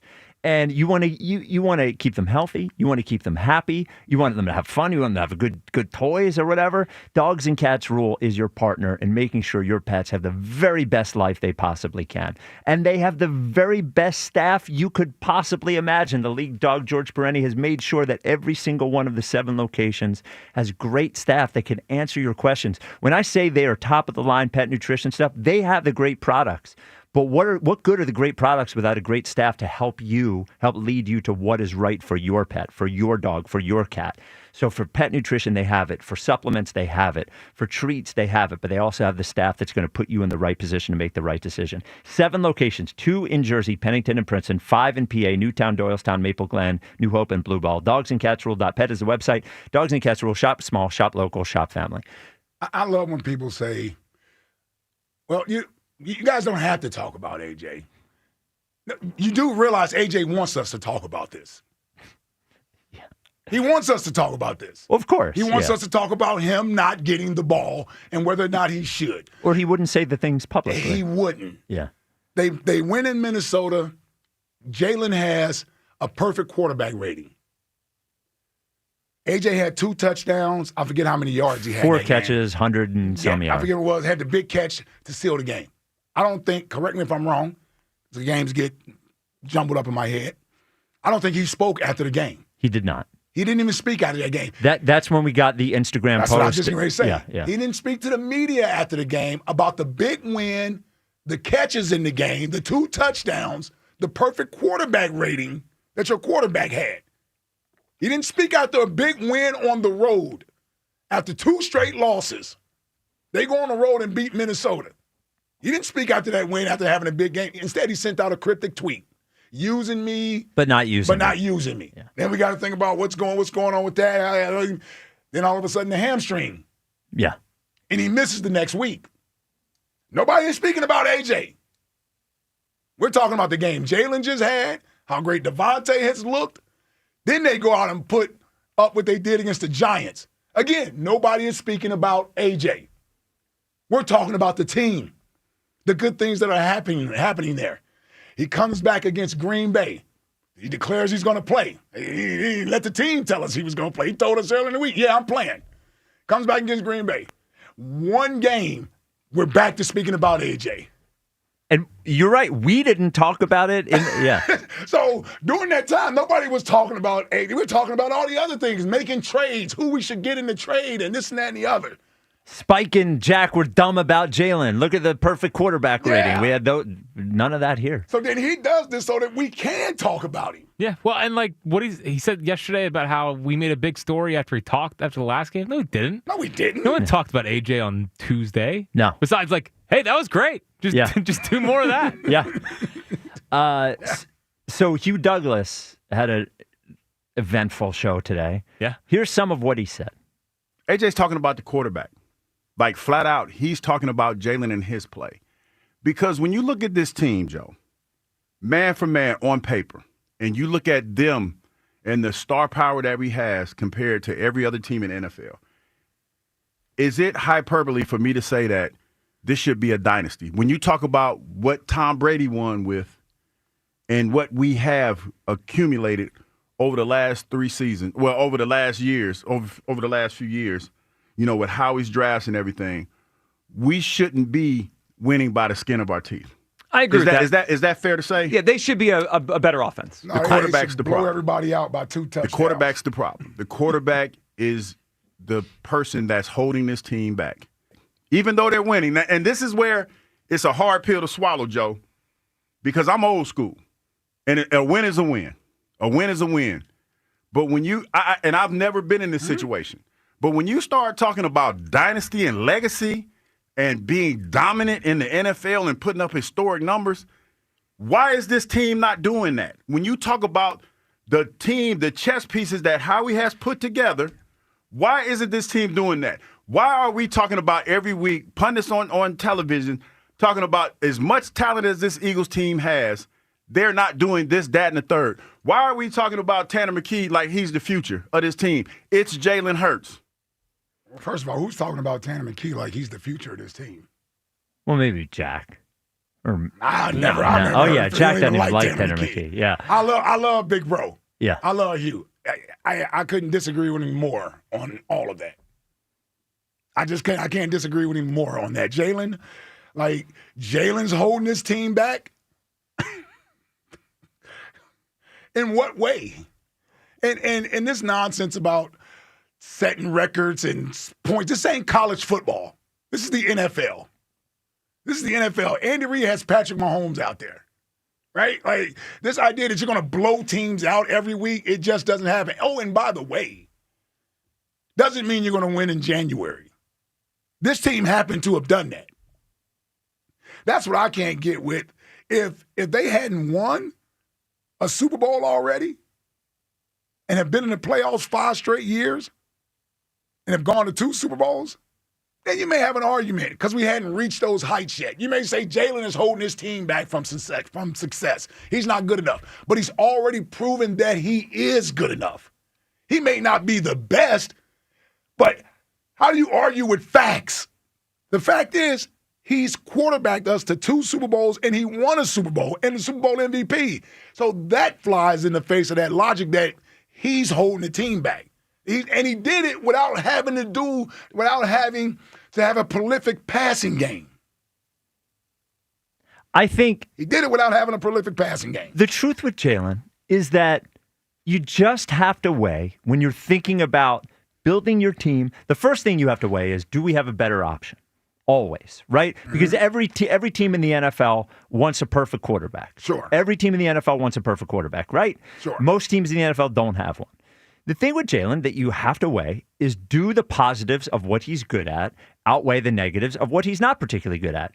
He's not a prolific passer. He's probably never going to be. No. Maybe he could improve in that, but probably never. But the positive, and that is a negative, right? That is a limiting factor on his play.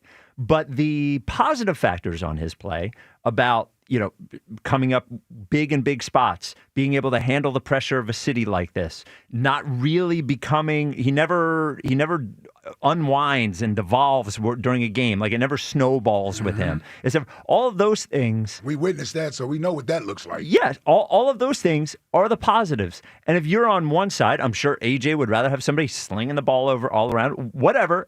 The team has to weigh what are these positives that he has better than the negatives that he doesn't have. And they have made the calculus, and they have been correct so far in that calculus, that the positives that he brings outweigh the negatives that he doesn't. That's it. Like, that's it. Do I think Joe Burrow is better at quarterbacking than Jalen is? I think he is. Yeah. But the truth is that Joe Burrow's hurt every year. So maybe if they didn't throw as much and run the ball a little bit more and focus on defense, then Joe Burrow may have a ring or two under his belt. Yes, right. And would I rather have a quarterback that is playing than a quarterback that is not playing? Probably, yeah. So I think like him holding them back, to your point, it has not. It might hold them back from scoring 30 points a game during the regular season. It does. That's not how they win, though. Yeah, well, I agree. Yeah. It probably holds them back from being the number one offense in the NFL. It holds them back from having the most pass yards in the NFL. All of those things it holds them back from. But it has not held them back from winning football games. And that's all I care about. Right. I don't care about how many stats this guy get or that guy gets. And here's the other thing. Coach Sirianni, his method of coaching isn't going to change. In other words, they're not all of a sudden about to become a team that throws the ball 35, 40 times a game. They're not. If they're down, they'll throw more. And when they threw more against Denver, you know what happened when they threw more against Denver? Because you know who didn't get the ball a lot in the first half of that game, that they probably went in the locker room and was like, nah, get me the damn ball. They came out in the second half of that Denver game and ran what, twice? Oh, yeah, that was that game. Twice, and blew a 17-point lead? I'm just saying. They have a formula that they the Bucs game, too. And they almost lost that one. That became a one-possession game. The formula they use for winning, why would they change it? We can debate it all we want. It's been successful for them. They are risk-averse. That's what they do. From the head coach to the quarterback, it's worked well for them. Why would they change it? It's never going to be that type of offense. And that's what the Eagles are going to have to realize. You're paying these two receivers. You don't have the type of offense where these guys are going to eat and be happy. Right, and they'll probably make that decision this offseason. Because it's not going to change unless you change the quarterback. Yes, that's what you would have to do. Yeah, if you want to change the quarterback for somebody else, then okay, good luck with that. Well, and that goes to the first point is you need a better option. You need an option that you think is better at that position, and they certainly don't have that at this point. 215-592-9494. Sheil Kapadia joins us next. Team Jalen on this, man. Team Jalen. This is the WIP Afternoon Show with Ike, Spike, and Fritz. Hey, Philly, fast, reliable internet can be yours when you switch to Fios. For a limited time, combine Fios home internet on a one line of mobile for just $69.99 a month. Or you can get unlimited welcome for $50 a month with auto pay plus taxes and fees when you bring in your phone. And you can add in Fios 300 Mbps for $19.99 a month with auto pay, mobile plus home discount, and bonus discount. Visit your greater Philly area Verizon store today to get this limited time offer and switch to their reliable 100% fiber optic network. For eligible new Fios Internet and mobile customers, both the $15 monthly discounts for Fios and bring your own phone applied over 36 months. Mobile and home discount enrollment required. $99 Fios setup charge applies. For unlimited welcome, unlimited 5G and 4G LTE may be temporarily slower than other traffic in times of congestion. Domestic data roaming at 2G speeds. The NFL plays on Sports Radio 94 WIP. Tonight, it's an AFC East matchup as the Patriots host the Jets. Coverage starts at 7:30. Your home for the Eagles and the NFL on Westwood One. Hey, now we roll. Sports Radio 94 WIP. BetMGM has an unreal deal for pro football fans this season. Turn $10 into $150 in bonus bets if you win your first bet. Download the BetMGM app and sign up using bonus code CODE150. Then place a $10 bet on pro football. You'll get $150 in bonus bets if you win. The possibilities don't end there. When you join BetMGM, you get access to a variety of parlay selection features like same-game parlays, live betting options, and more. Download the BetMGM app today and get $150 in bonus bets if you win your first bet with bonus code CODE150. Make this pro football season one for the history books. Make it legendary. BetMGM and GameSense remind you to play responsibly. BetMGM.com for T's and C's. 21 plus to wager. Pennsylvania only. New customer offer. Subject to eligibility requirements. Rewards are non-withdrawable bonus bets that expire in 7 days. If you or someone you know has a gambling problem, help is available. Call 1-800-GAMBLER. In this town, champions aren't born, they're built. On the field and in care settings across the region. Brandon Graham here to tell you the Philadelphia Eagles and Jefferson Health are teaming up because they know precision matters, because every moment counts, and because care isn't just about what happens on game day, it's about showing up every day for every person in every neighborhood. We're one team with one goal, to care for this community together. Jefferson Health, champions of care. It's the Black Friday sale at the Mattress Warehouse with deals that hit harder than a well-known push to the tush that moves the pile. Save up to $1,000 warehouse-wide on all top brands, including Tempur-Pedic, Stearns & Foster, Beautyrest, Sealy, and a whole lot more. And with Mattress Warehouse exclusive bed match technology, you'll get a setup built for your body, backed by 100% comfort guarantee. Plus, 0% interest financing, free next-day delivery, and 1-year lowest price guarantee. Find a store near you at themattresswarehouse.com, mattresswarehouse.com. Oh, hey, welcome to gift wrapping. Whoa, Zoe Saldana. Hey, can you wrap these, please? Wow, iPhone 17s. You splurged. At T-Mobile, you can get 4 iPhone 17s on them. It's the perfect gift for everyone. I'm the worst. I only got my mom a robe. Well, it's better than socks. So I have to trade in my old phone, right? No, at T-Mobile, there's no trade-ins needed when you switch. Keep your old phone or give it as a gift. Incredible. In fact, wrap up my old phone, too.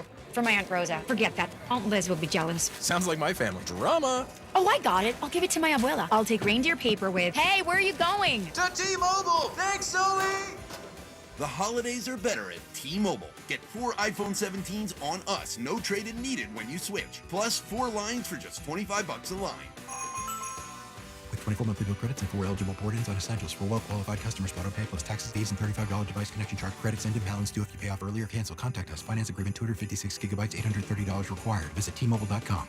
If you've been diagnosed with moderate to severe plaque psoriasis, this is what it sounds like to be a million miles away. Imagine being a million miles away.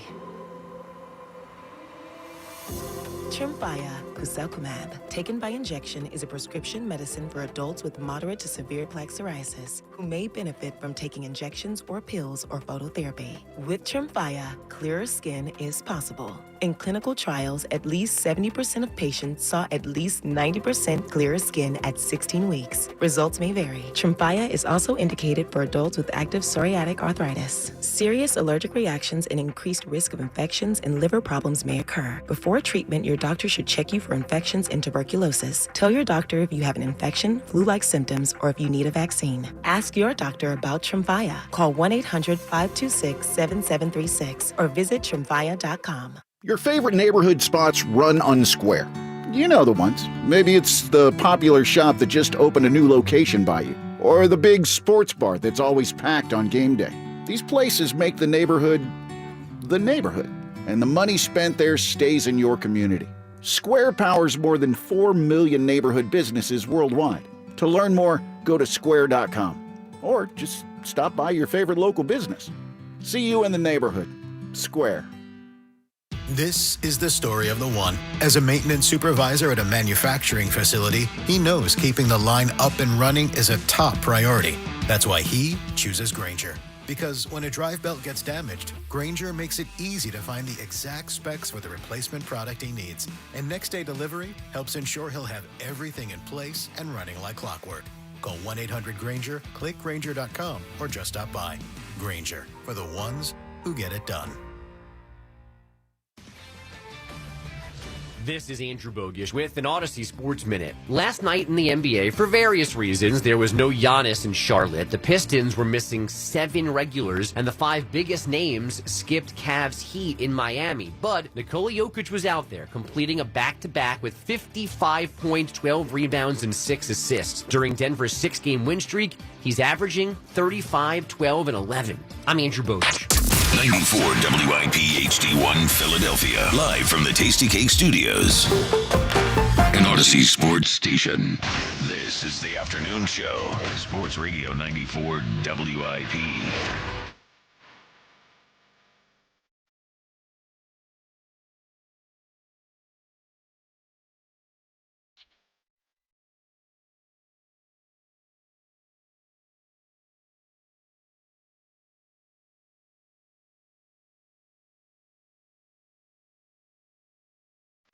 It is the WIP Afternoon Show with Ike, Spike, and Fritz. Today's show is sponsored by Klondike Kate's Christmas Sleigh Bar.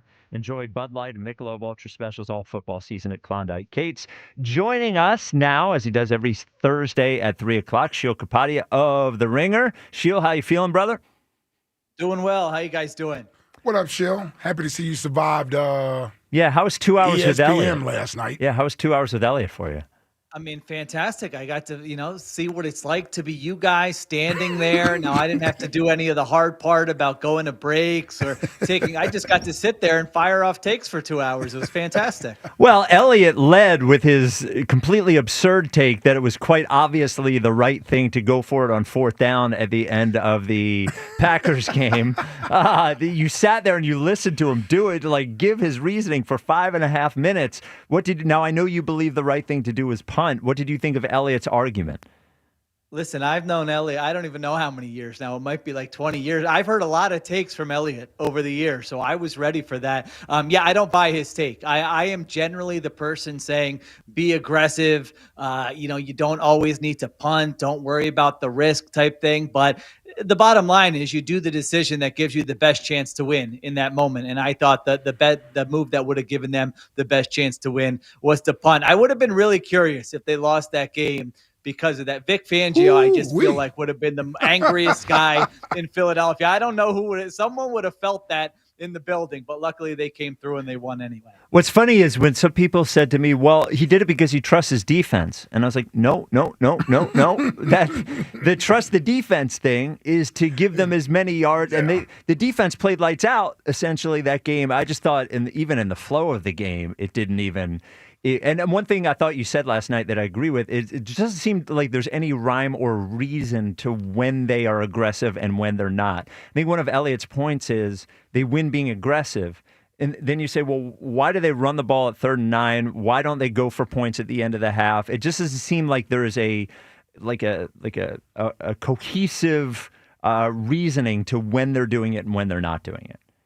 Yeah, that's how I felt. And all these coaches have somebody, in their headsets. It goes back to Doug Peterson. He had a guy that's telling them in these, high stress situations, what gives us the best chance to win. And so I'm usually a guy who says, my gut's always wrong. I don't know about you guys. Anytime I just make a decision with my gut, it's wrong. So if I was in that situation, I would just say, all right, tell me what gives us the best chance to win and just do that. But yeah, with Sirianni, there is a little bit of inconsistency with how he manages the game sometimes where, like you said, he is conservative at times throughout the course of a game in those examples. And then other times with the game on the line, he's going for it. So listen, he almost never loses. So at this point, I feel very stupid criticizing him for anything because all they do is win almost every game they play. But I do think that's a valid point. So it was the best defensive game of the year for the Eagles. I think that what was pretty much clear. After you went back and went through it, how much of they did there?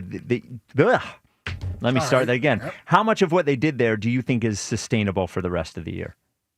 I think the big thing is that pass rush. I mean, if that pass rush can look anything like it looked last week, then this is a defense worth getting really excited about. It's something we've talked about for, I think, the last 2 years. There were times last year where we looked at it in the regular season and we're like, is this pass rush good enough? There are games where they're not really impacting the quarterback. And then, of course, they get to the playoffs and it looks unbelievable. And I think this year, before the Jalen Phillips trade, it's been up and down. There have been games where we go, yeah, the coverage isn't isn't great, but man, they're giving the quarterback so much time back there. I thought Jalen Phillips was incredible in that game. I couldn't believe how good he looked in his Eagles debut. And I think it just kind of gives everyone else a lift. Now, Jalix Hunt is like your third defensive end. Moro Ojimo played great in that football game. Jalen Carter looks healthier. So I think all of a sudden now I want to see it for more than one game, but I am excited at the prospects that this can be a pass rush that's one of the better ones in the NFL down the stretch here. And it makes up for the, Jair Alexander is not going to be a solution at CB2. And if there's one thing that can help out the secondary or that spot of the secondary, it's getting to the quarterback sooner. Yeah, I almost wondered if they had a conversation, before the trade deadline, and they're looking at all their options. All right, we could add a corner, we could add a nickel, we could add a pass rusher. And it's just like, it's not going to be perfect. There's going to be a weakness somewhere. What's our best option? And I wonder if they looked at it and it did exactly what you said, Spike. Like Adoree Jackson isn't going to turn into an all-pro. Keely Ringo's not going to turn into an all-pro. But man, if we can rush the passer better, we can do some things on the back end with our safeties to protect that second cornerback. It might get, it doesn't mean it's going to work every week. It could get exposed for sure. That is a weakness on the team, but I think it's a formula that could work for them. I'm just wondering, is there going to be somewhat of a revolving door? Would you imagine they want to see Jacorian Bennett out there at some point, right? I would think so. I keep waiting. We haven't even got a chance to see him. We haven't seen him, and Fangio's not exactly going, oh, this is my guy. When he's asked about him, he's like, yeah, I don't know. He's barely played, so don't ask me about him. I didn't trade for him. So I think, with Adoree Jackson, it's like they see a floor. They're like, all right, he's going to set a floor where hopefully he's not losing the game for us. Right. And then we can figure it out as we go. If he has a terrible game, even a terrible half, honestly, in one of these games, then they could make a change. I think we know at this point, they probably don't want to go with Keely Ringo. He kind of got his shot and he didn't take it and run with it. So I think Adoree Jackson, maybe Jacorian Bennett, and then sort of the last resort, maybe not the last resort, just the other option would be Michael Carter at nickel and Cooper DeJean on the outside. That certainly needs to be the last resort, Sheil. I agree. It should be the last resort. It seems like it is for Vic, too. Yeah. Vic has said a few times that, he likes him where he is. Yeah. The offense did take a step back. It felt like the offense that we were arguing about for weeks on end prior to the Minnesota game and the Giants game. How much of that was... how much of that do you chalk up to weather? How much of that do you chalk up to the Packers playing well? And how much of that did you chalk up to the Eagles?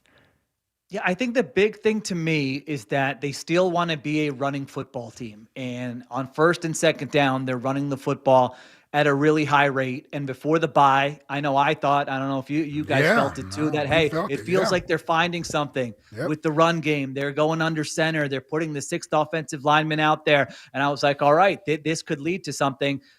But it might have just been a 1 or 2 game sample. The Giants' run defense is terrible. And so if you look at it on the whole here through 10 weeks, they're just not a great running team. And so what happens is they're running the football on early downs. They're not picking up good yards. And then they're putting themselves in tough situations. So one of two things needs to happen. Either one, you need to be a better running team on early downs, and maybe they will be as the offensive line gets healthier. Or two, you might need to change that up a little bit where you're not throwing it downfield on early downs, but can you just scheme up some easy 5-6 yard completions? Jalen Hurts has been very accurate for the most part because you saw at the end of that game specifically, the Packers were just firing downhill. I mean, their safeties were not worried about play action or anything like that. They were just firing downhill in the run game, and it led to a bunch of negative plays. So that's the big thing I see. It's sort of this philosophical challenge that they have where they say, we want to run the football. We're a running team. But then you look at it and it's like, well, you're not really a good running team right now. So do you keep trying it or do you do something else? So Sunday night, we go from one Giant game to another Giant game. The Eagles host the Lions on Sunday night. I think they're still a 1.5 favorite. Specifically to this matchup, what do we have to worry about the most from the Lions on Sunday night? I think it's their skill group on offense. It's just a totally different challenge than you saw last week with the Packers, where you looked around and go, all right, they got some decent players, but none of these guys are going to kill us. Well, the Lions have a bunch of just explosive threats. I mean, Jahmyr Gibbs might be the most explosive back in football this year. They've got Amon-Ra St. Brown, who is just third down, high leverage situations. He's in the slot. He's getting open. That's where they're going with the football. And then the big change that they made last week, Dan Campbell took over play calling duties for them. And one of the things he did was he got Jamison Williams very involved, who's kind of their explosive threat there on the outside, kind of their speed threat. So you throw in all those guys. Sam Laporta is probably a top 5 tight end in the NFL. They just have a lot of guys you have to account for. It's not one of these teams where you say, hey, if we take out this player, then we're good because the other guys aren't going to beat us. You have to be really thoughtful about, well, what's the situation and who do we want to take out? Where do we want to commit our resources? So I think that's the biggest challenge that the Lions present. So bad news for you, Sheil. As you predict them to lose, they keep winning. 1-9, Sheil. There we go. Yeah, which now I will say, we have asked Sheil, just like me, as the Eagles went on a winning... Forced Sheil, Spike. What's not that? Asked. Forced. Forced Sheil. Forced. Forced Sheil. Well, for the good of Philadelphia, for the good of the Eagles. Last year, the Eagles went on a winning streak when I started picking against them. So we, after the 2 losses, decided to pick against them. They won, and we asked Sheil in solidarity to do so. So now when we catch Sheil's prediction, I want you to understand that he must pick the Lions. So Sheil, what is your prediction? At this point, I'm almost like, all right, let them just lose a game at some point. Yes. So I can get back to making these picks, and pick the Eagles a few of these weeks. But I actually, I was looking at the schedule and I was going, what are the games they're most likely to lose the rest of the way? Because I don't think they're going to go 15-2. Maybe they will go 15-2, but I was looking at it and I was like, all right, at Buffalo later in the season. And after that game, this game popped up. I think it's an offense that can be very good. And the Eagles offense right now is in a bit of turmoil. So I will go ahead and pick the Lions. I'll be honest. I'm picking the Lions regardless of our Okay. rule. All right. Okay. So this is a legit pick. Yeah. Okay. Yeah, I got the Lions 23-20 in this game. Wow. Even with that offense that is so dynamic, you think the Eagles hold them to 23 points? Well, I like this Eagles defense a lot. Yeah, I like the. Yeah. Listen, there is a scenario where the Eagles pass rush just kind of puts Goff in a blender. He's not good in bad weather, and when he's pressured, he turns into a pumpkin. So it could be that type of game for sure. That wouldn't shock me, but I do think they're going to come in saying we can't let that happen. Let's get rid of the ball quickly. Let's run the ball, and I think it's going to be a little bit more low scoring, methodical type game. All right, Sheil, thank you as always, and congratulations on surviving ESPN last night. All right, guys. Talk to you next week. All right, Sheil. There he is, the great Sheil Kapadia. Well, he doesn't get any credit for picking against the Eagles this week because he was going to pick against them anyway. Yeah, but he really meant this one. He really means this one, which means the Eagles are going to lose. 215-592-9494. Derek and Paoli, you're on WIP. What's up, Derek? What's going on, fellas? What's up, Derek? Eagles play the Lions this week? Yes, sir. Yeah. Man, I had no idea, man. We talk about the same stuff every day. I thought they was on a bye again or something. I don't know. Yeah. But listen, Ike. Yes, sir. You had Dallas Goedert and A.J. Brown going on Monday, man. I knew I was still going to win, and I had Saquon going. That was crazy, wasn't it, though? Yeah, I felt. Listen, I'm sitting there hoping like, no, maybe this is a game that A.J. breaks out in, and then I'll be able to win this game. Nope, true to form, I got no points. I hate when it's like that because it's like you want the Eagles to win by all costs, right? Yeah. But it's like, don't throw to AJ. Don't throw to Goddard. Like, just so I can brag a little bit on the radio. No, you got me. Yep, you got me. Yeah. You got me.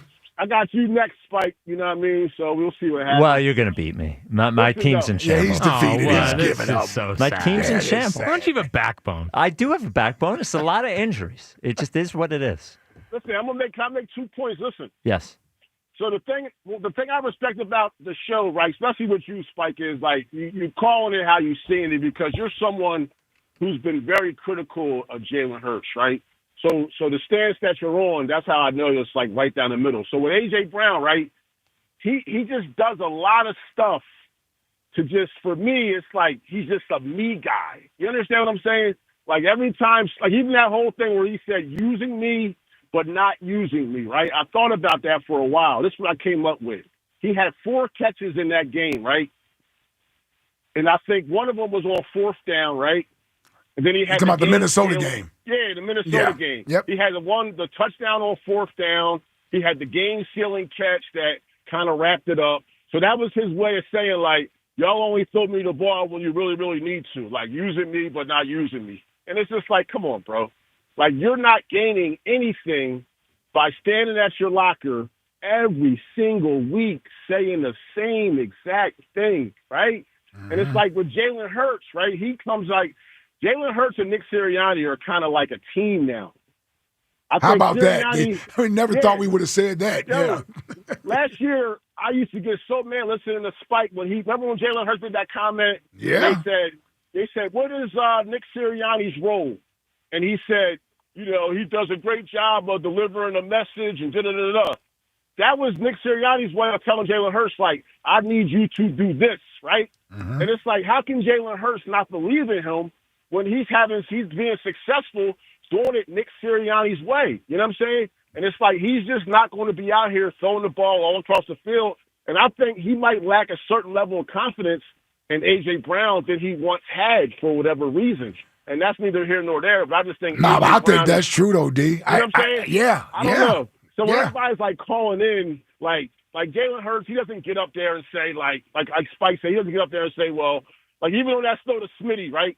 If you watch the tape, even though the play was called to Smitty, A.J. Brown was looking at the route that Smitty was running as if he knew for a fact like he has no chance of getting the ball. So I just feel like he gotta just focus on him and bring some like I gotta work harder and I gotta just be prepared. My numbers called. And people would treat him a whole lot better, but the way that he's going about it is just like it's just sad to watch, man. Because he's a great player, man, and he's letting a lot of people down right now. I think I don't know. Yeah. Just my take, though. I think there are a lot of people frustrated or disappointed that this is where it's at. Well, thank you for the call, Derek. He's going to ruin his legacy here. Yeah. I mean, that's really what it is. He's going to get traded this offseason. There's no doubt in my mind he's going to get traded. And maybe in 10 or 15 years, we'll look back, and we all know he's a great player. We'll remember the Super Bowl, all those sorts of things. But, like, when you force your way out of a team in Philadelphia, a winning team in Philadelphia, it doesn't sit well. It doesn't end well. And how, he said a lot in those 8 minutes. The thanks for the ring. Oh, yeah. Thing that so nonchalantly with the championship ring. Do you Super have Bowl that? Ring. Here's what he said. Last year, what it was, thank you for the ring, but it's a new season. They adapted. We have to adapt, and we have to continue to get better and try to find new ways. So that's where the frustration comes in, because it's not about winning, you guys. Like, I want to win, yes. I want to help contribute as well, do our thing on offense as well. I think that's fair.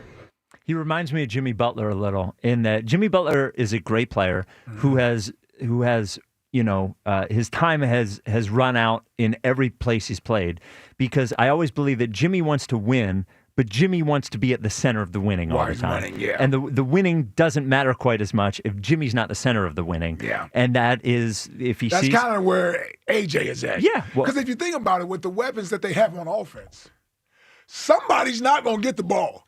So if it was AJ getting all the targets and Devontae was complaining, we'd be upset at Devontae. Oh, sure, for sure. Yeah. So there isn't going to be an equal share amount every week. Some matchups are going to feature the other guy, some won't. The thing I keep scratching my head about with all of this is, what is it that ultimately AJ want them to do about this? He's talked to his coaches. He's voiced this every week. Nothing is changing. I haven't seen where they decided, you know what, we're going to get AJ the ball the first 10 plays of the game. Let's make sure he get his catches early in this game. They should do that and then play the rest of the game after. Just sit him the rest of the game. Like, they aren't doing that, and unless you believe Jalen is just deliberately not throwing him the ball, I don't understand the point of publicly saying this. Because what's changing? They clearly are winning, and they're going to do it the way that they're doing it, and they don't have a problem with it. So it's not like the coaches are rushing to change up the game plan so we can keep AJ happy. And Jalen, as he shouldn't, isn't going to force the football to AJ. Well, and I'm sure, I think Derek brought this up. I'm sure if you're Jalen and you want to have trust that the guy is going to do what you need him to do, there has to be a little less trust in he's going to go all out for me when he does There's this. certainly some of that there. There just has to be, is. even in the back of his head, it has to be there. Yeah. So Jack told me, apparently today at Vic Fangio's press availability, there was a moment from Elliott Shore Parks that he big-timed somebody. He did. He big-timed another beat reporter. Oh. And people down there are suggesting that Eagles Insider of the Year has gotten in his head or gone to his head. Huh. Do you want to hear it? Oh, of course. I haven't heard it either. Okay. Corey, you had mentioned as a coach. Ooh, he kind of put you in your place there. As a coach, how do you go about balancing what's best? That's really it. Did you hear him go, hold on a sec, when the other guy was talking? Could you play it again? I heard him. Corey, you had mentioned as a coach. Ooh, he kind of put you in your place there. Coach Fangio, look at Vic, man. Stirring the pot. He goes, ooh. We got to put you in your place there. Oh, man. Corey, you had mentioned as a coach. Ooh, he kind of put you in your place there. Who was he talking to? I got to figure out who the other You gotta reporter find is. out. Yeah? Can you play it again? See if I can. Corey, you had mentioned as a coach. Is that John McMullen? It sounds a little McMullen-y. Yeah. McMullen. Hold on. Because definitely an older beat reporter. Yes. Elliott's picking on the elderly. I'm Yeah. just letting everyone He's know. not doing that to Kemp Ski or Zach. No, it screams either McMullen, Martin Frank, Okay. like one of those guys. Corey, you had mentioned as a coach. Ooh. Yeah, I think that's a McMullen. Was that Sassy Vic? Ooh. Hey. They got a taste of Sassy Elliott down there. Yeah. How about Coach Fangio, man? Yep. He put you in your place. That way he's stirring the pot. You had mentioned as a coach. Ooh, he kind of put you in your place there. As a coach. And the nervous laugh, and he just keeps on going. It steamrolled right through. That's my insider. That's he, man. Wow. Today's show is sponsored by Klondike Kate's Christmas Sleigh Bar. Check out the pop-up Christmas Sleigh Bar. I'm going to get this right by the end of the show at Klondike Kate's from now through December. So Elliott did also just tweet out that Michael Kendricks is officially the captain, or on Sunday, really? the honorary guy coming back. What I do find funny about that is that Michael Kendricks' arguably worst game as an Eagle was against the Detroit. Lions. Which one? On Thanksgiving. Remember that? Oh, the Chip Kelly when they went out there and got blew out. But Yeah. Theo Reddick went for like 200 against them. Yes, Theo Reddick. How can we ever forget that name? Dude, I think it's very rare I've watched the Eagles get blown out. Yeah. You know what I mean? Yeah. That game. Remember the Cardinals game that David Johnson went I for? think that was back-to-back blowouts. It was a really tough stretch. Yeah, they I think the week before they were blown out as well. Jason on Twitter says he thinks Elliott is saying, hold on, Rube. Oh, Rube. That didn't sound like Nah, Rube. I didn't himself. sound like Rube like That's that. McMullen. Yeah. That's a McMullen piece if I know one. Yeah. 215-592-9494. Rube ain't just he ain't backing down. No. We confirmed from Elliott it was McMullen. There we go. I nailed it. Should we get can someone do a Photoshop of Iverson stepping over Tyronn Lue? It's Elliott's face and John McMullen's face. You'll have it in 5 minutes. Yes. Somebody that get was it to you. You had mentioned as a coach. Ooh, he kind of put you in your place there. All right. That was classic. A lot of 215-592-9494. A lot of Philly stuff has popped up in the last couple of days. We will have basically an emergency High Hopes Jackie baseball report next as well. This is the WIP afternoon show with Ike, Spike, and Fritz. And 3:30 country. We're talking about practice. Join me this Saturday at the new Scott Kia of Limerick. I'll be practicing my jump shot for the final competition of Joe versus Jack. Come on out and register for a chance to help me practice and play a game of pig, along with a chance to win a signed copy of my book, Ring the Bell. We'll have tailgate games, hoagies, pretzels, and while there, celebrate the Kia Season of New Tradition sales event and check out the latest models. It all goes down this Saturday at Scott Kia of Limerick, starting at 11 a.m. with yours truly. For info, go to 94WIP.com. The Eagles left Lambeau with a win. Sometimes you, sometimes me, always us. Now they return to the national spotlight for a Sunday night showdown with the Lions. The Eagles Radio Network, presented by PNC Bank. Brilliantly boring since 1865. The Verizon pregame show starts at 6. Then Merrill and Mike have their call. Many got it. He took it away from the defender. Followed by the PDQ Restaurant Point of Sale Systems postgame show. Only on your exclusive home for the defending champion Philadelphia Eagles. Sports Radio 94 WIP. Listen up, football fans. You won't want to miss this. Right now, new Bet365 customers bet $5 and get $200 in bonus bets, win or lose. So you could turn that $200 into something bigger when you bet on money line, spread, totals, player props. $200 in bonus bets when new customers bet $5. I know where I'm going to bet from now on. Download the app today and see why it's never ordinary at Bet365. Gambling problem? Call 1-800-GAMBLER. 21 plus only. Must be physically located in Pennsylvania. TNC Supply. And app only. Let's live more. These deals are making waves during Norwegian Cruise Line's Black Friday sale. Get 50% off all cruises. Plus, enjoy our free at sea package with world-class specialty dining, unlimited premium beverages, and more. All included with your cruise. Visit ncl.com, call your travel advisor, or 1-888-NCL-CRUISE. Offer ends soon. Norwegian Cruise Line. Ships registry the Bahamas and USA. Restrictions apply. Get 50% off all windows and 0 interest for 5 years with Window Nation. This Merrill Reese update is brought to you by Acme, official supermarket of the Eagles. I've seen a lot of Eagles debuts over the years, but I can't remember a more impressive one than what we witnessed in Green Bay from Jalen Phillips. In the first place, when he arrived, he told the media it was the greatest day of his life. That's an A-plus attitude. Then he went on the field Sunday night and dominated, played a major role in the Eagles' win. If they introduce the defense Sunday night, wait until you hear the ovation he receives. With the Eagles, this is Merrill Reese. This Eagles season, get in the game at Acme and enter their Swoop In and Win sweepstakes for your chance to win Eagles tickets, autographed jerseys, helmets, or more. Download the Acme app or visit acmemarkets.com/swoop in and win for more details. Plus, save 5% when you shop on game days wearing your Eagles apparel. Acme makes sure Eagles fans have all their game day needs. Don't miss the football deal of the week. General Mills cereals or Nature Valley bars for just $1.99 each. Acme, the official supermarket of the Philadelphia Eagles. See Joe Conklin with the City Rhythm Orchestra and Philly Sports Put to Music at World Cafe Live in Philly, Wednesday, November 19th. For tickets, go to joeconklin.com. JoeConklin.com! What if you could have reliable and intelligent Wi-Fi? And get this, what if you could keep it at the same price for 5 years? That's the Xfinity 5-year price guarantee. 5 years of Wi-Fi that boosts speeds to the devices that need them most. That finds and fixes problems before you even notice them.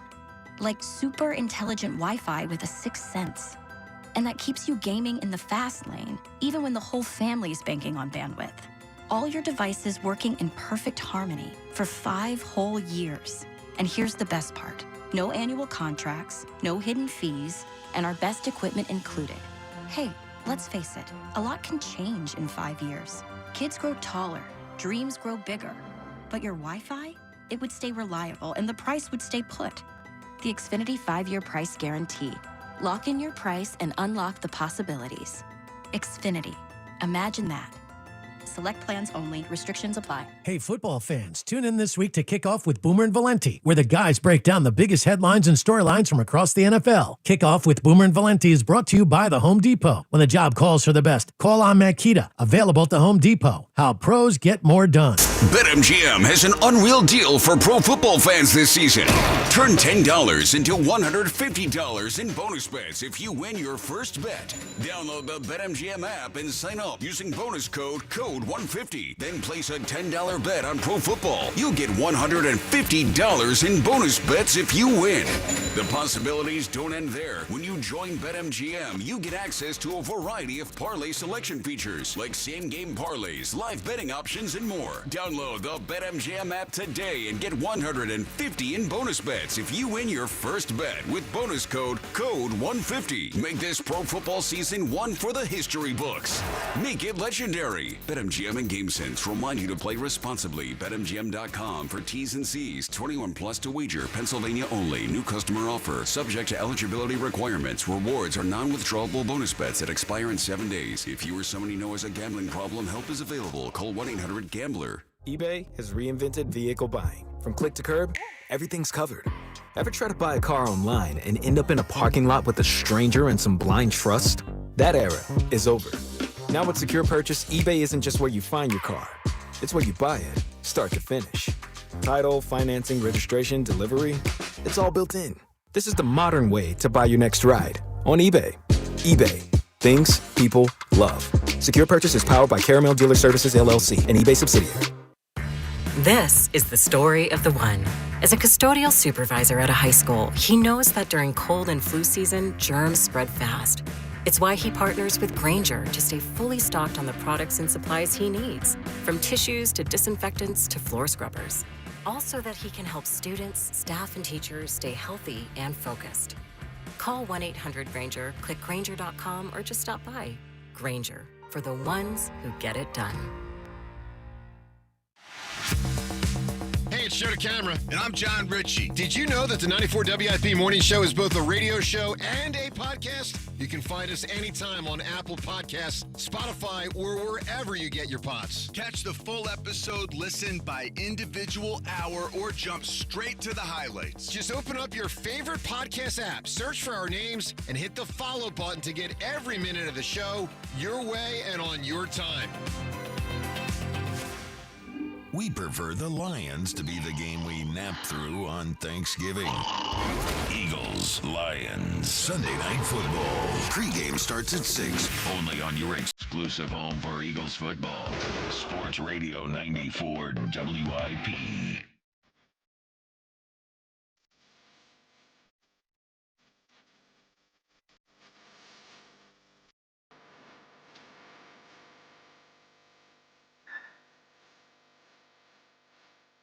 Oh, sing if you know it, Spike. Okay. Yeah, no. I was giving it a chance.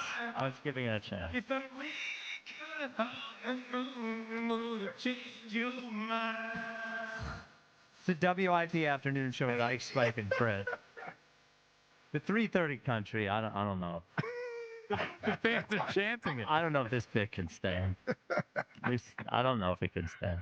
That was better than the one he gave. It's better than yesterday. Yeah. It was better than Better yesterday. than that one. Yeah. Today's show is sponsored by Klondike Kate's Christmas Sleigh Bar. Enjoy Bud Light Michelob Ultra specials all football season at Klondike Kate's. The Twitter question is brought to you by Mark's Jewelers with locations in Montgomeryville and Mount Laurel. There's a Mark's Jewelers Minutes from everywhere online at marks-jewelers.com. After hearing AJ yesterday, are you now on his side? 55% say yes. A shocking turn of events. Insanity. Yeah. How many times did you vote, Jack? Not on AJ's side. Okay. Not on AJ's side. I mean, he makes a lot of sense. All right. But he's not on his side. A lot of Phil stuff going on. Let's get to it, Fritzy. It's time for the High Hopes Jackie Baseball Report. Joining me right now is Jackie Baseball. Fritz. Yes, Jackie Baseball. I don't even know how to talk about all the Philly stuff going on right now. There's a lot. Now, let's get the award stuff out of the way. Congratulations. Chris Sanchez, second in Cy Young voting. That came out last night. The Paul Skeens, even though he had a higher pitching WAR than Paul Skeens, but regardless, and pitched in bigger games than Paul Skeens, but who's you got to keeping start track? weighing that, though, man. Well, I know, and that's speaking from the heart for you. This is your third straight year. Betting on the guy who came in second for the NL Cy Young. Yeah. And a unanimous number two, which I think is cool that he got all the second place votes. I think we all knew Skeens was going to get number one. Skeens is the best pitcher in the National League. I do think there was a good argument for Sanchez winning Cy Young, but I like that it was unanimous number two. Yeah. Well, and it's just the rise for Chris Sanchez. I mean, first off, he had a bunch of expectations heading into the year, and he met them. When Wheeler went down, he raised in the moment. He was great in the postseason. This is a guy in 21 and 22 that was a cast-off, you know? And, how many years on that contract? I think 4 more. At $9 million or something like that? $8-9 million. Something tells me that number changes before it's over. Yeah, probably. Well, not before it's over. They'll give him an extension. They're not going to change the Well, that's contract. what I mean. Like, they'll give him an extension. Yes. Yeah. They'll take care of Chris Sanchez. Yeah. But that is it helps them so much. If they're paying Chris Sanchez his worth, they won't be able to afford anyone this offseason. Yeah, well, Skeens is going to get, Scooble's going to get $50 million a year, right? Something like 40. $50 million? 40. I mean, well, the Tigers' first offer was 4 years, $80 million. 4 years, $80 million. Yeah. Well, Wheeler's making 40 plus, right? Yeah. See how that's working out. Yeah, he's fine. Yeah, he's fine. We hope he's going to be fine. Fingers crossed. Yeah, bad accident. Yeah, 37. Yeah, well, listen. He's still got some Cy Young votes. Also, I want to point out, Nick Pivetta, 6th in the Cy Young vote. All right, okay. Yeah. Bend the knee. Yeah, this is Phillies, not former Phillies. Just making sure everyone's aware. Okay. All right, so the other thing that happened the other day is Harrison Bader, speaking of cryptic posts, really wasn't that cryptic, but he put out a post basically thanking Philadelphia. He said, Philly, baby, 2.5 months was not nearly enough, but that's all the gods had in store for us this year. To the ones who made it happen, thank you. To every screaming fan, I love you and thank you. To a clubhouse I'm humbled to be a part of, especially thank you. The game is a gift, but you, Philly, you are a bleeping gift. There you go. That's my center fielder. Devin Caney came out, said that, was told Harrison Bader's latest post does not mean anything regarding his future with the Phillies, does not mean he's not returning in the slightest. It was simply a thank you post. Well, I know he's new to being here. We don't need a thank you post when you're a free agent because we're going to jump to conclusions. Well, I think that thank you post made it seem like he was gone. Well, I think what's going through his head is if he signs with a new team, his post is probably going to be about the new team, and then maybe he doesn't have a chance to do the Philly post. Why not? Well, because if he signs with the Tigers or something, he's going to say, wow, humbled to be part of the Tigers. So the wording in there that I liked was we only had 2.5 months this year. He didn't say we only had 2.5 months. So that's what I'm hoping. But yes, we did jump to the conclusion. Yeah. We need Bader back. I totally agree with you. I think that's why everybody was up in arms. More than Schwarber. Relax. Dombrowski talked yesterday, too, about Bader. Yeah. And he said they know we have interest. They know that we'd like to bring him back. They also had expressed that they wanted to see what's out there because this was the best year he's had, I think, in quite a while. Okay. So that's fair. That makes sense. Yeah. The Bader thing I find interesting from a couple angles. Like, I want Harrison Bader back, too. I thought it was interesting that Dave Dombrowski said that they viewed Justin Crawford as a center fielder. Negotiating tactic. Probably a negotiating tactic. And then the big one, and I was going to get to this later, but regardless, is that it seems like Byron Buxton might waive his no-trade clause. Oh, I thought he wanted to be a twin forever. Well, then he saw he saw everyone was gone, and he's like, all right, maybe I'll see if I want to go somewhere else. That could throw a wrinkle in this thing as well, the ability to go out and get Byron Buxton.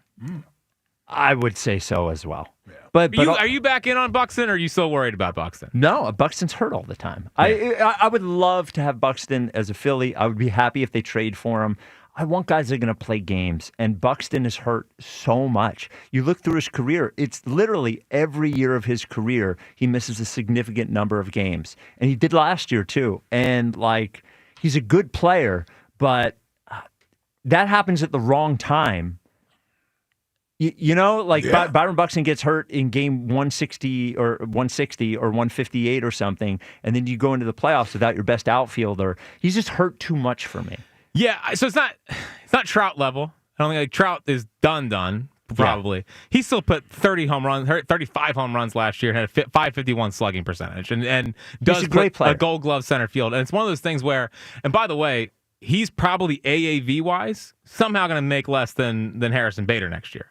Because AAV wise, he signed a 7-year, $100 million contract a couple of years ago. Things have changed. Yeah. So contract wise, I hear you on the injuries, but man, for a team that kind of needs some kind of big swing, I would rather take a swing on that, giving up prospects rather than signing another old guy to a lot of years. Now he's 32. So sign Cody Bellinger.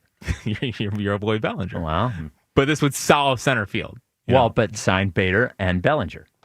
Okay. Both outfield spots and then trade Marsh for something and put Crawford in left field. Yeah. There's a lot of angles they can go. Yeah. But the Buxton thing could throw a wrinkle in the idea of bringing Bader back. Sure. So, but obviously, in a perfect world, I would like Bader back. Now, the Bryce Harper saga. This also was addressed. Dave Dombrowski finally talked to him. There you go. What a novel concept. Yeah. Maybe after the comment, should have called him immediately rather than waiting for Bryce to also respond. And because then it was a week in between that. a full week. Yeah. And an appearance on foul territory where he could have easily just made a phone call. But regardless, he did not. However, he has now. He said, I've spoken to him. We had a nice conversation, and everything went well. He continued on. We had a good conversation, talked for quite a while, and really conversations between Bryce and myself are between us. So they talked. Now, as we continue on this, Scott Boras also talked yesterday. And this was at the GM meetings? The GM meeting is currently happening. Okay. So a lot of the people are out there. Scott Boras holding court. Oh, yeah. Being very annoying. Oh, he is on one right now. He is. You know what Ranger's nickname was? What? Called him a Lone Ranger. There you go. Did you see what he said about Pete Alonso? Everything started with a P. The whole speech was like... Peter Piper picked a pick. Who's that for? I have no idea. Who's that? He did the same thing with Bregman. Yeah. He said the Red Sox don't want to see a Brexit. Is what he said. Brexit. Yeah. Not bad. Not bad. Not bad. But he said the reason Bryce didn't take an opt-out, that contract, was because he did not want this. He wanted all the players to know, I'm in Philadelphia. The rest of my career, come play with me. I'm going to be here. I'm going to finish it. Dave and John have nothing but intentions to have Bryce finish his career in Philadelphia. All right, there we go. Done. So that they can all stop arguing in public about whether he needs protection or not. Right. Dombrowski also indicated that he talked to Castellanos, and they're both open-minded about finding a different place for him to play next year. Great. Going to be done. Yeah. What's interesting about that, seems like the Pirates, Royals, and Marlins are going to spend money this year, which means, I know Castellanos is a salary dump, but at least they might be able to take on some money. So we don't have to pay for all of it. So you maybe pay $10 million of it. And you get some reliever back, but that seems like it's over. And then also pretty much made way for Justin Crawford to be on the big league club. He said, in my mind, Crawford has a real chance to be with our club. We're going to give him that opportunity to be with the club. Yeah. So Justin Crawford will be in the opening day lineup. Unless they fill the outfield with players we don't expect them to fill the outfield with. Yeah. Is that it, Fritzy? That's it. All right. 215-592-9494. Now, we are looking to fill the outfield. You are looking to replace your windows. Same thing, right? No. Well, Dave Dombrowski is not going to get 50% off of anything, but when you call Guida right now or go to goguida.com, going on right now to replace your old drafty windows, maybe a couple of doors, whatever you need in your house, the buy one, get one half off sale on all qualifying windows and doors. It is so simple, my friend. For every door or window you buy, you get a second one at 50% off. Everyone's needs are different, so you can mix and match based on what you need. Doesn't have to be window to window or door to door. Could be door to window, window to door, whatever you need. The more you get, the more you save. You replace everything in your home, every window and door. Half of them going to be 50% off. And you can start your project with no money down and interest-free financing for up to 18 months. This is a limited time. There are some restrictions. You need all the details to get them. You call 877-GO-GUIDA or and get your free no-obligation in-home estimate, or go to goguida.com. That's goguida.com. 215-592-9494. Patrick in Westchester. You're on WIP. What's up, Patrick? Hey, how's it going, guys? What's up, Pat? What's up, Pat? Been listening for a while. Spent a lot of time in my car for work, so listen to you guys quite a bit. So the thing in front of you guys brought up something a few minutes ago, the word legacy, when it came to A.J. Brown. Obviously want to hit on A.J. Brown still. Sure. And interesting thing with that is when you think about the legacy of a quarterback, I feel like that gets tied to championships, right? How many Super Bowls do you have? How many MVPs do you have? But if you think about, in the modern era, I would say I'm 40 years old. So guys, from the last late mid-90s to current players, when you think of the best wide receivers from a legacy perspective, how many of those guys have championships? Like, how many of them have Super Bowls as part of how we're defining their legacies, right? And so, like, when you think about AJ and his frustration, I'm on his side to the degree of him protecting his legacy, and also a little bit frustrated with the Eagles ownership and Howie for paying him for the behavior that he's already shown us he's going to have when these types of situations occur, right? How do you, as a parent, you don't reward bad behavior. What was the issue? What were we talking about with A.J. Brown in the 2023 season when things all fell apart, right? Yep. This same kind of stuff was occurring, almost identical types of issues. He's calling on the radio. Brandon Graham's there to do all this stuff's going on. And what did the Eagles do after that season? They extended his contract. They made him the highest paid wide receiver in the NFL. Not the second highest, not the third, not the fourth, not the 10th. They rewarded his behavior on and off the field by making him the highest paid wide receiver. So yeah, they won a Super Bowl, but that's not a legacy filler for a wide receiver. That's a legacy filler for a coach, for a quarterback, not necessarily for a wide receiver. Wide receivers are known for their stats. So when you got a guy who was the highest paid wide receiver in the NFL, and then the next 2 years he went from having the best running back season ever on top of his name, and they win the Super Bowl. So he kind of let things go a little bit. He wasn't quite to this level last. Well, I mean, it was harder for him to speak up. He did speak up, but that's what I mean. They rewarded him. There was no ever any expectation that A.J. Brown was going to just change his behavior. So and Patrick, all of a sudden, I agree with you in the sense that I said yesterday that if you're mad about this is an Eagles issue more than an AJ issue, in that I expected this out of AJ. I think if you're now, I said that in respect to not trading him at the deadline or even trading him in the offseason, after what we saw last year. I think if you wanted to give the Eagles the benefit of the doubt, 23 was an incredibly ugly season for everyone. And if they want to look and see AJ and say he wasn't the best that year, well, he wasn't the only one. And to be unhappy in a season like that, if I'm the Eagles and I'm talking myself into signing A.J. Brown, I'm saying this is likely the most talented receiver we've ever had, maybe second to T.O., and he was part of a bad season. Again, if I'm being friendly to the Eagles, which I think is fair. He's second to Harold Carmichael. Second to Harold Carmichael, right. Yeah. You have to say that, yes. Yes. Not that you're wrong, but that you always said. Saying, right, yeah. Right, yes. So what I would say is that, like, I hear you. I could get with them paying him after the 23 season. And I agree with you on legacy. But my bigger question on all of it is what does this do? Right? Like, what does this do after every game? This does not get you the ball more. It doesn't change your legacy. None of those things. The only effective thing he could do is go to the Eagles this offseason and say, I want to be traded. I'm not going to play for you guys this year. That I would understand if that is what is important to him. Mm-hmm. The issue we're talking about now is we're in the middle of a season. We're past the trade deadline. We are, and you're doing this even when you do get the ball, to be quite honest. So I agree with some of your points, but I still can't get with, even if I agree with all those things, and even if I agree with AJ that I would be frustrated as well in this situation, I still can't get with a guy who never takes the onus of the situation and puts it on himself. Ever, not 1 second in 8 minutes yesterday, and realizes that all these teammates that you care about, which he seems to, and all these teammates who like and respect you, you're putting them all in a worse situation right now.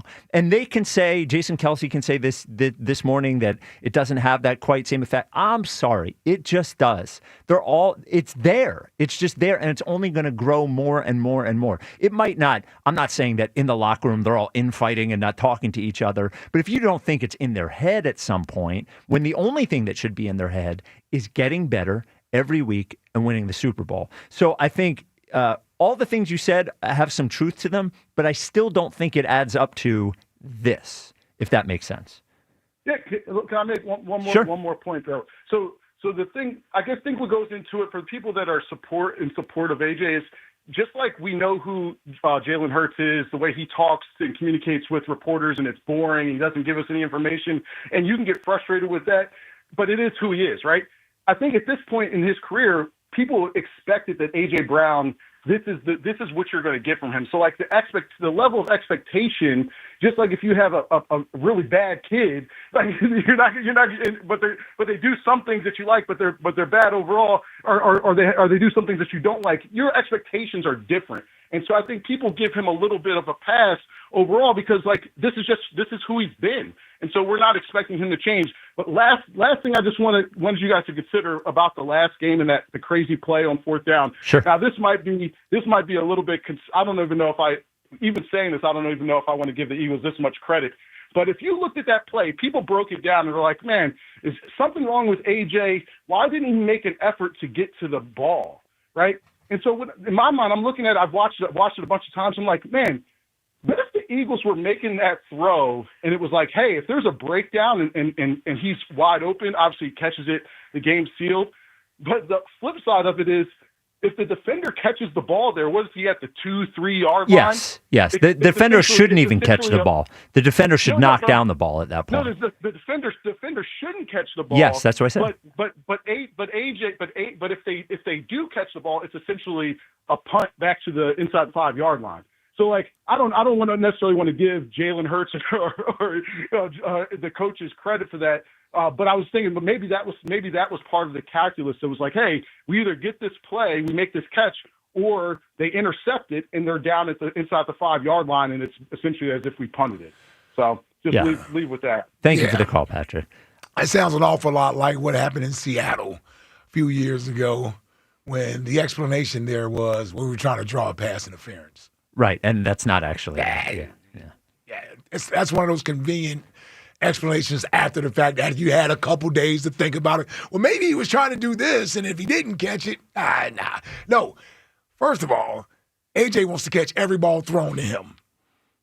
You think he didn't want the touchdown right there? Of course he did. He was mad that the throw wasn't where he wanted the ball to be. On the sideline on the side. outside, yes. Yeah, absolutely. 215-592-9494. Oh, no. Coming up next, I say oh, no. I don't really mean it. Mike Mayock joins us. Now, hopefully. Showtime! Hopefully, we'll be able to ask Mike about the AJ situation and from his GM perspective. Hopefully, we'll be able to ask Mike about his perspective on the Jair Alexander thing. Because one thing I'd like to ask Mike about is before you trade for someone, are you able to have a conversation with them? About the health and everything. And not even the physical, but like the mental. Oh, the mental part. Yeah, like where are you? Yeah. Because I would imagine some of it is a roll of the dice in that way. So we'll talk to Mike about that. Should I let him know that you are in day 5 of fasting? No, I'm doing fine today. Okay. I think I'm pretty locked in today. No, you're pretty locked in. Okay, all right. Hey. Mike Mayock joins us next. 215-592-9494. This is the WIP Afternoon Show with Ike, Spike, and Fritz. Turkey Bowl 7 is set. Audubon High School and Haddon Township High School. Audubon versus Haddon Township are ready to face off on Thanksgiving Eve. Listen as Joe DeCamara and John Ritchie provide the play-by-play with Devin Caney on the sidelines. A touchdown. Turkey Bowl 7. Wednesday, November 26th, starting at 6. Only on Sports Radio 94 WIP. Presented by Cheney University. Empowering minds, cultivating leaders, shaping futures. And sponsored by Bradford White Water Heaters. How you heat your water matters. So whether it's a tank or tankless model, choose Bradford White. Think Verizon's best 5G network is expensive? Well, think again. This season, bring in your AT&T or T-Mobile bill to a Verizon store for a better deal. Then use those unwanted bills to wrap up goodbye gifts to AT&T. Or cut them into snowflakes to celebrate your switch from T-Mobile. 'Tis the season to save at Verizon. Just bring your bill to your local Verizon store and they'll give you a better deal. Rankings based on Root Metrics Root Score Report dated 1H2025. Results may vary. Must provide a postpaid consumer mobile bill dated within the past 45 days. Bill must be in the same name as the person redeeming the deal. Additional terms apply. You're a winner this winter when you play Borgata's Winning Wonderland. From now through December 27th, earn entries in slot and table games for your stake in over $1 million in prizes, including 2 Mercedes G550s, each valued at over $170,000. Drawings take place every Saturday with grand prize drawings on November 29th and December 27th. For details, visit theborgata.com. Must be 21 or older. Gambling problem? Call 1-800-GAMBLER. The Lowe's Earn Your Sunday Tour is rolling into Lowe's of Warrington. Bring your friends and family to meet Joe Giglio and the WIP crew. Come out to Lowe's and step aboard the free Lowe's NFL experience and get in on the action with loads of fun and prizes. Plus, enter for a chance to win tickets to Super Bowl 60. Friday, November 14th, 3 to 7 p.m. Joe and WIP will be there from 4 to 6 p.m. 425 Easton Road, Warrington. Sunday hits different when you've earned it at Lowe's, an official partner of the NFL. 1-877 Cards for Kids. KARS Cards for Kids. Ready to get rid of that old car? Donate it to Cars for Kids. Call 1-877-CARS-FOR-KIDS to reach a friendly live agent. Donation's super easy, and your car can be picked up as soon as tomorrow. Call us now, 1-877-CARS-FOR-KIDS. 1-877-CARS-FOR-KIDS.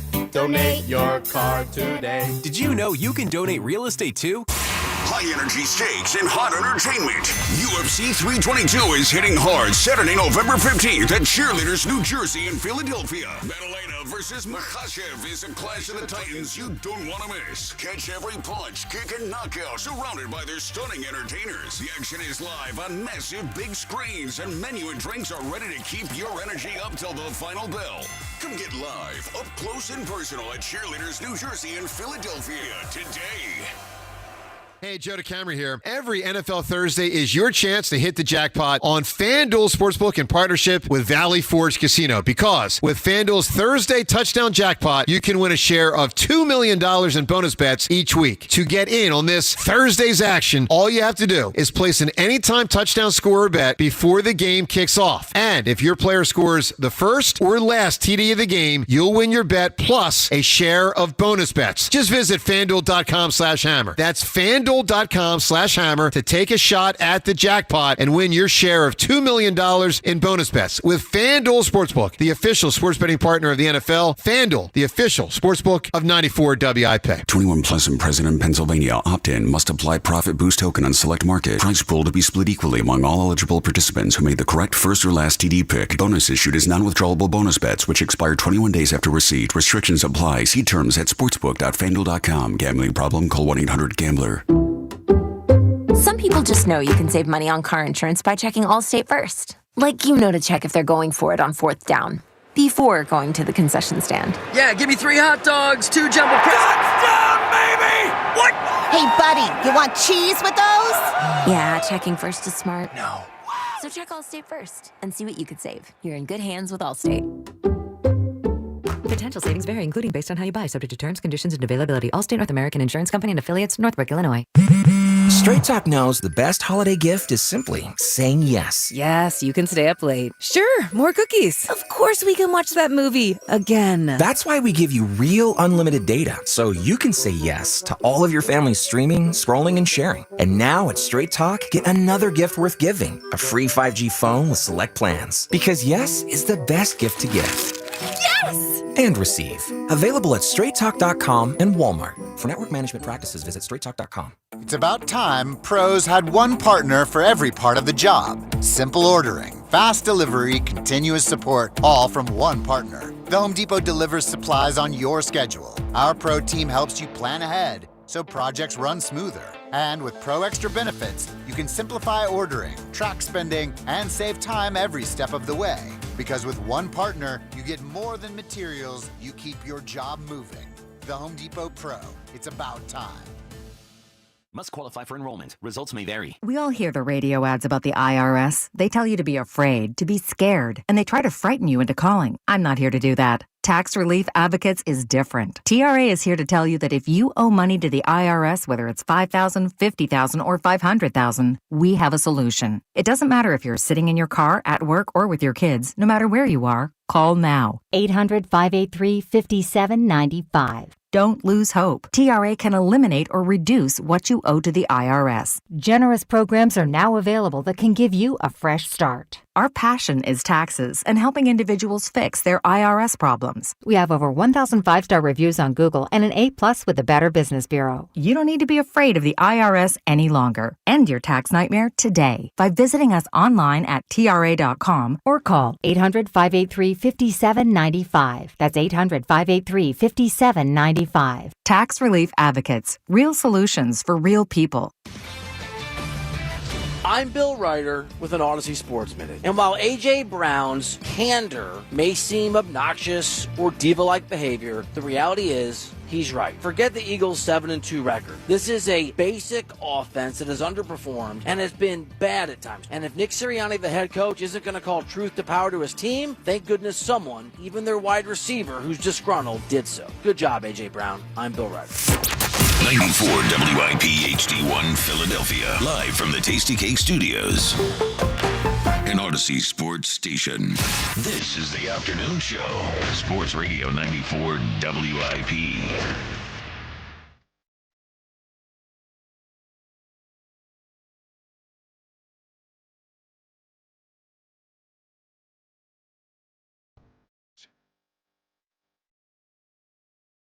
It is the WIP afternoon show with Ike, Spike, and Fritz. It's Thursday at 4 o'clock, which means we're joined by the great Mike Mayock. You can hear him every week on the Believe in Eagles podcast with Lee Mayock. Mike, how you feeling, brother? I'm doing good, man. How you guys doing? We're doing What's good. up, Mike? We're doing good. You know, we come off a big win on Monday night against the Packers, and within 48 hours, we're in the A.J. Brown vortex again. I know we talked to you about AJ from I actually had a couple of questions, one AJ related, one AJ not related, just about from a GM perspective. I guess when things like this are constant, you know, some teams will have a blow up once in a while. The player will say something, it'll go away. This one keeps going. I guess from an organizational standpoint, at what point do you sit everyone down and say enough is enough? You know, like they can say that it's not bothering the locker room all they want, but it's still there. So it's less of a specific question and more of a how do you handle this? I mean, we talked about this a few weeks ago, and basically everything I thought they should be doing, I'm sure they were doing, which is sitting down and having big boy conversations. You get to a point, I think, where you don't know and I don't know what really is or isn't happening in that locker room. And I've been in a lot of locker rooms, as has Ike. And there are times when you get a guy like this where the players just kind of shrug and go, yeah, that's AJ. It's just him. Don't worry about it. There are other times where it festers and it becomes an issue, right? So I'm not in that building. I don't know what it is right now. They're 7-2. I don't like the passive-aggressive social media approach. Yet, in my old age, I'm trying to understand that, you know, this is how the younger generation communicates. I just don't like the way it comes out. Is kind of like, well, you know, I'm at home on my private time, and you know, it's no big deal. And a lot of people probably agree with what he's saying about the offense. And some of what he's saying isn't wrong. It's frustrating to watch that offense right now. But at the end of the day, it doesn't. I think you have to look at it and say this talent is so good, and we're 7-2. We're coming off a Super Bowl, and it only becomes a major, major disconnect in that building if there becomes a problem with the quarterback and the wideout, is the way I look at it. If the quarterback doesn't trust him to be the right place at the right time, or they lose respect for each other professionally, that can be a problem. Now, I don't see it. I don't see it there. I don't see it happening. I don't think it would happen because the quarterback is just so damn professional. But I think, to me, that's kind of the point where you go over the line if you think it's actually affecting what the quarterback and the wideout are doing on the field. I hear, and that all makes a lot of sense. The one thing that I think about when you say, you know, because I'm 49, I'm not 28 either, you know, and there's a lot going on that I look at and I say, wow, that's beyond me, is that I look at the whole team and they're all young and he's the only one doing it. So all that said, like, you know, they are 7-2, and I start to think about what if they do lose that game? You know, what if Green Bay gets into field goal range and they do lose that game and he does the same thing? It's sort of, what's the phrase? Winning's the best deodorant. If you don't win, then all of a sudden, does this little stuff end up becoming bigger stuff? Well, let's be really clear to start with, and it's obvious. Unless you're a superstar, you don't get away with this in the first place. That's why nobody else in the locker room is doing it. Okay? Wide receivers are kind of divas by nature. I would make the argument, though, that number 6 is every bit as good as number 11, and it should be classified in the same way. Mm-hmm. And my frustration is a little bit more along the lines of every team fortunate enough to have 2 high-level wideouts. I don't care what you look at Cincinnati, you look at, Dallas, Philly. Cincinnati and Dallas seem to have no problems getting the football to their wideouts. And at a certain point, again, we go back to that conversation about identity, Spike. They're 7-2, and I still don't know what their offensive identity is. I have no idea. And on a week-to-week basis, we're running out of weeks now to kind of establish, who we are, what we are, and how we're going to, the margin for error now is getting to the point where it's probably not sustainable because the way they're winning games is they win the turnover battle every week, and that's largely because of their quarterback and their defense. And number 2, they're a great red zone team on both sides of the line of scrimmage. Mm-hmm. So they're scoring touchdowns while other teams are kicking field goals. But the margin for error is so damn narrow. The A.J. Brown thing, again, I just keep going back to he's a wide receiver. He's a prima donna. Unless it's a major disconnect in the locker room and it affects the play between him and the quarterback, I don't think they're going to get to a point this season where it's going to change anything. Yeah, that's kind of where I'm at, Mike. I just don't know what's going to change. If you're looking at the offense in the way that it is, it can only be several things as it pertains to AJ. And if we want to exclude him, that's fine. But either he's not the same player he once was, or the quarterback is the issue, or the offensive play design. And I just don't know, how do you fix these things when it seems to me that they want to be a running team. Like, they don't want to be a team that throws the ball 35, 40 times. So targets are going to always be scarce as far as who's going to get them and how many you're going to get. With the amount of talent they have offensively, somebody's going to be left out. Some of those other teams that put up those ridiculous numbers, they're either losing, they have to throw all the time, and that's sort of how they play. The Eagles play a brand of football that's close to the vest, don't turn the ball over, take advantage of field position, and win the game no matter what it looks like. And I just don't know if they're ever going to play offense to the level that everyone's satisfied. Because even look at their team last year, Mike, people complained about the passing game. It was a 29th ranked passing game, and they had a historical year from the running back. So it almost seems like there's going to be something, regardless of what the offense looks like when they win, that somebody is not going to be happy. And everything you said is true. And I don't disagree. They're never going to be a top 5 or top 6 passing team in this league, or probably not a top 10, even with 2 top-level wideouts.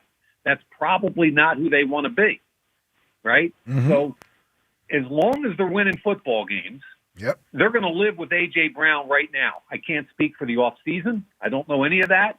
But right now they're going to live with it. And, as far as playing things close to the vest, they are.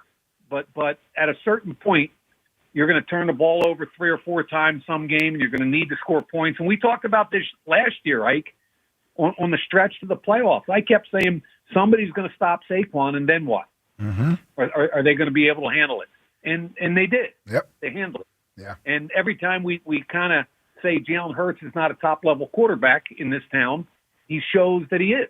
Mm-hmm. So I just get, there's so many things going through my head, guys, about this game. And, the head coach not punting the ball late in the game and all these things. If you're a conservative, defensive-minded, run-the-ball team, why aren't you punting? Right. Exactly. We said the same thing. Yep. I agree. And here, let me take that one step further. It should have never even come to that 4th down decision in my mind. If you look back, and I don't know if you guys talked about this at all, but The previous series drive, before that. yeah, where they threw on second and third is what you mean, right? I mean, yeah, they force them to use a timeout on first down, and the next two they throw incomplete passes. It runs 10 seconds off and saves both timeouts that Green Bay then used to force a fourth down decision. It should have been a kneel down. But when they got the ball back, it should have been game over, kneel down. So there's just some inconsistencies here that I get frustrated with. And again, the head coach has got a great record, and who am I to say anything? And I'm not trying to be overly critical. I just think from a time management perspective, they were two huge mistakes that can cost you games, and they're fortunate that they didn't cost them this one. Mike, we want to talk to you about the game and the tape and the Lions game. I have one other GM-related question about Jair Alexander. So they trade for Jair Alexander, and I think we could all agree we didn't know how much he had left and that he barely played this year, and the Green Bay obviously didn't think enough of him to keep him. That said, they traded for him, and he has basically retired or semi-retired, isn't going to play this year. When you're trading for somebody, do you have an opportunity? We know you get a physical, but is there an opportunity to talk to the player to see where their head is at? It just seems so stunning that within a week, the guy isn't playing football anymore. You're technically not allowed to. Okay. Unless you ask for specific permission and it's granted by the other GM. So you can't talk directly to another team's player. Okay, so you're basically just, trust. Yeah, you just have to hope that he wants to play. Okay. Let me ask you this, though. Let me ask you this Yeah. real quick, Mike, on the injury thing. If you were to, you trade for the player and you get him, the team gives him a physical, right? Mm-hmm. Yep. And then I'm assuming he passed the physical here, else they wouldn't have. Yep. But if he didn't, then the trade would have been rescinded if he wouldn't have passed the physical? Correct. Okay. And one thing, and Mike, you can correct me if I'm wrong, as far as passing physicals, I think people think there's some hardline rule on passing physicals. A team can fail a player on a physical with whatever they want. It's a sliding scale. So if they look at the physical and they say, they could pick something, right? I mean, there's not a hard and fast rule about failing a physical. No, but it kind of contradicts what you're trying to do. If you're trying to acquire a player and then you just arbitrarily say we're not going to take them because we don't want them now. Oh, no. I agree. What I'm saying is that I think a lot of people say pass a physical as if they think they're healthy. Yeah, that there's a specific test. Clearly, they maybe they knew something was there, but they decided to take the risk if there was a physical thing. The physical thing is to become aware of all of those things. Basically, you're looking for all his medical records. You're having your doctor and your trainers go through them. They're coming through, and if he's had a couple of different surgeries on his knees, you're making sure you're checking the x-rays and making sure you're happy with all that, and you're 100% trusting your medical people. So Mike Mayock with us. Mike, we talked about AJ and the offense. The defense played their best game of the year. Jalen Phillips instantly made a huge difference. After looking at the tape of that game, can you speak a little bit about Jalen Phillips' performance and then the effect it had on the rest of the defense? Yeah. Basically, I took a bunch of notes, but to just kind of sum it all up, he was a difference maker both in the run and pass game. I told you that I had done a Miami game earlier this year, and I thought he was back from those injuries. And the other night was as good a game as I've seen him play. He's long, he's powerful. He shocks tight ends with his hand strength and violence. He pushed the tackle, the right tackle, back in the quarterback's face I don't know how many times. And he makes a difference on a bunch of different levels because they can go with a bunch of different packages. You know, he and Nolan Smith become kind of the starting edge rushers. Jelix Hunt now kicks the 3. 55, Brandon Graham still has some power. Trust me, there's some power left in those hands and legs. He just needs to get in better shape. But they can run through different packages and kick Jalen Phillips inside. He's a speed-to-power guy that's athletic and twitchy. And I told you all this last week. I love the acquisition. And if he stays healthy, he's going to change the ability of the Eagles to rush the quarterback. So, big game on Sunday night, and you mentioned the offense. Like, the offense clearly took a step back, didn't run the ball well. Jalen made it was an uneven Jalen game, I think. He made some big plays, but also had some misses that were pretty obvious. So going at this offense against the Detroit defense, what are you looking at on Sunday night in those matchups? Yeah, I mean, it's interesting because they have one dominant pass rusher, obviously, in Aiden Hutchinson, and then they kind of get it done by scheme and committee. They have a couple of interior rushers that are good in Aleem McNeil and their rookie first-round pick, Tyleek Williams. They're quick and explosive inside, but they don't have a lot of rush outside other than Aiden. So their defense coordinator's got to be creative. So when you look at matchups on the outside, I'll be interested to see. They have a guy named Terrion Arnold, who was a first-round pick a few years ago. He's longer, all-pro corner. I'll be really intrigued to see if they match him up with A.J. Brown, because the other starting corner is Amik Robertson, who we drafted when I was with the Raiders. He was a fourth-round pick in 2020, and he's quick and he's tough and he's feisty, but he's 5'9". Oh, we cooking him. So, as tough and I love the kid, but on nickel they'll move him inside a lot and bring another corner outside just to match, so he's not matched up. But it'll be really intriguing for me to see what they do with Terrion Arnold if he's matched up with number 11, which makes a lot of sense to me if I was game planning the Eagles. And they got linebackers who can run and play, etc. But from the pass game perspective, that's the matchup. In the run game, they're solid. They don't stand out in any one area, but they're a Dan Campbell team. They compete, they set the edge, they come downhill, they tackle. The difference in this game, to me, is I'm not sure the Eagles are going to score a lot of points, and I think Detroit is highly capable of they're one of the best 2 or 3 offensive teams in the league.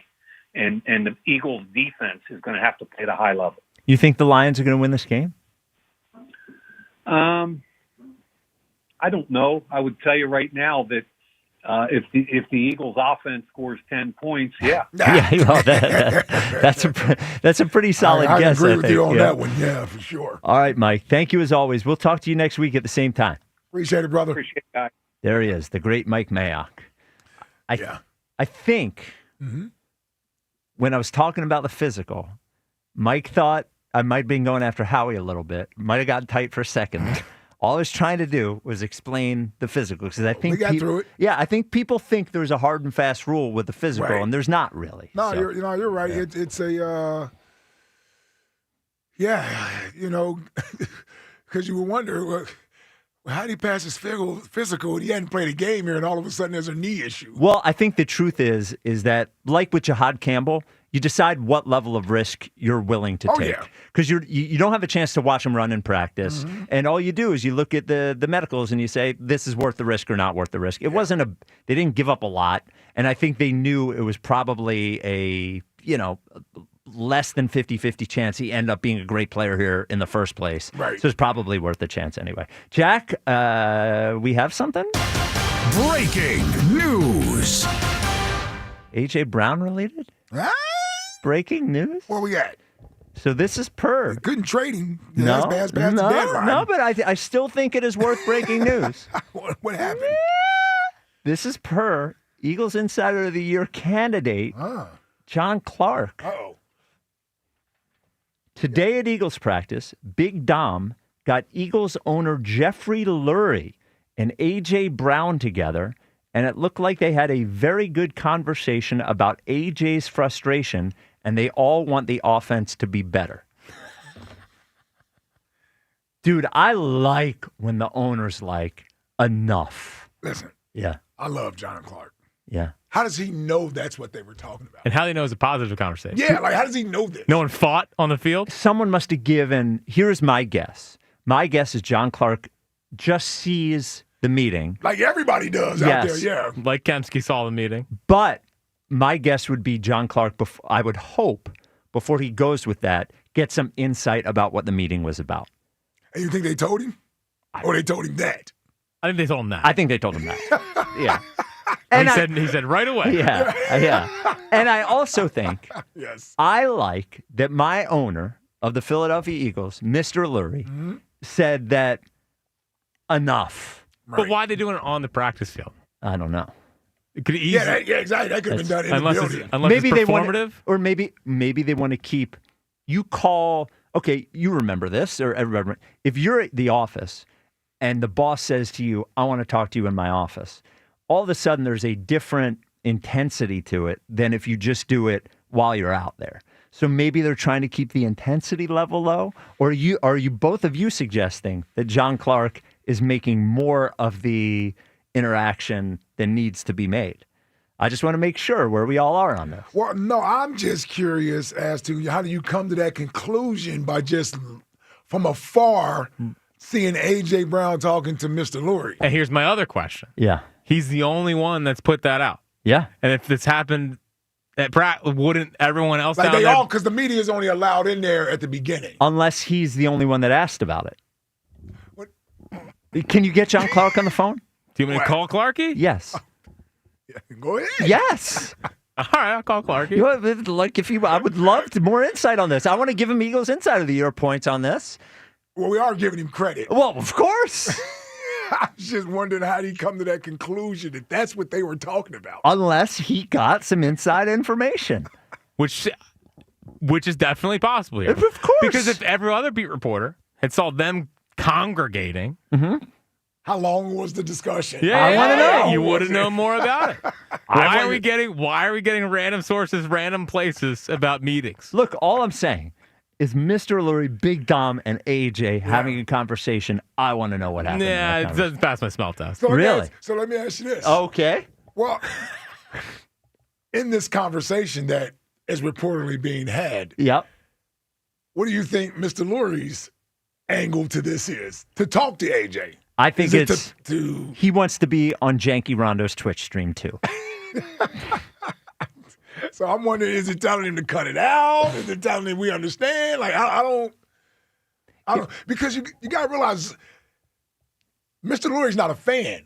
Yes, he's this isn't this isn't the callers that we have lined up, some on AJ's side, some not. To say he's on AJ's side would mean he's being critical of his coach or No. That they all agree they want the offense to be better. That's what John said. Oh, okay. Well, duh. Can we put a news flash out there that everybody wants the offense to be better? We're all in agreement there. Of course.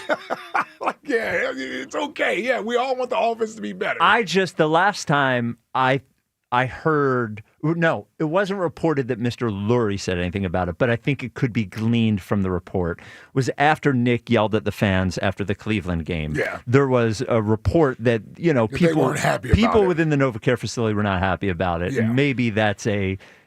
Lurie saying this is not how. Oh, Jack's laughing at himself. Well, I just did the slick glasses transition again, and it's my new favorite thing on the show, man. It's so good. It's so slick. And you're just finding out about it. No, I know. It's been going on all year, yes. It's the best. Yes, one set is, so now that we put it out there. Well, we heard one set is actual readers, and the other ones are for style. That's right. How about this? We heard some inside information about Jack yesterday. Did I report it? No. Who reported it? It was reported to me and Ike about you. Ooh. And fascinating. We will get to it next. Great. We will get to it next. I'm trying to remember. I will tell you during the break. Ooh, awesome. Yes. No, we don't have to. Yeah, we do. We do. I did text Clarky, so we'll see if we can get him on. Inside Jack information next. I don't know about that, Jim. All right, 215-592-9494. Today's show is sponsored by Klondike Kate's Christmas Sleigh Bar. Enjoy Bud Light and Michelob Ultra specials all football season long. Klondike Kate's. This is the WIP Afternoon Show with Ike, Spike, and Fritz. Hey, every NFL Thursday, that's today, is your chance to hit the jackpot on FanDuel in partnership with Valley Forge Casino. Because with FanDuel's Thursday touchdown jackpot, you can win a share of $2 million in bonus bets each week. Now, to get in on this Thursday's action, all you have to do is place an anytime touchdown scorer bet before the game kicks off. And if your player scores the first or last touchdown of the game, you'll win your bet plus a share of bonus bets. Just visit FanDuel.com/Ike to take a shot at the jackpot. That's FanDuel.com/Ike for your chance to win a share of $2 million in bonus bets. Play your game with FanDuel, an official sports betting partner of the NFL. FanDuel Sportsbook is the official sportsbook of 94 WIP. 21 plus and present in Pennsylvania. Opt-in. Must apply profit boost token on select market. Price pool to be split equally among all eligible participants who made the correct first or last TD pick. Bonus issued is non-withdrawable bonus bets which expire 21 days after receipt. Restrictions apply. See terms at sportsbook.fanduel.com. Gambling problem? Call 1-800-GAMBLER. Another road game takeover with Fans of Philly. Join Fans of Philly as we charge into LA for a Monday night showdown. Enjoy airfare, hotel accommodations, an exclusive tailgate party, and game tickets seated with those that bleed green. Fly with 94 WIP's official travel partner, Fans of Philly. Reserve your spot now before they sell out at fansofphilly.com. What if you could have reliable and intelligent Wi-Fi? And get this, what if you could keep it at the same price for 5 years? That's the Xfinity 5-year price guarantee. 5 years of Wi-Fi that boosts speeds to the devices that need them most. That finds and fixes problems before you even notice them. Like super intelligent Wi-Fi with a 6th sense. And that keeps you gaming in the fast lane, even when the whole family's banking on bandwidth. All your devices working in perfect harmony for 5 whole years. And here's the best part. No annual contracts, no hidden fees, and our best equipment included. Hey, let's face it, a lot can change in 5 years. Kids grow taller, dreams grow bigger. But your Wi-Fi? It would stay reliable and the price would stay put. The Xfinity 5-year price guarantee. Lock in your price and unlock the possibilities. Xfinity. Imagine that. Select plans only. Restrictions apply. With the holidays approaching, count on Horizon Services Plumbing and Electrical to get your home ready. Horizon Services has $99 plumbing and electrical inspections this season, plus free estimates and 0% interest financing available for system repairs, replacements, and upgrades. Horizon has same-day emergency service available even on holidays. Don't let outdated electrical panels or old water heaters interrupt your plans. Contact Horizon today. Book today at horizonservices.com. This is the story of the one. As a custodial supervisor at a high school, he knows that during cold and flu season, germs spread fast. It's why he partners with Grainger to stay fully stocked on the products and supplies he needs, from tissues to disinfectants to floor scrubbers. All so that he can help students, staff, and teachers stay healthy and focused. Call 1-800-GRAINGER, click Grainger.com, or just stop by. Grainger, for the ones who get it done. You need parts? O'Reilly has parts. Get one free set of brake pads when you buy 2 brake rotors. Upgrade to Brake Best Select pads for just $10. Or upgrade to Brake Best Select Pro or Import Direct pads for just $20. Product availability. Just one part that makes O'Reilly stand apart. Restrictions apply. See store for details. O'Reilly Auto Parts. BetMGM has an unreal deal for pro football fans this season. Turn $10 into $150 in bonus bets if you win your first bet. Download the BetMGM app and sign up using bonus code CODE150. Then place a $10 bet on pro football. You'll get $150 in bonus bets if you win. The possibilities don't end there. When you join BetMGM, you get access to a variety of parlay selection features like same-game parlays, live betting options, and more. Download Download the BetMGM app today and get $150 in bonus bets if you win your first bet with bonus code CODE150. Make this pro football season one for the history books. Make it legendary. BetMGM and GameSense remind you to play responsibly. BetMGM.com for T's and C's. 21 plus to wager. Pennsylvania only. New customer offer. Subject to eligibility requirements. Rewards are non-withdrawable bonus bets that expire in 7 days. If you or someone you know has a gambling problem, help is available. Call 1-800-GAMBLER. Tired of overpaying for employee healthcare benefits? Before you lock in another year of higher rates, explore your options. At Clear Employer Services, we use our comprehensive suite of solutions to help businesses save money, gain more value, and find the right plan for their team, not someone else's. Visit clearsavingsnow.com to see if you're paying too much. No pressure, just clear answers that make sense. Visit clearsavingsnow.com. Okay, I have to tell you, I was just looking on eBay where I go for all kinds of things I love, and there it was. That hologram trading card. One of the rarest, the last one I needed for my set. Shiny like the designer handbag of my dreams. One of a kind. eBay had it, and now everyone's asking, ooh, where'd you get your windshield wipers? eBay has all the parts that fit my car. No more annoying, just beautiful. Millions of finds, each with a story. eBay. Things people love. It's time for Black Friday, Dell Technologies' biggest sale of the year. Enjoy huge savings on select PCs like the Dell 16 Plus, featuring Intel Core Ultra processors. And with built-in advanced features, it's the PC that helps you do more, faster. Plus, earn Dell rewards and enjoy many other benefits, like free shipping, price match guarantee, and expert support. They also have huge deals on accessories that pair perfectly with your Dell PC and make perfect gifts for everyone on your list. Shop now at Dell.com/deals. 94 WIP HD1 Philadelphia. Live from the Tasty Cake Studios. An Odyssey sports station. This is the afternoon show. Brought to you by Guida Door and Window. Call 1-877-GO-GUIDA or visit GoGuida.com. Sports Radio 94 WIP.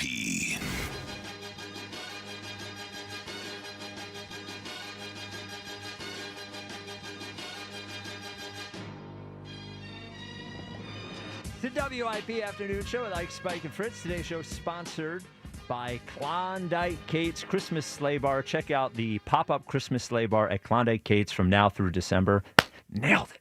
The Twitter question is brought to you by Mark's Jewelers, locations in Montgomeryville and Mount Laurel. Those are Mark's Jewelers minutes from everywhere, online at marks-jewelers.com. 3:30 Country. I'm in or I'm out. That is the Twitter question, Ike. Now, I know you are on the fence. Yes. 3:30 Country. What do you think the poll is at? So last time we did it, it was a yes. Where do you think it's at today? Because Jack's taken liberties a couple of days. We got a little more country. I know. And, I don't know if it's actually helped him or not. No. I would argue it's hurt. Oh, the real country heads are like, hell yeah. More Shenandoah. I'll say it's probably 58% no. 51.6% no. Man, we're still running hot. Yeah. 50-50. Yeah. That means we got something. Well, you built up a lot of trust with people with the Gambler and then Sure. the Monday Night Football theme song. Yep. But yesterday we got... Yeah, we don't need that. We got... But for the country heads out there, exactly, perfectly fine. I did not messed up, but I do have a good one that is along the lines of the Gambler and the Monday Night Football theme that you guys will like. Okay, is that tomorrow? Probably, if I remember. So before we get back to AJ Bonanza, I said we had some inside information spit about it out. Jack. Because Jack loves to bring up these little things that happen in the hallway, or the little thing with you and your glasses, or the thing where you said the show doesn't start until your mic, until you speak into your mic. Widely reported. Yep. We heard a report yesterday that there was a caller who tried to get through about trading Bryce, and you screamed at this person and hung up on This him. guy's a psychopath, though. Well, he doesn't even make any sense. He should be in an insane asylum because he doesn't even say anything. He's like, he starts cursing, and he has I have a sign here in Northeast Philly that I hate Bryce Hart, and I'm like, oh my gosh, I tried to put him on the air because I think he's a crazy person. Well, but doesn't sound like you tried to put him. I never saw him on the board. He really starts insulting me and then hangs up, and then we yell back and forth to each other. Like you Justin should put the greatest hits of me in this. No, we don't need to do that because Yeah, because if they actually hear what you're saying in there, at times, Yeah, you probably yeah, wouldn't yeah, be able yeah, to say yeah. it. So, And now yeah. it's a game for me. Yes. Yeah. What's a game? Yelling back and forth with him. I want to talk to him. I would like for him to hang on, but he's such a crazy person. You didn't give him time. That was the third time I've done it with him, and you happen to see Oh, it. amazing. Third time. I still haven't talked to him. But he won't hang on. Okay. He just does it. Doesn't listen to me when Tell I him- say stop calling, and then he just calls back. He keeps calling over and over. He's a psychopath. Don't tell him to stop calling. Instead of making him wait, just put him right to the top of the board so I can talk to All right, him. next time he calls. Okay. This is John in the Northeast. Okay. Next time the psychopath calls, we'll see how long he holds on when I put him at the top, okay? All That right. means you got to get to him fast. I'll Mike. get to. I'll interrupt anything. By the way, Yeah. I think we're having a ducking situation. Oh, is Johnny Airport not responding to your text This message? guy lives on his phone. Yes. He knows what he's doing. Yes. Tags me in every tweet about the Sixers. Can't come on the show for 5 minutes and talk about his report. man. Elliot stands up every time Elliot says anything. We're like, get on the air. He's here. Johnny Airport ducking us. I had a feeling that was going to happen. 215-592-9494. Emily, the teacher. Hey. You're on WIP. What's up, Emily? Hey. What's up, hey, Emily? fellas. How you doing? What's up, Em? We're great. Great.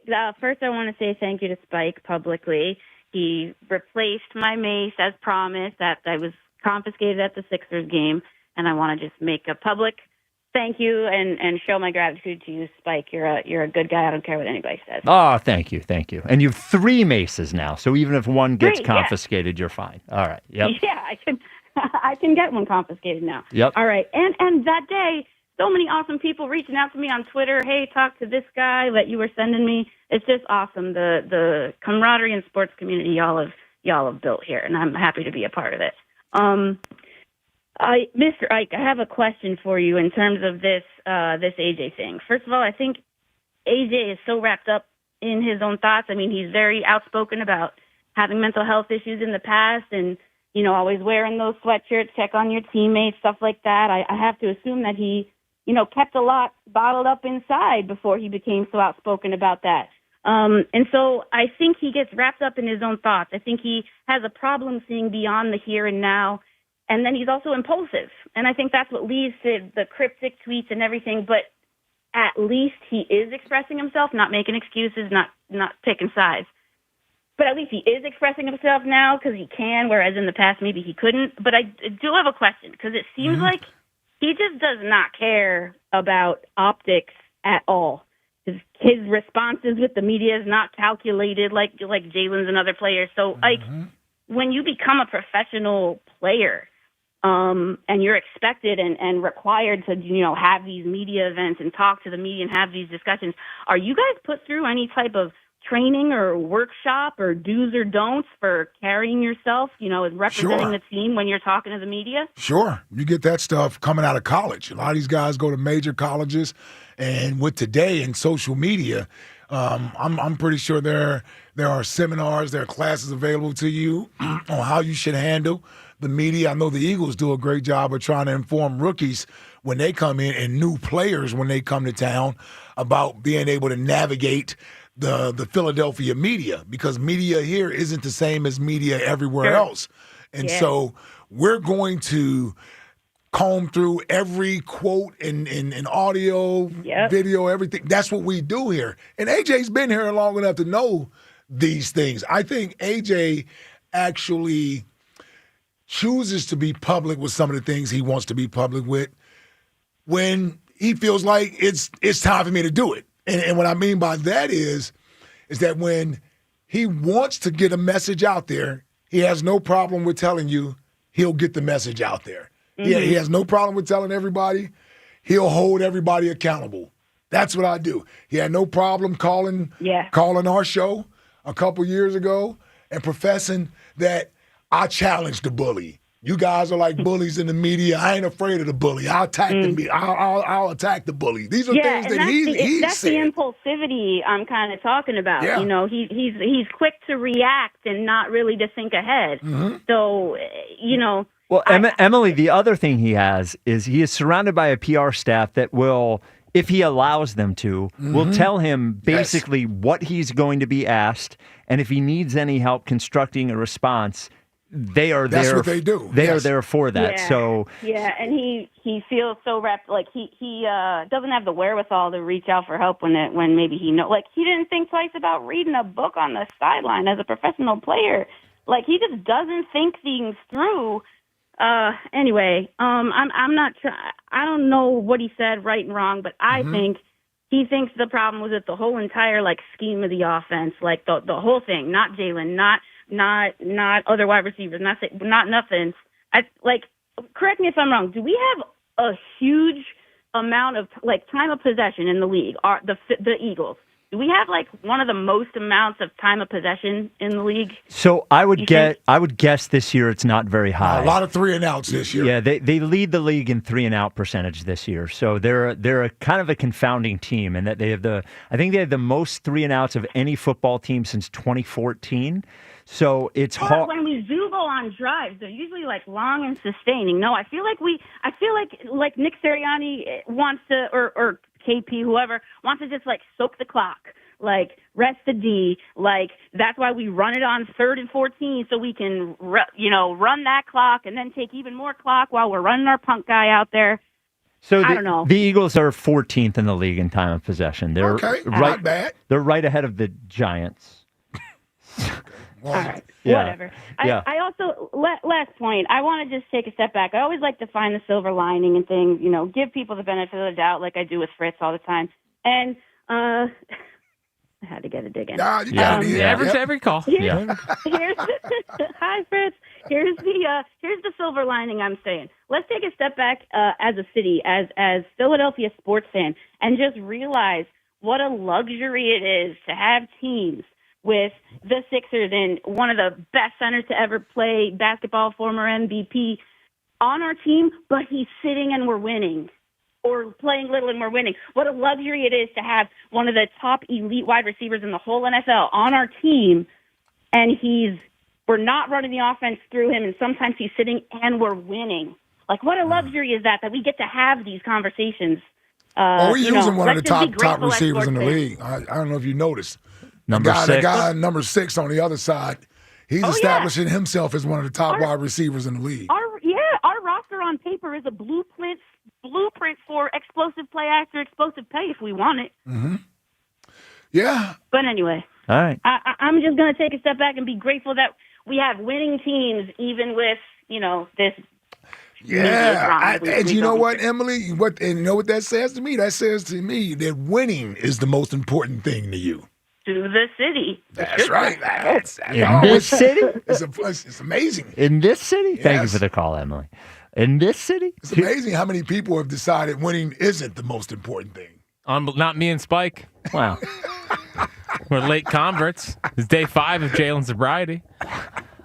I'm just saying it's amazing how many people don't think that's the top priority. Unbelievable, right? Yep. I didn't say anybody. Wow. No, we get it. Wow. You made your point clear. Yeah. We're all on the same page. Yeah. Buffalo's number 2 in time of possession.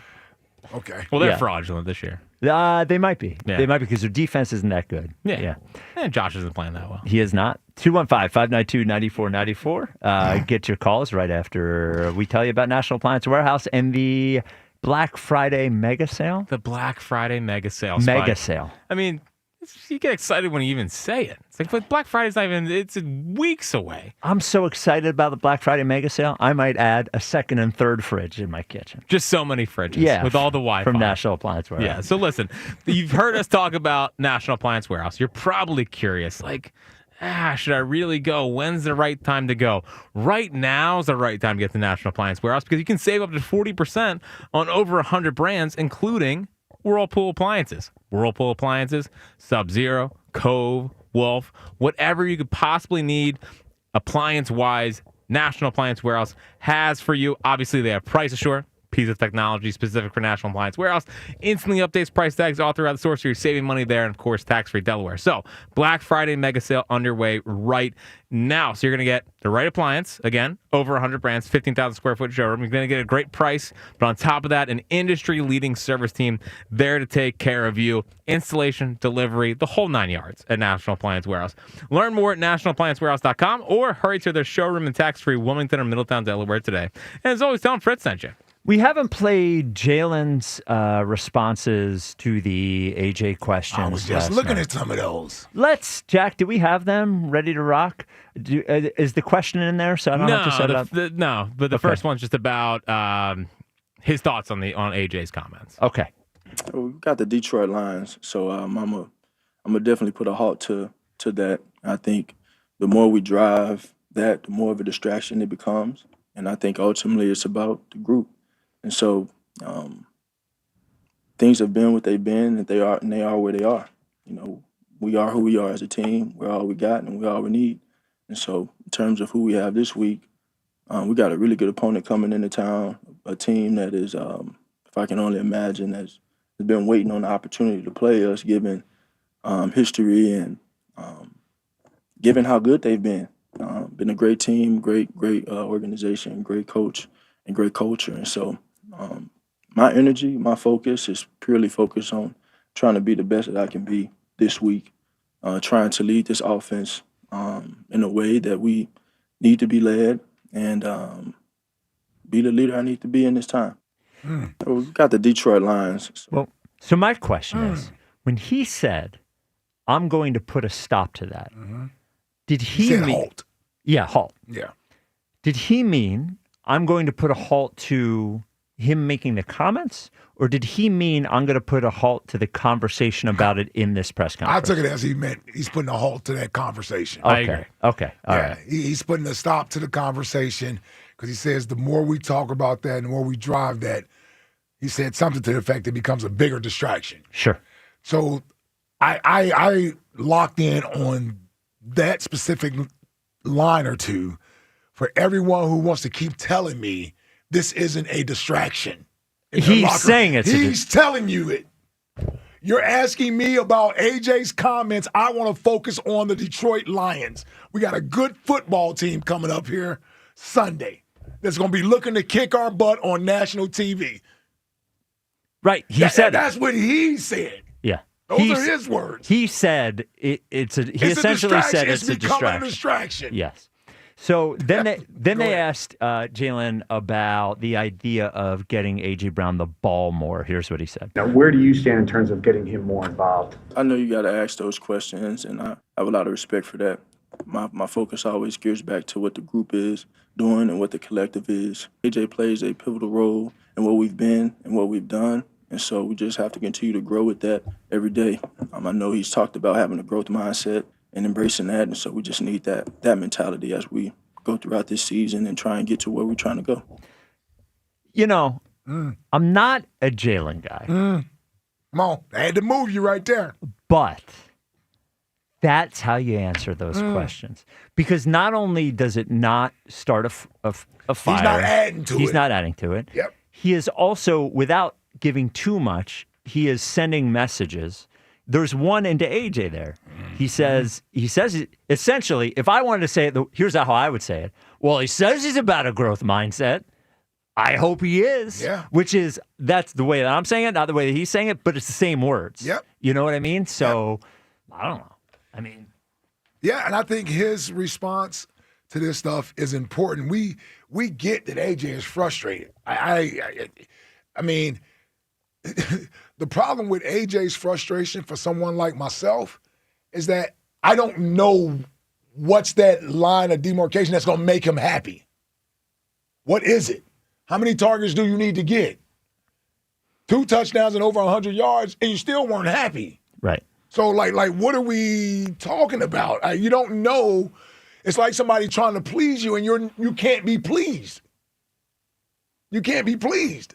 And if you expect to get 10 to 12 targets every game, is that a rational way to think when You know y'all don't throw the ball as often. You got Devontae, you got Dallas Goedert, you got Saquon. You can throw the ball out of the backfield. Like, some of this stuff has to be realistic expectations.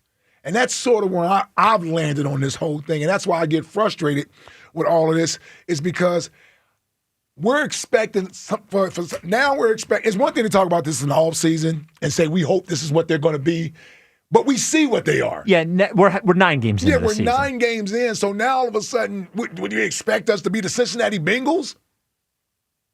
That's not what they do. It's not what Jalen does best. Do you want him turning the ball over? Right? Like, do we want him turning the ball over more and then where it cost us games?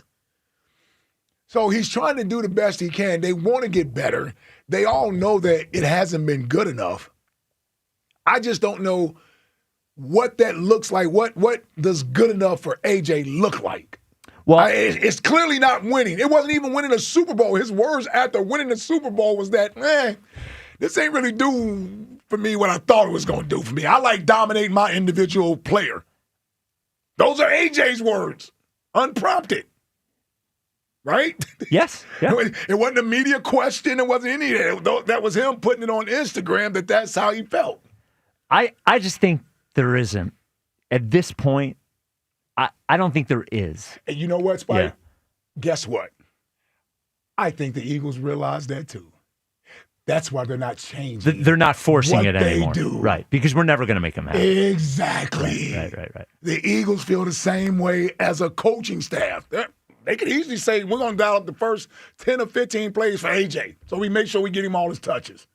They're saying we're going to do what we think is best for us to win football games, and if the ball goes his way for this matchup, then great. If it doesn't and we win, so be it. Smitty had a great day. Dallas may have had a great day. Saquon may have run for a $150. We know that only happened once. But my point is that they aren't going to cater the offense to AJ. You know what it reminds me of? And I'm not comparing the players. I'm just comparing the situation. Yeah. When Topper was like, I'm going to platoon Castellanos. Yeah. I don't care anymore.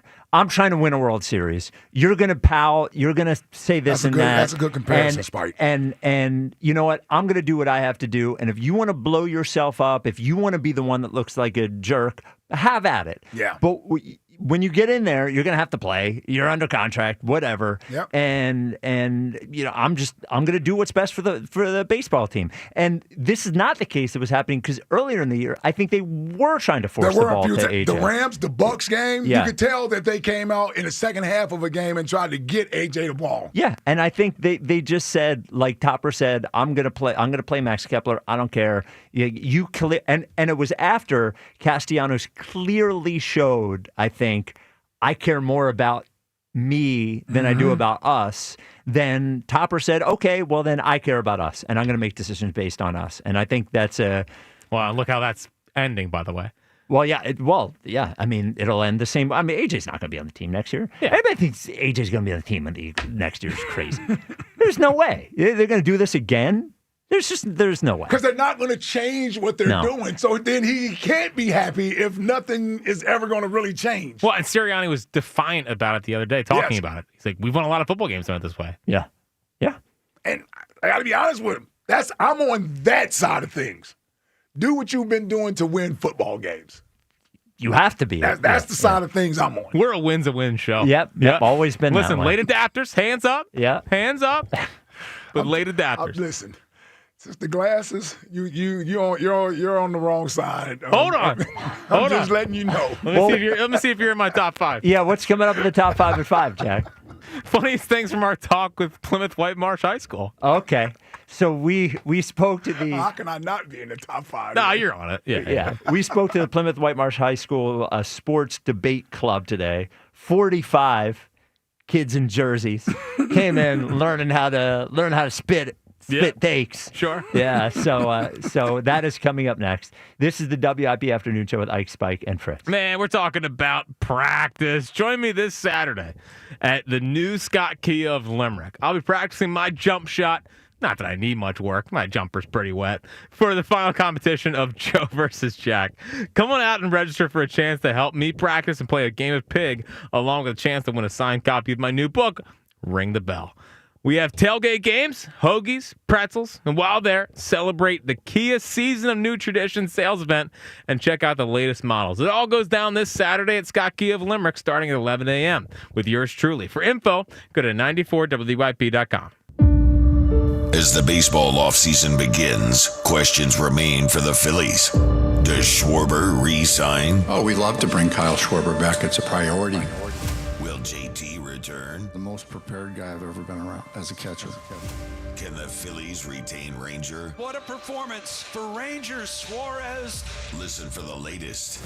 All your Phillies offseason happenings happen here. We'll see what happens. Sports Radio 94 WIP. Hungry? Then listen up. For a limited time at Royal Farms, grab hold of a 4-piece mixed world-famous chicken box with Western fries and a warm buttermilk biscuit, all for just $10. Wait, only $10 for all that? That's right. 4 mouth-watering pieces of Royal Farms chicken, those crave-worthy Western fries, and a tasty buttermilk biscuit. That's a full-on feast for just $10. Don't wait. Get your chicken box meal deal today. Only at Royal Farms. Real fresh, real fast.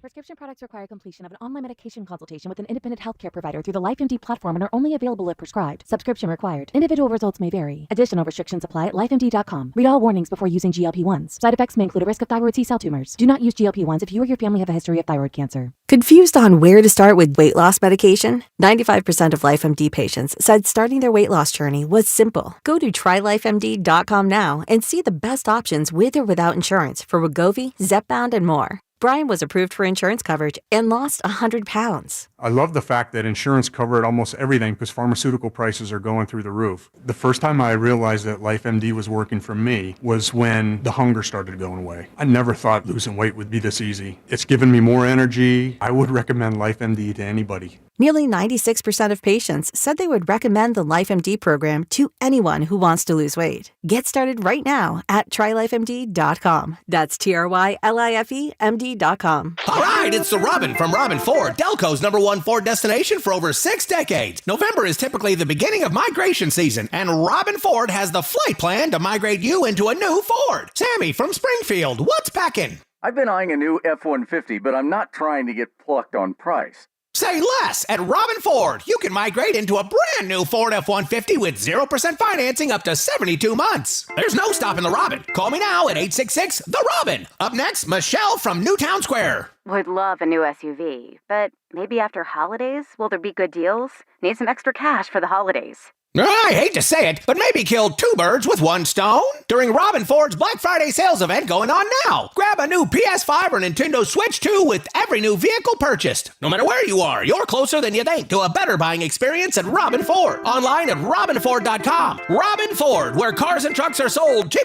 Offers valid on select models, subject to credit approval and can change at any time. Excludes taxes, title, license, and dealer fees. Offers end December 3rd, 2025. See dealer for more. I'm Piera Palazzolo, VP of Digital Marketing for the American Management Association, a company focused on the management training skills needed to enhance the careers of business professionals. We did our research when it came to the best companies for website development and chose AmericanEagle.com. And we couldn't be happier. AmericanEagle.com worked closely with us to understand the front and back end requirements needed to launch an e-commerce website that could handle the complexities of running thousands of seminars nationwide. Our robust new website and improved SEO saw immediate increases in site traffic and web revenue. If you're in need of managerial effectiveness and success, visit our website at amanet.org. If you're in need of a website that provides an unparalleled consumer experience, I highly recommend AmericanEagle.com. Transform your business today. Dial 877-WebNow1 for a free digital consultation with AmericanEagle.com.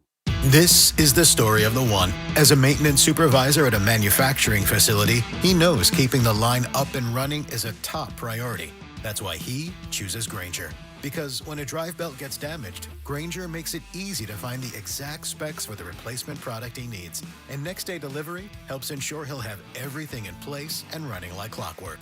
Call 1-800-GRAINGER, click Grainger.com, or just stop by. Grainger, for the ones who get it done. Honey, that flu keeping you up?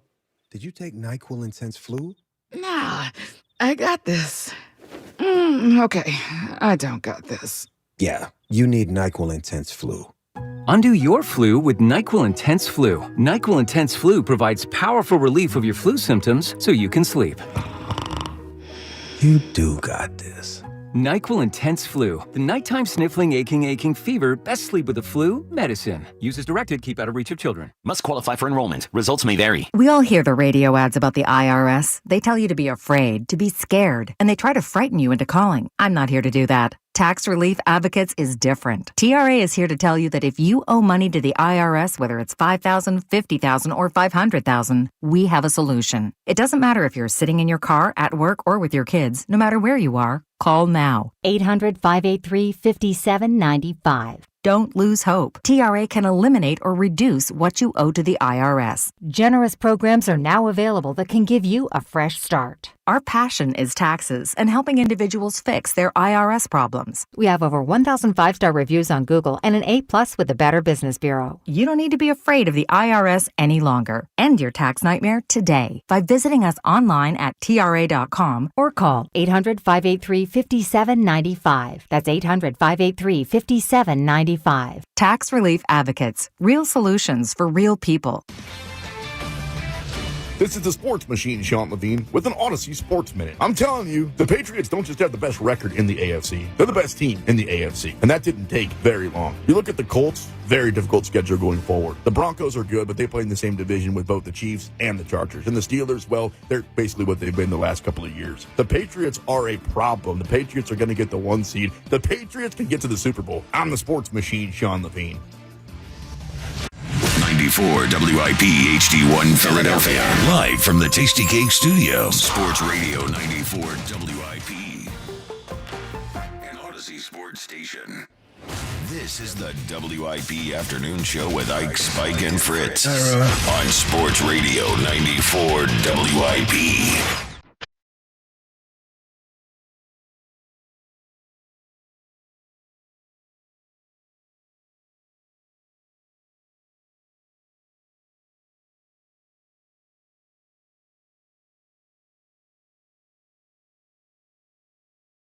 It is the WIP Afternoon Show with Ike, Spike, and Fritz. Today's show is sponsored by Klondike Kate's Christmas Sleigh Bar. Check out the pop-up Christmas slates. Dang it. Check out the pop-up Christmas Sleigh Bar at Klondike Kate's from now through December. The Top 5 of 5 is brought to you by Paramount Plus. You can't count on much. You can always count on the Sundays with the NFL on CBS and Paramount Plus. Watch your local NFL game live every Sunday, all season long. Visit ParamountPlus.com/NFL to get started today. It's the 5. Number 5. At 5. 5. With Jack Fritz.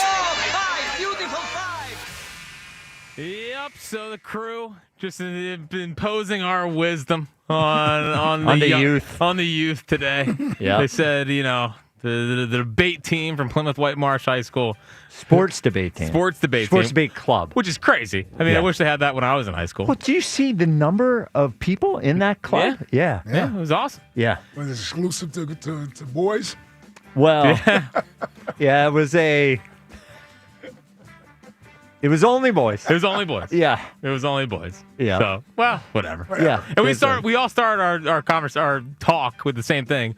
I was like you in high school, arguing at the lunch table. Yep. And it was like that's what the boys did back in the day. It was great. So the 5 funniest things that happened from our talk with the Plymouth White Marsh kids. I made one master debater joke, and one kid laughed. Oh, you got a laugh subtle, out of him? Very subtle. And he was like, he turned to his friends like, you hear what he said? I was like, I got him.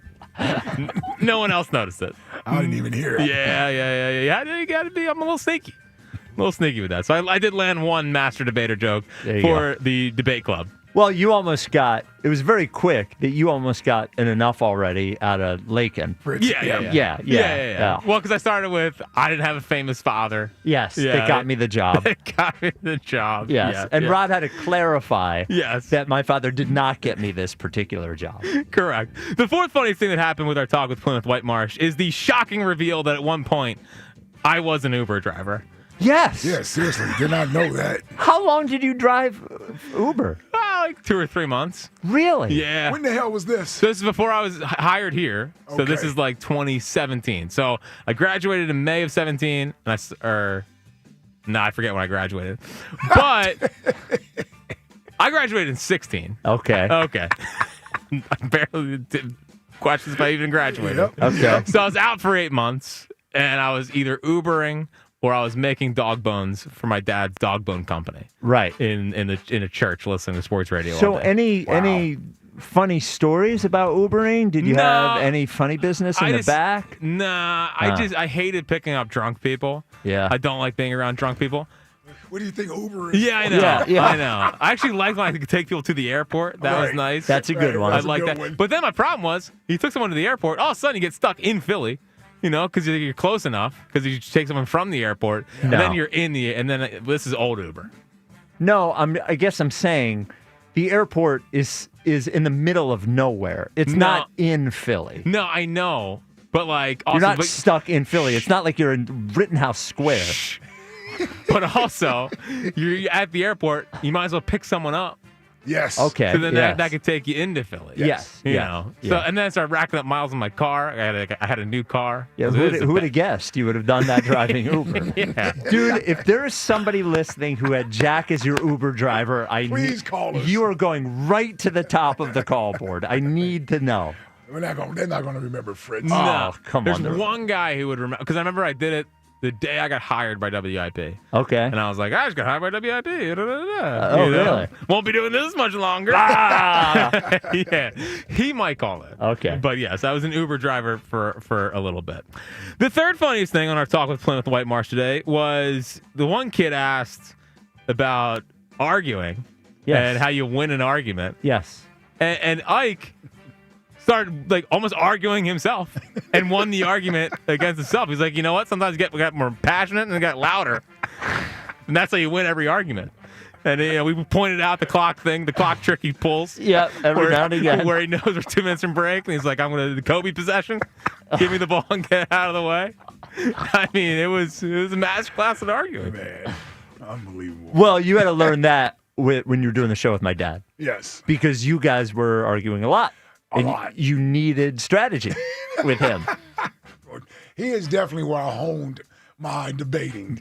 Absolutely. There's no doubt. Yeah, well, because you guys were, Well, and prior to then, I would just give my opinion. Nobody would really argue with me. Right, It was just me giving my opinion about things. With Howard, there were little fights there. Yes. Yeah. And he will. His father was this way. My pop-up Don was this way. Is that whatever you say, they're going to think the other thing. Oh, yeah, for sure. You think I'm a contrarian? Yeah. It is nowhere near the same level as whatever your opinion is. He's going to have the other opinion. Yeah, he made me start disagreeing with him on everything. Of course. Because he would never agree with me about anything. So I'm like, I'll never tell you when you're right about something or I agree. All right, so then we're going to argue about everything. Like, I can imagine growing up, it was like, the sky's blue. And he's like, not today. Well, actually. Growing up. Now. Yeah. It's awesome. So the second funniest thing that happened with our talk at Plymouth White Marsh is, I don't know if you guys noticed this, but I noticed this. I got the pity setup questions and the pity setup from Rod. With you two, it's like, Ike, he started at nights. Rarely does someone grind their way to the top from the end. He started from the bottom. I did. I mean, waxed poetically for what felt like 10 minutes. Was really like 2. Goes to Spike. What a job he did here. And we talked and it was great. Gets to me and it's, he's Jack. Right? And then the pity questions. Everyone asks you guys, Scope setting you guys up for questions. And finally Spike was like, Jack has a podcast. I kept trying to get me to talk more. I was trying to. Yes. We all felt it. There was an ugly duckling up there, and the ugly duckling was me. Even Rod spoke more than you. Yeah, I know, and that's Rod. Well, but you also won't jump in on a question. Nah, no interest, yeah. No. And the truth is, the truth is, in that group, you may be the most, relatable. Well, there's probably people in there that are like Jack you. fans Yes. that are, from the podcast and from the internet and all that kind of stuff. And don't get me wrong, they all want to take the route that I took. Yeah. Because they all rather be a professional athlete first. Yes. It was a good route. It was good hearing everyone's stories again. Yeah. It was good stuff. But know that I started at the bottom. You did. I started at the bottom. Yeah. Unlike Hugh. Yeah. Hugh just marched right in here. Gave takes today, though. Well, he did give takes. He really did. Yeah, he gave takes today. He was on one. He's starting to. You spend too much time in Atlanta. They're not giving takes in Atlanta. You get comfortable. You're just talking about college football. You get here, it's a different world. My man. Listen, when he does decide to give a take, he gives it. He gives it. He is assimilating in a very special way. Yeah. And it was 4 hours of it, Yeah. Yeah, it started at the beginning of the show. Yeah, that was 4 hours. Didn't move off it. But the number one funny thing that happened with our talk at Plymouth White Marsh today was there's a lot of versions of Spike. Oh, no. But today you got edgy Spike. Like, really? Oh, I'm going to curse in front of the kids. Oh, I'm going to drop an F-bomb because I'm edgy and I'm the cool guy. Oh, I got tattoos. Like, we got it. Oh, I got tattoos. Well, it's all part of your persona. It's all part of your persona. I was wearing a hoodie. Oh, were you? Yes. Oh, okay. Yeah. I'm just saying, like, edgy Spike came out today. I'm going to curse in front of the kids and be one of the cool guys. Yeah, we all saw it. I had no problem with it. Look, I wasn't purposely being edgy. I was just talking. Yeah. Being one of the guys. And listen, every once in a while, you throw one of those in there, and it catches their attention. Yes. Like, whoa, hold on. Because, listen, we're talking to 45 kids ranging 9th to 12th grade. I don't know. How long does it take for them to tune you out? 5 seconds. Yeah, they're going to tune you out pretty quick, so you got to sort of bring them back with something. Yeah, and you look out there, you're noticing the dead eyes. Yeah. That's a tough one. I don't like any dead eyes out there. You guys on the Sports Debate Club, this is like, this is as good as it gets in here. We debate sports for a living. Wake up. Yeah. Here's an F-bomb. Yeah, that's right. Did I really? There was an F-bomb? I don't think there was an F-bomb. No, there was that 100% an F-bomb. Oh, it was? Yeah, F-bomb, S-bomb. I remember the S-bomb. I remember the S-bomb. I remember the F-bomb. Do you remember the context? No. I had a few moments up there that were eyebrow raisers. Yeah, no, you set the tone. Yeah. He took over. It was good. And then they made you sit on the floor, which is mean because you're bad back. I offered to. I thought it would be funny. And then it was... Then it wasn't. No. Yeah, it hurt getting up. Just checking in. John Clark has tweeted again. And he hasn't responded to your text. But no text back. Leave Clark alone, man. I know. I feel bad. But also, just come on. Yeah. This hour sponsored by Guided Door and Window. Buy a window or door, get the second and half off with 18 months of interest-free financing. Call Guided Door and Window at 877-GO-GUIDA or visit GoGuida.com. 215-592-9494. It's Thursday, so we have Fake Stats Connor with us. What's up, Fake Stats Connor? I'm doing all right, although an 0-3 slide hits pretty hard, but I'm not panicking. But doing all right. How are you guys? You got to keep an even keel on these things. The law averages. He'll bounce back. Yeah. Regression was bound to hit if AJ catches that pass on 4th and 6, but I digress. 9 wins and 9 losses overall, exactly. Whatever. If I had just gone with the quarterback market of longest pass completion, we would have gone 2 of 3. So that's where we're pivoting. But you didn't. Well, that's where we're pivoting. This week. All we're right. going to try the longest pass completion. If that doesn't work out, we're going to be pivoting again to a different market. Okay. So tonight I'm going with Drake May. I know it's a barn burner of a matchup with the Patriots, but the Patriots and Jets, but the Patriots offense has been pretty good. So Drake May over 36.5 longest pass completion. This Jets defense has been good, but they haven't really faced a murderer's row of passing monsters like they faced Delon Gabriel, Joe Flacco, and Bryce Young. So I think in the last tonight's the night that this Jets team kind of their spirit just breaks. I mean, Garrett Wilson just got rolled out. Because of this Patriots offense has just been so good, partially because May has been one of the best deep ball throws behind like Sam Darnold this season. He's hit this line 5 straight, well over this number. He's hit for 53, 39, 44, 58, and 72 yards. So, and he's also 6 for 8 in wins this season. They're 12.5-point favorites. So 36.5 longest pass completion for Drake May tonight. Okay, and what else you got? We'll keep going with the Eagles, and I'm not afraid of Jalen Hurts, so I'm going back to him. 36.5 longest pass completion, same number. Same market, just going with Jalen Hurts. He's got a much easier matchup against this Lions secondary. He's hit 4 out of the last 5. He's gone 4 for 4 at home this year, actually. And additionally, 5 of the last 9 quarterbacks have hit this high of a number against the Lions. Finally, the Lions basically are playing the highest level of man coverage the highest rate of man coverage this year. And we still have 2 of the best man coverage beaters in the game. So regardless, I think Jalen basically just has to beat them deep in order to win this game. So, those are the two markets I like. 36.5 longest pass completion for both Drake May and Jalen Hurts. All right, fake stats, Connor. And that is where Jalen succeeds best against man coverage. Yeah. You know? Honestly, he's like the 3rd best deep ball thrower this year. It's Sam Darnold, Drake May, and Jalen Hurts. So, I would take Sam Darnold, honestly, but his number is huge, and I don't want to take that. So okay. All right. Thanks, fake guys. stats, Connor. Thanks, brother. Go Birds. Go Birds. If every bet is even, you win the number. What's the number? Like 56%. That's what a really good gambler does. 56, 57%. I think that's the number. Certainly ain't over 60. No. Yeah. So he's at 50-50. You end up losing because the vig or whatever. But 50-50 is where he's at now. We'll see where he's at the end of the season. 215-592-9494. Jordan in Princeton. You're on WIP. What's up, Jordan? Oh. No. Jordan? Good afternoon, gentlemen. There's always those tattooed guys that have to prove how edgy. What? You can't hear me? No, we couldn't hear you at first. Yeah, now we hear thank you. goodness. Man, you hold for 2 hours. You want to be heard at the All end. right. They're crying. Got to prove how edgy they are to everyone. I'm not trying to prove how edgy. Oh, you're trying to prove how edgy you are. You go by Spike. You curse all the time. You got tattoos. I don't curse all the time. What are you doing in there, man? What are you doing? No, I'm just having fun. All right. We're What's having up, a good Jordan? time. Okay, Jordan. Apparently you do in front of high schoolers, but I do in front of my 12 and 8-year-olds. Yeah, so everything's fine. Listen, I'm an only child. I know what it's like to be the center of attention, and because of that, I'm not going to yield. I'm not going to yield my time to A.J. Brown entirely. Like, we're going to deal with him. We're going to take care of that in a minute. But a couple of other points first. Boy. I haven't called in a while. Uh-huh. Jack, my 8-year-old, would like you to know he wants you to talk more during the show.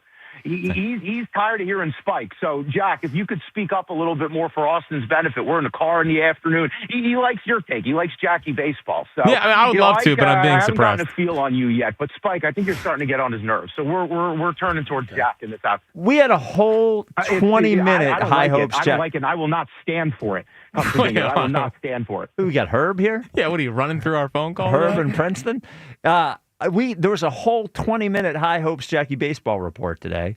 We just had the top 5 at 5. Like, Jack's there. What is Jordan? They're bits, though. It's bits. You got to integrate. Jack needs to be integrated. This is an integrated radio show. We're all together. All right, we're all together. All right, what's next, Jordan? So my other thing, 330 Country. The 330 Country's got to go. Spike, it's not you. You're not a country guy. You're a rock and roll guy. You're tattooed. You like Metallica. Hopefully I'll see you at AC/DC. So I think the 330 Country has got to go. On the music point, too, a couple of weeks ago, great discussion. I wanted to participate. You went to a cultural wedding, Spike. You went to an interesting cultural wedding. I went to a wedding where most of the attendees the were... song, I believe. Oh, my God. Did anyone put the Starland vocal band? No. All right. Jordan's like on delay or something. Yeah, I think Jordan just has a bad phone. Yeah. Couldn't hear, either he couldn't hear what we were saying or he wasn't listening. So from one delay to the next, Gary and Vineland, you're on WIP. What's up, Gary? Can we get a sounder for when you're on a fasting week? I mean, it's just... No, I've been fine this week. Yeah, but like every now and then. No. Well, he ain't OG. It doesn't matter whether he's fasting or not. Yeah. Yeah, you and OG. Yeah, we act like I don't yell at people ever. It's sort of my bit. I genuinely believe, having done this 3 times now, that this of the 3 times, and Jack, I would agree. Jack and I could tell you, this of the 3 times, I have been the most normal and not like cranky. I think I've been fine this week. So, if deodorant, if winning is the best deodorant, yeah, and AJ's are happy, then it's true that deodorant is the thief of joy. Ah, there we go. Wow. Put them all together. All goes full circle. Yeah, it does. That's right. Yeah. I miss the old days when he was just on the sideline reading a book. Yeah, it's been Quiet time. Yeah, it's been quite an adventure with AJ. You know. Yeah, man. The just never stop. When they eventually do trade him, we'll have to do a show where we revisit every AJ controversy. We could do a whole show on that, right? A show? It'd have to be a week. Yeah. There's been a lot. A lot of content. You know, might be difficult for the Eagles. Not so much for us, but there's certainly been a lot of content. What's frustrating is when he does it, and then he's like, "I can't believe you guys are talking about me." Like, Yes. well, then stop doing it. Yeah. Well, I mean, I agree with him. I mean, I was hoping for a better offense after 2 weeks off. You know? Well, we all agree with him. Like we all agree to the extent that everybody wants the offense to be better. Everybody wants them to be able to pass more. Everybody wants him to get more catches. All that stuff, which is what makes it so ridiculous that he has to say it over and over and over again. Everybody agrees. And I didn't realize this as I was saying it earlier. He never, ever, ever, ever, ever says what he can do better. Yeah, you brought it and real quick, Gary, and that is something, Spike, that is true and legit that I don't think anybody else has pointed out. If it was about the team and wanting the team's success and they're all working to get better, why isn't that he ever says to himself, this includes me. I need to do a better job getting open. I need to do a better job with my route running, right? Like we hear players, quarterbacks say that all the time. Coaches say that. I need to do a better job coaching. That wasn't good enough, right? It makes it, and it's being said to make sure you're being inclusive and not excluding yourself from the issues. And Spike is exactly right. In all of these after games, these tweets or what have you, he's never said that I need to do a better job as well. Like he could have said, even if he's just doing it to pay lip service. Yes, but most of the time that's what it is. When they asked him about the final play, he could have said, you know what? If I had it back, I maybe I could have reached up and done this or that, or I tried to get it and I couldn't, or just to throw one thing in there. Yep. But it never happens. He never says it. And I give credit, some of the guys, you know, some Jalen will do the standard, it's on me. Some of the offensive linemen have, it's Jordan specifically. Jordan every week. Give specifics of what they could have done better. And I haven't heard AJ do it one time. And I think it's a little telling, you know? Yeah, it's he has an agenda, and that's when you get frustrated and it feels like it's not about the team because he doesn't say, I could have got open, I could have made a play back to that ball. You know, it's just frustrating. Yeah. It's always him. It's always him. Yeah, thank you for the call. Gary sounds like he's dealing with a cold or something there. I think he does want to win, but I think like the Jimmy Butler comparison earlier. Oh, that was a good one too. He wants to be the center of the winning. Yeah. That's what it's not enough just to and look, I think we all understand to a degree that of course you do. Everybody does, you know. But so you know what's gonna happen at the end of this, right? Let's say they don't win. Super Bowl. Let's say they go out earlier than expected.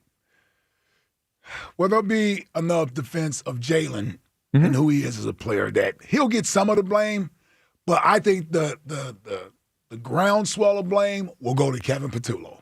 Of course it will. He's going to be the fall guy for everybody, is that it's the offensive coordinator. And then what are people going to say when Nick Sirianni doesn't fire Kevin Patullo? Right. Because they're still going to win 12 or 13 games. Yep. He's not getting fired. No. He's not. The season would have to go very, very badly for the rest of the year for him to get fired. Yeah, you would need another collapse. Yes. Yeah. Yes. Yeah, they're not just giving because if you look at it, like I'm certainly not Mr. You know, I thought they should have interviewed other people. I don't have any idea how good a coordinator Kevin Patullo is, but a lot of what he's dealing with is not new or it has nothing to do with him. The enormous difference between last year and this year is the effectiveness of the running game, and he has very little, I think, on the whole to do with that. We have had, from the offensive linemen themselves to Brian Baldinger, who was saying that they're not getting to their second-level blocks, to the number of times it's been explained to us that Stout is really the run game, coordinator in that way. Yep. So he has very little to do with that. And then when you talk about the 3 and outs, well, that is directly in, like, that's the same exact. It's related to the run game. That's exactly what it is. And the pass game is good at times and bad at times, like it was last year. And the biggest difference between last year and this year is that. That's it. We weren't looking at Kellen Moore's offense last year. We looked at it for 4 games. Yeah, he got hired as a head coach because of Jeff Stoutland's offense. Yes, it had nothing to do with Kellen Moore last year. How much are the Saints running this year? Yes. He wants to develop a quarterback. Throw the ball, yes. All right, 215-592-9494. Throw it. Today's show is sponsored by Klondike Kate's Christmas Sleigh Bar. Enjoy Bud Light and Michelob Ultra specials all football season at Klondike Kate's. Coming up next, a bit of a, we'll call it a demotion, but I don't think it's a demotion for a future star here in Philadelphia. This is the WIP Afternoon Show with Ike, Spike, and Fritz. Yeah, did you catch that one, Fritz? What? No, the glasses transition? There it is. So smooth. Yes. Every NFL Thursday is your chance to hit the jackpot on FanDuel in partnership with Valley Forge Casino. Because with FanDuel's Thursday touchdown jackpot, you can win a share of $2 million in bonus bets each week. Now, to get in on this Thursday's action, all you have to do is place an anytime touchdown scorer bet before the game kicks off. And if your player scores the first or last touchdown of the game, you'll win your bet plus a share of bonus bets. Just visit FanDuel.com/Ike to take a shot at the jackpot. That's FanDuel.com/Ike for your chance to win a share of $2 million in bonus bets. Play your game with FanDuel, an official sports betting partner of the NFL. FanDuel Sportsbook is the official sportsbook of 94 WIP. 21 plus and present in Pennsylvania. Opt-in. Must apply profit boost token on select market. Price pool to be split equally among all eligible participants who made the correct first or last TD pick. Bonus issued as non-withdrawable bonus bets, which expire 21 days after receipt. Restrictions apply. See terms at sportsbook.fanduel.com. Gambling problem? Call 1-800-GAMBLER. The Eagles left Lambeau with a win. Sometimes you, sometimes me, always us. Now they return to the national spotlight for a Sunday night showdown with the Lions. The Eagles Radio Network, presented by PNC Bank. Brilliantly boring since 1865. The Verizon pregame show starts at 6. Then Merrill and Mike have the call. Smitty got it. He took it away from the defender. Followed by the PDQ Restaurant Point of Sale Systems postgame show. Only on your exclusive home for the defending champion Philadelphia Eagles. Sports Radio 94 WIP. Imagine being the wizard of your own home. With Xfinity, intelligent self-healing Wi-Fi fixes problems like magic. It boostifies speeds to your devices when you need it most, and makes your favorite Wicked content sparklify on every screen. All while a spell of protection helps keep your family safe online. When you're out in Oz, Xfinity Mobile joins Wi-Fi and 5G to keep your phone connected from here to the Emerald City. If you had the most intelligent Wi-Fi from Xfinity, everything would work together for good. And now you can cast a spell to stop time and keep your internet bill steady for 5 whole years. With the Xfinity 5-year price guarantee. No contracts or commitments with amazifying equipment included. Xfinity, imagine that. And see Wicked for good, only in theaters November 21st. Restrictions apply, select plans only. Xfinity Mobile requires Xfinity Internet. All right, gentlemen, this is Emmett Smith on behalf of Depend, and I've got the perfect play. Run straight to your doctor's office for a life-changing catch. Because when prostate cancer is caught early, it's up to 99% treatable, and one blood test might be all it takes. And now through November, Depend is donating to the Prostate Cancer Foundation for select purchases. Talk about a great play. From September 1st to November 30th, Depend is donating 25 cents to the Prostate Cancer Foundation for Depend Shields Guards Real Fit products purchased in the U.S. up to a maximum of $300,000 or in Mississippi. This is the story of the one. As a maintenance supervisor at a manufacturing facility, he knows keeping the line up and running is a top priority. That's why he chooses Grainger. Because when a drive belt gets damaged, Grainger makes it easy to find the exact specs for the replacement product he needs. And next-day delivery helps ensure he'll have everything in place and running like clockwork. Call 1-800-GRAINGER, click Grainger.com, or just stop by. Grainger, for the ones who get it done.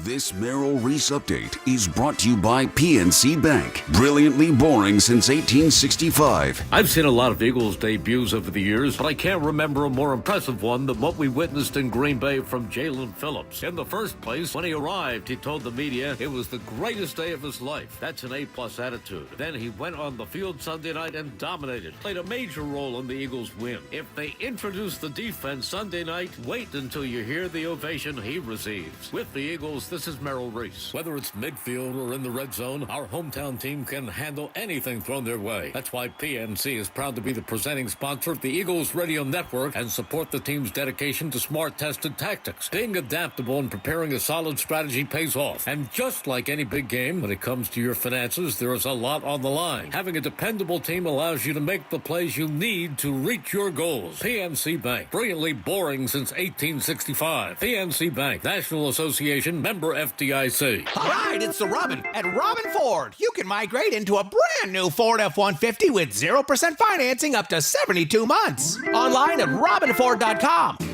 Wawa's got better than ever ways to craft your iced coffee or latte. Pick your milk, flavors, and toppings created by you, handcrafted by Wawa. Clogged toilet, leaky faucet on one. Ready? Uh-oh, you got a plumbing problem blitzing through the line. Time to audible and call in the pros. Roto-Rooter is your go-to defense for clogs, leaks, and any plumbing fix. Call the right play and download the Roto-Rooter app and easily book an appointment and receive exclusive service discounts. Touchdown! Don't get sacked by plumbing issues. Call in Roto-Rooter, your MVP for plumbing solutions. Download the app today and score big on savings. And away go troubles down the drain. Roto-Rooter. See Joe Conklin with the City Rhythm Orchestra on Philly Sports Put to Music at Cardinal O'Hara High School in Springfield, Saturday, November 22nd. For tickets, go to joeconklin.com. JoeConklin.com! You think you understand how this business works, but you don't. Landman, TV's biggest phenomenon, returns to Paramount Plus. From Taylor Sheridan, co-creator of Yellowstone, starring Billy Bob Thornton. You have to know the rules of the game and bend them, and you really have to know them to break them. Demi Moore. I want success. Get it for me. Andy Garcia, Ali Larder, and Sam Elliott. You don't even know the game you're playing, do you? Landman, new season, streaming November 16th, only on Paramount Plus. Hello, Crushers. It's your host, DJ Divine, telling you that Candy Crush music season is here. Tasty. Conquer levels to mix your own track and win sweet rewards. Divine. Now let's swipe to the next track. Take it away, Thundercat. Candy Crush music season. Play now. From November 3rd to December 7th, selected players level 36 plus. Terms apply. See in-game. Optional in-game purchases. I've never seen a tourism video for Detroit. Eagles, Lions, Sunday Night Football. Pre-game starts at 6. Only on your exclusive home for Eagles football. Sports Radio 94 WIP.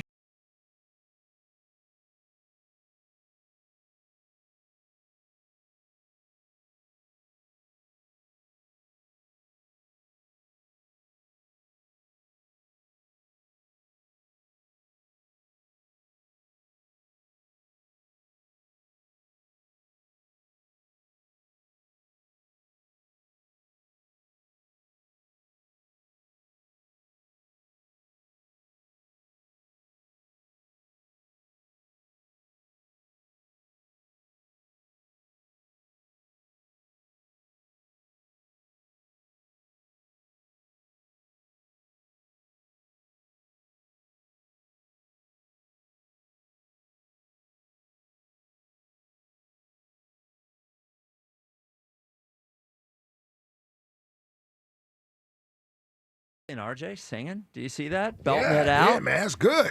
Way to go, fellas. My neighbors are here. You guys are. They're one house away, right next to me. I've mentioned neighbor Bill. They are neighbor Bill's sons.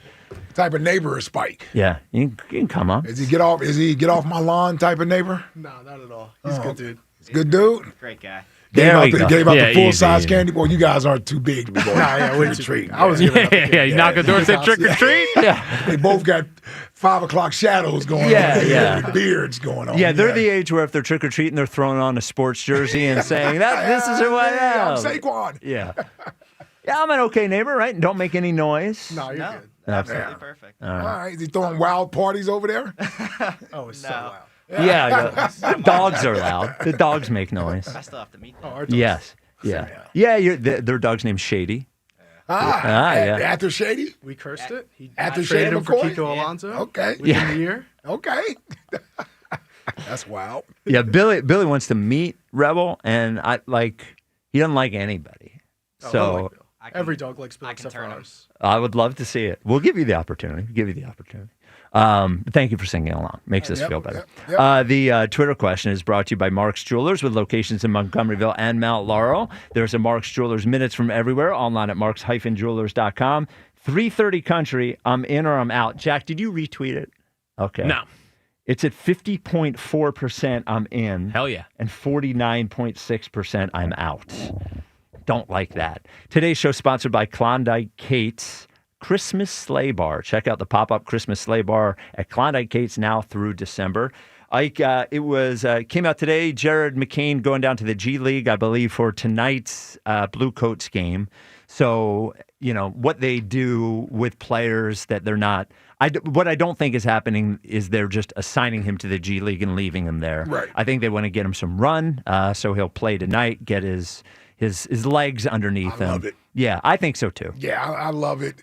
It's like having a young guy up in the majors and he's not playing, he's not getting enough at bats. You need to get him some at bats. You need to get him out there running so he can get that conditioning going. He can knock the rust off. He can get the minutes that's going to help him do that. Giving him 10 minutes a game, that's not going to help him sort of get back to the form where he was. Well, because I think what happens is he gets in there and he starts trying to rush it a little exactly, bit. Yeah. And I think he needs to see the ball go through the hoop a little bit, feel comfortable. And then what happens is because, and I think I said this before, if this was a team that did not care about winning, they'd throw him out there for the full 15 or 20 minutes, let him screw up. But this is a team that can win games. Yeah. So when he gets out there and he doesn't look great, I think Nurse doesn't want to put him Hard out to there play him, for the second half as well. So I agree. I think he just needs to get out there and play basketball, and then that'll be. I think this is great for him. I'm glad. It's a good thing. I'm glad he's doing it. Yeah. I wish there was I don't know if you can watch on their website. I would love to watch him play. Yeah. And then Probably is, right? Probably.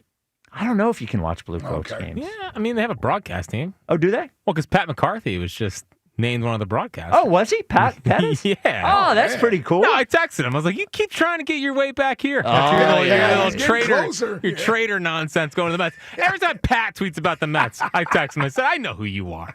Well, he's got to do what he's got to do. You had to go up there and fake like you're a Yankees fan. Well, that might have happened. Who knows? I don't know. By the way, Embiid already ruled out for tomorrow. Yeah. Oh, really? Yeah. I saw Paul George ruled out for tomorrow. I didn't see Embiid. That just came out. So, come on, Joel. So the next game after Friday is they play a back-to-back Wednesday and Thursday. Oh, so he gets all the way to next Wednesday. Yeah, but that's too many days now. Yeah. Spike. Spike. All right. Hold on. I thought the season didn't matter, and it's all gravy. No. Seems like you're heightening your expectations on the Sixers. That's why I got to give him a little dose of reality. We're okay. We're okay. We're okay. Yeah. This isn't about the team. No, I agree. For me, Yeah. My disappointment isn't that, oh, no, they're not going to win. That's not it. No. We'll watch the other guys. It'll be fun. This is Joel. Just personally, Yes. I want him to be able to get through the year. I know it. Yeah. I'm Part with of you. getting through the year is taking this kind of time. Yeah, he's getting through the year, 45 to 50. Okay. We'll be all right. All right. We'll be all right. And then another quick NBA thing. So this is me as an NBA guy. It is the worst run league in professional sports. By far. They have the worst commissioner, Adam Silver. Adam Silver has been – so the thing that Adam Silver did when he took over the NBA is he did the obvious thing that everybody knew he should do, and that is get Donald Sterling out of the Clippers. Oh, yeah, I remember that. And everybody – and this is what's amazing. Everybody acted like Adam Silver was some genius for doing it. They all knew Donald Sterling was racist for like 30 years.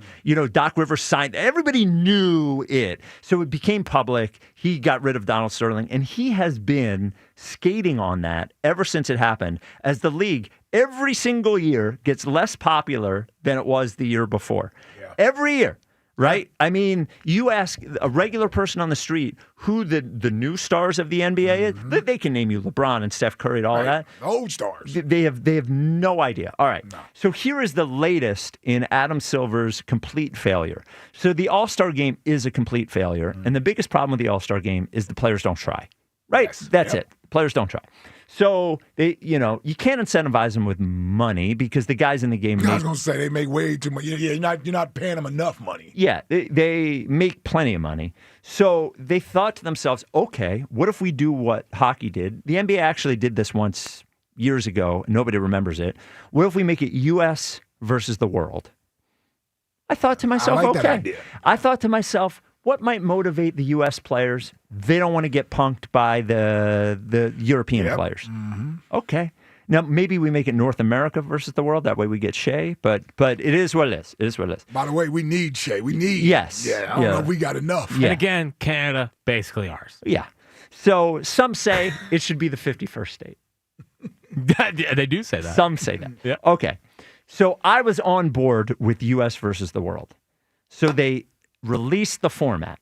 Now, there should be, when you're releasing the format of a basketball game, it shouldn't be 4 levels of different things. It should just be one team's going to be the world and one team's going to be U.S. First line, there will be 3 teams, 2 U.S. teams and 1 world team. Oh, great. There will be 4 games. Each game will be 12 minutes each. There will be a round robin where each team plays the other 2 teams, and then a championship, which are the top 2 from the round robin format, who will play in game 4. The best part about this is that the final game in this U.S. versus the world thing could be the U.S. versus the U.S. If they are the 3rd team in the round robin thing. Yeah. Why are we having 4 12-minute games and a round robin? People are going to tune into this and not know what the hell is going on. What the hell is going on? First of all, how are you having a game that's only 12 minutes? Yes. And now we're doing the round robin thing. I would much rather just see Team USA versus the world. That's it. Yeah, just leave it at that. Leave it at that. Yeah, play for 48 minutes. And they have to do it the other way because they got to give themselves 2 chances. Yes. At winning. Yes. Because, quite frankly, the European, they're better. They might be. Yeah, they are. Yeah, they are. yeah. I mean, if I'm thinking about all the players, unless we want to hang our hat on the old heads. Yes. Yeah, I mean, Shea, Giannis, Jokic. Luka. Who else we got? Victor Wembanyama. Wemby. Who else we got? I can't remember anybody else. But, yeah. Those are the best players. Of the 10 best players in the NBA, the majority of them are foreign-born, right? Yeah, and even Embiid won't be in it, but he's one. He's another one that we're trying to capture. Yeah, I would say at least half are foreign-born at this point. Well, hold on. He played. Didn't he play on our Olympic team? Hold on, he's Team USA. Embiid, yes, but he would not. He is not in this case because a lot of players play on Olympic teams that they're not from. So in this, I imagine, but not on our team. Yes, like Embiid is the only foreign player that's played on our team, right? Right now, yes. Anybody else? I can't remember. Yeah. So anyway, go ahead, Spike. And the only other thing you might have to solve for this is if you have 12 players from each conference, and like what might have to happen if you just did one team versus the other is if you needed a full 12 European players and there aren't 12 that deserve to be in the All-Star game, you add European players and then you have to add, maybe you have more than 12 on the U.S. team just so everybody who deserves to be in the game is in the game. But it should not be 3 teams, 2 U.S., 1 world, 4 games, 12 minutes each, a round robin, and then the top 2 teams play, and those top 2 teams can both be U.S. teams. That's not U.S. versus the world. This is so stupid. He's a moron. Adam Silver is a moron. Not to mention, they came up with this dumbass the cup. What is it called? Oh, the NBA Cup. The NBA Cup. Are you kidding me? Yes. Which Spike is in favor of. I'm only in favor of it if we win it. Yeah, the Sixers win it, yes. Thank you for clearing that up. Yeah, 215-592-9494. Adam Silver's a 0. You know what else is 0? There's 3 zeros at Colonial Hyundai right now. 3 zeros. The Carzar has laid out 3 zeros. One is a guaranteed for you. You get zero stress. That is what Colonial Hyundai wants. They want you to have zero stress when you go in there, and they do it. It's fast, easy, better there. And then they're giving you the choice between 0 down and 0% financing on your choice. A brand new Hyundai Palisade, brand new Hyundai Santa Fe, a Tucson, any new Hyundai with your choice of 0 down, 0% financing, and guaranteed zero stress. Only at Colonial. You know, this will lower your stress level too. They are consistently recognized for giving the best trade-in values in the Delaware Valley. They're going to give you top dollar for your trade, a guaranteed $6,500, no matter what condition it's in. And every brand new Hyundai comes with America's best warranty, a 10-year, 100,000-mile powertrain with Hyundai Assurance. Zeros at Colonial Hyundai. You drive away in a brand new Hyundai. Get over there now, Route 30 in Downingtown, online at colonialhyundai.com. Colonial Hyundai, the fast, easy, better way to buy a Hyundai. In-stock vehicles only. Offers can't be combined. Lease Tier 1 credit through HMF, 10,000 miles a year, 20% down, plus first payment, tax tags, and fees. See dealer for full details.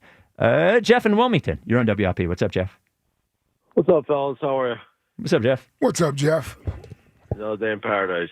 So I want to discuss a couple things, and I know Hugh Douglas and Joe aren't there to speak for themselves, but I'm calling in because of what I saw today about Hugh calling Jalen not a good leader and A.J. Brown, you know, his stat line production's down. I mean, are we really talking about in Philly sports media that the Super Bowl MVP and Super Bowl champion, the guy who, you know, wins every week by any stretch of the imagination, and A.J. Brown who, you know, just wants to win and compete? I mean, are we really going to be complaining about a 7-2 record?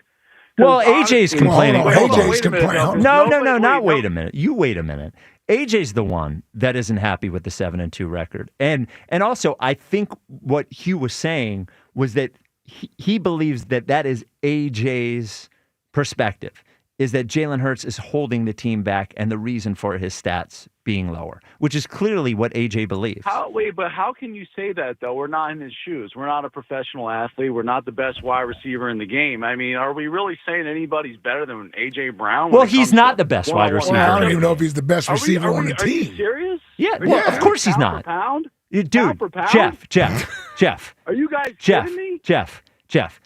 How in the world could the best wide receiver in the game be like 50th in the NFL in catches and third on his own team? He is a great player, but if he were the best wide receiver in the game, he would have more catches and more yards and more touchdowns. That's a fact, unless you want to blame Jalen. Like, what is the reason that he is third on his own team in catches and having the worst year of his career? Double coverage every time. Stop it. You don't think Jamar Chase is? You don't think Justin Jefferson is? You don't think Puka Nacua is? You don't think every great receiver in the NFL gets double coverage? If that were the case, then T. Higgins would lead his team in yards and catches. But he doesn't. Why doesn't he? Why doesn't he? Why doesn't he? We've already laid the groundwork that Jalen Hurts only throws to guys that are open on a dime. Okay. That's not true. That's not true. The touchdown. Jeff, shut up for a second. Okay, shut up for a second. If he only threw to guys that are wide open on a dime, the touchdown catch that we saw Devontae Smith make in that very same game was not him wide open. It wasn't. What did he do? The ball was underthrown. He jumped over the receiver and caught it. Now, there was a situation where A.J. Brown had a chance to make a great catch with a receiver on that side of the ball. And what did he do? He slumped his shoulders and he finished out his route to the outside. Jahan Dotson made a catch like that earlier this year. Jahan Dotson did.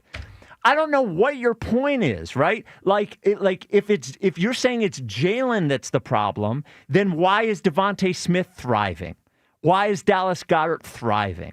all these things. No problem here. You guys are making the problem. No, we're not. It's the wide receiver. Are you kidding Jeff, me? you're a psychopath. You know what it is? You know what? I feel for you because you're an Eagles fan who wants to, in his heart, believe that they believe that everything is fine, and AJ believes that everything is fine. That's what you want to believe, and I understand it. So you're looking at what reality is, and reality is different. Reality is every week for the last 6 weeks he's played, A.J. Brown has said something on some platform, whether it's Twitter, Instagram, Twitch, or to the media, about it not being good enough.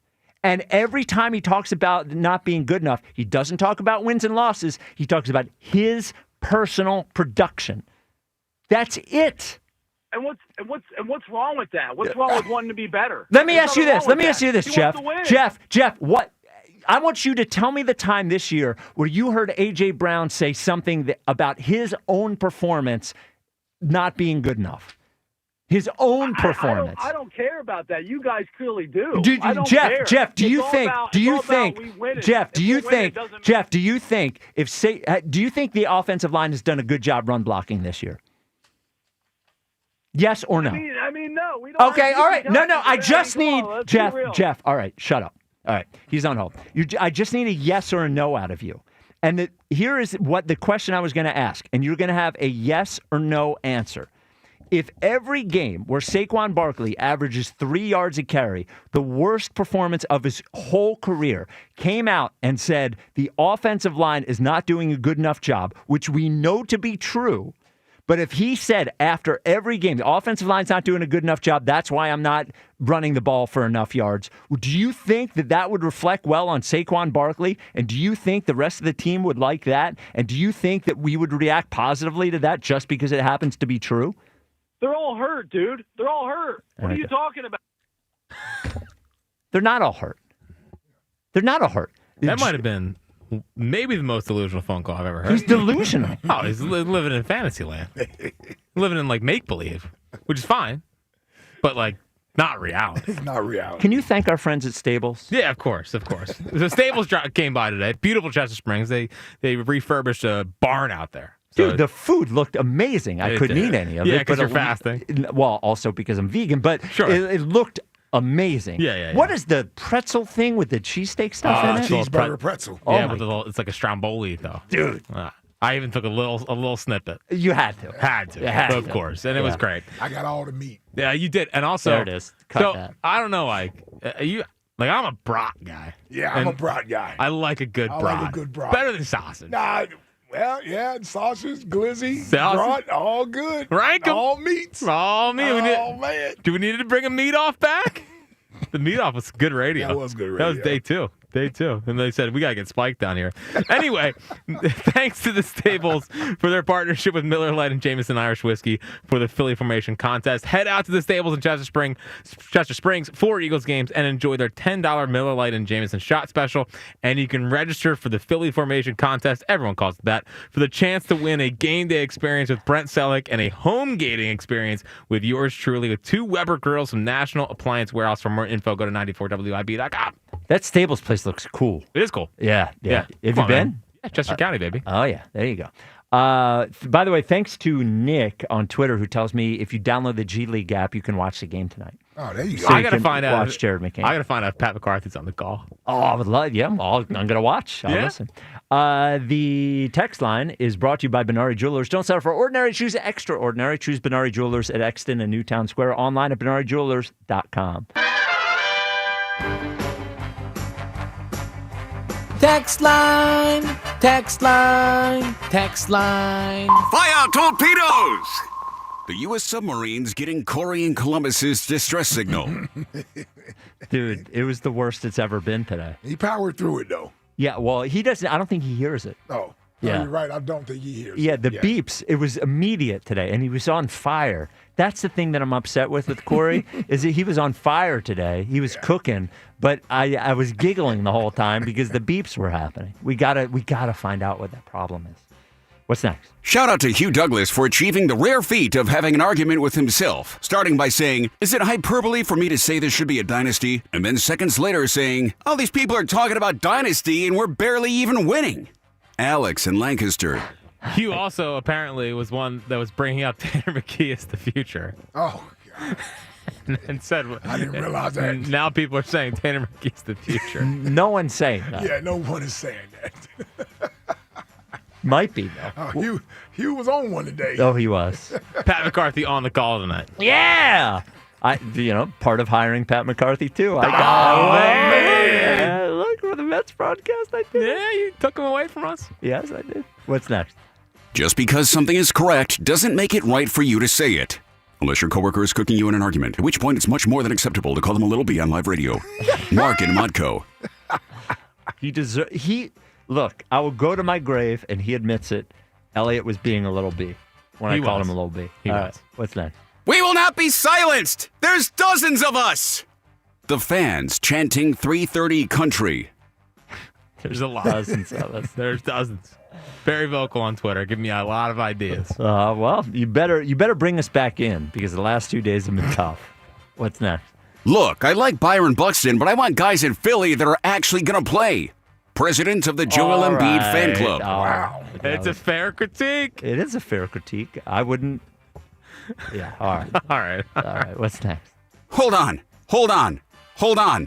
Elliot pushing past old folks at the Golden Corral buffet when they bring out fresh shrimp.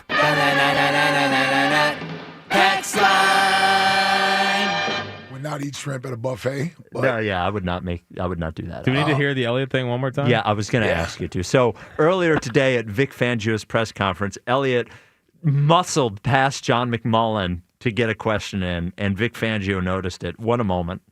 Corey, you had mentioned as a coach. Ooh, he kind of put you in your place there. Go ahead. As a coach, how do you go about that was a gold moment. Oh, my God. That was a gold moment, man. Hold on real quick.